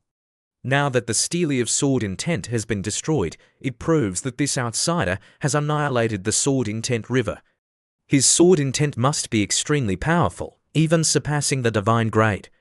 After devouring it, Chuzyu stared intently at the pile of rubble.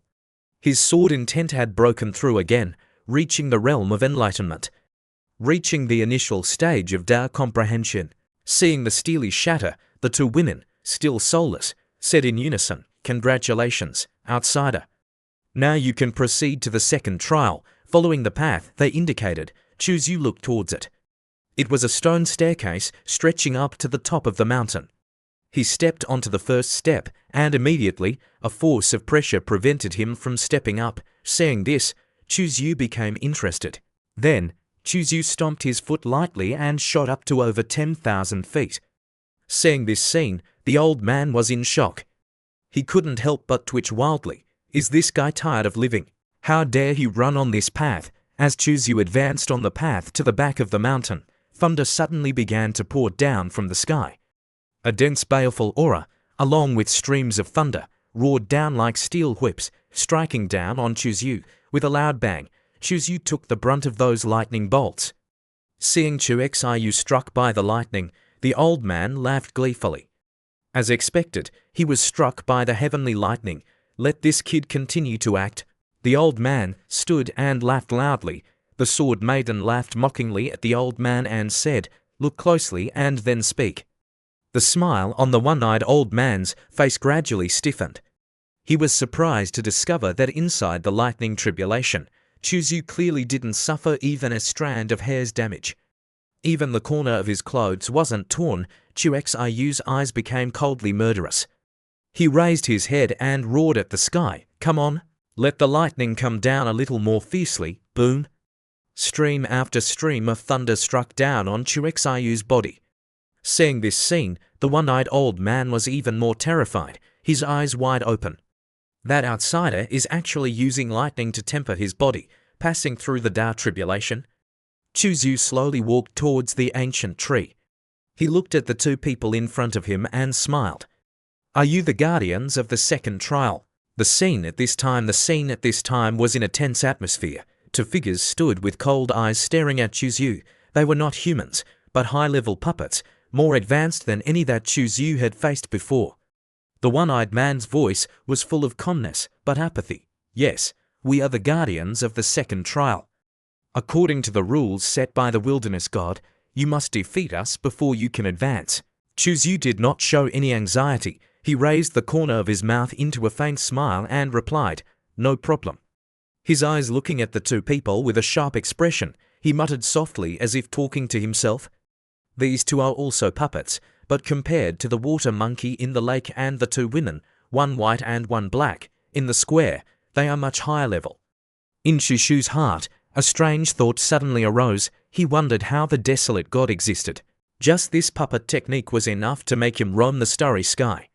Also, I don't know if I will have the chance to get the puppet technique of the desolate god when I reach the third level. Chuzyu was stunned. The one-eyed old man thought that he had cultivation and could suppress the world. Then the old man confidently opened his mouth and said that outsiders come. Don't worry, our cultivation will be suppressed to the same realm as you. At this moment, the old man also secretly sneered in his heart. Even if suppressed in the same realm, you can't possibly be the opponent of me and the swordswoman joining forces. Chuzyu smiled lightly, but a hint of cunning flashed in his eyes. Okay. Thank you to seniors for taking care of me. Suddenly, the old man exclaimed, "Wait a minute." The smile on the old man's face froze, and his expression gradually turned to surprise. "Wait, kid, you are at the divine power realm." The swordswoman also found it hard to believe. How could it be the divine power realm? How could you withstand the blood lightning and come here? Chuzyu nodded and smiled brightly, starting to leave. "I have other things to do and don't want to waste too much time here." Then, the two of them suppressed Chuzyu's cultivation to the same level as Chuzyu. The cultivation continued to decrease. Great Saint Stage 8, Great Saint Stage 7, Great Saint Stage 5, Great Saint Stage 1, Little Saint Stage 9, Little Saint Stage 8, Little Saint Stage 1, Divine Power Realm. Looking at Chuzyu at this moment, the two of them couldn't help but become serious. "You are really at the Divine Power Realm?" Chuzyu shrugged and replied very truthfully, "This time you believe it, right?" Just as the two of them were still in shock, Chuzyu moved. He used the traveling secret and instantly appeared behind the two of them. Without warning, Chuzyu suddenly took action. A streak of light flashed, carrying a sharp aura, striking straight at the opponent.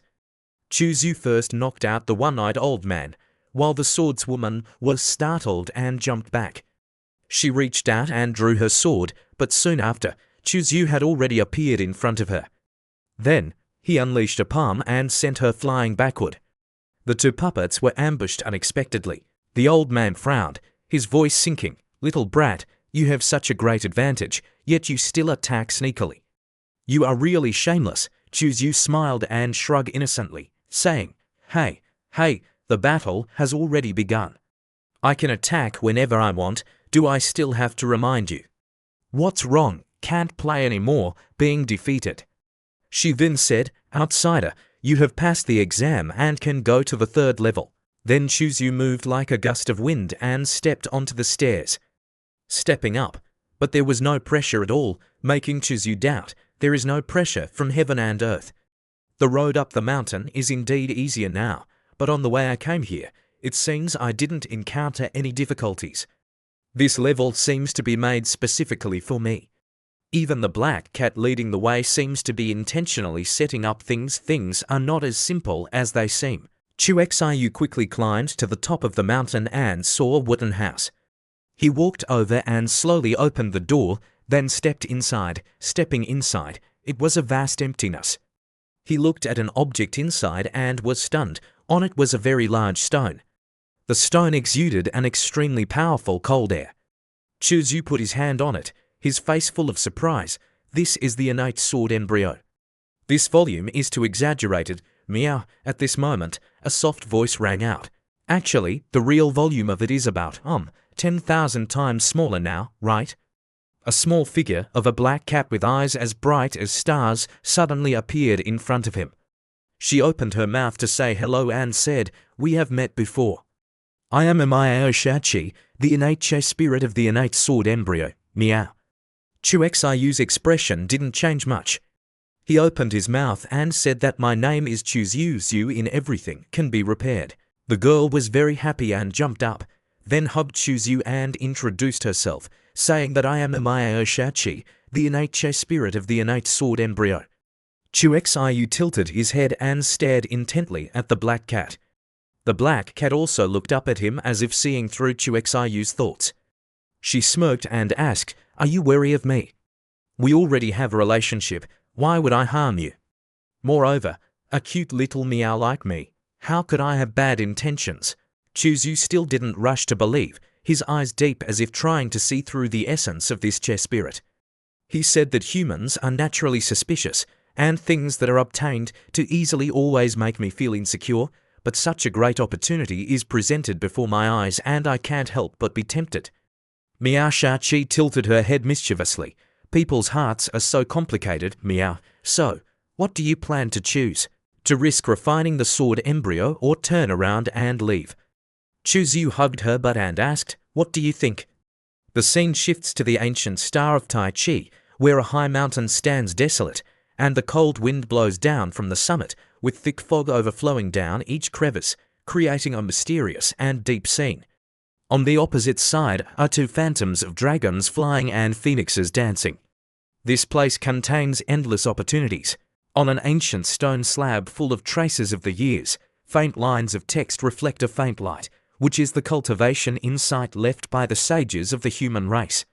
Several figures stand on the cliff, their eyes shining brightly as they look at the mysterious symbols in front of them. One of them said in a deep voice, "This is the cultivation insight left by the sages of the human race, specifically recording the way to break through to the Saint King realm. It's a pity that the content is not much, but it is enough for us." Seeing that the Peak Lord didn't say anything but silently looked, a trace of worrying flashed in her eyes. He then tilted his head and asked, "Master Youngsha, are you still worried about the Holy Sun?" The girl lowered her head with a somber look and said, "The ancient star is a place full of opportunities, but it is also full of dangers. I hope that Chuzu can be safe and sound. Close your eyes and feel it. This place has great opportunities to achieve Saint King." Then, everyone here slowly closed their eyes, sat down cross-legged, and circulated their cultivation methods. They all fell into a state of comprehension. Half a month passed. In Chushu's place, he sat in meditation, closed his eyes, and spread his spiritual thoughts. Then he opened his eyes. The girl was still sitting next to him like a kitten without taking any action. He clearly sensed that the innate sword embryo has a total of 79,999 layers of restrictions. If you want to completely control the sword embryo, you must refine all of these restrictions. However, after half a month, Chuzu opened his eyes and frowned. 5 days ago, I refined 79,999 restrictions. No matter how I tried in the past 5 days, I couldn't successfully refine the 80,000th layer. Chuxiu stood up and paced back and forth, his brows furrowed into the shape of the character Chuon. "This shouldn't be happening." Amayo Shachi licked the pads of her paws and said lazily, "Do you know why?" "Because your method is wrong, meow." Seeing Chuxiu's wrinkled face, Amayo Shachi lazily lay down to the side, her tail wagging slowly, and said, "Because next you need blood sacrifice, meow." Blood sacrifice. Hearing this, Chuxiu's eyes flashed. Blood sacrifice? Chuzu smiled with a cold glint in his eyes, looking at Amayo Shachi. Seeing Chuzu at this moment, she was so scared that she broke out in a cold sweat, her voice full of fear as she said, "Don't have such a heavy killing aura. This blood sacrifice is not the blood sacrifice you think." Chuzu frowned and said nothing, but only made a sound. Amayo Shachi quietly looked at him and slowly said, "The innate sword embryo needs to drink blood. Next, you need to use your blood to sacrifice and refine it." Hearing her words, Chuzu stood up and walked to the stone slab. He cut his finger, causing blood to flow out of his body drop by drop. As soon as the drop of blood touched the stone slab, the system's notification sounded. Information: the innate sword embryo has broken through the 79,999th layer of restriction and has reached the 80,000th layer. Seeing this result, Chuzu took a deep breath. The corners of his mouth lifted up, as expected. Amayo Shachi didn't lie to me. Then, another week passed. In those 7 days, Chuzu kept offering blood to the stone slab. This caused his blood to be almost drained dry, and his face turned pale. The system sounded again. Notification: the innate sword embryo has been refined to 80,370 layers. Seeing Chuzu like a dried plum, Mioxiqi giggled. This appearance of yours, so interesting, meow. Seeing her giggle, Chuzu appeared uncomfortable and said with a serious expression, he said, now my chi and blood are seriously deficient, and I really want to taste the taste of cat meat.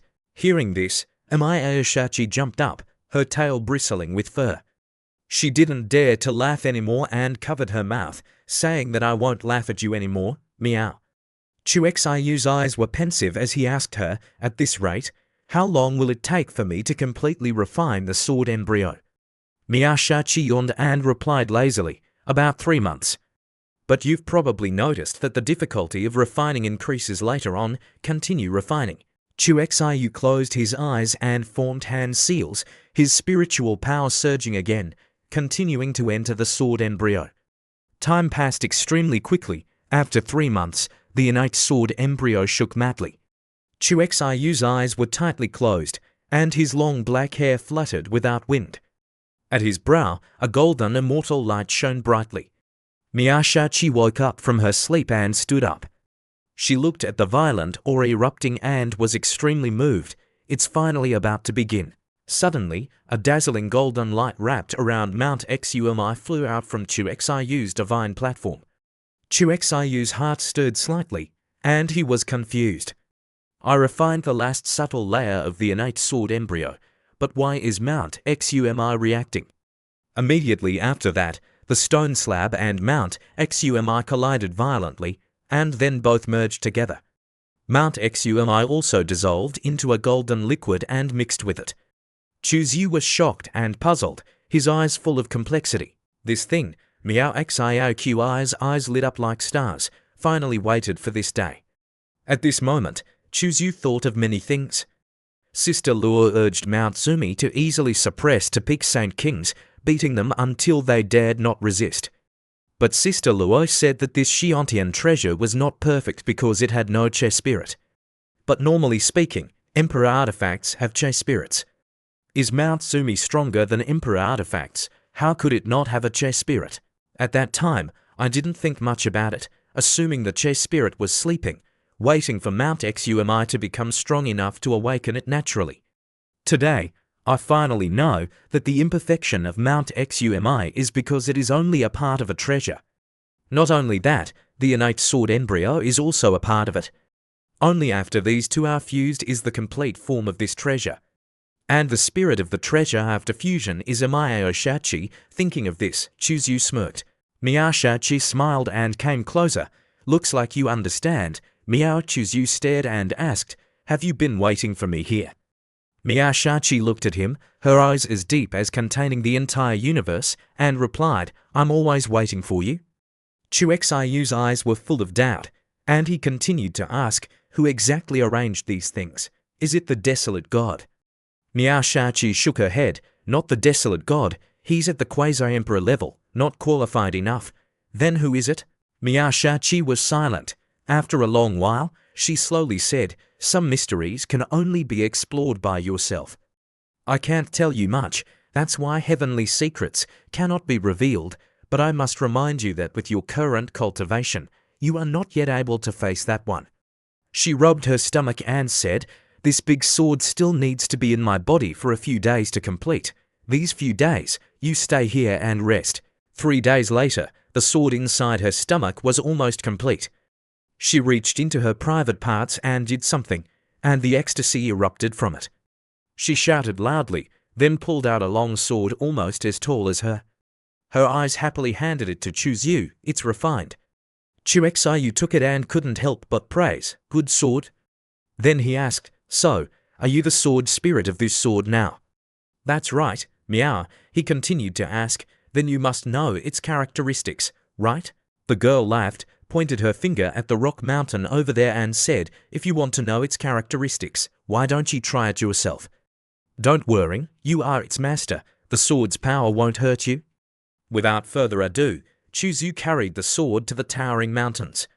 Following that, He swung the sword with great power, and a streak of red light shot out, slicing the mountain in half. At this time, the system rang, reporting, ding, scanning item information, 1%, 2%, 3%, 100%. Scan successful. Do you want to check the item information immediately? Note: checking item information requires a payment of 100 million breakthrough points. Don't pay. This system is very difficult to work for you. Yu was silent, his eyes narrowed, the corners of his mouth twitching. System, you're good. Your appetite is getting bigger and bigger. In the chaotic void, Yu didn't argue with the system's ambition. He gritted his teeth and said, "Check it out, system. You deduct the fee yourself. Now, quickly bring up the attribute interface." Immediately, a burst of light flashed before his eyes, revealing lines of information: unnamed category, sword, illusory and boundless. Grade, Chaos Supreme Treasure. Top grade, characteristics, never wears out, incredibly heavy, uses force to break laws, infinitely variable, intended for nurturing. The host can integrate sword intent into nurturing, accelerating the breakthrough of sword intent. Introduction, a product of the perfect fusion of Mount Xumi and the innate sword embryo, surpassing Xiontian Supreme Treasures and reaching the level of Chaos Supreme Treasure. Note: the host's current cultivation is too low, barely able to activate the Supreme Treasure. Reading those lines of information, Yu clenched the hilt of the sword, his heart filled with excitement, and laughed loudly. "I finally have a weapon that fits my hand. This treasure perfectly combines the advantages of Mount Xumi and the innate sword embryo." "It's really strong," Yu exclaimed, staring intently at the sword. The system smiled and said, "This system sends congratulatory telegrams to the host. By the way, host, don't name this supreme treasure." At this moment, Mioxi's voice appeared in Xiu's sea of consciousness. She named herself, Mioxichi. "This sword is named Mioxichi. This name is the coolest in the world." Yu frowned and thought deeply. In the legends of Waxia, Pangu had the axe of creation, the human emperor had the Zhuanyuan sword, the god of war Qiyu had the Qiyu sword, and Nuanyan had the Xiontian human destiny divine artifact Red Hydrangea. The three pure Dao ancestors also have famous titles, so my magic weapon naturally needs to have a good name too. It's just, what's a good name to give it? Yu was still hesitant, thinking of a really good name for his sword, but in his ears, he kept hearing Mioxi's voice. She wouldn't let go. Miao-Sha-Chi. No way. Then sword meow meow, sword meow meow, invincible great meow sword. Noisy. She kept hello, hello in Xiu's ear. Xiu almost broke her speaker. How could such a weapon not have a worthy name? Lofty ambition, open the heavens, emperor's heart, often attached to living beings' wishes. He pondered and then blurted out a majestic name. This great sword is called Sword of the Heavenly Emperor. As soon as the name was given, the system rang with the information, naming successful. Hearing the name, Mioxichi shook her head in dissatisfaction. This name isn't cute at all. At this moment, the void trembled, the surrounding space seemed to be crushed, proving that the name had been accepted by the sword. Mioxichi said in a panic, "Quickly leave. This place is about to collapse. Leave now. Being caught in the chaotic void flow will definitely kill you. Yu, I'll take you away now." She hugged Yu, and in the blink of an eye, Yu had escaped the void. At this time, facing him was a flat platform with 3 different jade amulets placed on it. Yu walked forward, then probed his divine sense into the 3 jade amulets. The white jade amulet is used to control the corpse puppets in the lake. The purple jade amulet is used to control the puppets of Desolate God Island, mainly because the puppets have independent thinking. The black jade amulet records the puppet technique of the Desolate God, along with a technique of nurturing swords. The 2, white and purple, go without saying, are for controlling the puppets. Afterwards, the Desolate God's puppet technique is a very powerful secret technique, a technique of alien growth. If we talk about sword nurturing, under normal circumstances, as long as the sword is strong enough and there is enough time, the power of the sword nurturing technique is infinite. If I nurture the sword of the Heavenly Emperor for tens of thousands of years, who knows if, at the moment of its appearance, it could slay a great emperor. He flashed a bizarre smile, then refined all 3 jade amulets on the table right there. Outside the house on the mountainside, the one-eyed old man and the swordswoman seemed to sense something, and they simultaneously turned their heads to look at the top of the mountain. Both were surprised and shocked. He succeeded. The swordswoman nodded. She thrust the great sword backwards into her back, then followed the mountain path up. "Let's go. We should go meet our new master." At the same time as she and the old man walked, behind them, many different people emerged from the corners.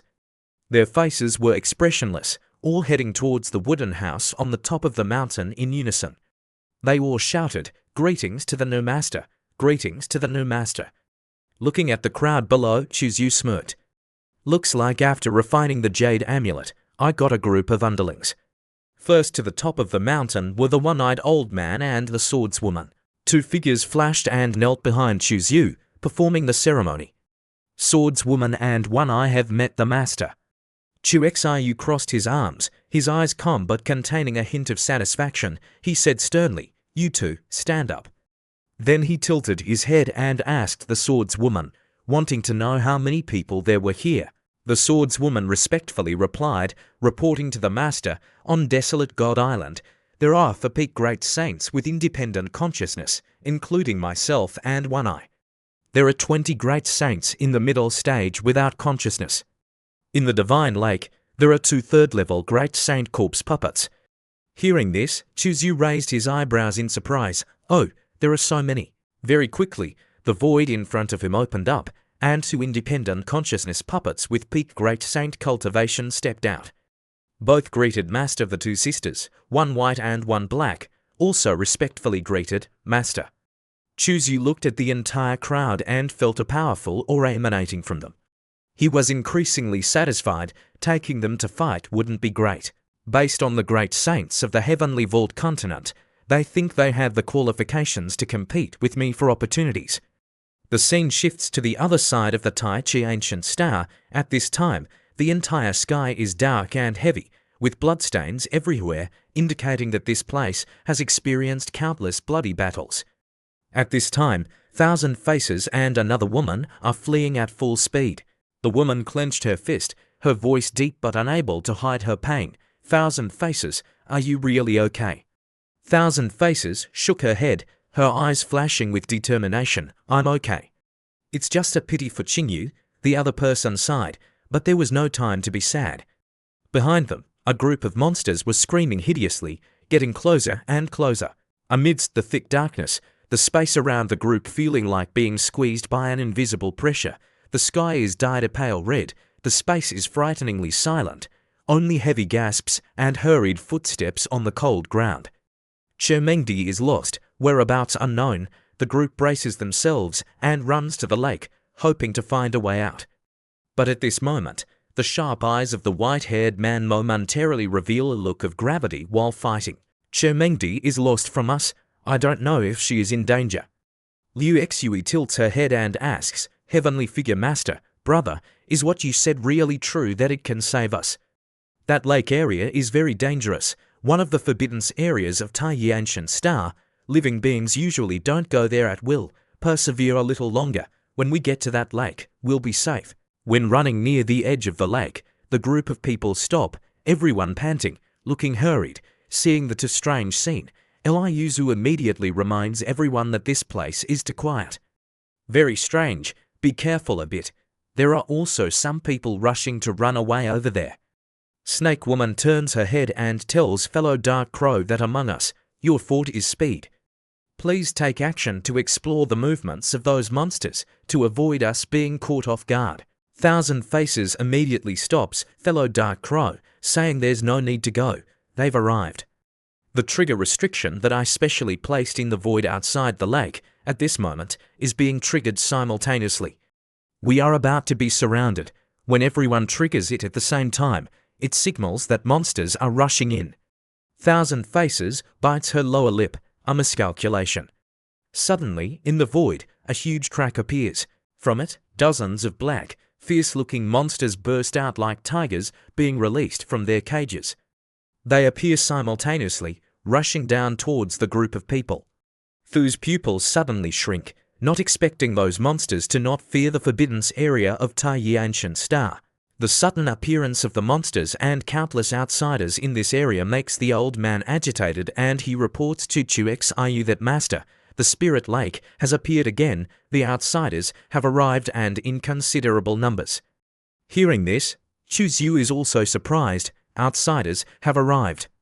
Project the image here. Yes, the light screen reflects the chaotic scene outside. Chu Xiu frowns slightly, but as soon as he sees the people in it, a glint of surprise flashes in his eyes. Oh, they're all acquaintances. Everyone's here, but one person that Chu Xiu is very concerned about at this moment. He narrows his eyes, glancing at the image, missing a scene, his heart full of doubt, wondering where is Master. Could something have happened? The one-eyed old man respectfully asks if he needs to drive them away. Chu Xiu remains silent for a moment, then nods. He says, "You go with Sword Woman over there. Take action to save them." "Yes, Master." The two people respectfully clasp their hands, then leave together. Chu Xiu tilts his head and asks the little girl, "Do you know what kind of monsters these are?" She shakes her head, replying she doesn't know. Chu Xiu again tilts his head and asks the old man, "And what about you?" The old man also shakes his head, replying that the old man also doesn't know, has never seen them before. Right at this moment, a Mioxi's clear voice rings out, "I know. These monsters are weapons created by Qianu." What is Qianu? Chu Xiu frowns. It's the first time he's heard of this name. She explains, saying that Qianu, the name, is the same as its meaning, are slaves of the heavens. They are extremely evil, grow strong, their personalities are violent, ferocious, and treacherous. They are pure demons, they are high above, despising all living beings. In short, you must be careful. Chu Xiu, hearing this, is very confused and asks further, how do Qianu create weapons? She explains, saying that they use the life essence of living beings, the power of the soul, blood and flesh as materials to create slaughter. The more they kill, the more weapons they create. The more experts they hunt and kill, the more they use their essence to create more powerful weapons. Chu Xiu, hearing this, can't help but twitch his eyelids. If they are given time to develop, creating tens of millions of great saint weapons, even Saint King and Quasi-Emperor weapons, wouldn't they be able to easily sweep away a world? The words are inevitably a bit too much to understand. Hearing this, Amaya Shachi that shakes her head, saying the weapons created by Qianu have a limited lifespan. The shortest is 1 month, the longest is 1 year. Qianu weapons will naturally die. I thought so. Such a powerful ability, if there are no restrictions, wouldn't they be invincible? Knowing this, Chu Xiu gently strokes her head, saying that based on this situation, you know quite a bit. Do you know what the strength of the Qianu of Taiyi Ancient Star is roughly? This Mia does know a bit, but how much I tell you depends on what you use to exchange information with. Back outside the Spirit Lake, the monsters at this moment are continuously attacking the group of people, everyone struggling to fight back. Snake Woman, not afraid of sacrifice, rushes forward. Thousand Faces, your mind is clever, think of a way to lead everyone out. I'll hold them back, continuing like this, we'll all die here. Snake Woman, she slams into a monster, but it's not affected at all. The monster whips her with its tail, sending her flying backward.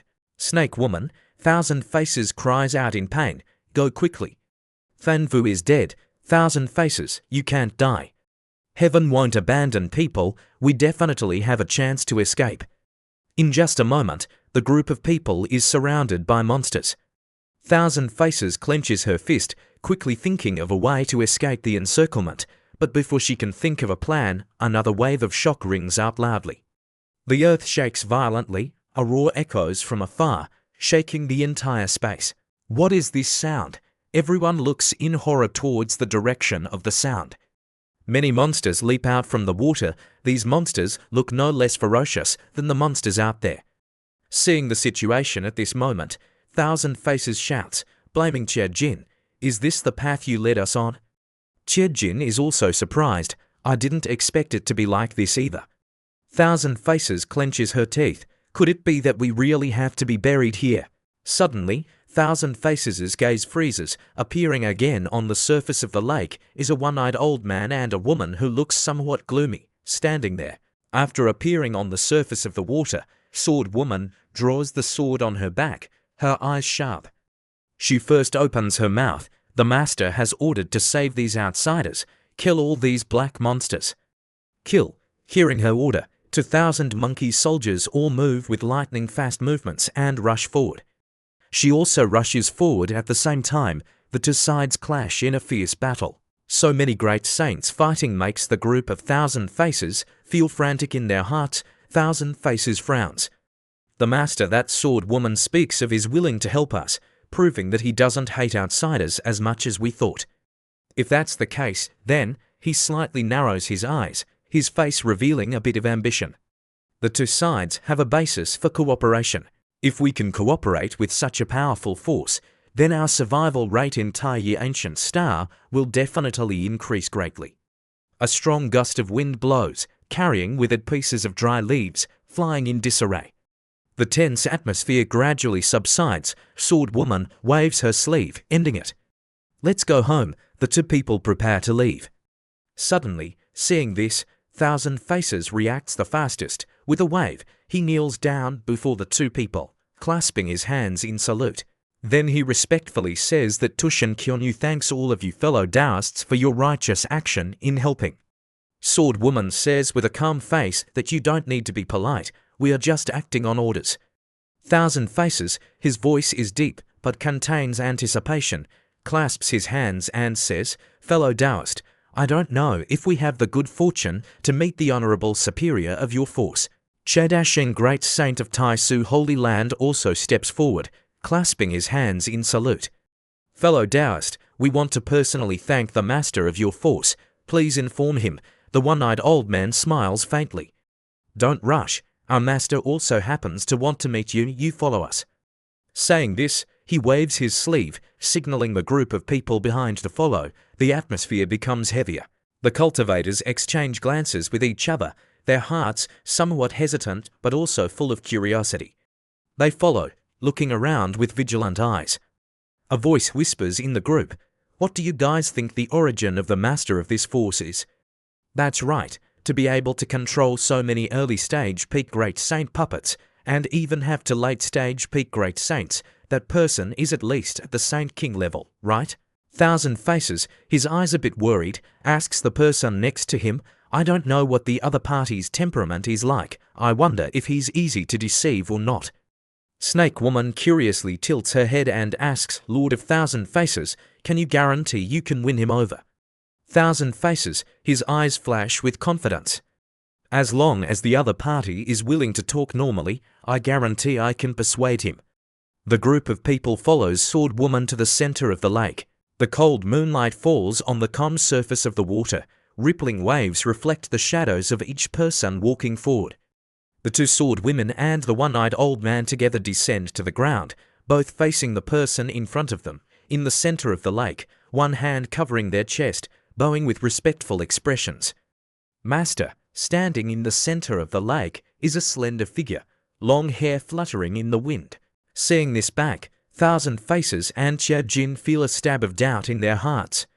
Chu Xiu turns his head, his voice smiling. They're all old acquaintances, no need to be so formal. When they see Chu Xiu, everyone's faces are filled with disbelief and shock. Everyone is psychologically shocked. Impossible, absolutely impossible.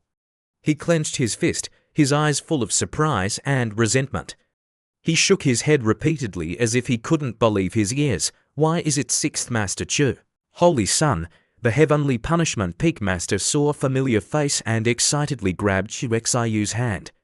Seeing that he was very excited, Chu Xiu's eyes moved and he asked, Heavenly Punishment Master Uncle, let's talk about other things later, Master. Heavenly Punishment bit his teeth gently, his voice with a bit of sourness and sadness, and said, Holy Sun, Martial Sister Mengdi may be in more danger than safety. Chu Xiu heard this, and the space fell into silence. A strong wind blew up the hem of his clothes. His eyes became deep, but a sharp light flashed in them, which also meant that you didn't see her die. Yu Men stepped forward, her eyes helpless, and said, at that time, things happened suddenly. The monsters suddenly appeared and attacked us. Their number was too many. We couldn't fight them, so we could only run away. During the escape, Cloud Radiance Peak Master and King Jinbei got lost. Now, it is unknown whether they are alive or dead. The Tai Chi Ancient Star anomaly is becoming more and more serious, more dangerous every day. Moreover, at that time, Cloud Radiance Peak Master was also seriously injured. Chuzi clenched his fist. After a while, he took a deep breath, his eyes as cold and firm as thousand-year-old ice and snow, and said, "I know." Then he asked sharply, "Where did you escape to?"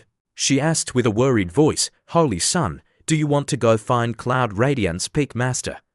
Chuzi curled his lips, his eyes firm and without hesitation. "If I don't know whether she is alive or dead, I must go find her." Everyone looked at each other, partly admiring Chuxiu's determination, and partly worried. She said, "The ancient star is becoming more dangerous. Holy Sun, you must be careful. If you need our help, just send a voice transmission, okay?" Chuzi nodded slightly, then turned and left. As Chushu's figure quickly left, Thousand Faces breathed a sigh of relief, his tone revealing his tension. Finally, this guy is gone. Fortunately, something happened to Qi Mengdi. Otherwise, with this sixth master Chu's temperament, even if he didn't kill us, he would still take advantage of us. I don't know what kind of luck he encountered that he secretly obtained the support of such a terrifying force. Thousand Faces felt jealous and full of resentment. Why is his luck so good? It's so damn annoying.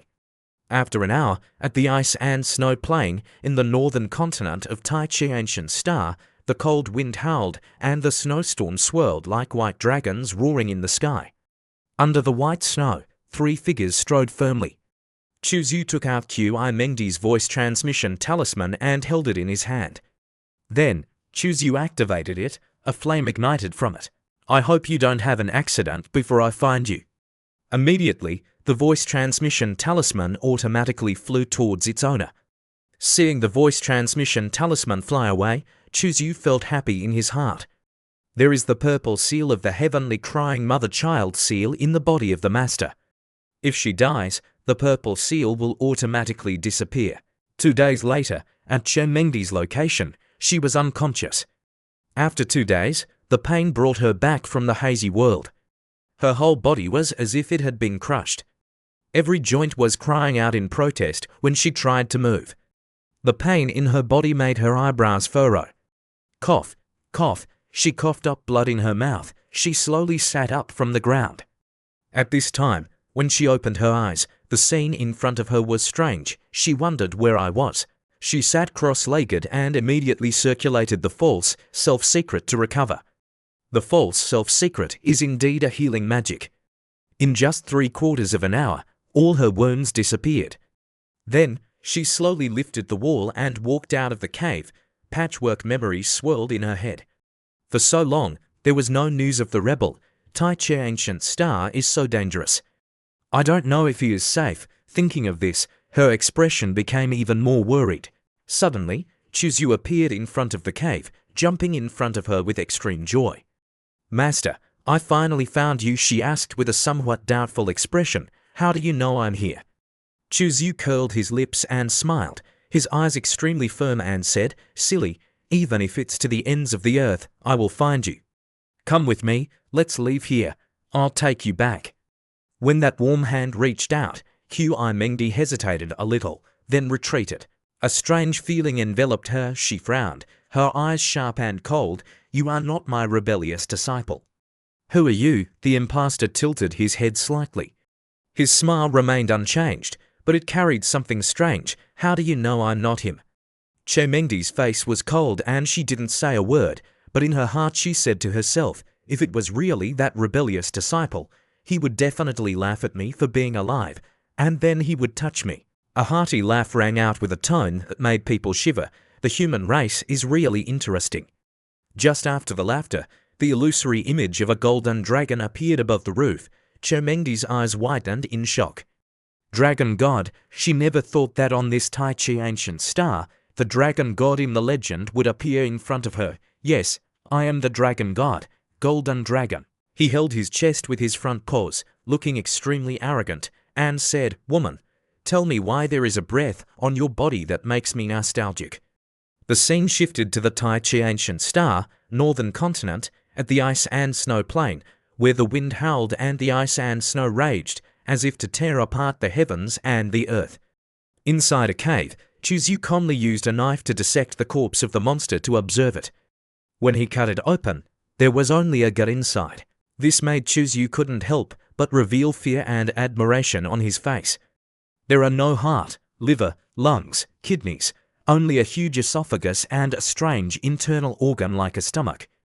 It's really a strange creature. Little Meow lowered her head, her eyes coldly evaluating, and said, "I suggest you don't take out what's inside." "It's really disgusting," Meow. Chuzyu frowned, his eyes full of suspicion. Then, he didn't listen to her, but strongly cut a line on the stomach. Immediately, a terrible stench emanated. Oh, the strong stench immediately burst out. Chuzyu immediately covered his nose and stomach and vomited. "Damn it, it really smells terrible." Immediately, Chuzyu threw away the cleaver and ran out. Little Meow laughed mockingly. "So you didn't listen to me. This time, you know how scary it is, right?" She laughed and entered the void, but she was grabbed by Chuxiyu's hand. "Are you watching the show? Let's go." His right hand picked up Black Meow without any hesitation and directly threw her into the mountain cave. Flying in, she was full of anger and resentment, but she still had to carry out the mission. She shouted loudly, scolding Chuxiyu, "Chuzyu, this Meow swears to never coexist with you. Woe is me, woe is me, woe is me, you bastard. I'm stinking to death." After experiencing the dissection experiment, Chuzyu confirmed that through the dissection, it was found that the heavenly slave weapon was indeed pitch black. Except for a little bit of poor intelligence, other aspects had no weaknesses. Speed, strength, resistance to impact, all were at a high level. Knowing this, Chuzyu tilted his head and ordered the sword maiden, "Go catch a few heavenly slave weapons for me. I want to try to use the return to Wonder seed to devour and transform them." Suddenly, a voice rang out from behind. The one-eyed old man stepped out from the void. "Master, a clue has been discovered. Oh, tell me about it." The old man knelt down and respectfully said, "An hour ago, we met a Tai Chi ancient star native.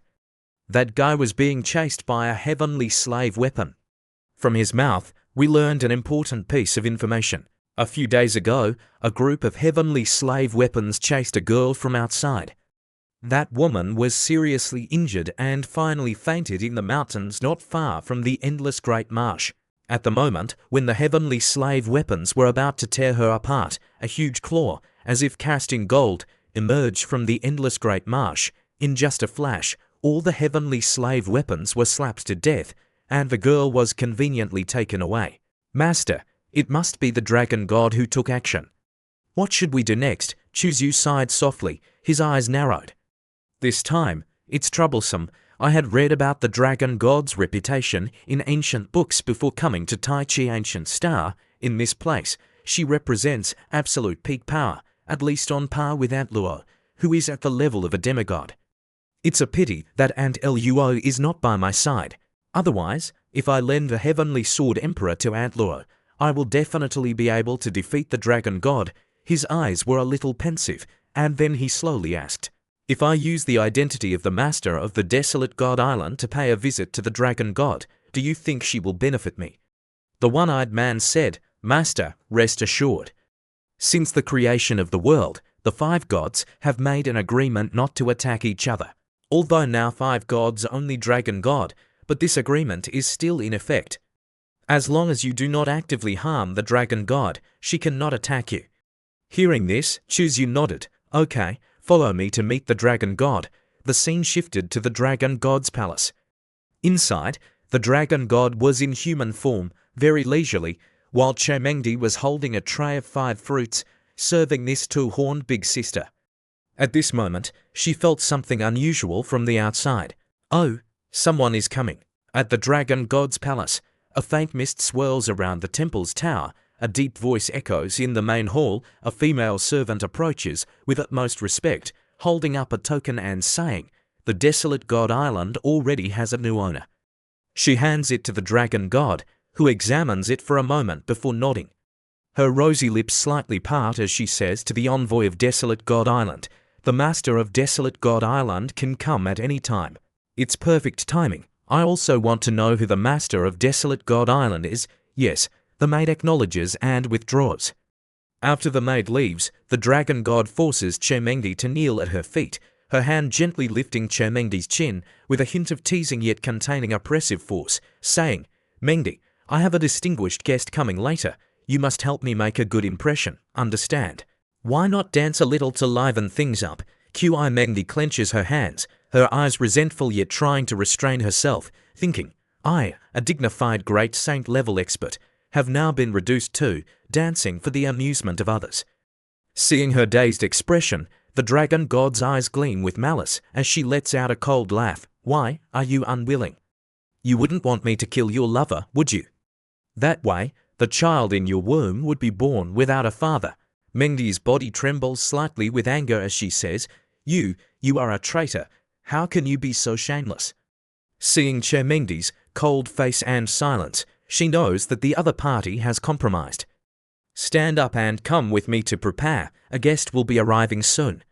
The dragon god's gaze sweeps over Mengdi's body like a venomous snake crawling, saying, "Your body, your appearance, even I, a woman, I am moved. I heard that the new master of Desolate God Island is a male prisoner. What do you think if I give you to him as a gift?" Mengdi's eyes turn red, she clenches her teeth, her eyes full of determination. "Before that happens, I will commit suicide. Even if you are a quasi-emperor, you cannot stop someone who is determined to die." The dragon god frowns, but then curls her lips and says, "Then what if I use your lover to threaten you?" At this moment, outside the dragon god palace, a silver-haired turtle respectfully conveys the dragon god's words to Chuzyu, the master of Desolate God Island. His Highness the dragon god invites you into the palace to speak. "Thank you." Chuzyu steps inside with steady steps, looking at the splendor within the palace, his eyes without any fear. In his mouth, he whispers, according to the legends of Hua's ear, "The treasures glitter." It is indeed true. He glances at the treasures displayed all over the palace, a slight curl at the corner of his mouth, a bold idea flashes across his mind. Is there any chance to rob the dragon god? Not thinking about it, Chuzyu suddenly thinks of the long legend that dragons value treasures more than their lives, so he puts the previous plan aside for now. Putting those thoughts aside, Chuzyu continues to delve deeper into the main hall. At this moment, in the main hall, the dragon god and Chermengdi are both silent. They quietly look out the main entrance of the hall, waiting for the mysterious master of Desolate God Island to appear. He arrives, the dragon god sits high above, her sharp eyes staring intently at Chuzyu. The air becomes heavy. Chuzyu slowly enters, he clasps his hands respectfully. "Master of Desolate God Island," Chuxiu greets the dragon god. Seeing the person who came, it is her rebellious disciple Chuzyu. Her eyes are full of disbelief. Rebellious disciple. What is going on? How did the rebellious disciple become the new master of Desolate God Island? Her eyes are full of worrying. Could it be that the rebellious disciple is impersonating the master of Desolate God Island? Based on his audacious style, even I dare to, is there anything he doesn't dare to do? The rebellious disciple is really crazy. How could the dragon god be so easily deceived? If he is exposed, he's finished. I have to remind him. She coughs twice with a hidden meaning, reminding Chuzyu, saying that look, Chuzyu knows that his master, Chermengdi, she worried about him, but this is not the time to acknowledge each other. His eyes become tender, but since I entered the main hall, the dragon god has been staring at me. Could it be that she is also subjugated by my handsomeness, that she's fallen in love with me? Another car crash, he sighs and secretly indulges himself. My damn charm has no place to contain itself. The dragon god speaks up, "Master of Desolate God Island, please come in and sit and tell me your name."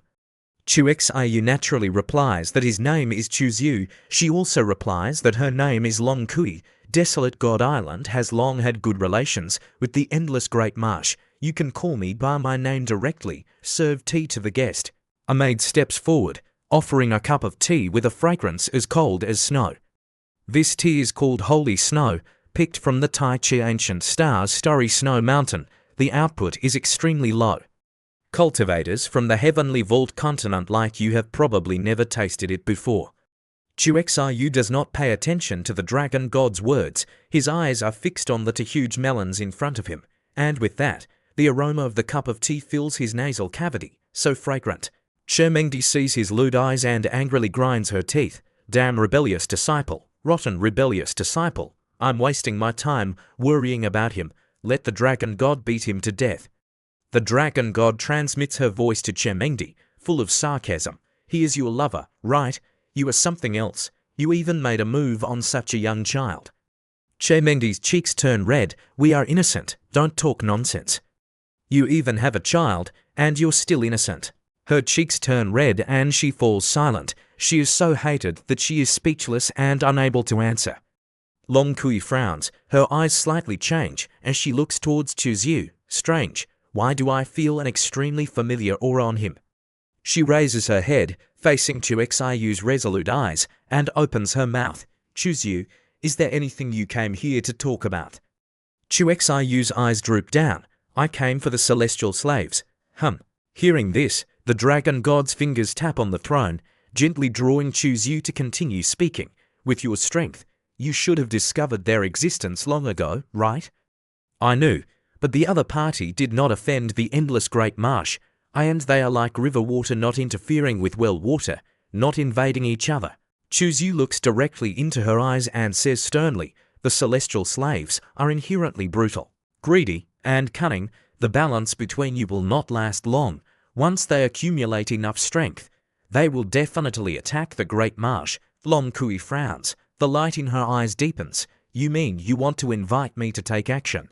Xiu came here this time. Besides taking his master away, he has another purpose. He suggests that the dragon god kill the celestial slaves together, but the dragon god's eyes flash with coldness.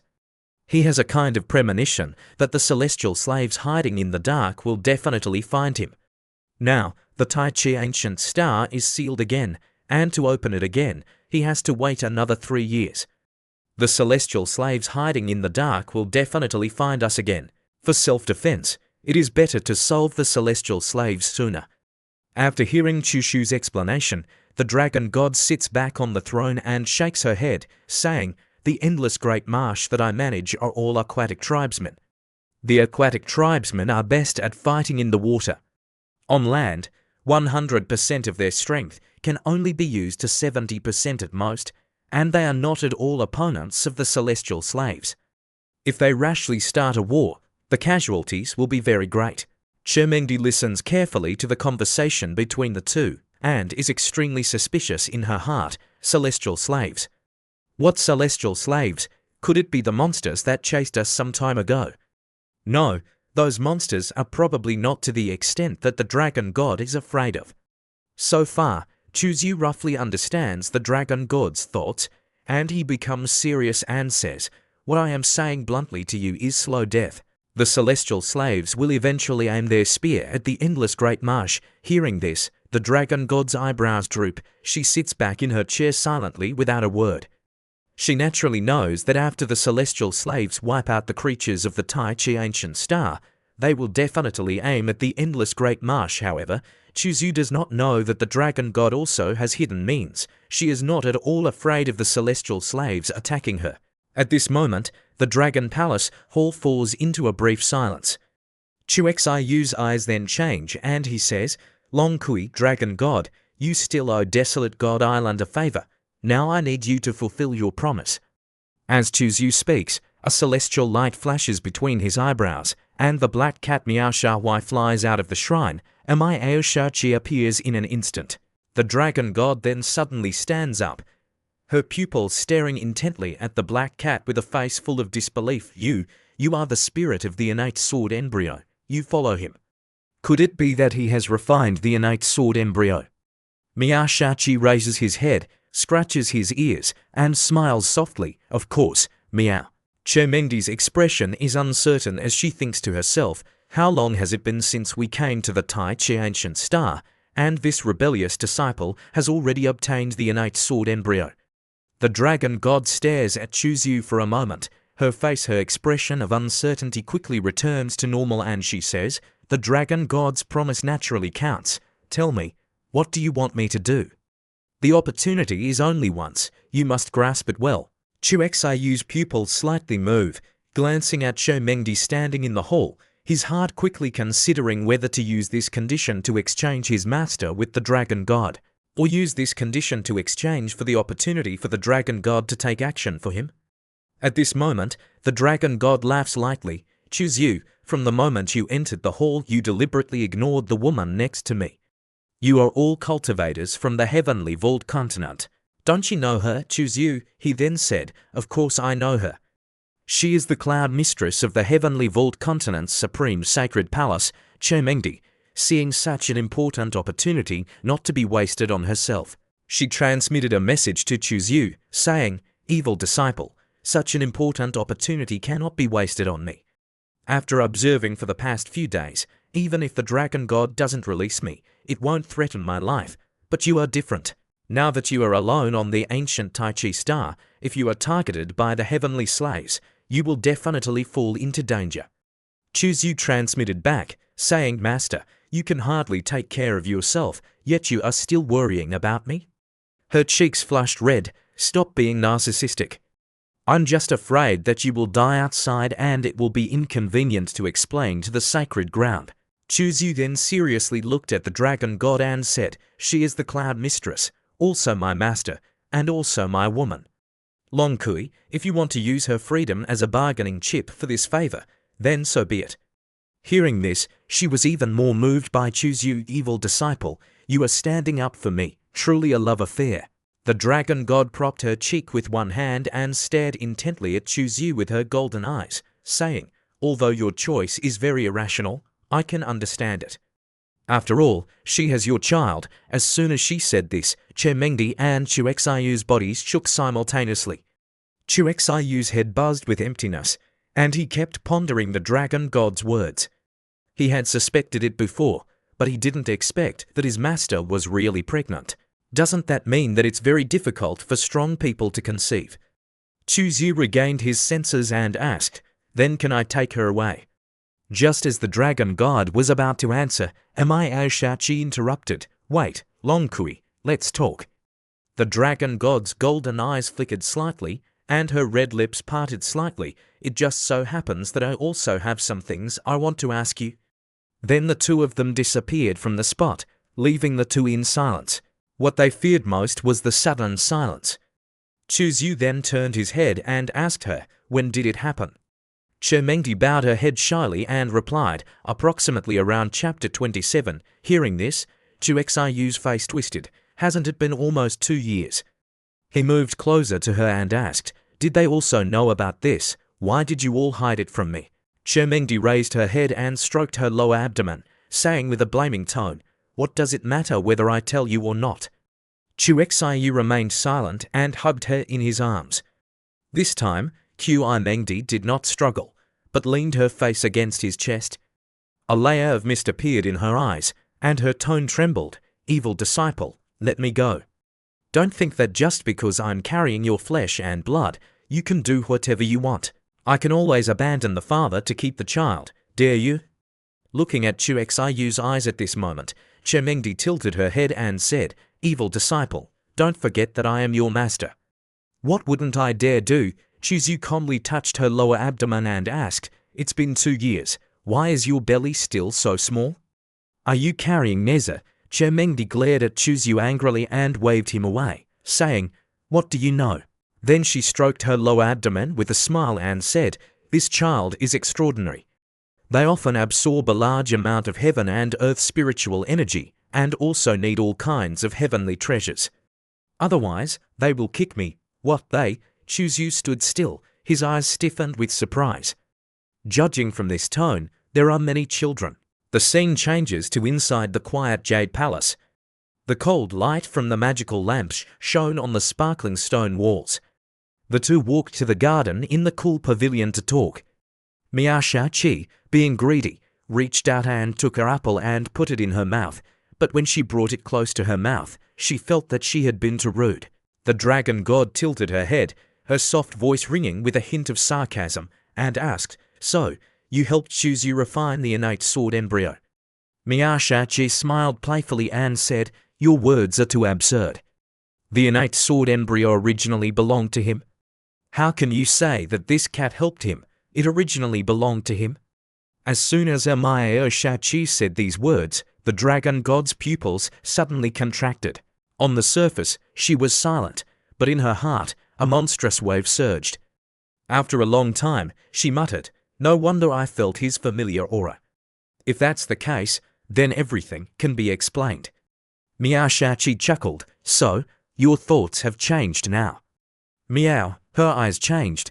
If that heavenly slave discovers Chuxiyu's existence, he will definitely take action and launch a thunderous strike against him.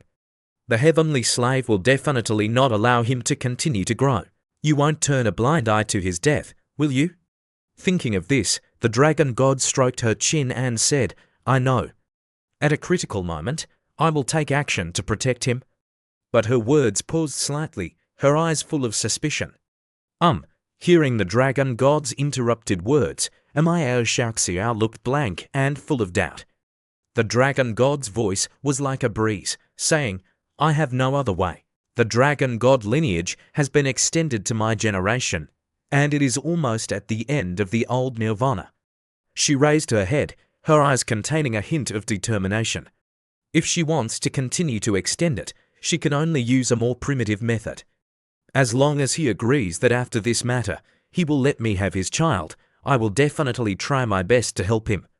Miyashachi smiled and nodded, "Okay, I will pass the message to him. As for whether he agrees or not, this cat can't guarantee." The scene changes to outside the forbidden area of the Godly Lake. After being rescued by Chuzu, everyone sat cross-legged under the water and began to recover their injuries. Around them, the zombie puppets surrounded them and were constantly vigilant.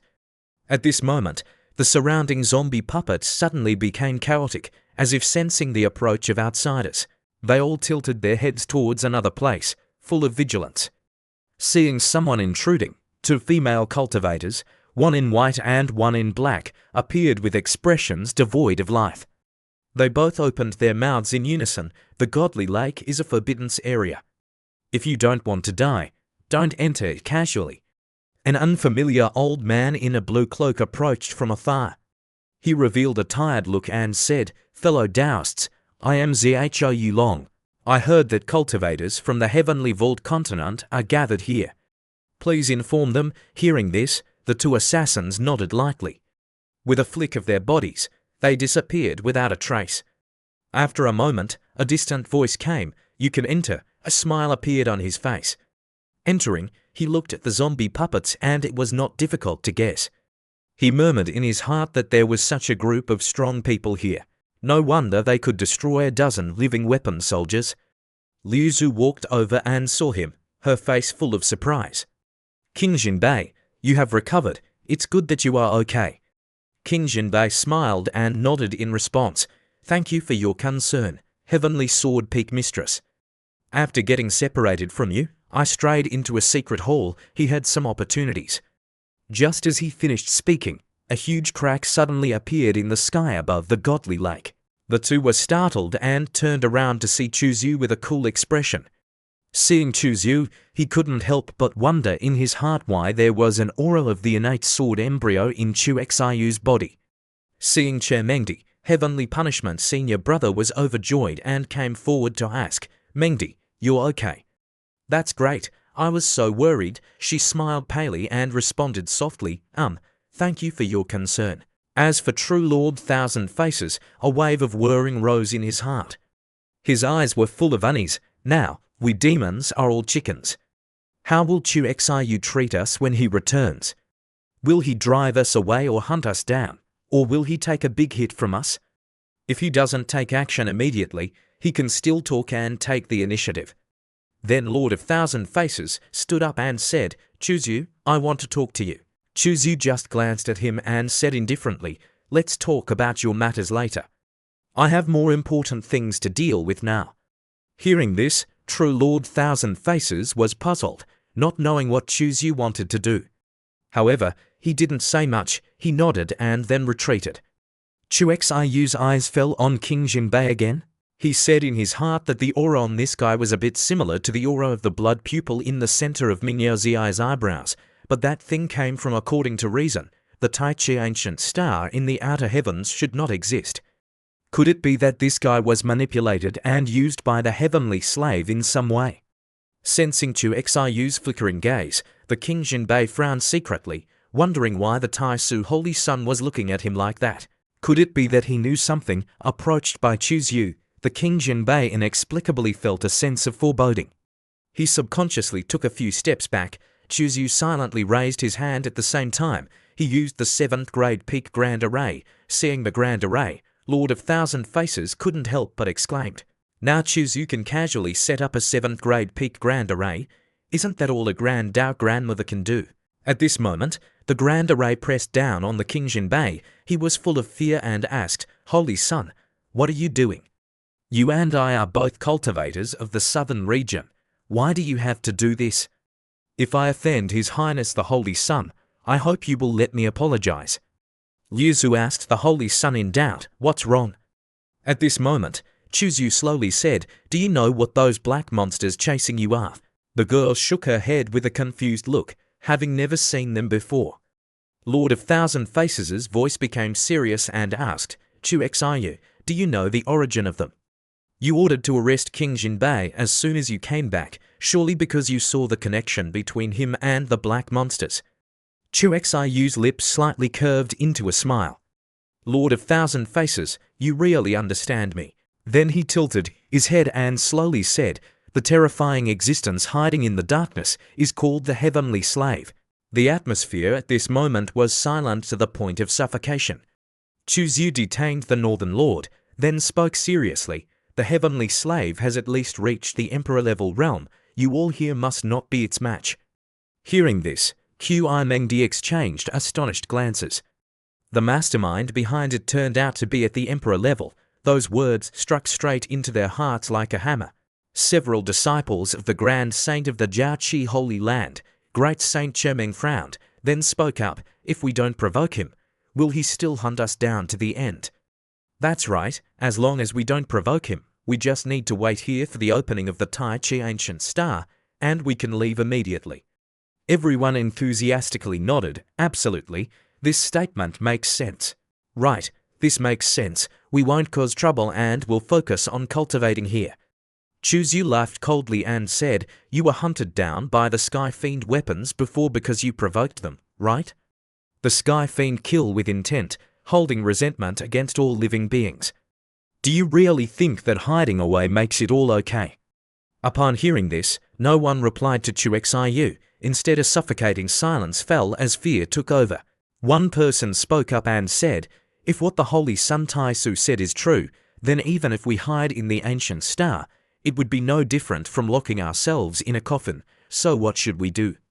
Some almost cried, "Are we just waiting to die?" Lord of Thousand Faces rested his chin on his hand, looking toward the Northern Suppression King, speculating. "You noticed something was off about him, so you detained him." "Actually, I also feel that this guy is somewhat strange." Chu Xiu looked at Thousand Faces with a look of astonishment, evaluating him from head to toe. "So you still have this kind of ability?" Thousand Faces shrugged, then leaned on Chu Xiu's shoulder and empathically said, "When I saw him appear, realizing he had recovered his life force, I thought he would come to fight me to the death. After all, when I was still in a male body, I and the North Suppressing Prince's wife." Standing behind Mengdi and looking at Thousand Faces with eyes full of fire, blaming this monkey for being shameless. "What? Talking about this to my rebellious disciple? Do you want to teach my rebellious disciple a lesson?" Thousand Faces asked shamelessly, "Tell me, on what basis do you suspect the North Suppressing Prince?" Chu Xiu fell silent, deep in thought, knowing he couldn't tell him. "I can feel the anger of the Northern King through the Guidao race, right? On this world, the only people who know about the first rule of our race are monks, aunts, sisters, cardinals, and a few people who have been rehabilitated. You don't want to talk about it." Seeing Chu Xiu with this appearance, the Thousand Faces immediately knew that this was related to the secret of Chu Xiu. Now that his life was important, He didn't want to offend Xiu, so he didn't ask, but instead said, "What should I do next? You make arrangements, now the life and death of all of us are all on you." As soon as he finished speaking, Xiu waved his hand, and a battle force swept away, covering the entire area except for Mengdi. Everyone was taken out of the battle by Xiu. Mengdi innocently asked, "Where did you take them?" Xiu replied, "The rule of the Tao is not convenient for them to see, we can only temporarily block them. Follow me to interrogate the King Jinbei." Stepping closer, Xiu carefully examined the King Jinbei, blood-red spiritual energy rotating slowly in a clockwise direction, with strands of blood dripping down, surrounding the King Jinbei. Seeing this, Xiu's pupils slightly shifted. Suddenly, Mengdi pointed into the air and said, "Naughty child, what do you see over there?" Xiu raised his head to clearly see the direction pointed by Mengdi, and his pupils contracted slightly as a jet black, chillingly eerie streak appeared in the void. Those dark things continuously entered the center of the divine platform of the King Jinbei. Xiu looked at it and whispered, "Is that the Tao of Sky Fiend? But why is the ultimate source of the Black River the heavenly Tao?" Thinking about this, a thought arose in his mind that made him feel numb. The Tao is not the Tao. Humans are not humans. We are all entangled, suffering in many ways. It turns out that even the heavenly Tao is also enslaving the living beings. Just as questions filled Xiu's mind, a whiff of fragrance wafted into his nose. Mengdi wiped away the sweat from his face and asked with concern, "What's wrong with you?" Xiu regained his composure. He grasped her hand tightly, shook his head, and smiled as he replied, "I'm fine. It's good that I'm fine." Xiu looked towards the silkworm cocoon. Suddenly his expression changed wildly, and he said in a heavy voice, "It's not good. The Northern King has been enslaved, and now I have to connect his Tao with my unified Tao seed. This is like being ambushed by the celestial slave, and the celestial slave will definitely notice. If the unique characteristic of my Tao species is discovered by the celestial slave, he will undoubtedly disregard everything to kill me." Hearing this, Mengdi asked, "So what should we do?" Xiu did not answer her, but slowly approached the Northern Suppression King and then proceeded to stop the transformation. The Northern Suppression King let out a cry of pain, while Xiu looked up at the black aura and smiled. Miao Zichou once said, "The celestial slave exists for the great Emperor Taiyi. The great Emperor Taiyi is still resisting the celestial slave. Just a moment ago, I sensed a connection between the Black River and the Northern Suppression King, and a small crack appeared."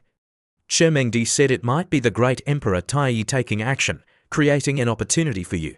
Well, if not, we will not be able to smoothly channel the energy of the blood spirit into the body of the Northern Guardian King. Next, Zhou Yulong is just a pawn in my hands." Sky Fiend, Emperor Taiyi, now the game has changed hands, and Sky Fiend doesn't even know. Only I and Emperor Taiyi know. At this moment, the Northern Guardian King weakly wakes up and pleads, saying, "Your Highness the Holy Sun and the Peak Lord of Yangsha, you must kill me quickly. I have been enslaved by a monster." Xiu placed his hand to calm the Northern Guardian King's fearful expression, waiting for him to regain some alertness before speaking in a deep voice. "Listen to me first, Northern Guardian King. You still have a little bit of clarity left. Use this time to tell me what you saw at Sky Fiend. I need to formulate a plan to deal with him." Xiu smiled fiercely. Then in that brief moment, the Prince of the North recounted everything about the celestial ghost to Xiu. After a short while, he came back out and approached the group of Thousand Faces. The Lord of Thousand Faces came forward and asked, "Is everything arranged?" He answered with a nod, then smiled brightly and said, "But there is still one final step. I need your cooperation." He withdrew a vial of elixir that emitted a dark light and handed it to the celestial mask. Seeing the vial of elixir, he exclaimed in panic, "This is the Three Spirits Soul Pill. This elixir is highly toxic. Xiu, what are you trying to do?" Xiu took out the vial of elixir, and then a cunning, low voice echoed, "If I'm not mistaken, the Northern Guardian is currently under the threat of the Sky Fiend, being controlled by the Sky Fiend and forced to act as a spy sent here. But I had already inserted a trace of my divine soul into his divine platform." Upon hearing this, the Lord of Thousand Faces trembled slightly. "What you mean is that the Northern Guardian has now become a double agent?" Thinking of this, the celestial face is distorted. That old fod Chuzu is indeed treacherous. Chuzu leisurely turned around, his eyes dark as he said, not only that, in case the Northern Guardian's acting skills are too poor and expose himself, I specifically erased his memories. Hearing this, everyone's faces changed simultaneously. So the spy sent out even does not know his own identity. Actually, he is our spy. What a high play.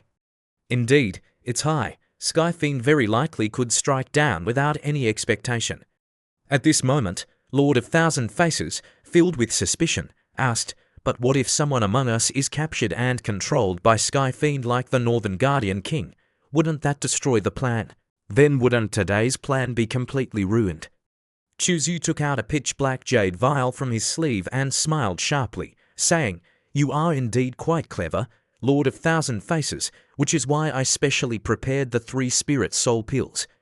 After taking this pill, the poison will conceal itself within the spirit soul. If someone tries to forcefully control the soul, the poison will be triggered. In the blink of an eye, the soul of the person who took the pill will be destroyed, and even a standard emperor wouldn't be able to save them. Naturally, Skyfiend also wouldn't be able to control the opponent. I've already made it clear. Come here and queue up to get the medicine." At this time, everyone was afraid. No one was speechless. The Lord of Thousand Faces' eyes were full of anger. This old man's cultivation is indeed cruel. So one by one they lined up to receive the medicine. Tianqing Feng was no exception. They all had to take a pill and drink it themselves. The Lord of Thousand Faces saw that Chermengdi didn't take the medicine, so he was dissatisfied and criticized. Why doesn't she need to drink? Chuzu calmly said that if she doesn't want to drink, she may not drink. Then he said a little threateningly, "It's just that if that's the case, I won't be able to trust you guys to treat people who don't trust you. Just solve it quickly." Hearing this, the people behind his spine went cold, and until now, he didn't dare not eat. So he swallowed the pill with bitter resignation. Afterwards, he gritted his teeth and said that after this matter, you must give us the antidote. Hearing this, Chu Xiu's face was full of seriousness. He solemnly formed a seal with his hand and swore before the heavenly Tao, "I, Chuzu, swear to the heavenly Tao that once the plan succeeds, I will definitely take out the antidote to detoxify everyone. If Chuzu dares to break his word, may he face the calamity of the divine form destruction." At that moment, elsewhere, near the edge of the forbidden divine lake, the man named Xiaoyu Long, who had his memories erased by Chuzu, was sitting here. A few seconds later, he woke up, looking completely bewildered. He tilted his head to look around, then murmured to himself, "What happened to me? Didn't I want to go to the divine lake? Forget it, completing the task given by the master is more important." Then he opened the void and walked towards the edge of the divine lake. As he stepped out, a puppet with a strange smile stood in the void, laughing and saying, "The divine lake is a forbidden place. Those who intrude will die." Xiaoyu Long approached with a solemn expression and slowly clasped his hands, saying, "I am Xiaoyu Long. I heard that the cultivators of the Qikong continent are gathering here. Please help me inform them." The puppet leaned slightly, indicating that he could enter. As he walked in, the leader of Yan Crossing was shocked and asked, "Prince of the North, are you all right? It's really good." Xiaoyu Long's gaze gradually darkened as he looked around and then asked softly, "Who are those with the aura of a great saint?" Chermengdi replied, "These people are all combat puppets, combat puppets." He looked serious, and then his gaze flickered before asking again, "So why are you here?" Chermengdi sighed and then said, "Earlier, we were being chased by a black monster. Fortunately, the master here intervened to rescue us. Otherwise, you probably would not have met us." The master here, his eyes lit up, feeling he had received vital intelligence. "This is important information," Qi Mengdi continued. "According to a servant of the enemy, he is called Archaic God, the master of this archaic God island. He ordered these puppets to save us." Upon hearing this, Xiaoyu Long's eyes suddenly contracted. Could he be one of the 5 great innate deities from legend? Chermengdi said with a serious expression, "I don't know if it's the legendary deity, but in general, the other party is very mysterious, and we cannot see his true form." Xiaoyu Long looked gentle and then asked, I wonder if there will be a chance to meet the master of this place. At this moment, the divine face, having regained his male form, had a beaming smile. It has been a long time since I returned to my male body. I am still somewhat unaccustomed. Zhou Long suddenly turned his head, a surge of murderous intent rising. Divine face. Anger flashed in Zhou Long's eyes, and as he thought, divine face, having once transformed into my form, with my wife, if I remain calm, it will certainly be revealed.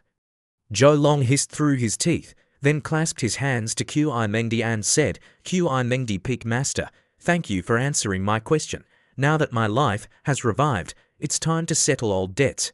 The situation at this moment made Qi Mengdi show admiration for Chu Yu, as he had guessed correctly again.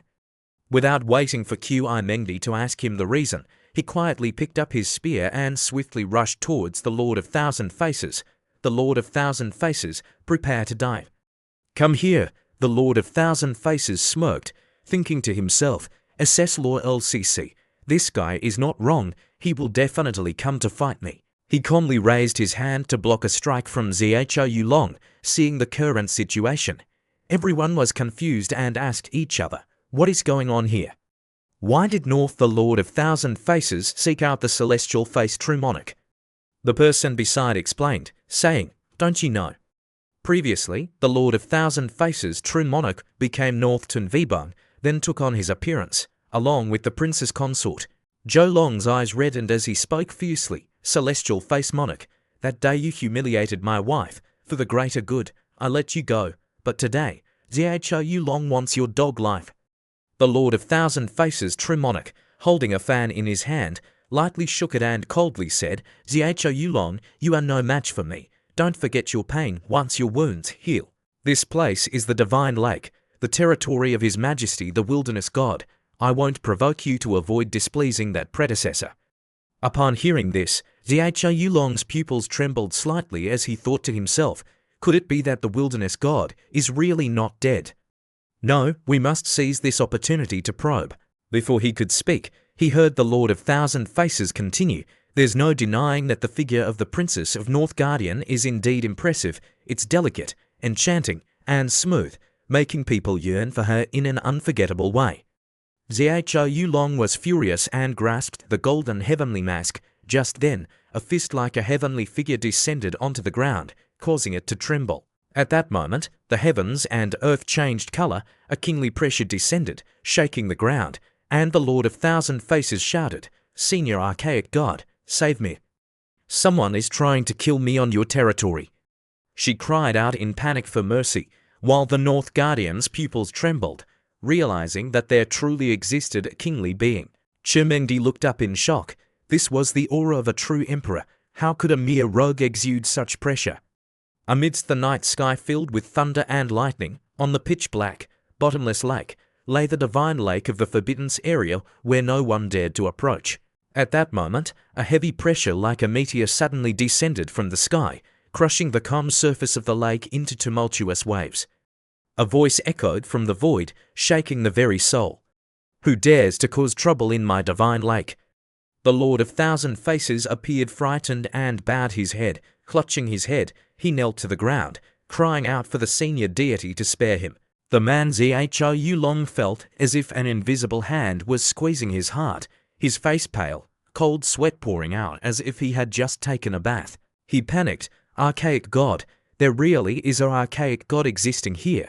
He shivered and struggled to suppress his panic, his voice hoarse as he clasped his hands and bowed, saying, I hope Senior Archaic God will forgive me. I have a grudge with this person, so I momentarily acted impulsively, disturbing the saint. This pressure made even the white-hair master question himself. Is this the pressure produced by Tai Su Holy Sun? How could he achieve this? The woman beside him also changed her expression. If I hadn't been aware of the plan beforehand, I absolutely would not have suspected. This is certainly a pseudo-emperor. That powerful voice echoed again, but this time, if there is a next time, I will not hesitate to strike down. The crowds behind him also voiced their agreement, so it turned out that Zhou Long was indeed still alive. This time we have been saved. As long as His Majesty Zhou Long is here, those black monsters don't dare to come near. With the Imperial protection, we will certainly be worrying-free. Xiao Yulong received good news and smiled slightly in his heart. The existence of a divine emperor in Xiao Yulong Island must be quickly reported to his master. Mengdi couldn't help but admire the increasing skill of this rebel's deceptive schemes. After Yu and the others deceived Xiao Yulong, they let him go, and then the group led by Yu also left, leaving only Yu sitting in the middle of the divine lake. He continuously activated the divine talisman in his hand, marveling at how unexpectedly the jade talisman given to him by Sister Luo could be used like this. Miao Shachi lazily lay on his thigh and gently meowed once, while Yu tightened his grip and contemplated. The cunning celestial being, Sky Fiend, with a suspicious personality, would definitely hesitate upon knowing that the archaic god was still alive. If he didn't find a way to clarify whether the archaic god truly existed, he probably wouldn't sleep well. This way, I will have time to find Dayuan and also prepare for the next plan. Meow meow, the show lazily told Yu, but now is not the time to be complacent. That old monster Sky Fiend has lived for who knows how many years. It won't be easy to trap him. After a while, Yu returned to the palace in the Divine Lake, sitting quietly in front of the palace, his gaze looking far ahead. At this moment, Mengdi gently carried a warm teapot, her voice softly asking him what was going on. He smiled lightly and said, "Qianu is accelerating the collection of life essence." Oh, she wasn't surprised and gently sat beside Yu. He continued, "This proves that our initial coercion plan has succeeded. The celestial slave is panicking."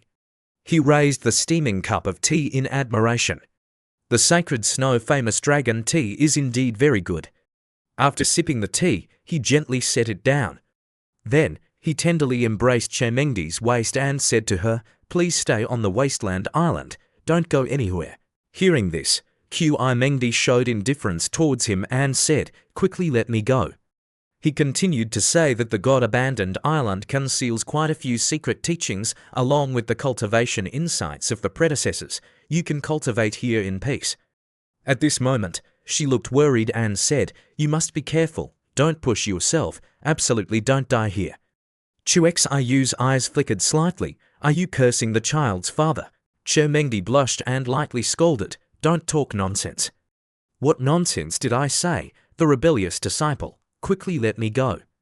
Yu then pushed her down to the ground, and then pressed on top of her and said, "Master, you haven't passed down teachings to your disciple for a long time."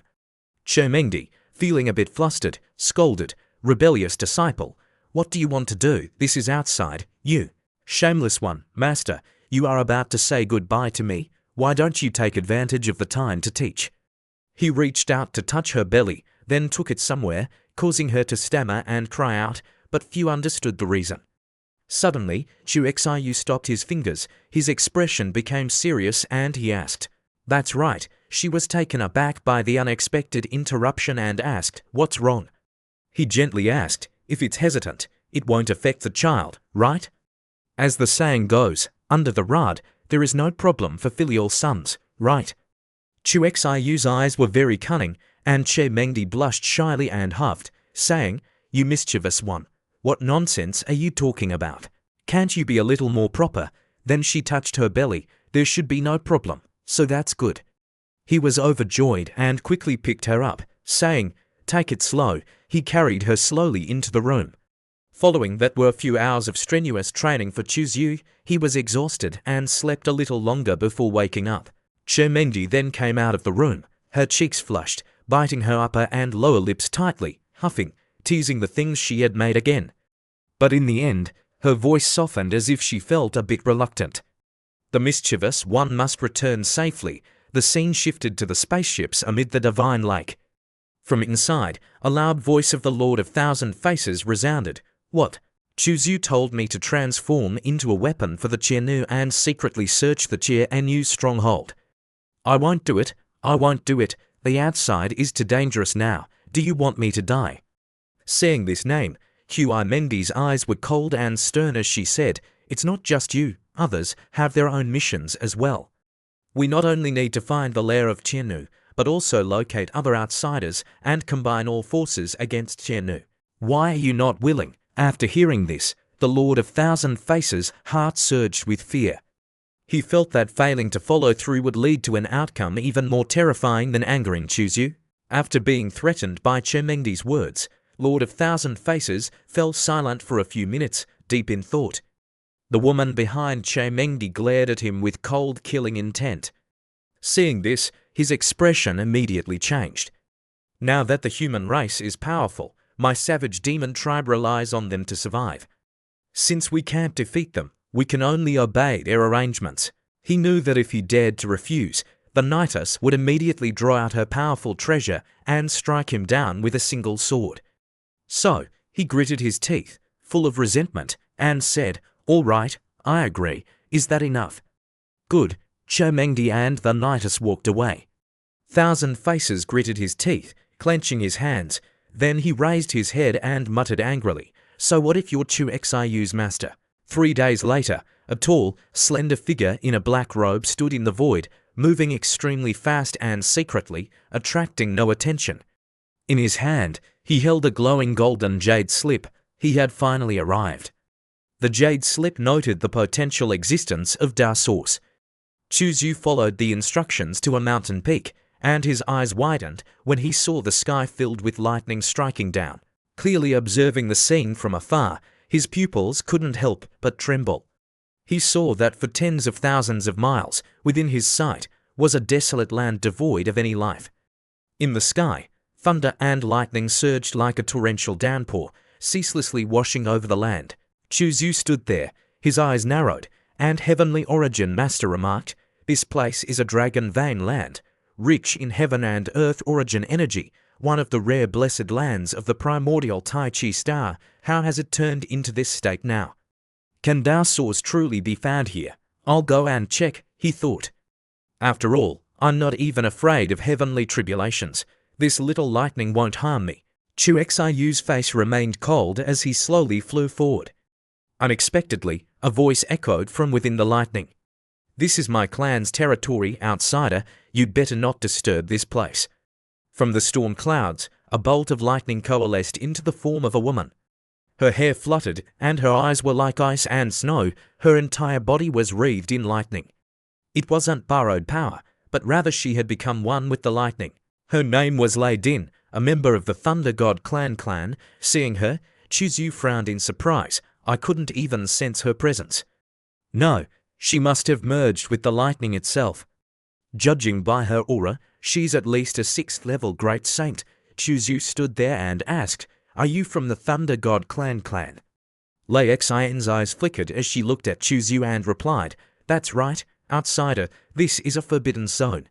Your cultivation wasn't easy. Don't seek death for yourself. Leave quickly, or I won't be polite." Chuzyu hadn't expected this place to be occupied by the Thunder God clan. The Thunder God clan, on the primordial Tai Chi star, is a lineage descended from one of the 5 primordial deities.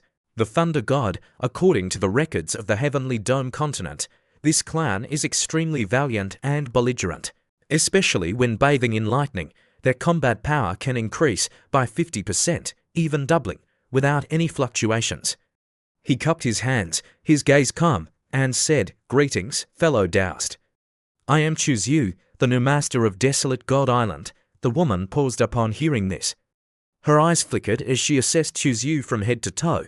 Then she curled her lip and sneered, "From your aura, you're only at the divine ability realm. Yet you claim to be the master of Desolate God Island. Do you think I'm that foolish?" With a swoosh, a golden light appeared in Chu Xiu's hand. He had taken out a command medallion with numerous patterns on it. Seeing it, Lei Xian's expression drastically changed, and her eyes widened in astonishment. "The Desolate God token. Are you truly the new master of Desolate God Island?" Chuzyu replied with certainty, "Absolutely." He remained calm on the surface, but inwardly, he was extremely surprised. He didn't understand why this woman reacted so strongly.